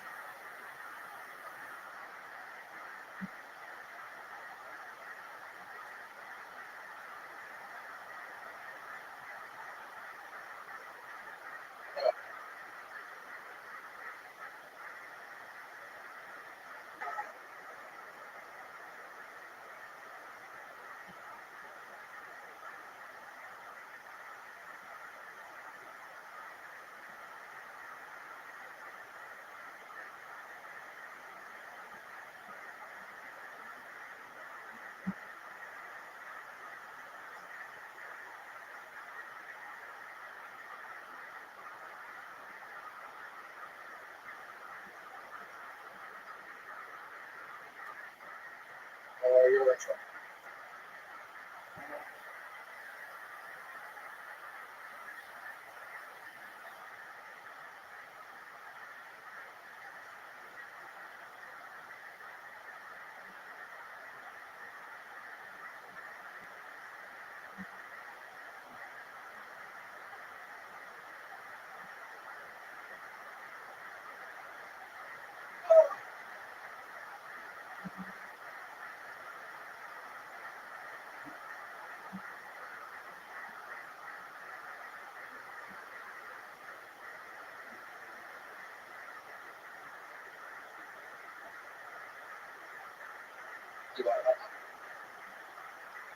Pretty sly.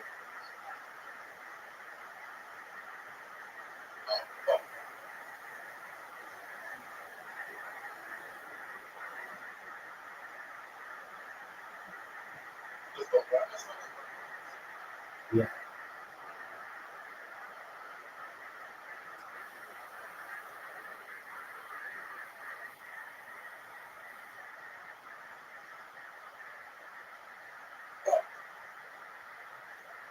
Dude, you're getting spanked.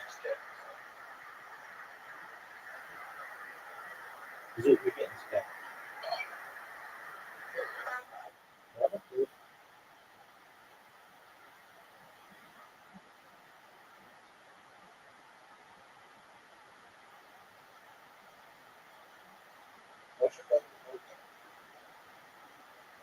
This, chess, the game of world domination. Yeah, they do it like conquer or something like that. I've never played it on here.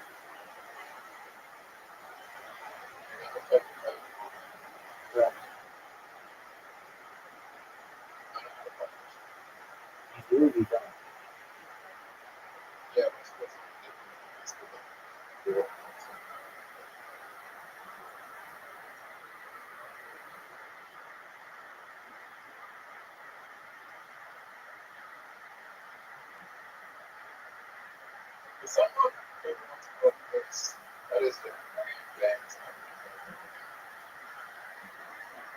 No.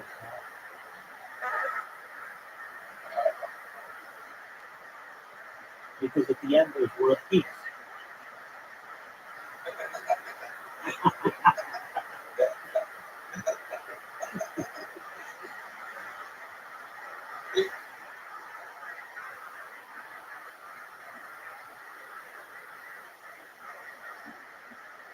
That's pretty funny. Even I honest admit when I got a good one.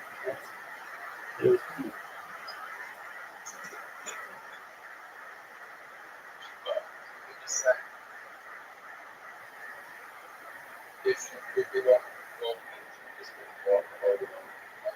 I'm not saying that. There are other ways to get world peace.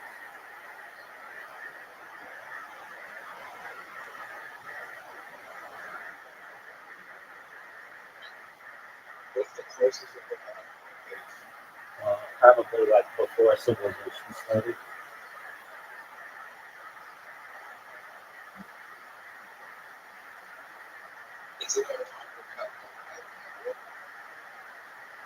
You know, I looked this up the other day, and not really. There's like big perpetual war, especially if you have like developing nations. Like, oh, for sure. Well, which becomes to humans then almost assured.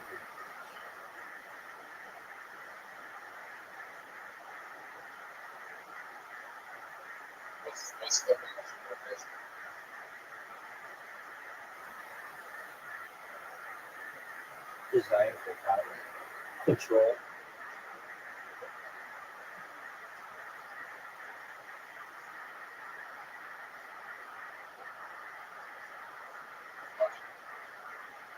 I mean, that's good. Money doesn't really have any influence about power. But with money, you get.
Of those, The Hobbit, my favorite book ever.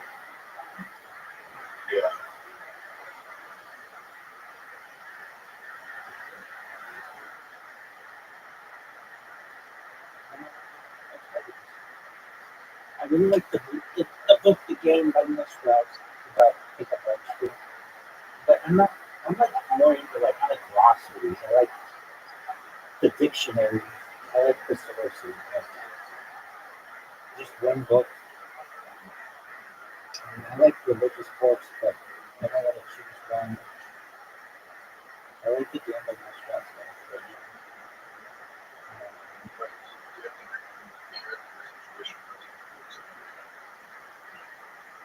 I have read other religious books where I've listened to them. That's the thing too. My eyes get very sore when I read it at night things, so I like to listen to things.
You know what else is scary?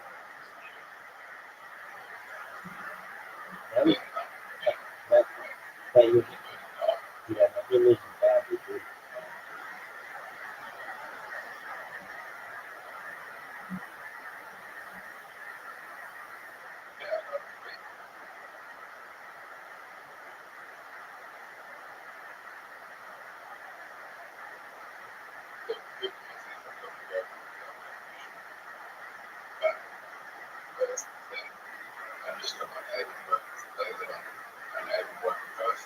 Oh, did you get it already?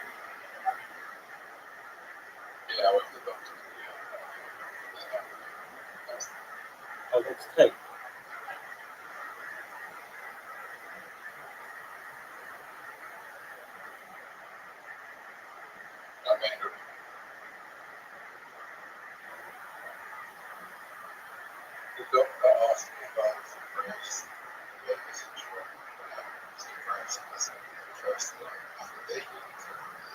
Right.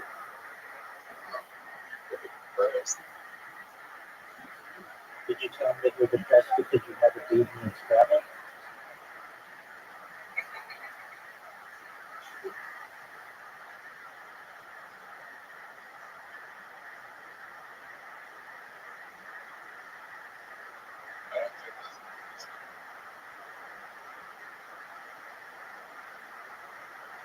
Yeah, your biggest issue is sucking dick.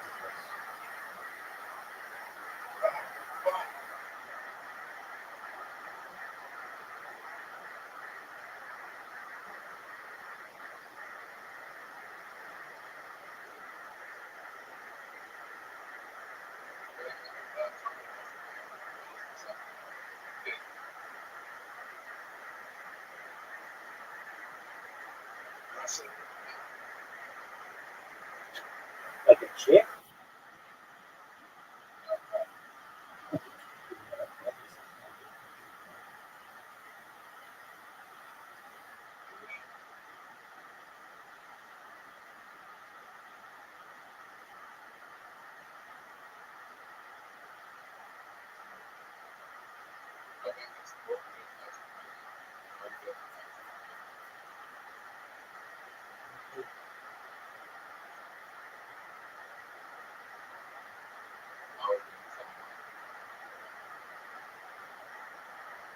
Is this guy like a really big chest thing?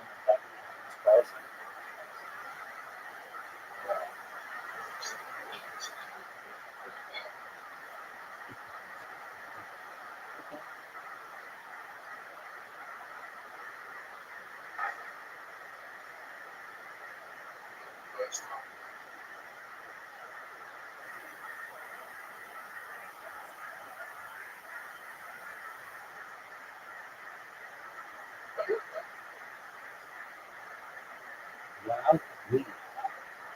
That was good.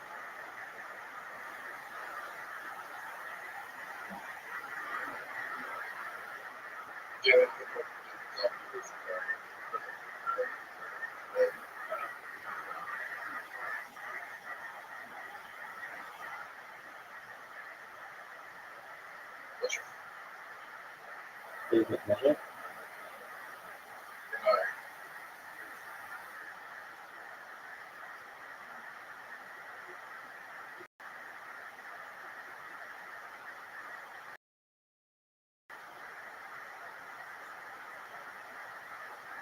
What's your favorite measure?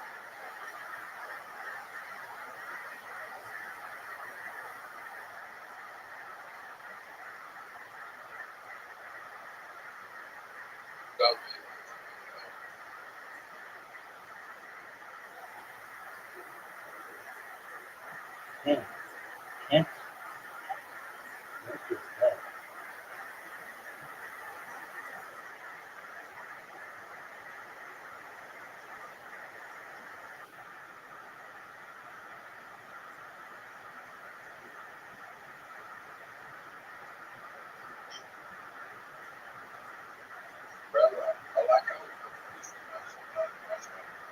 Oh, it's so hard to get over.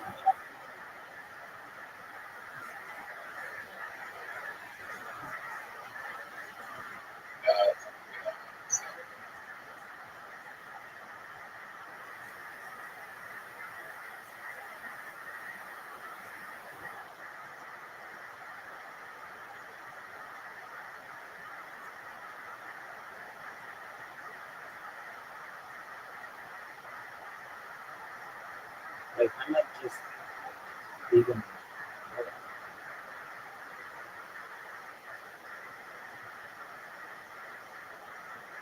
just to have a place to put some clothes.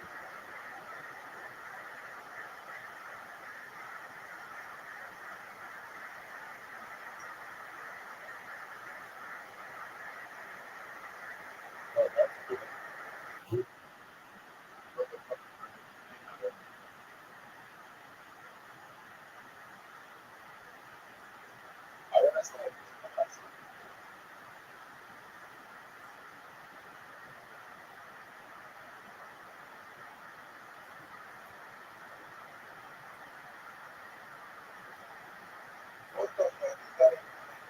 It's Gator, baby. Don't you know it's Gator me? No, that's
you think you can beat me?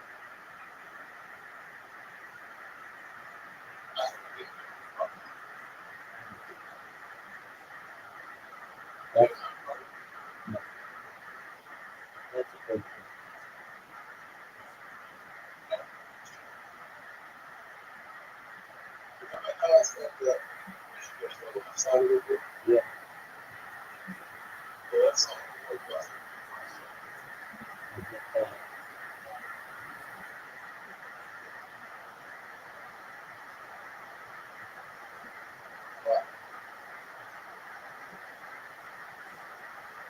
What? How isn't this a word? How isn't this a word? I don't want to say it.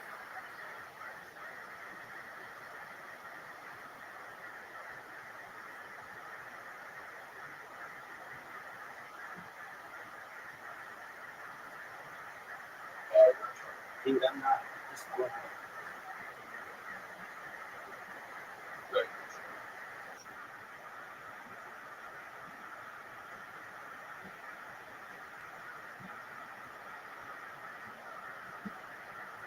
That's good.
Dude, you know sand is not a word?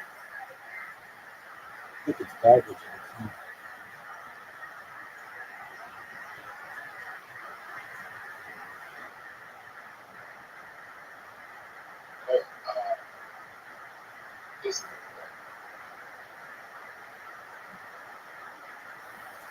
There you go.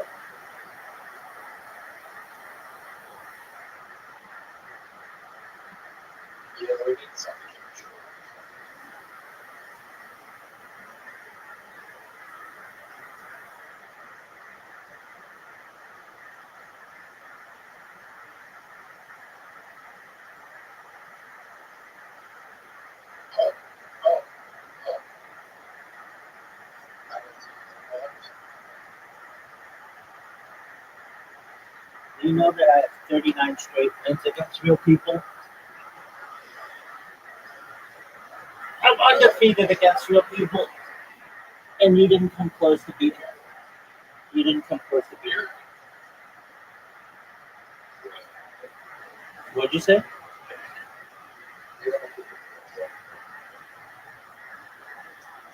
You lost by 15?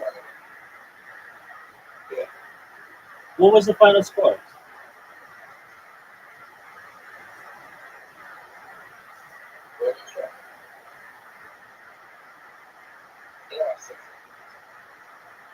Dude, I think it was only 16 points. Are you sure? That's incredible. Wow, you made a really good comeback. Are you ready to play again?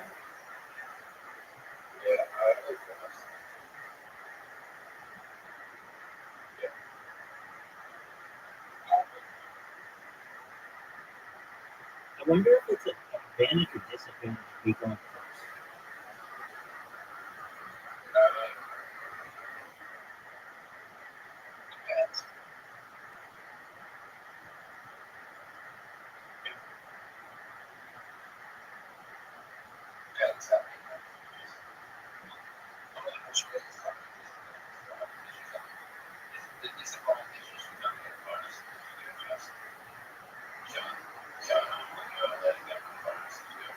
Yeah, you can. There you go. I haven't. She got fresh company on his own.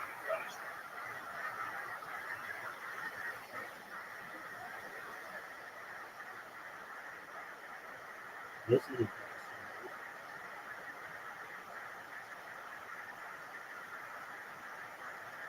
No, you can't do that. You have to start with that. That's what I mean. But that is not Yeah, of course not.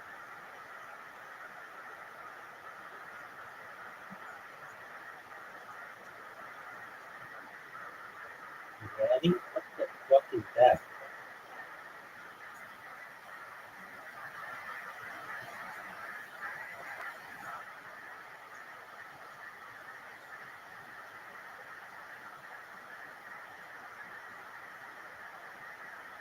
all right. Let me check first.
What do you think of that?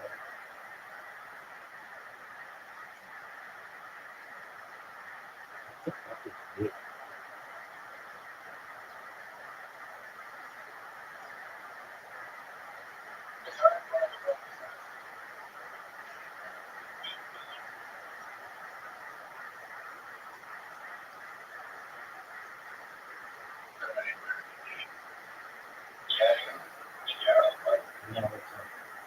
No, it's a property. It's a property. It's a property.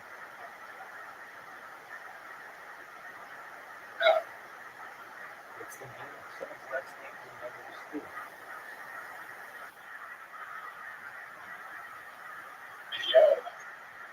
Yeah.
I will show you the caching. Yeah.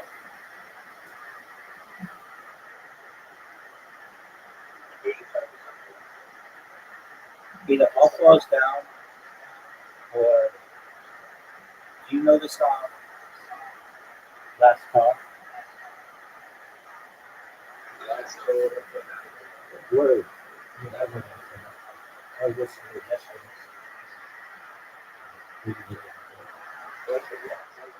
Dude, it's super good. I love how it starts.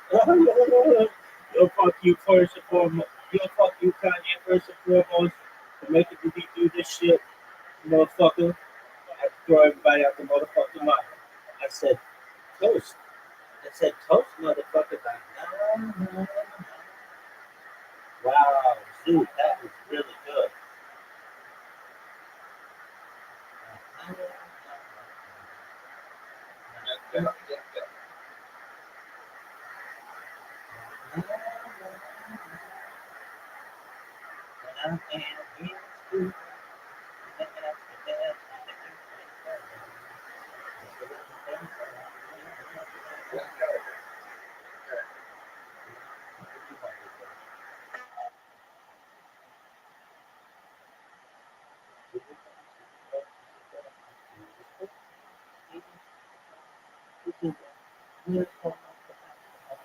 Oh wow, dude, you did really well.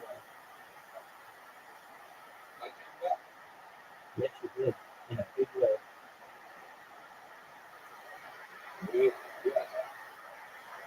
Good, bro.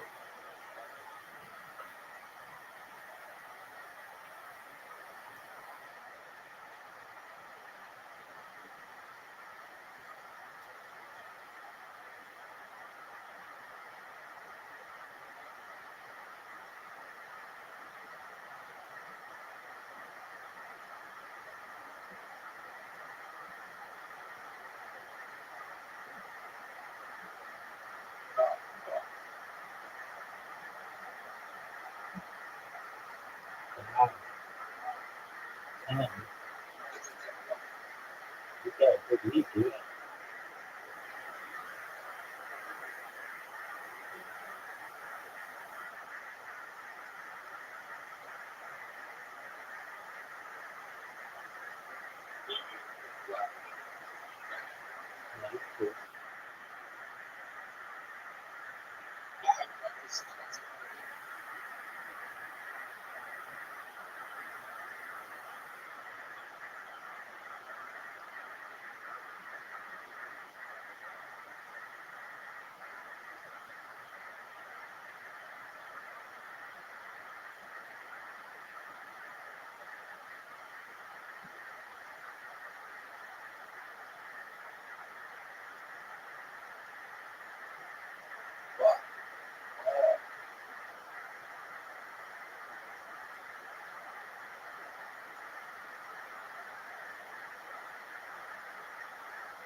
Good stuff.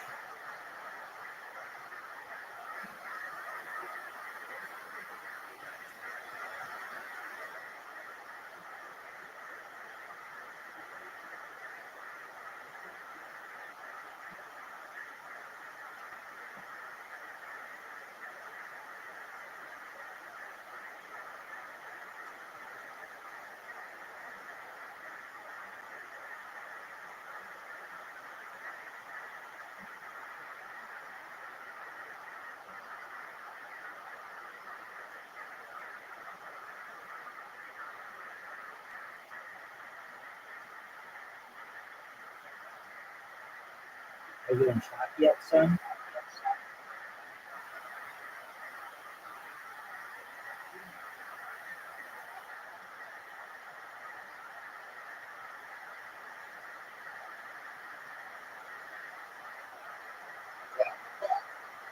What's our fault? There you go. Glad you see it.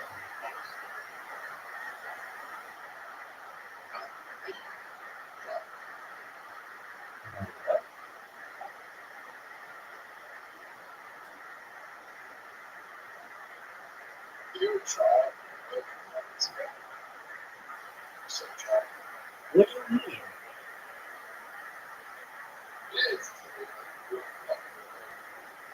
Biz? How is biz not a word? Business.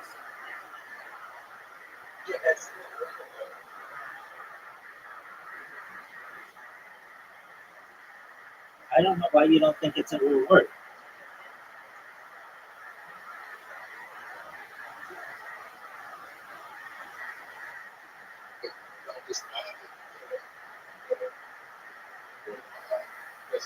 Yeah, no, I understand.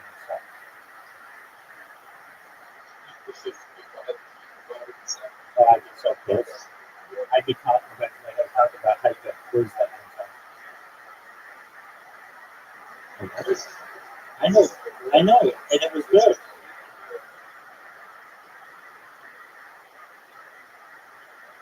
I don't use that.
That was good.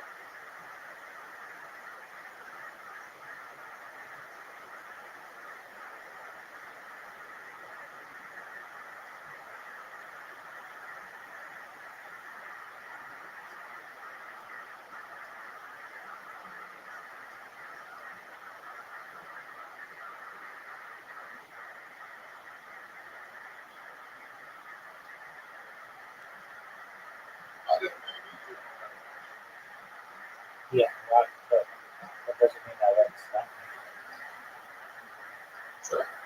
Yeah, I mean, really, anything that has a woman singing in it because it can cause sexual desire or certain pornography. Those kind of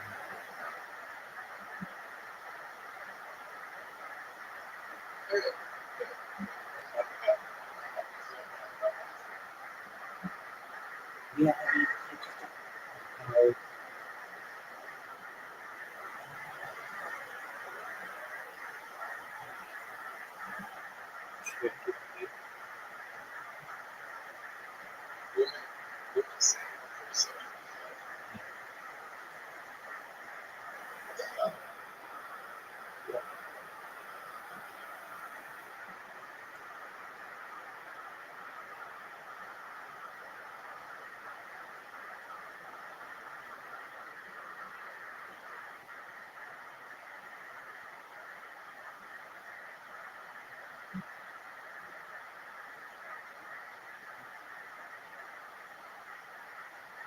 do you think you can recognize it?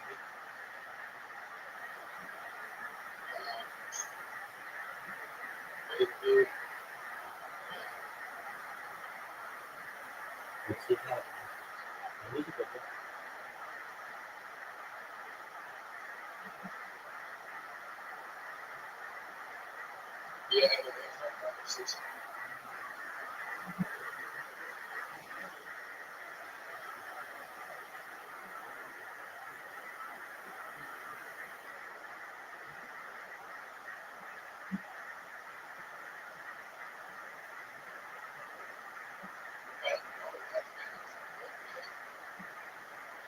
Video feed.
Yep.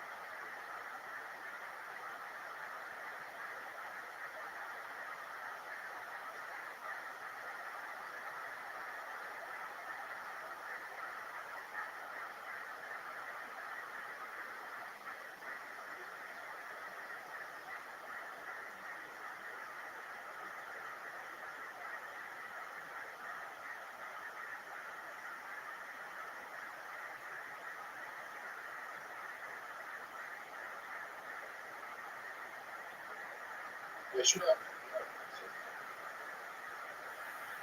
I told him so. I told him it's been on there. Yeah.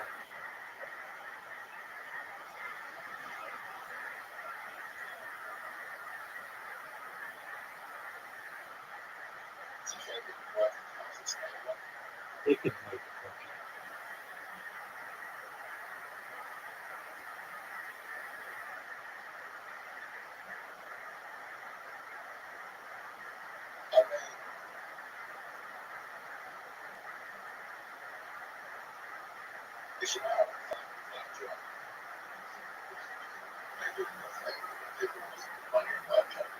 You can't make it in the table. Yes, that's the best one. But you can't make it in the table.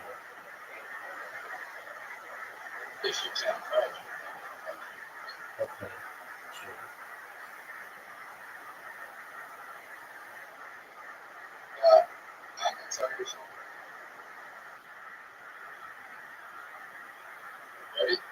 Yeah. Okay.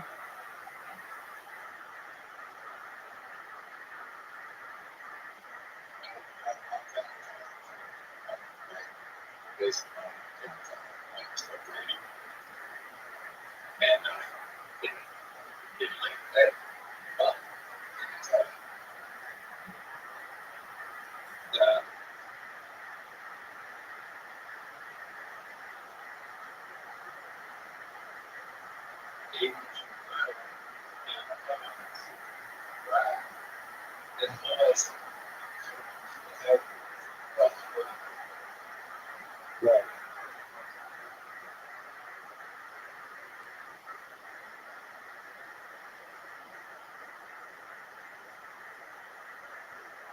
In terms of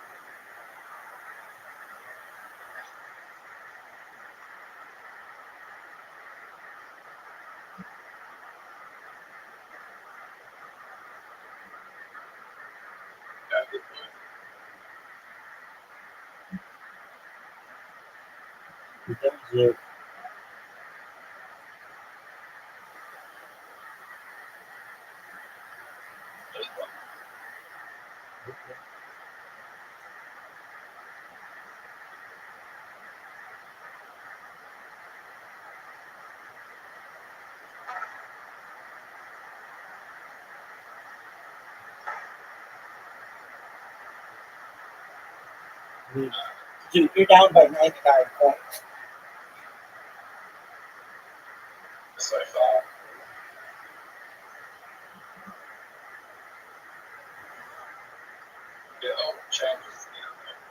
Okay. I'm gonna be.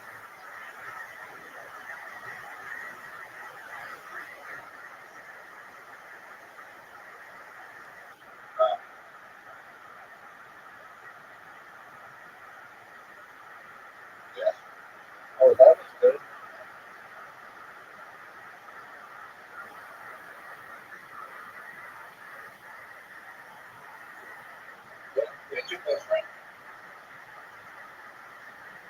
I'm my own best friend. Where's Riser? I hope not. He has family. I don't know. I hope not.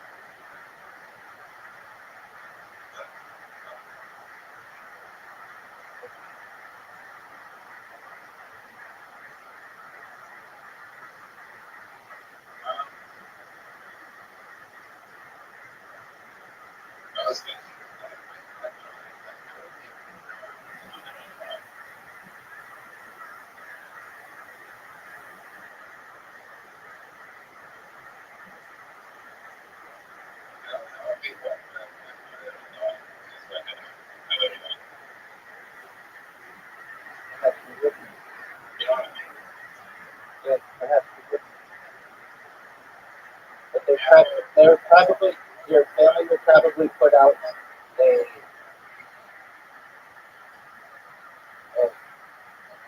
obituary.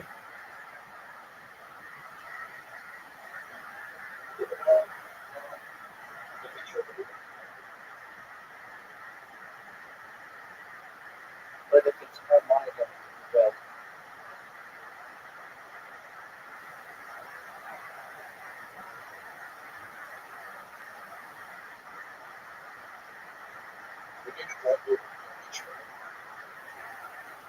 I work on it.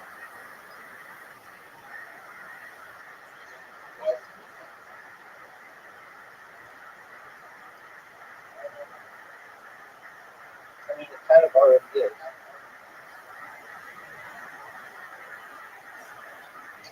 Just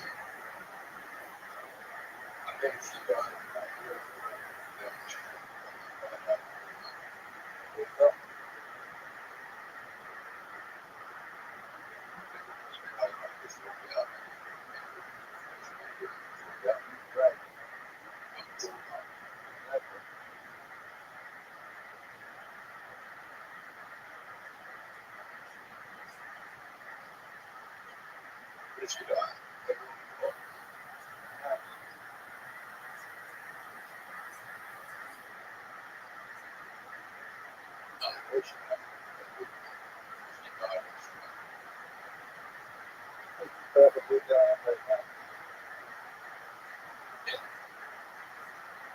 What are your thoughts on this jar, son?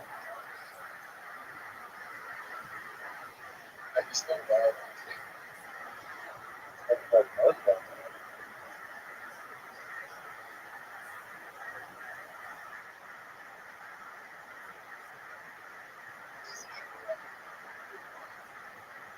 It's not like something strange.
Did you know that you're here? Yeah.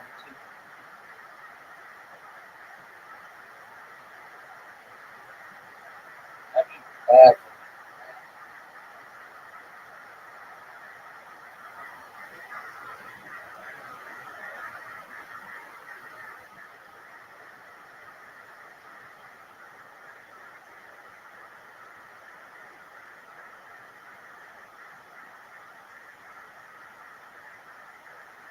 when are you gonna make it?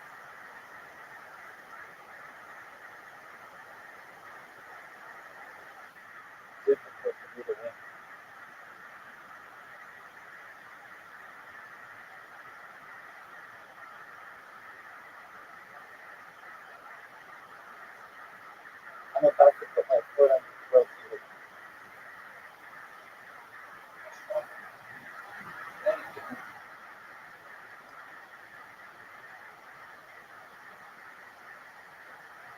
You're done, son.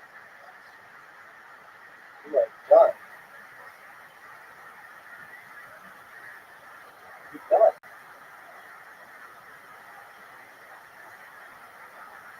You ready for this? Bye-bye. 40 straight wins. 40 straight wins over people. Okay, now it's time for golf. Golf.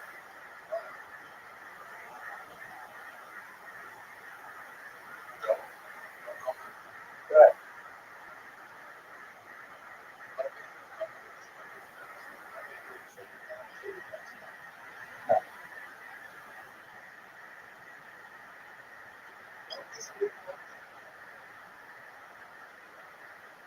Doug, remember that time I sent you an invitation to play?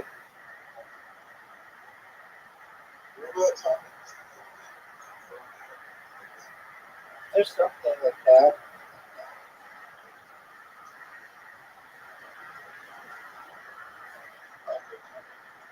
There, that's what it's like, something like that.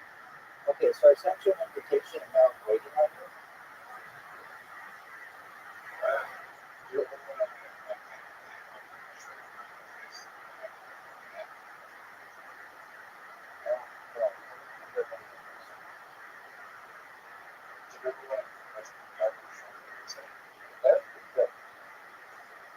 Better than mine.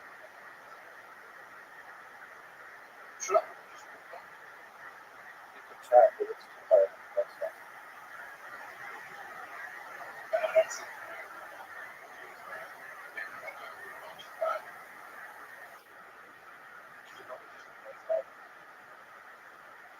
Right. I just helped you out. Yeah. Yeah. What do you want me to do about it? Oh, that was terrible. So was that.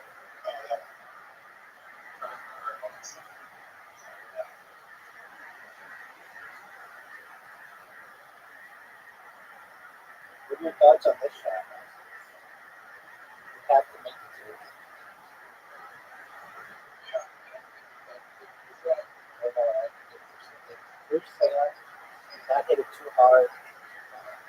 All right, sir.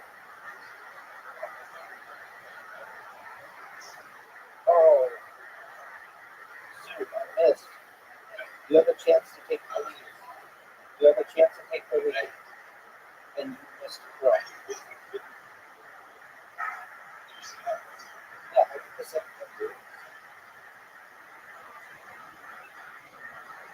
This is the easiest hole-in-one of whoa, you got it. Oh,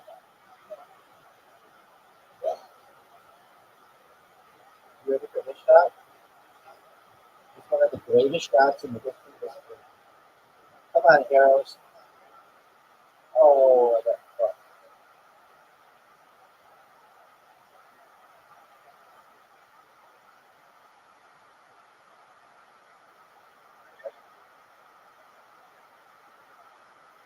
Hit my ball.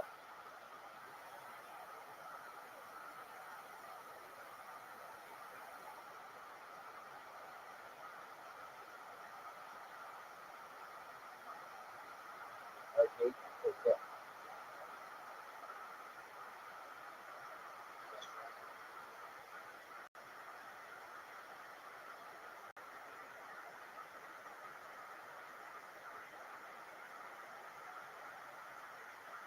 Oh, I just helped you. I think anybody's gay if they're bored enough. If I took all the women out of the world right now, you'd be gay.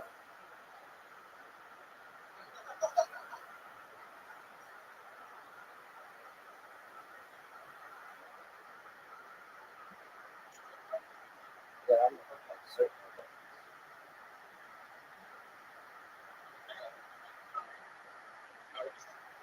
it. guys have the time.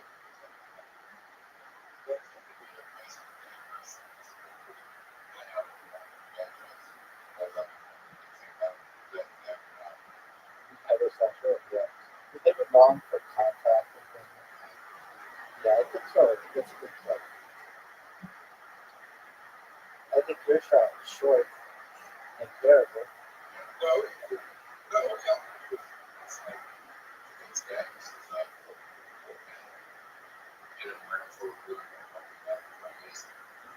Yeah, but I mean, that's a punishment.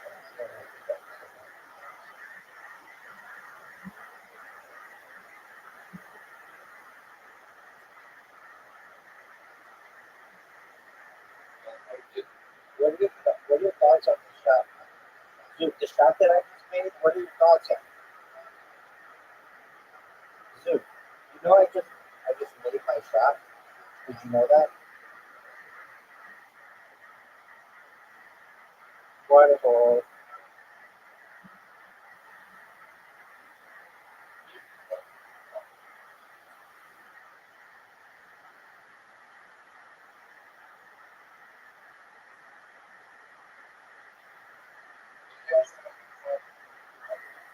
Yeah.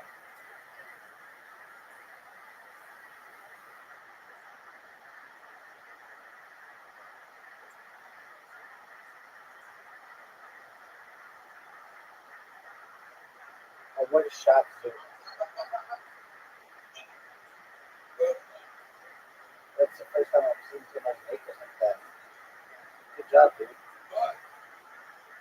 But I still won. Now I won. You won as well, but I won.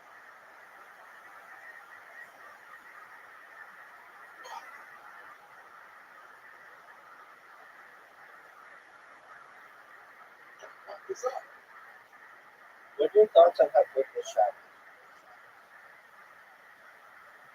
Zoo,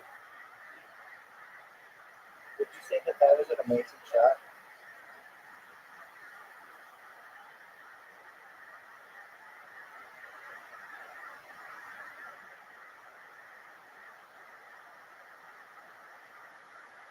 Zoo, bro. That's not a good shot. And I'm going to show you why. It allows me to go like this perfectly and right, just perfection. You see how good that shot is? Dude, you're done. I give you one game in a row, and you needed a miracle shot. Okay, that's goal number one. I made it. Goal number two.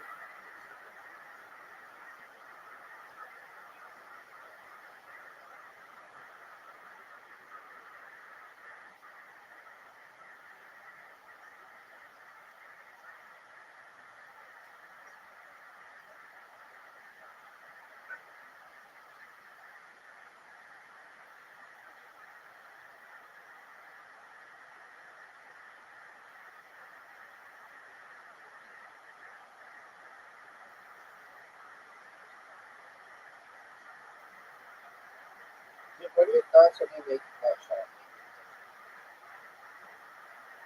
Oh, dude, you got fortunate. You got fortunate.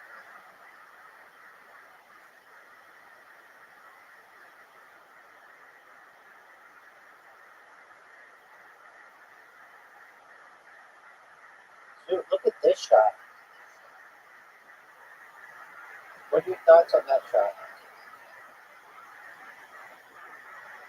That's not a good shot. Not a good shot at all, dude. In fact, it's a bad shot. A very bad shot. Now you're fucked. Dude, do you see how you're fucked?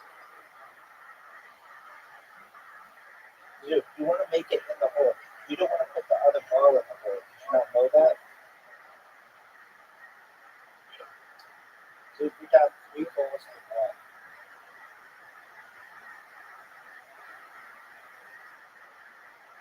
Dude, just shadows.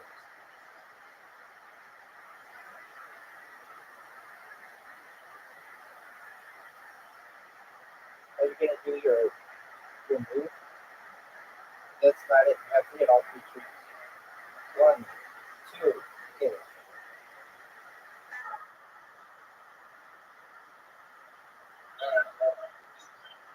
Show me. You went in the water, dude. You're not even gonna get a chance to get 2 more shots. It's better than that. Oh, he was not.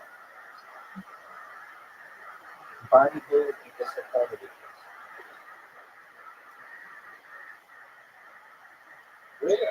We haven't. You are in love with that guy. We haven't played this whole in a long time. You're in love with Bonnie Blue. Or Lily Phillips would be pissed off with you. Yeah.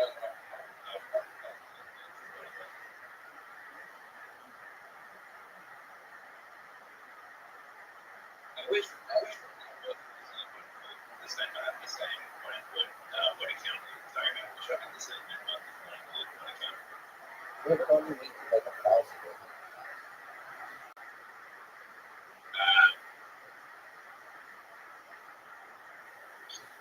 Zoo, are you ready for this perfect? Zoo, are you ready for this perfect? Are you ready for this perfect game?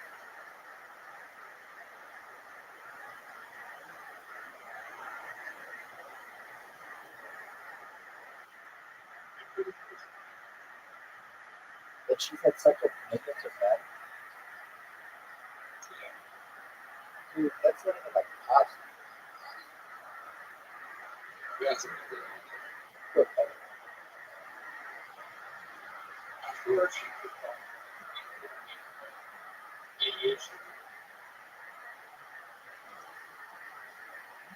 you think she would drink all their piss out of her condoms? yes. It's a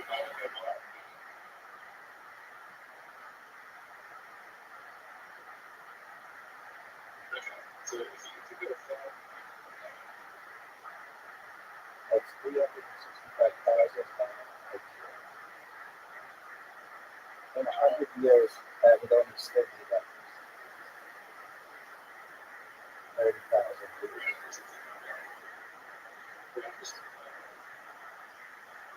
No, that's 1,000.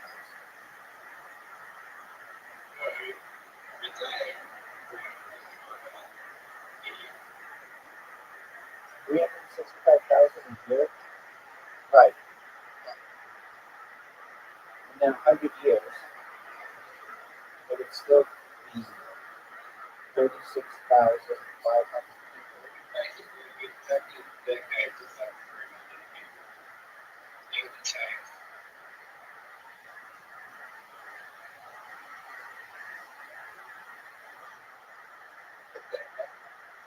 Hold on, what am I talking about? Wait, if she had such a 1,000 people a day, it'd be like 36 million. Like, what am I talking about? A lifetime. Hold on. Look at this. No. No, really, no. Okay, so she has sex with 1,000 people a day. That's 365,000 men a year. Times 100 is 36.5 million. If she lived to be 100, like, people are fucking 100-year-old lady. 1,000 a day. Her pussy be so callous.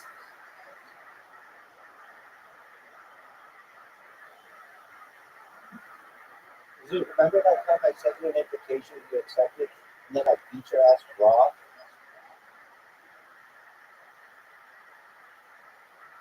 Zoo.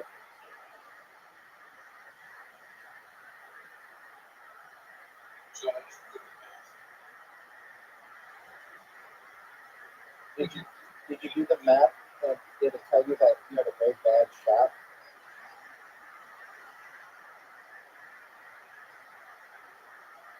I'm determined to make this in the first round. Come on, baby. Stop.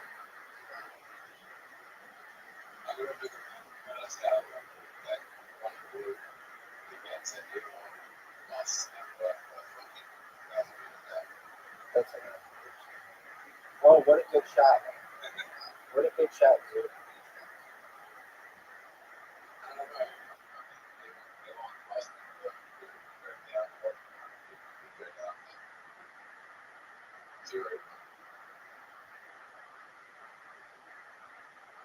Zook, what are your thoughts on my shot?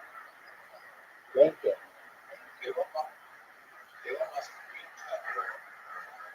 Okay.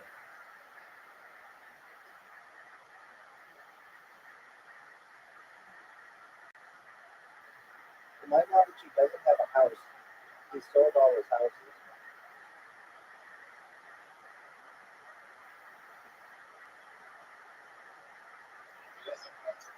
Where is he?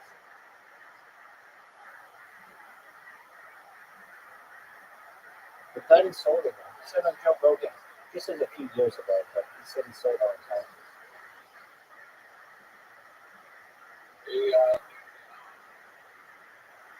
Oh, but then he bought, where is he live?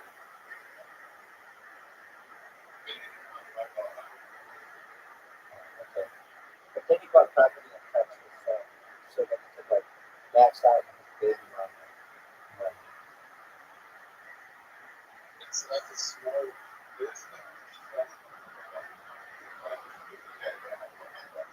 Oh, okay. Do they still cause you to suck dick at guinea golf?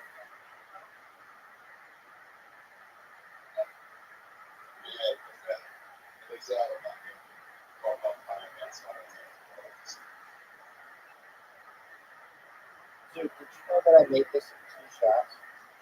And you didn't even get a pass for the water? Dude, do you recognize how superior I am at guinea golf? Watch this move. Dude, do you see how good this shot is? I don't give a shit. He was. He should be allowed to do whatever he wants to do.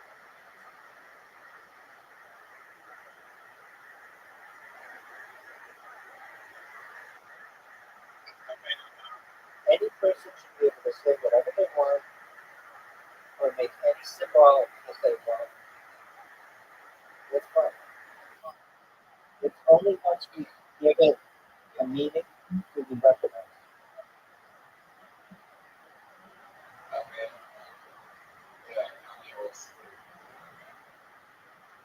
He should be able to say it with whatever he wants like that. That's fine. We have the power. We have the power to ignore it. We have the power to ignore it.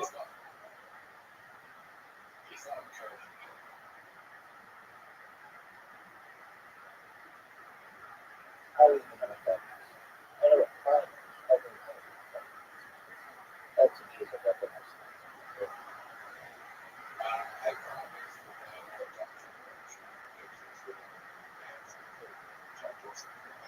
Right, Jack Dorsey sucks dick. Jack Dorsey sucks dick, and I'm making a fool.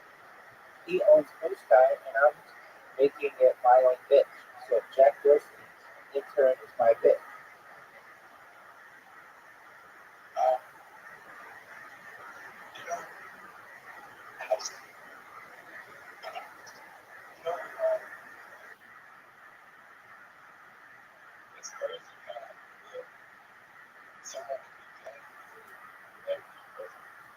I agree. You know what else is wild?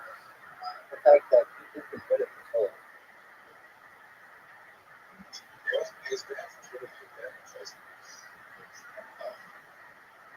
I know, and then soon Facebook and that, which I think is cool.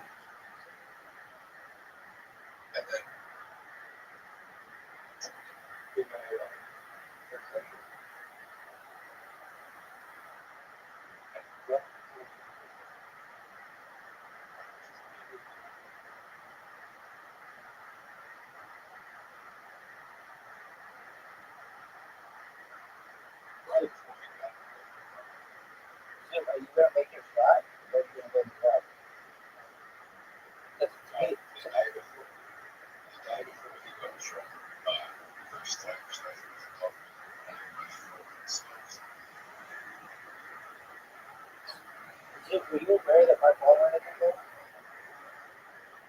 I just had a perfect.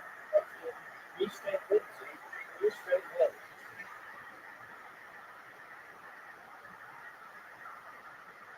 It's the double penis hole.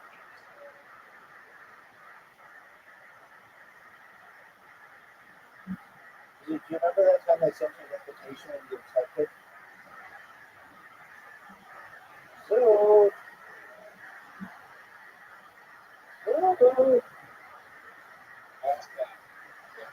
okay, that's fine.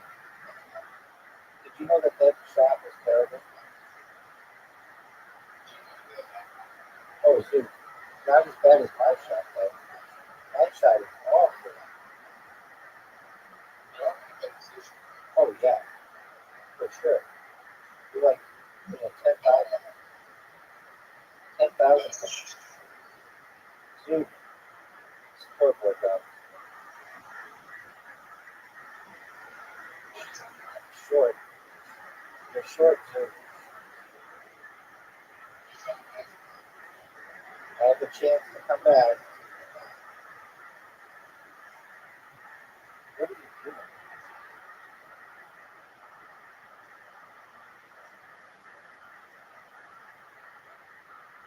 What are you doing?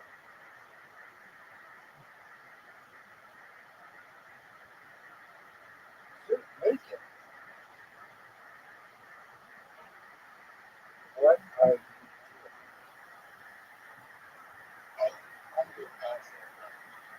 But guess what? We tied. As far as badly as I did on that floor, still tied. You love it.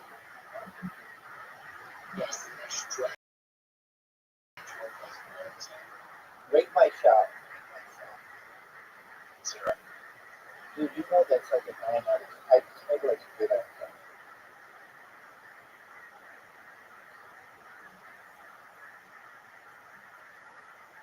Look at this shot. Dude, you need one of the best shots in the entire career. Oh, you almost got it. Almost got to count the horseshoes all over there.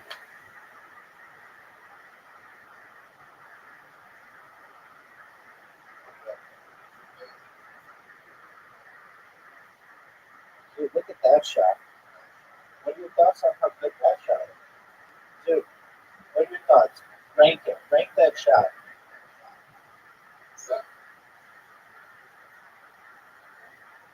You just helped me.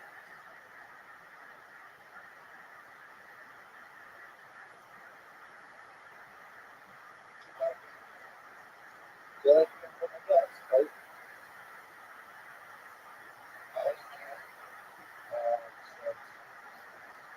Oh no. Since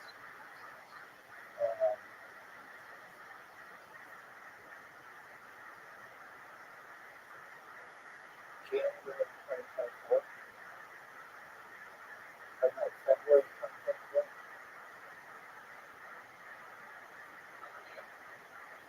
Yeah.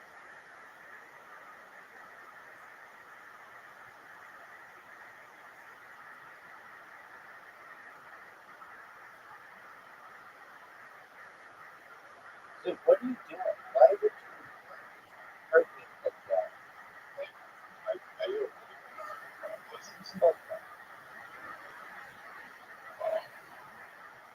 Because they don't preserve your body then. And it's like 200 products that allegedly that just let you die.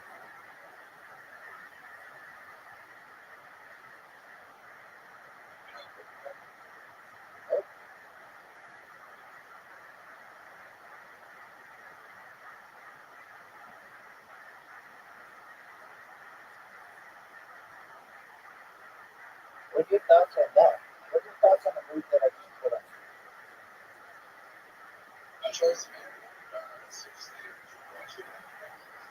That is true.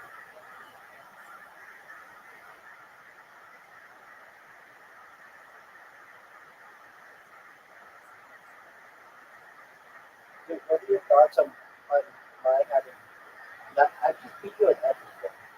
Really, you named it. That game.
meaning like once they become 18.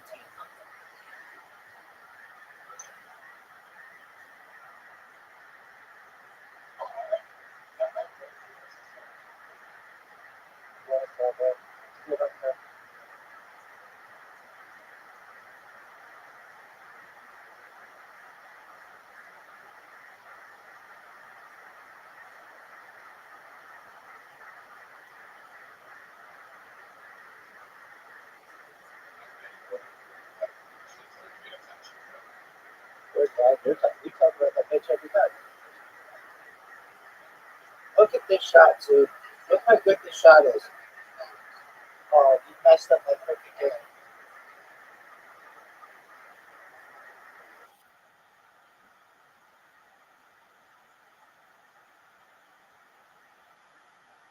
It was a pleasure meeting you. No.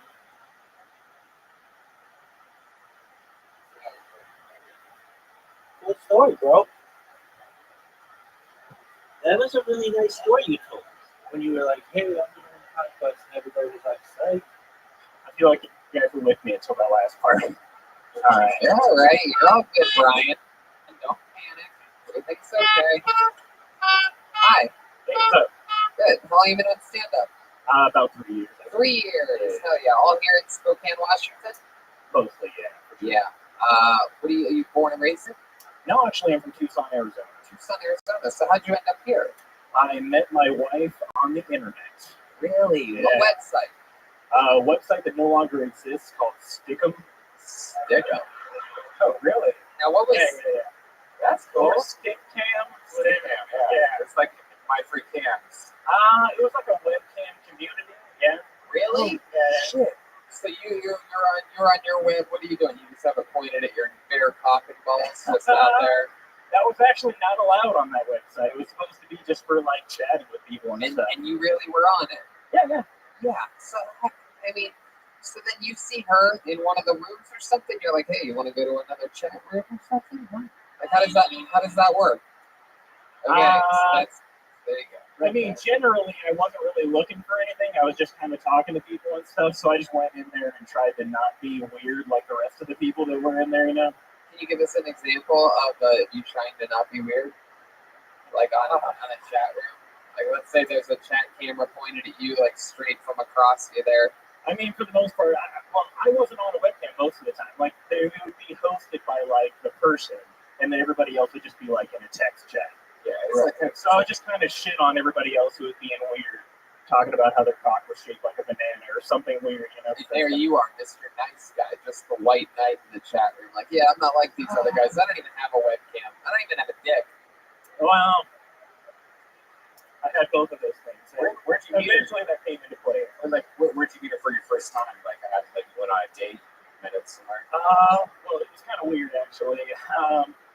She has like a brother that got given up for adoption, and when they were... I think I know the guy that adopted. You do? Yeah. Who was it? 2 years old? All right. Anyway, go ahead. I'm just kidding. Go ahead, Brian. I didn't mean to interrupt. That's fine.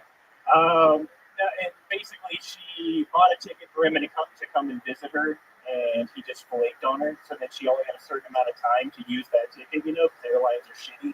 So she was like, hey, do you want to come and visit me and see how that'll go? So I flew up and was like, sure, I'll move here. That's fine.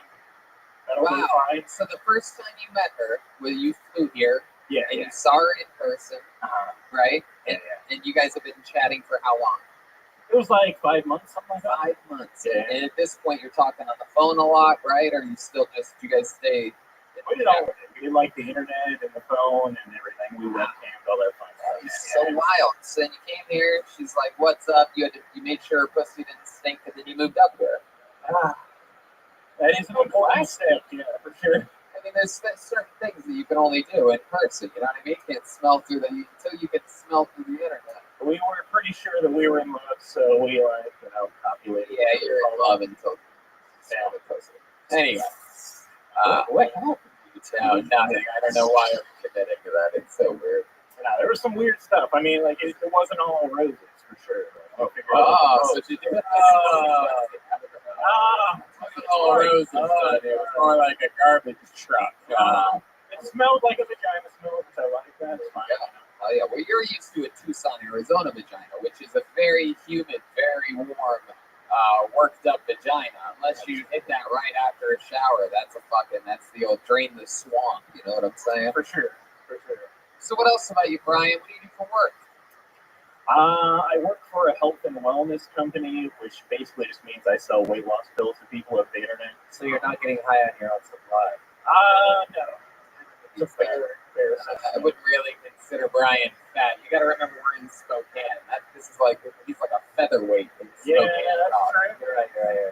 So Brian, what's the big difference moving up here? Is there anything fun that you found here that you didn't do in Arizona? Well, there's snow up here, which is pretty different than the desert. Yeah, what do you do with that? I shovel it begrudgingly. For the most part, like I don't really like ski or anything like Philip does. I'm not cool like that. What do you do for fun? Shit. Something on computers or something like that? Or? I mean, I play games, like online games. Yeah. A little bit of that. Anything else? Anything else fun that you do to get away? You have kids? Yes, I do have kids. How old are your kids? 4, 14, and 17. Have you told them the romantic story about stickup.com? No, I'm saving that for when they're all over 18, I think. So how long have you been with? How long have you been in this new Spokane? Well, we've been married for almost 10 years, so I think we've been together for like 12 or something like that. Oh, okay. So the 17 and the 14 different baby moms. Father, yes. They have a different father. I'm married into. Oh! Yeah. Yes. Very good. Fucking nailed it. Perfect. Absolutely perfect. Wow. They already existed. Let me ask you this. How long into your first chat session did she bring up having a 17 and a 14-year-old? Did the other ones hers too? They were not 17 and 14 at the time, so she never brought it up. She had a 7 and a 4. They were like 7 and 3 and okay. 3 and 6, something like that. So, but the third one, that's you and her. Yes. Right. And the 17-year-old. As far as I know. 17-year-old, is that a boy or a girl? They're all boys. All 3 are boys. Yeah. You close to the boys? The older boys, the ones that aren't yours? Or is it always like, fuck you, Brian, you're not even my real dad. You're just fucking my mom that you found on some dirty fucking chat site. You mean nothing to me. Stop telling me what to do. You dress like a 12-year-old. Bear's dad trains him in MMA. Yeah. Why can't you be more like Bear's dad, dude? Going over there, you idiot. Luckily, they do not know Bear over. Luckily. I don't know if you see how close you are to getting your ass beat right now. They're looking at it. The dad's flexing. They like wrestling, actually. They probably would be. Yeah. Have you ever gotten into a fight? Very infrequently now. Like, not really. I'm a get along with people. How about an argument? What's the last good argument you got into? You ever yell at, you said that you hate that airlines are assholes? You ever yell at someone? I think the last good argument was with 17-year-old, for sure. Oh, yeah? What was it about? Can you give us, like, some good dirt here? I want to know what it's really like. I think it was something stupid, like he wanted to have his window open in the winter, and we didn't want to pay for the heating, and he insisted upon having it open. So he smokes weed. Yeah, probably. His bedroom window. Definitely cigarettes and vape and everything else that teenagers think are cool. Yeah. Does he vape? Have you found his vape? I've broken a couple of vapes with a hammer. Yeah. Why'd you break? Send my You're one of those guys. Yeah. Man, you're not even his real dad, dude. I'm kidding, Brian. They get real hot when you smash them with a hammer. I don't know why. I love it. Well, Brian, congratulations, dude. I love the fact that not only are, anybody who's a real fucking dad is the highest type of hero in the world to me. So, congratulations to you. Great set tonight. Thanks for signing up. Comedy Bet.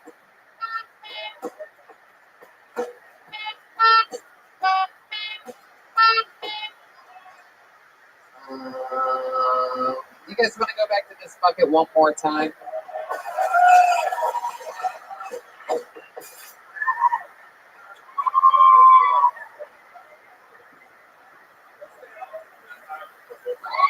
You guys still having fun? You sure you're not too exhausted for this?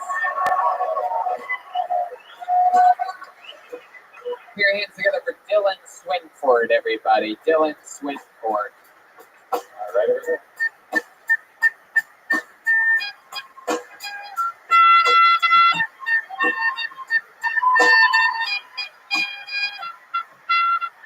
One more time for your final comedian of the night, Dylan Swinford.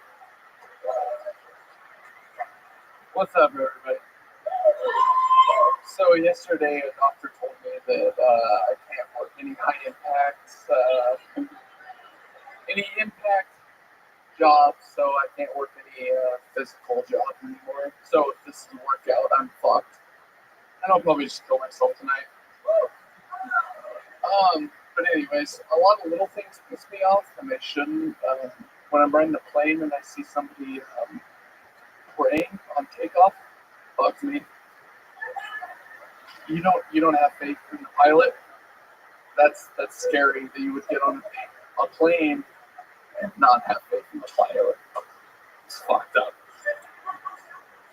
And also, your method for takeoff and landing should not be the same as mine for my pull-out method. It's really fucked up. Thanks, guys. All right. Dylan Swinford. First time on stage? First time. Fuck yeah. How about a hand for him, everybody? He signed up. It's not easy up here, I promise you that. So, Dylan, is that true that the doctor told you can't work a high-impact job yesterday? What happened? What does that mean? I have a disc. You need a disc? That disc? It's degenerated. Right. Which means disappear. Yeah. Which means by either 30 or 60, I'm going to have vertebrae fuse. Right. Which is bad. Right. You're going to be fine. My mom went through that when I was a kid. Awesome. She survived. So what did she do for a living? Well, it wasn't that.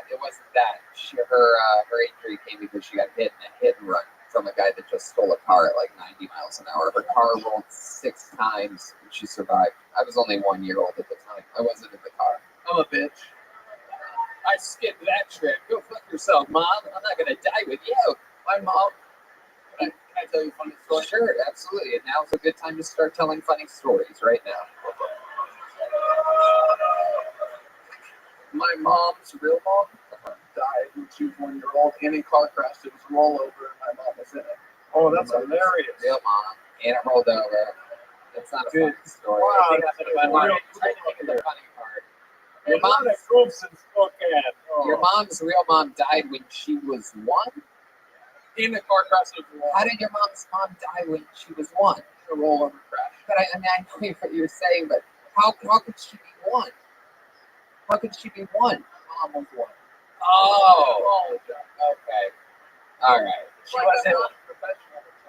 Right. Oh, okay. I get it now. It's way funnier. Yeah. So Dylan, it's your first time doing was one. You literally found out yesterday that you can't work a high-impact job. So what was your job up until this point? I work in a warehouse. You worked in a warehouse. What are you going to do, man? What's the plan? Talked about killing yourself. Let me tell you something. Only great comedians kill themselves, so you can't do that. Can't do that. What are some options for you, Dylan? What are you thinking about? You have any ideas yet? Maybe sales? Yeah.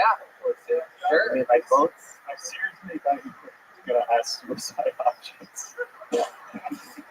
If you were going to kill yourself, how would you do it, Dylan? No, okay. Let's stop. Let's stop right now. Don't kill yourself. Whatever you do, you're going to be fine.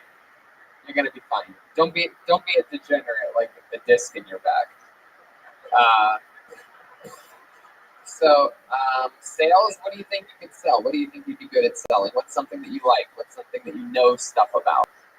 Anything I could ever imagine doing selling or anything like that would be stage time for music or comedy or something. Stage time for music or comedy? Like, what do you mean, like a booker or something? A booker, sorts of. Do you have any experience in that field? Absolutely not. You know what? After this show, I'm gonna ask the owner of the Spokane Comedy Club if he wants you to start booking the comedy club. Let's see what happens.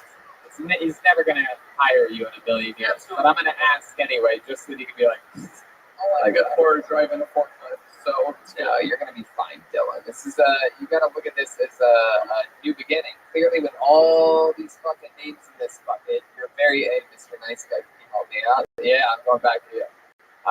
Clearly, with all these things in the bucket, you know, you're and you finding out yesterday that you literally can't work in the only thing that you know about that field anymore. I would take it as sort of a sign that, like, it's the start of new beginnings. You know, this set was fucking hot diggity dog shit tonight, but 98% of his favorite comedians' first sets were hot diggity dog shit. So it could be this, it could be something else. But please, Dylan, keep a fucking open mind. Have fun with life. Enjoy it. Don't let this fucking news that I've never imagined seeing anyone so sad that they won't be allowed to work in a warehouse ever again. Like, you should look at the positives of this thing and have fun with it. The picture of destiny picked you tonight. All right, there he goes, Dylan Swinford. What do you guys think? Should we go back to this picture one more fucking time? But this is it. I swear to God, this is it. Are you sure you want to do this? That was Dylan, everybody. Oh my God, he just shot himself. Oh, twice. He shot himself 3 times. All right, we could end it with that heartfelt ending. Are you guys sure you want to do this one more time? All right, this is it. Mr. Nice Guy, you want to fucking do it? This is what you get for being a nice guy. The first ever audience member to pick a name out of the bucket in the history of the show. And the name that he selected is your final comedian of the night, who is Phil Husted, everybody. Phil Husted, from right here, the picture of destiny sends us home with Phil Husted, live from the first ever Kill Tony in Spokane, Washington.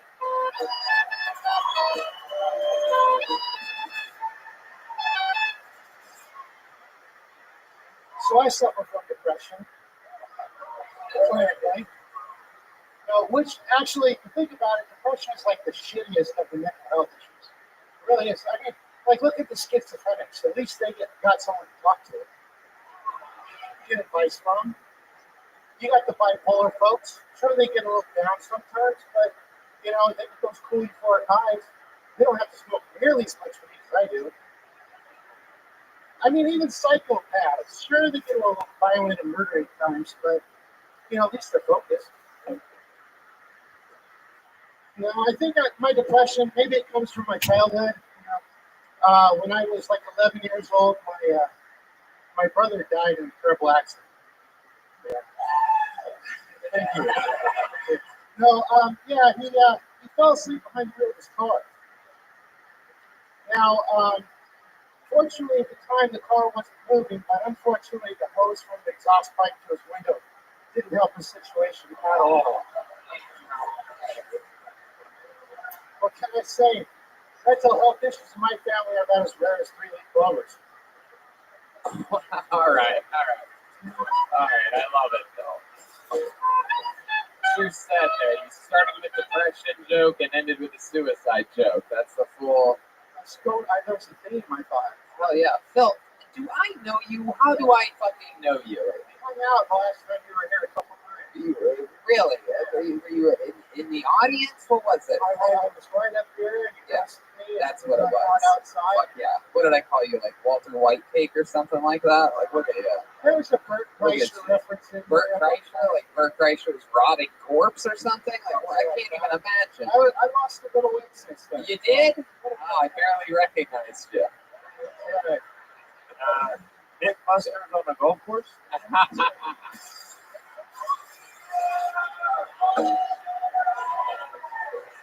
I missed that. Fuck yeah. Mythbusters on a golf course. So Phil, tell us more about you. Was that you do stand up? Yeah, well, when I met you, I had done stand up. I told you that if you did come here, I would sign up for sure. But Kill Tony is what got me into it. I did my first stand up last summer, and then since January I've been hitting hard. Oh, very fucking cool. I love it.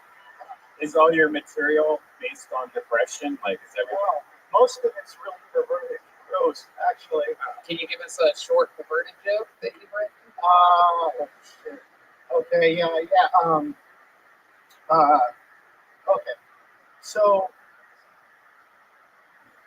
on the spot. Okay. So what if it's my pursuit of happiness is missionary style? And of course, by missionary style, I mean going door to door preaching the benefits of autoerotic asphyxia. Excuse me, I was doing something earlier with my head. What? Oh, I see. You choke because of you choking yourself earlier. Otto, if you were choking, anyway. Okay. Yeah. Why does this guy look like the assistant manager of a haunted bowling alley? He does. Maybe both. Yeah, all right. So Phil, tell us more about you. What do you do for work? Well, for 18 years, I was a software engineer. Software engineer. Yeah, and then a couple years ago, I basically actually did have kind of a mental health crisis, and I took the last couple years off, and now I'm just trying to get back into things. I love it. Yeah. Are you willing to talk a little bit about your mental health crisis? Sure. What happened exactly? I was just living a life that was just miserable. Yeah. I didn't like myself or my life very much, so I decided to make a change and you're make my life better. And you're happy now. Yeah. I love that. So cool. Shit. What are some of the things that bring you joy in life, Phil? Stand up is a big one. Of course. Yeah. I just do stuff that makes me happy. Like I started learning how to play the guitar. Actually, as doing the mix, open mics and stuff, I actually perform music too. Really? You do a little musical comedy? No, I haven't done musical comedy yet. Oh, you just perform a little bit of music and sometimes comedy. Yeah, I'm learning the guitar, so I get up there and play a little bit. Look at you. Oh, yeah, I remember you doing music when you were the lead singer of Blues Traveler.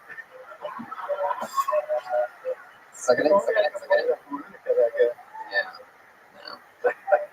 That's fun, Phil. Yeah. What a fun, compelling story. You have a girlfriend? I do not. Yeah. Last date you were on, what's the situation there? Oh, that was last summer. Last summer. I know. I wish I could say I know what you did last summer, but you know what I didn't do? What? Go to the gym?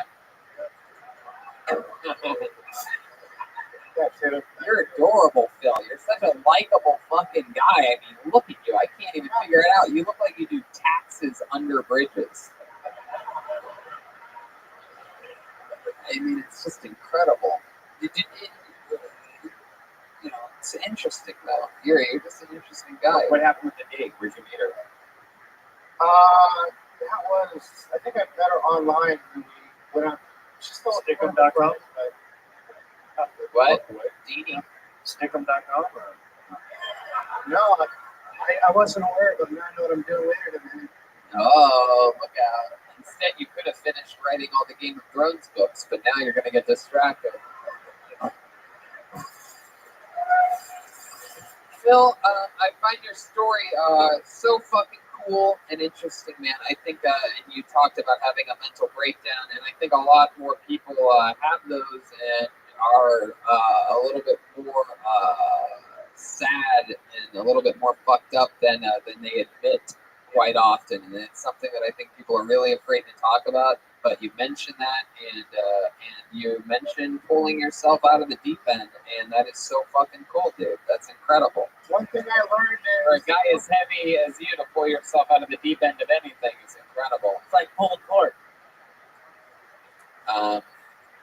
And yeah, to think at all about the whole way that started for you, that your life began to change once you met me and hung out with me after seeing me do stand-up.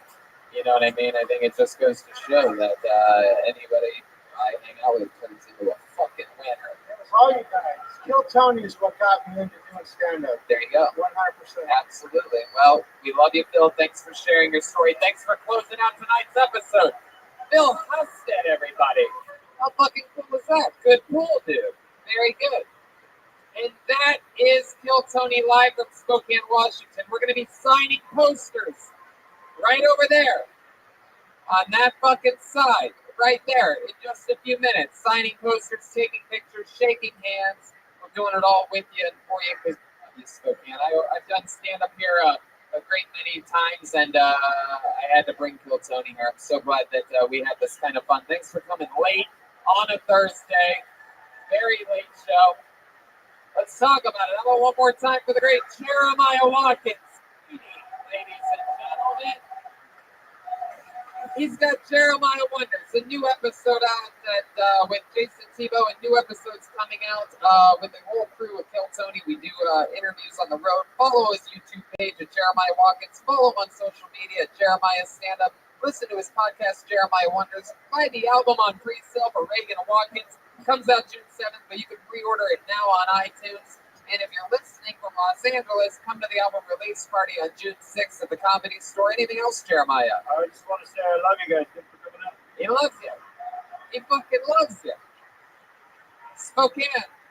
How about one more time for Joel Jimenez, everybody? An artist that is officially sponsored by Ludwig Drums.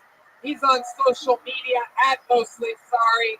Anything you want to tell these people of Spokane? His first time ever in Spokane in Washington. All right, we love you. Thanks so much for coming out. Peace out. Oh, one more time for the great Brian Redband, everybody.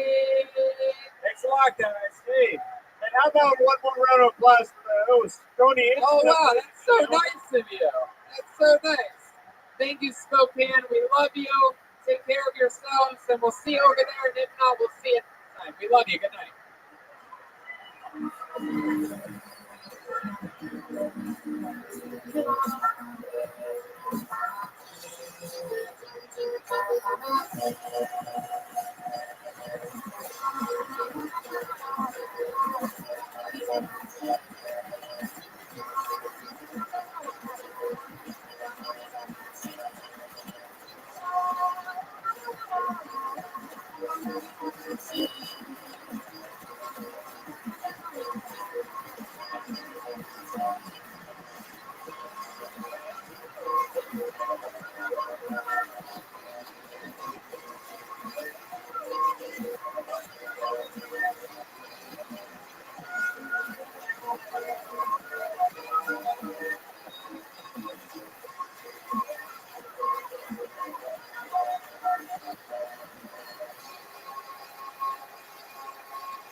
Hey, this is Rippin, coming to you live from the Atlantic Theater in Portland, Oregon for a grand episode of Kill Tony.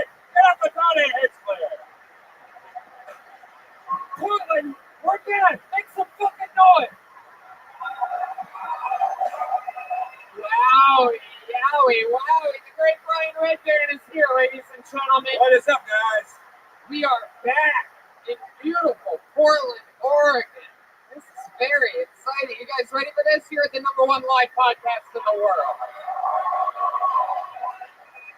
Very exciting. We are at the front leg of our big, crazy summer tour. We're so excited to be back with you here at the beautiful Latin Theater, one of my favorite venues ever. The first theater I ever performed stand-up in, opening for Jeff Ross 8 or 9 years ago. We did it a couple of years ago on the Monster Energy Outbreak Tour with our friend Jeremiah. It's an honor to be back here and to sell this bitch out in one of my favorite cities in the country, Portland, Oregon. Tomorrow we go to Vancouver, then 2 sold-out shows in Seattle, and then the tour continues in June. Lawrence, Kansas, Omaha, Nebraska, Des Moines, Iowa, Appleton, Wisconsin, Milwaukee, Chicago, Madison, Minneapolis, Poughkeepsie, and New York. Drink delicious Caveman coffee. Go to cavemancoffeecompany.com. Use the promo code Kiltony, save 15%. And the new Reagan and Watkins album comes out June 7th, but you can pre-order that now. You can pre-order it right now. ReaganandWatkins.com. And Ryan J. Ebelt, the house artist, could not make it tonight. However, after the show, out in that lobby area, he already drew an amazing summer tour, first leg of the tour poster that has Portland all over it. We'll be happy to sign those for you, and they're only $20 a pop. Amazing, and we'll take pictures with you, shake your hands and everything after the show if you guys like. Does that sound cool? And we have some pins too from our friends at rocketpins.com. We have a Tony Hinchcliffe pin. We have a little Death Squad pin that glows in the dark. Let's do those off. Yeah, the Tony Hinchcliffe pin does not have facial hair on it, however. But if you'd like, I have a lot of black Sharpie markers. I can make a couple lines. I'll leave a little space for you right underneath my nose. So if that's how you want to do it, that's how we'll do it. I'm very, very excited to be back here. We're pumped, and I'm excited for this show. Should we just jump right into it? As always, there is no guest here on these road shows. However, on this show, it just so turns out that we do have a band. Every single episode of this show, the band commits to playing different characters. They've debuted a lot of new characters this week. We've seen puppeteers. We had vampire Elvis Presley. Yeah. We've had it's been a crazy week. What were they last night again? I can't even remember. Wait, what were they? Target employees. Oh, yeah. Were you guys there? That was last night. Very impressive. Anyway, you never know what they're going to be or what they're going to do, and they have a special band member, very special band member joining them tonight. The guitarist from Portland's very own, a band called Portugal the Man. Here I come! I give to you the best damn band in the land, the Kiltony Band, Jeremiah Watkins, and Jewel Jimenez!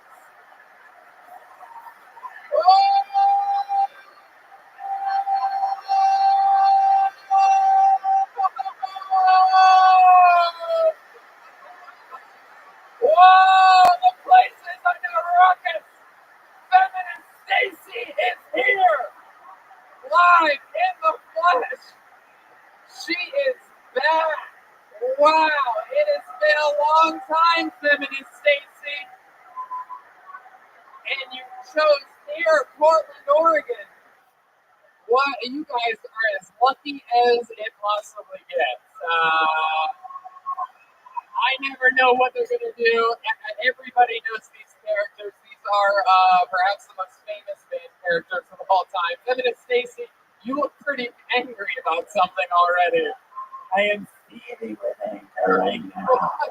What's happening? What's wrong, Feminine Stacy? I've been hearing about this stuff in Alabama that's going on right now. As women in our body are trying. Wow, listen to all those dirty sluts out there agreeing with you. Incredible. I love it. Feminine Stacy's here. Eric Cock from Portugal the Man is even a feminist. No. Yeah. That's Garth from Wayne's World. Everyone knows that. This is Feminist Stacy.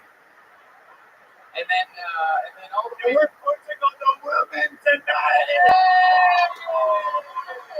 I like that. And then clearly back here we have a Mexican Smurf of some kind. It's Macy, you idiot. Macy and Stacy are back on the show. I'm guessing that's perhaps Gracie or something. Lacey.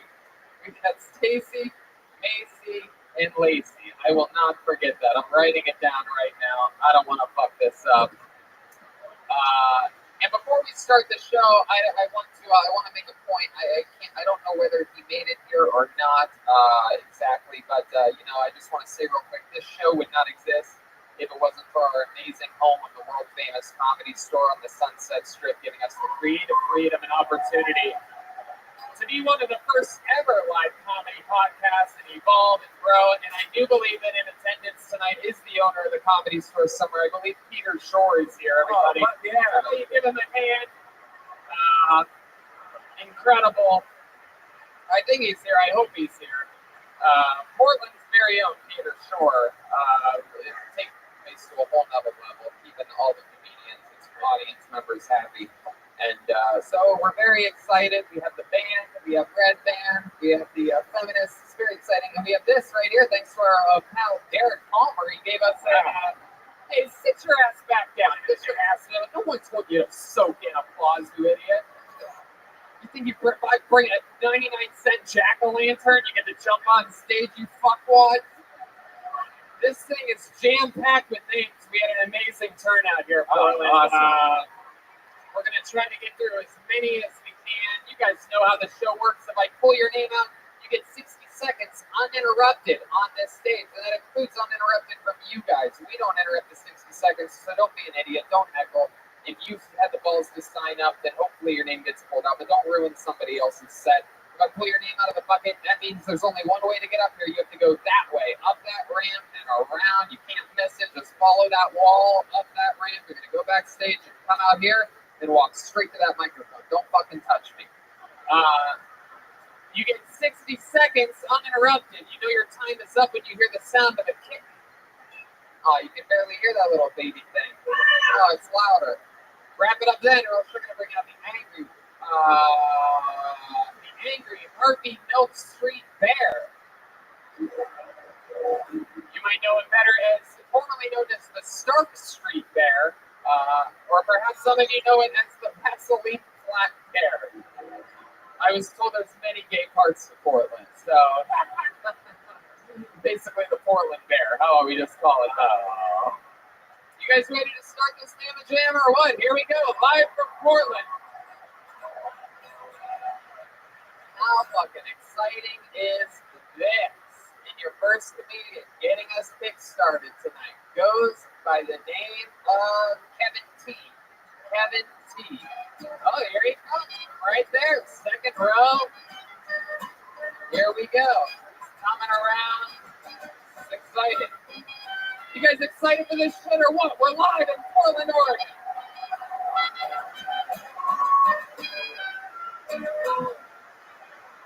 Whoa, what's going on, Portland? Yo, so my favorite meal is hamburger helper, and my favorite flavor is the beef stroganoff. I like it so much, I think I call it the beef stroganoff. And it would make sense because their mascot's a big hand, so it would do well. I'm not very good at dating. This one girl told me she didn't have a gag reflex, and I just said, well, you'd be a really bad bulimic person. Okay, does anyone like condoms here? No one likes condoms?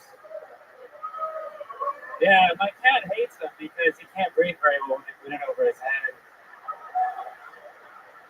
I'm just kidding. He's trying to be a father, so that would be against the point of doing that.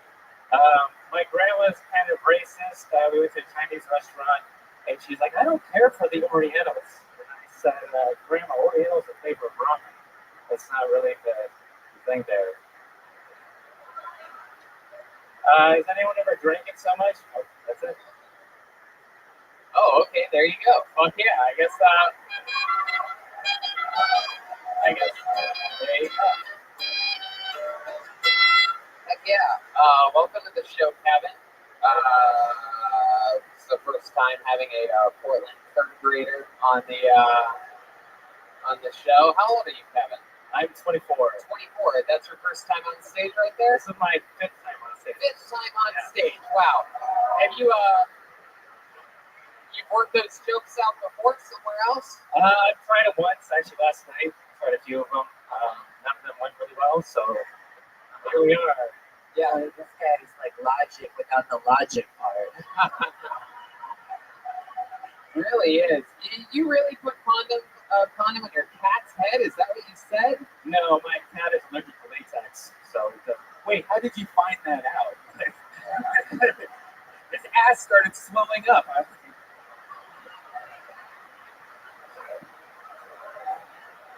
Is your cat really allergic to latex? I don't know. There's lots of used condoms around, and she seems fine. So. How are there? You jerk off into condoms? I don't understand. How are there used condoms laying around your place? I just find them on the street, and whenever I find one, I just keep it. I see what you did there. Well, that's what look at Kevin trying to That's so weird. Like a guy who saves used condoms from the street.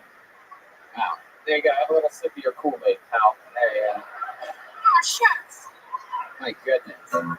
Kevin, you born and raised here in Portland? Southern Oregon, yes. Right. Southern Oregon. Lived in Oregon the whole life.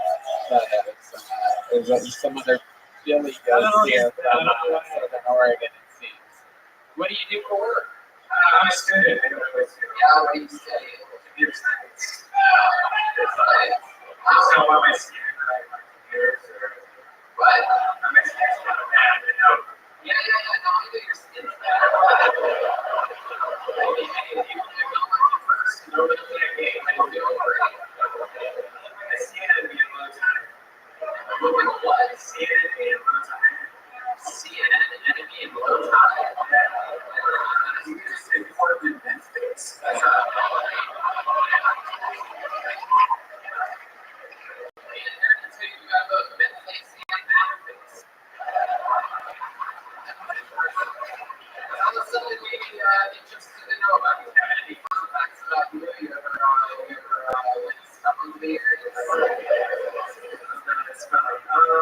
my right nut's really weird. Yeah, let's see him pull it out right now.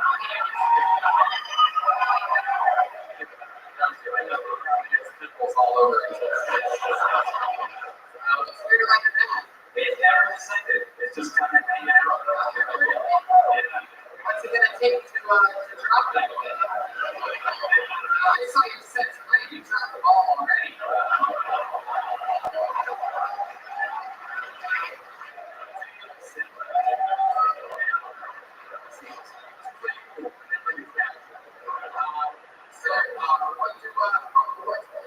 What do you do about that? You talk to the doctor? It's fine. It's just like, you know, You talk to a doctor about that?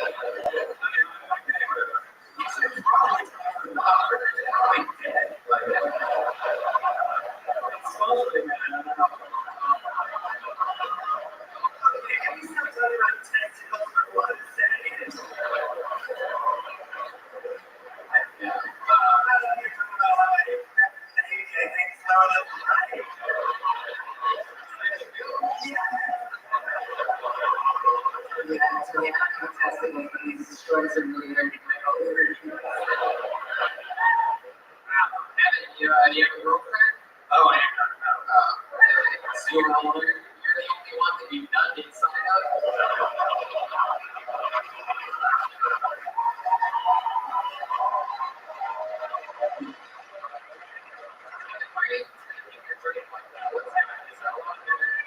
they call it first right now. People love you.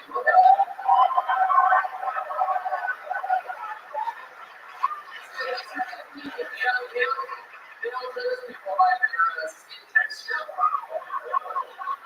Like the quality of their work.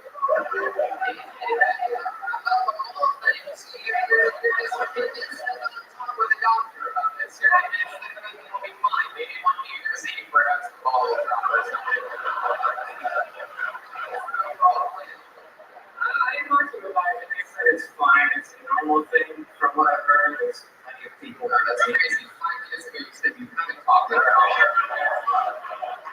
Is it going out for you? Like, don't you want it?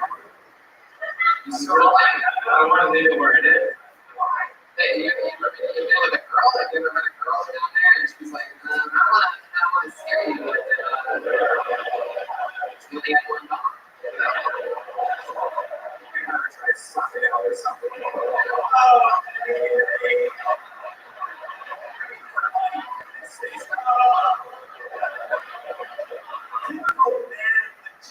Talk up here.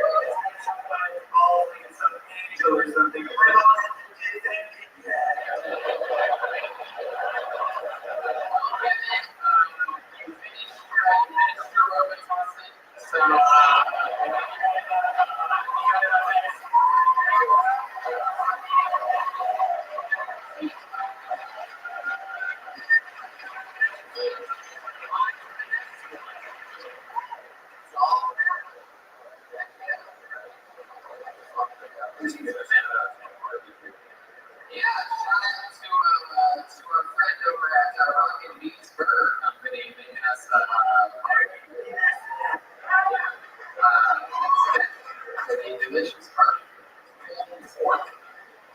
Delicious meat.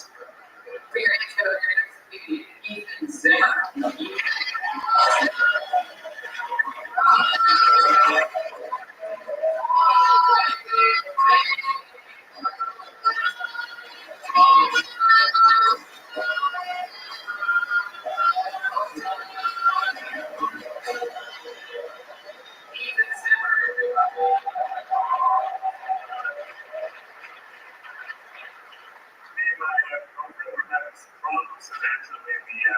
Talked about having kids, but kids kind of stuff. So we decided to get a dog. All we do is get a dog, and can't please your dog.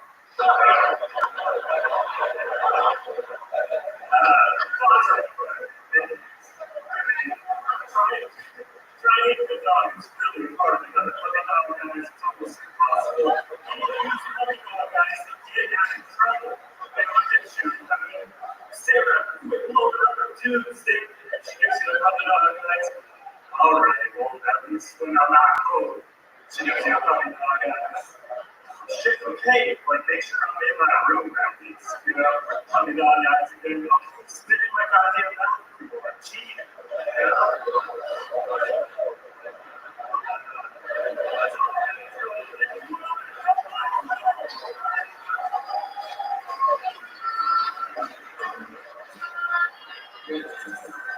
You don't hit your dog.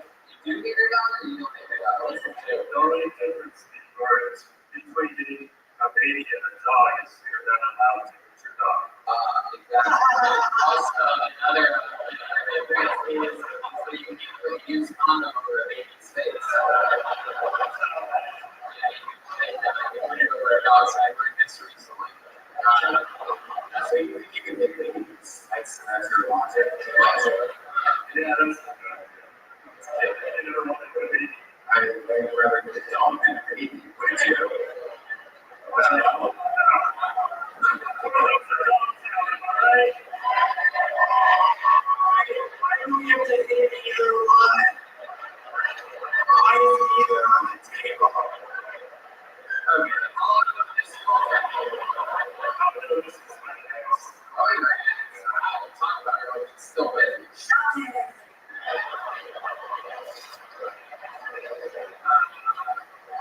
How long were you guys together? We were together 6 years. 6 years? How long have you been broken up for? About a year and a half. About a year and a half. What happened?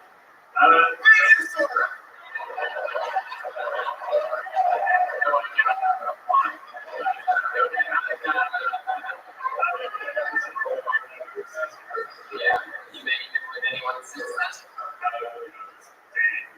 I don't know.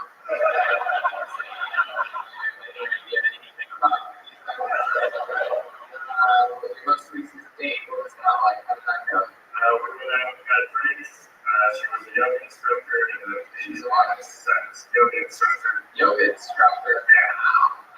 You had sex? Yeah.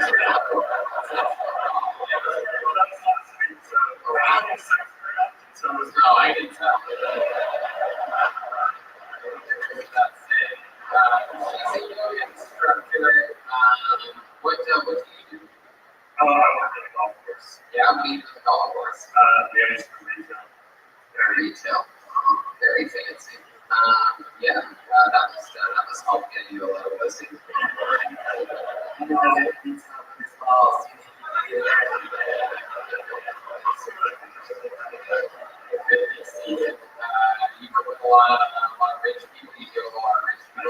Yeah, anybody ever installed you or anything like that? Or a little punk or anything? No. How long you been working at the golf course? I actually just moved back to working. How recently did you start? How many nights ago? 4?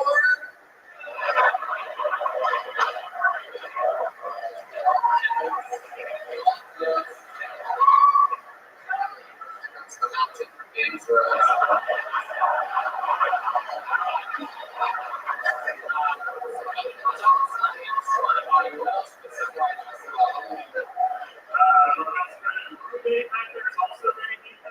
Wow. Is it all even? Sure.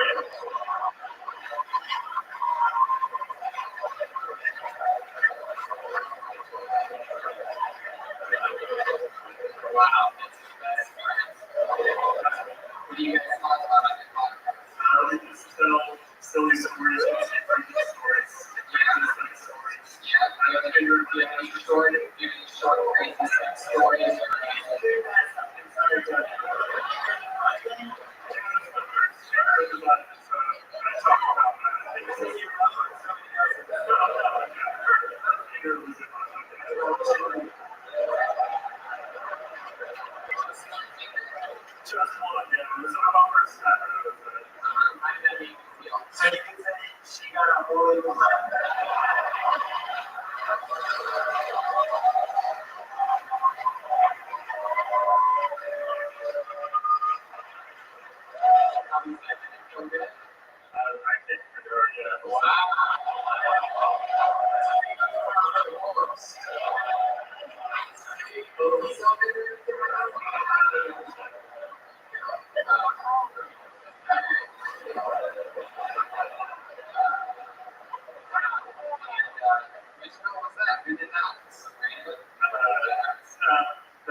Yeah, oh, you broke up with her?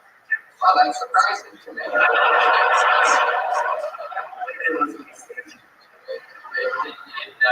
Where did she do now? She's back up in Vancouver. Oh, really? Did she fly? Did she fly like a birdie or an eagle? Or no, she flies.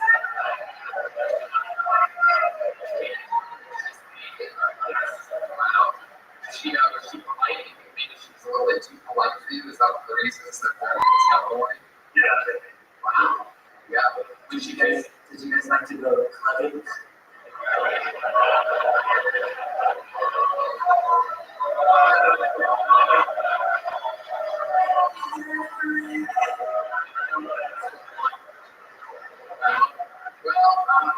You got to know tonight, you got to hold on to the bucket 30 times on stage, fun things, talk about it.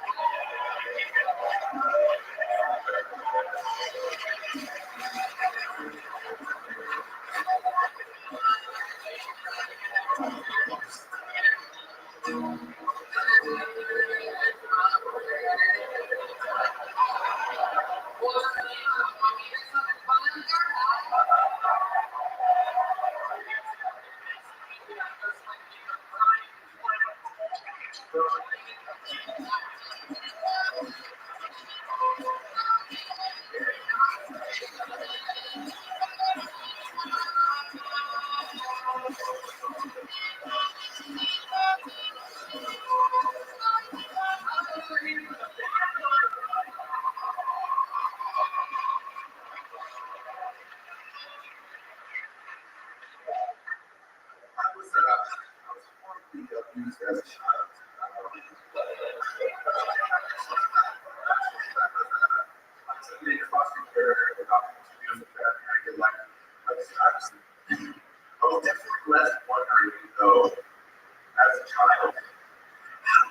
do you get to Sesame Street? How do you get and not as a joke though, not just wondering, how do you get when I mean it's a lot of TVs, a lot of ADs, and PTSDs and ADHD. I always did, right? It's because of disorders. It's not a joke. It's just not being educated on what the fucking D's are. Okay.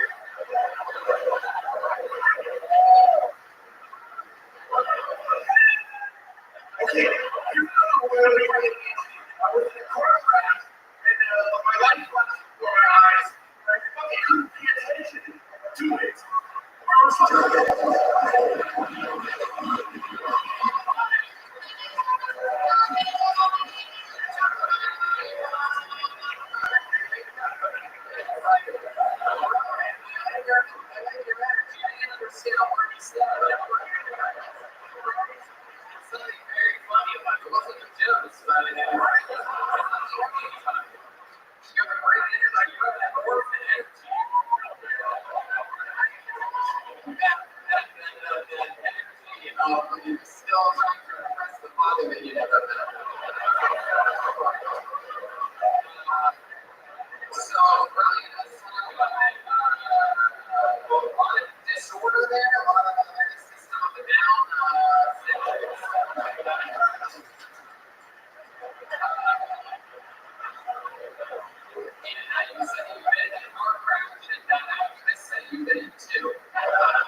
what were those parents like? They white? They were great. Yeah, I mean, let's go down and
you know, I hit puberty pretty fast, and like it just hit me like at 8 to 11. It was like our first venture in mind. And I just like, you know, fucking, I grew to like the style of, you know, like 5 sticks and I stayed in. But like, you know, I think like my voice changed. So like, it was probably really hard for mom to music because like I come home from school and like, hey mom, I got to school bus. I got to school and I'm riding the bus. She's like, hey mom, this is Karen at school. She's really, really good. she's, I think I'm gonna ask her now. I hate the fucking president, you know.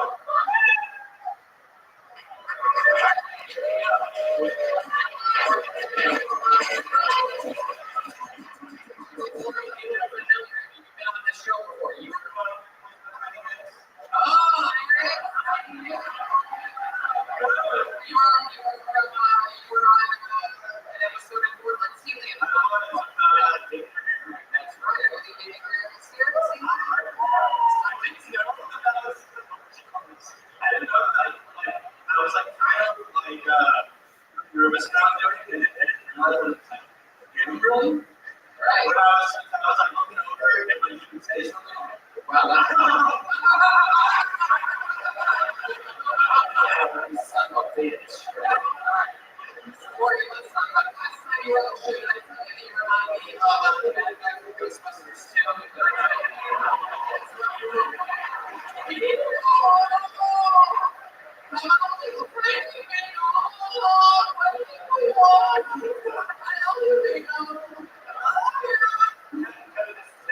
Just freaked out at the accuracy of that joke.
you've been on the show before, you just did it again. And you gotta talk about, you came out and I know what you were doing. You were trying to make fun of yourself before we were never gonna call you a head. We were never gonna, you know what I mean? Someone else was proud of you. I mean, I'm sure they fucking did. It's a lot of fun.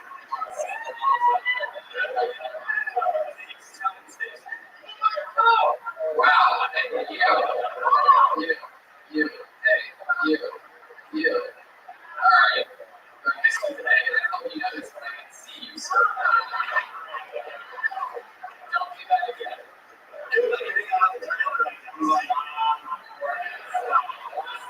It's fucking extraordinary.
War reenactment.